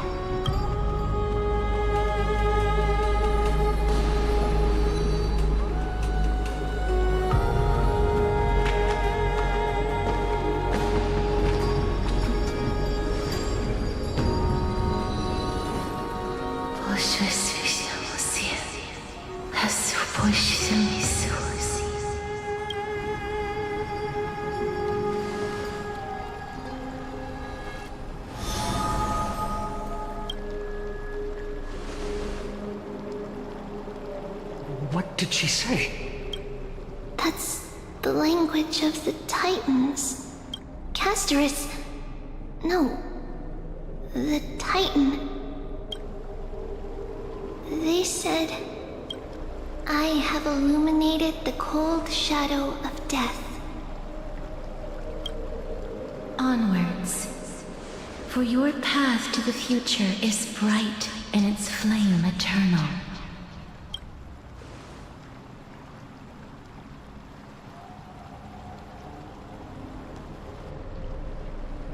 Do not forget.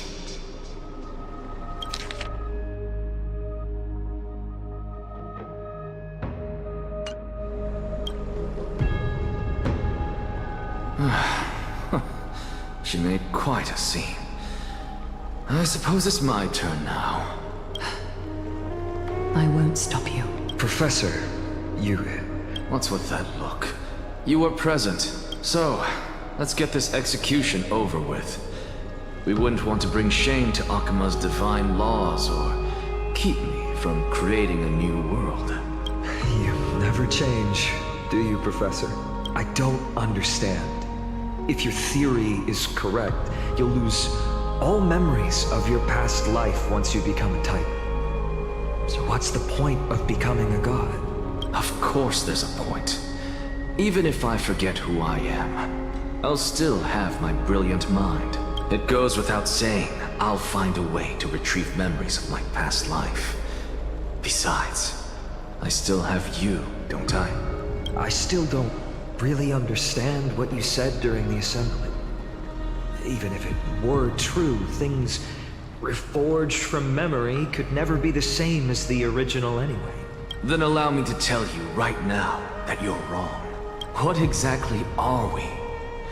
My answer is that the Chrysos heirs are the future Titans and vice versa. Of course, this answer only applies to us. So, what are we when it comes to regular mortals? The very essence of the world, our souls, are tiny invisible seeds that hold records of each person's memories of the world. And we are the buds that sprout from these seeds to grow into great trees. Is that what new sporism means? Correct. Once our physical bodies are born, we become new extensions of the world. From there, we plant our seeds into someone's memories, and then scatter them into the hearts of countless people in the future. Just as seeds are affected by their environment, so too will our appearances differ across memories. But the partial memories we carry will always be the same, because that is just how the world is. To destroy our very existence, one must destroy the world itself. But we have someone who will still live on with his perfect memory. That person is you, child of Kefali. This is what it means to be the world-bearing Titan.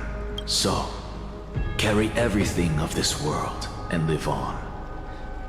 Don't disappoint those most precious to you. Don't disappoint Lady Goldweaver. And especially, don't bring dishonor to my theory. Anaxa, I swear to you, I'll lead everyone to our reunion in the New World. Good. That is all I have to say. Farewell, everyone. May we meet again in the next life. Farewell, great performer. May Circes safeguard your thoughts.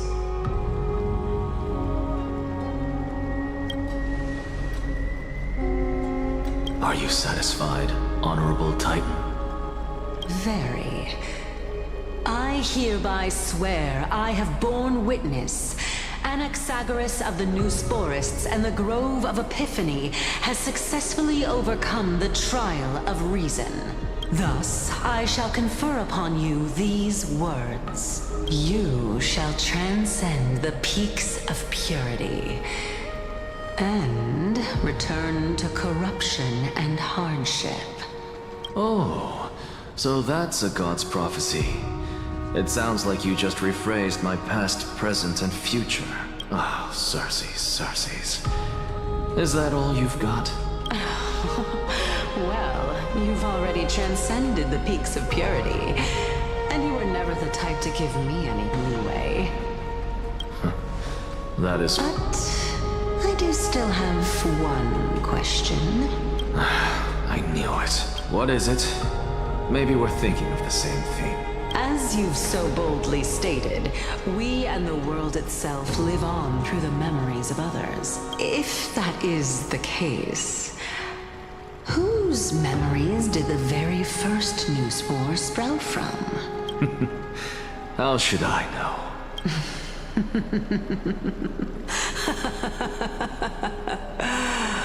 But, since we are both equally curious, we should allow the children of humanity who come after us to investigate in our stead.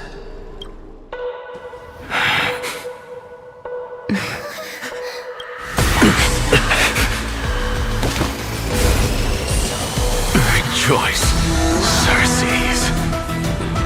I sow the seeds of suspicion in the new world with your soul! And now, the objective is complete. That is all.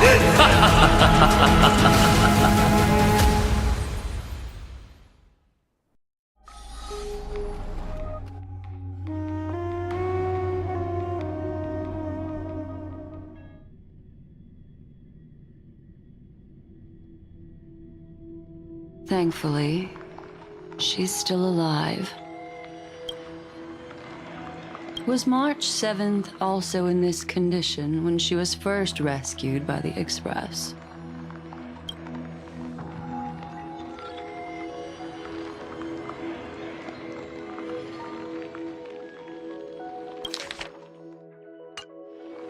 But she still woke up naturally. Looking on the bright side, that might happen this time as well.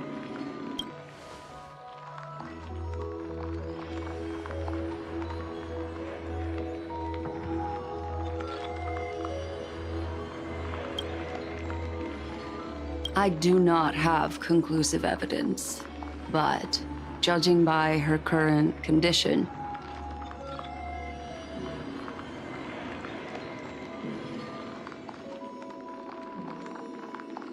Perhaps March 7th's memories have been hijacked.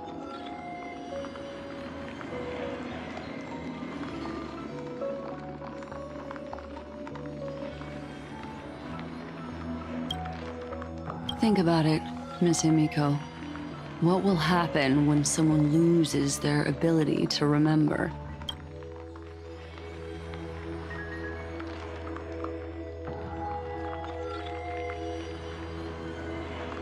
Unfortunately, short-term memory is an entirely different concept from the inability to remember.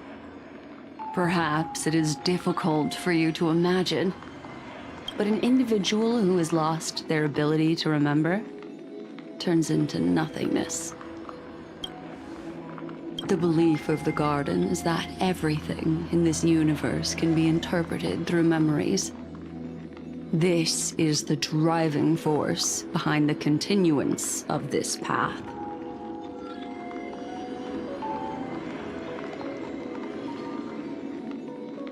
The past is made up of memoria, while the future is a possibility that will eventually be converted to memoria. But the present, it doesn't really exist, and it's only an abstract expression.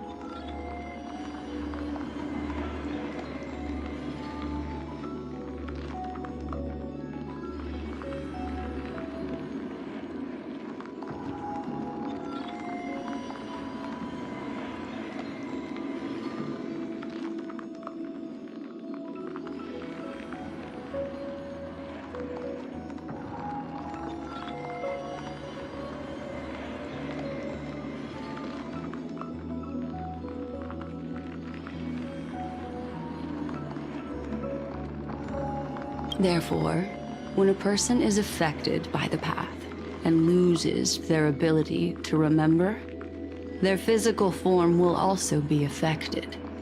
These ice crystals are a manifestation of that.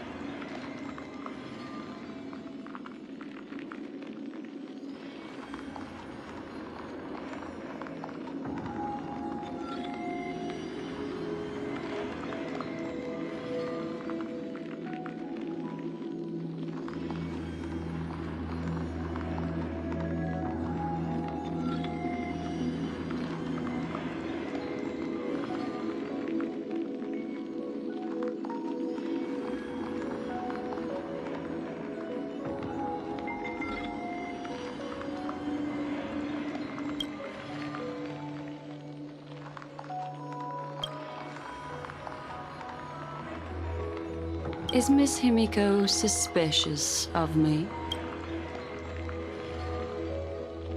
In other words, now is the time for me to prove my innocence.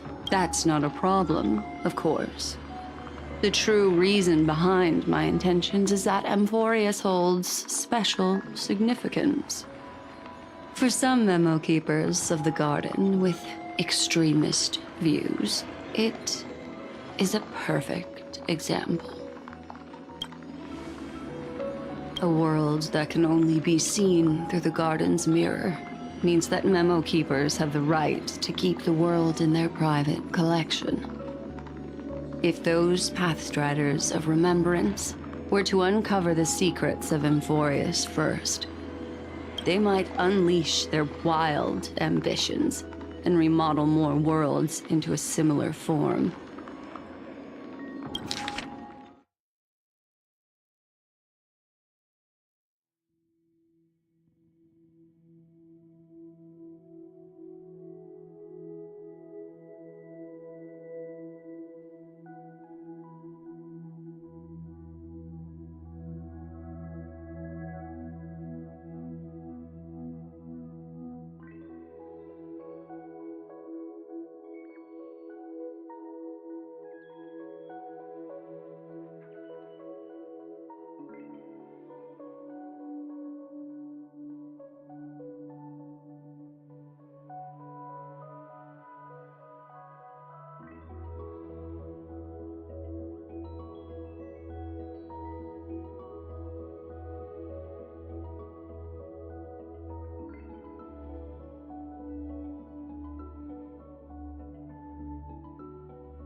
I chose to remain quiet before, because I did not want to involve you in the Garden's internal conflicts.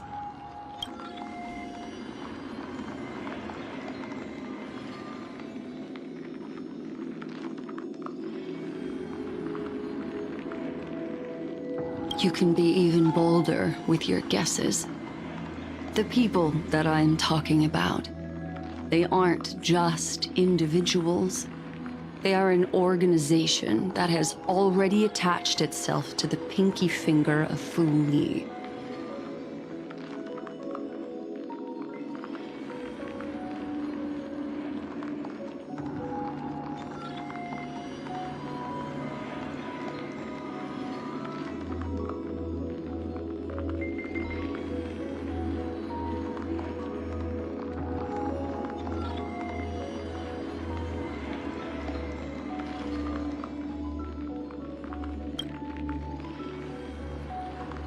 I cannot be certain, but at the very least, they are capable of doing so.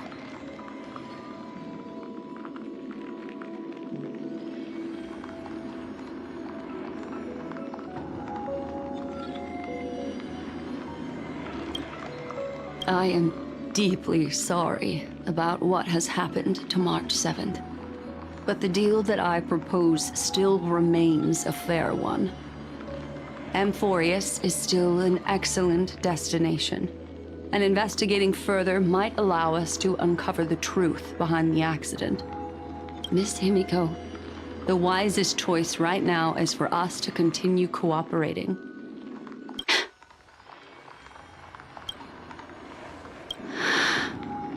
Let me take back a part of what I said just now, Miss Himiko.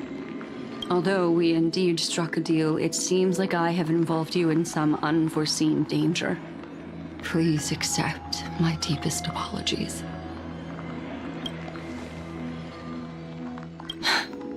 It's Fu Li. Their gaze has just swept across Amphorius.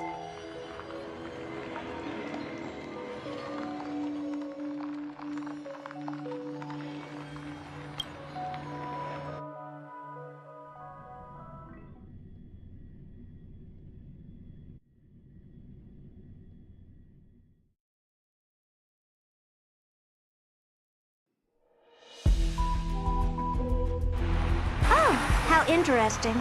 I never expected a mere memo snatcher to be actually hiding so much inside her head. What's even more interesting is that the word Amphorius has appeared in her subconscious. This lady seems to be having fun. Is she usually like this? It's hard to explain. What are you two whispering about? Has it not occurred to you that I can hear everything clearly? Please pardon. The ones who need help are the Astral Express. You will have to put up with my methods, even if they are rather unconventional. Let's get back to the topic. By using the fourth mirror, I rummaged through the brain of this memo snatcher and learned a good deal. Not only does this person know of Amphorius, but there are also many memo keepers who are interested in the place. I searched through her consciousness and found the following terms: the Eternal Land, the Rejected Land, and the private collection of the Garden of Recollection.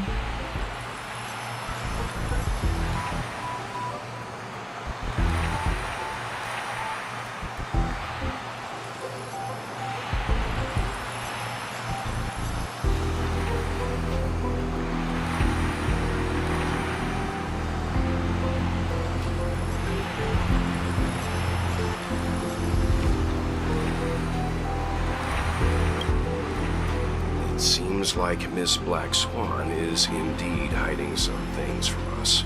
Since I'm not able to find any useful clues from the outside, why don't I personally visit this mysterious Amphorius? You're planning to head to Amphorius yourself? Yes, but not in the flesh like you all foolishly did. See these Herda mirrors? With them, I can project my data spirit entity to any corner of the cosmos through spatial warps, without even needing to leave my room. But of course, these corners of the cosmos must be within the coverage zone of inter-astral peace communications. After all, this is collaborative technology. I see. You do seem like the more indoor type. Although that star zone is not within the network of the IPC, the Express itself can serve as a signal station. Come, give me the astral chart coordinates, then sit back and enjoy the show.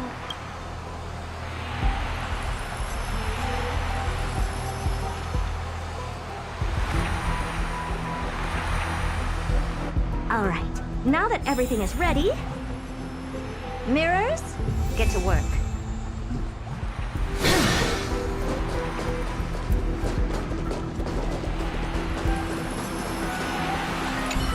First mirror, input the coordinates. You'll be in charge of the spatial warp. As you command, Madam Heard. The preparations are complete. I wish you a pleasant journey ahead. Second mirror, prepare for the thought refraction. This time, raise the power to the maximum. Don't be stingy. Oh, okay. I won't fail the mission. Third mirror, you're in charge of generating the data spirit entity. I'm happy to help, Madam Herda. What kind of appearance are you planning to use this time? Good question. Let me think. Forget it. Just use my own appearance. There's no one there that'll recognize me anyway.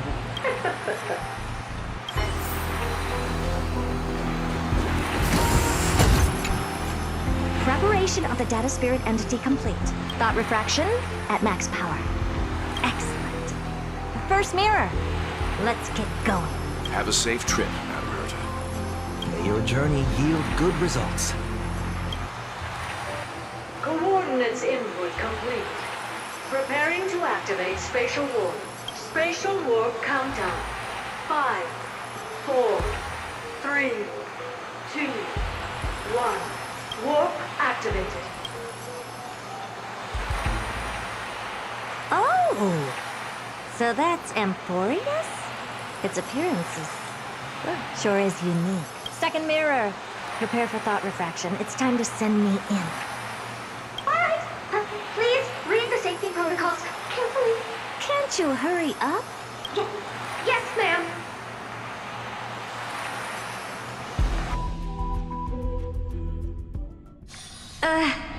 I didn't expect it to be so turbulent. I should have asked the second mirror to use slightly less power. Oh, what a magnificent sight! Is this the entrance to Amphorius? Let's see. Perhaps I'll be able to find a way in.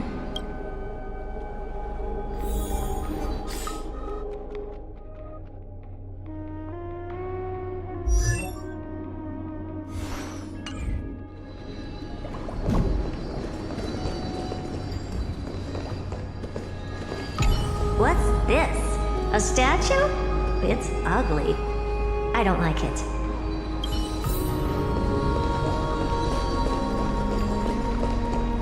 What's this?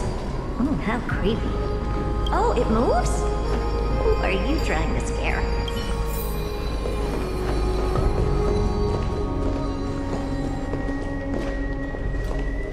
Oh, I finally found your traces. How esteemed must you be for the great Herda to come out personally? When we return, get ready to become free labor for the simulated universe for the rest of your lives. It's either a projection or a fake. There doesn't seem to be much to take note of. My deepest apologies, esteemed lady. I'm afraid that you cannot proceed further. Who's there? Your visit, although not part of my calculations, is a pleasant surprise.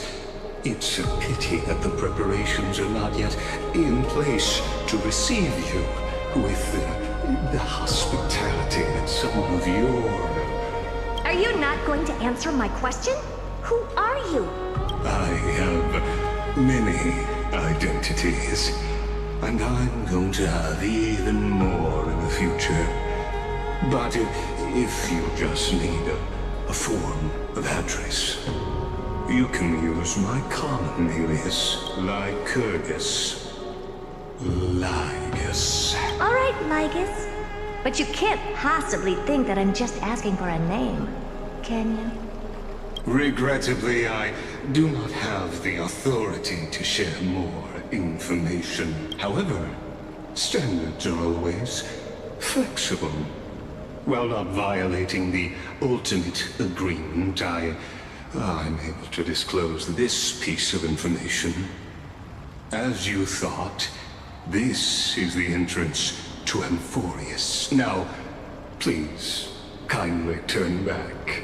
Amphorius is not a world that you should be involved with, regardless of what kind of magnificent achievements you have accomplished. This place will not open its doors so easily. You seem to understand me very well. Then you should know that I have no reason to listen to you. Your reaction is completely within my calculations. Despite my long years as a watcher, it seems like my assessment of human nature still remains accurate. But my answer remains unchanged. Madam, it is with the utmost goodwill that I suggest you return to where you came from. Let's assume for a second that I'm not so well-mannered, and that I insist on uncovering the secrets hidden behind you, Mr. Lygus. How do you plan to dispel this notion of mine? Within the scope of the ultimate agreement, there are 178,244 logic chains at my disposal to convince you.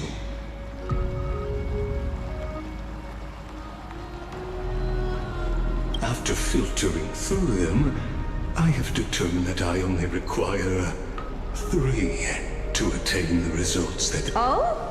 I'm all ears. First, for reasons that cannot be disclosed, Amphorius is a completely isolated celestial body. Apart from me, no one else will be able to help you enter. That's not a good argument. Second, if your plan is, as you've alluded to previously, to force me into cooperating by showing hostility, do know that, just like you, I have basked in the gaze of the erudition. I stake my honor and assure you that in the worst-case scenario, our mutual destruction will be inevitable. Oh. No wonder I couldn't find a back door. When I did a scan of our surroundings, the safety protocols on you are comparable to Screwy's. How interesting. I assume that you still wish to hear the third logic chain. Of course. Why wouldn't I? Third, even if you exhaust all your means and find a way to break through, you will surely give up once you understand the consequences of your actions. After all... What a brazen... robot. But since you put it that way, why don't you tell me what these consequences will be? It concerns the third path that is entangled with Amphorius. A path that you and your friends still very much lack understanding of. The destruction. So, if you ignore my warnings and persist in your ways, you will break the shackles of a Lord Ravager. And when that happens, their fury will engulf the cosmos.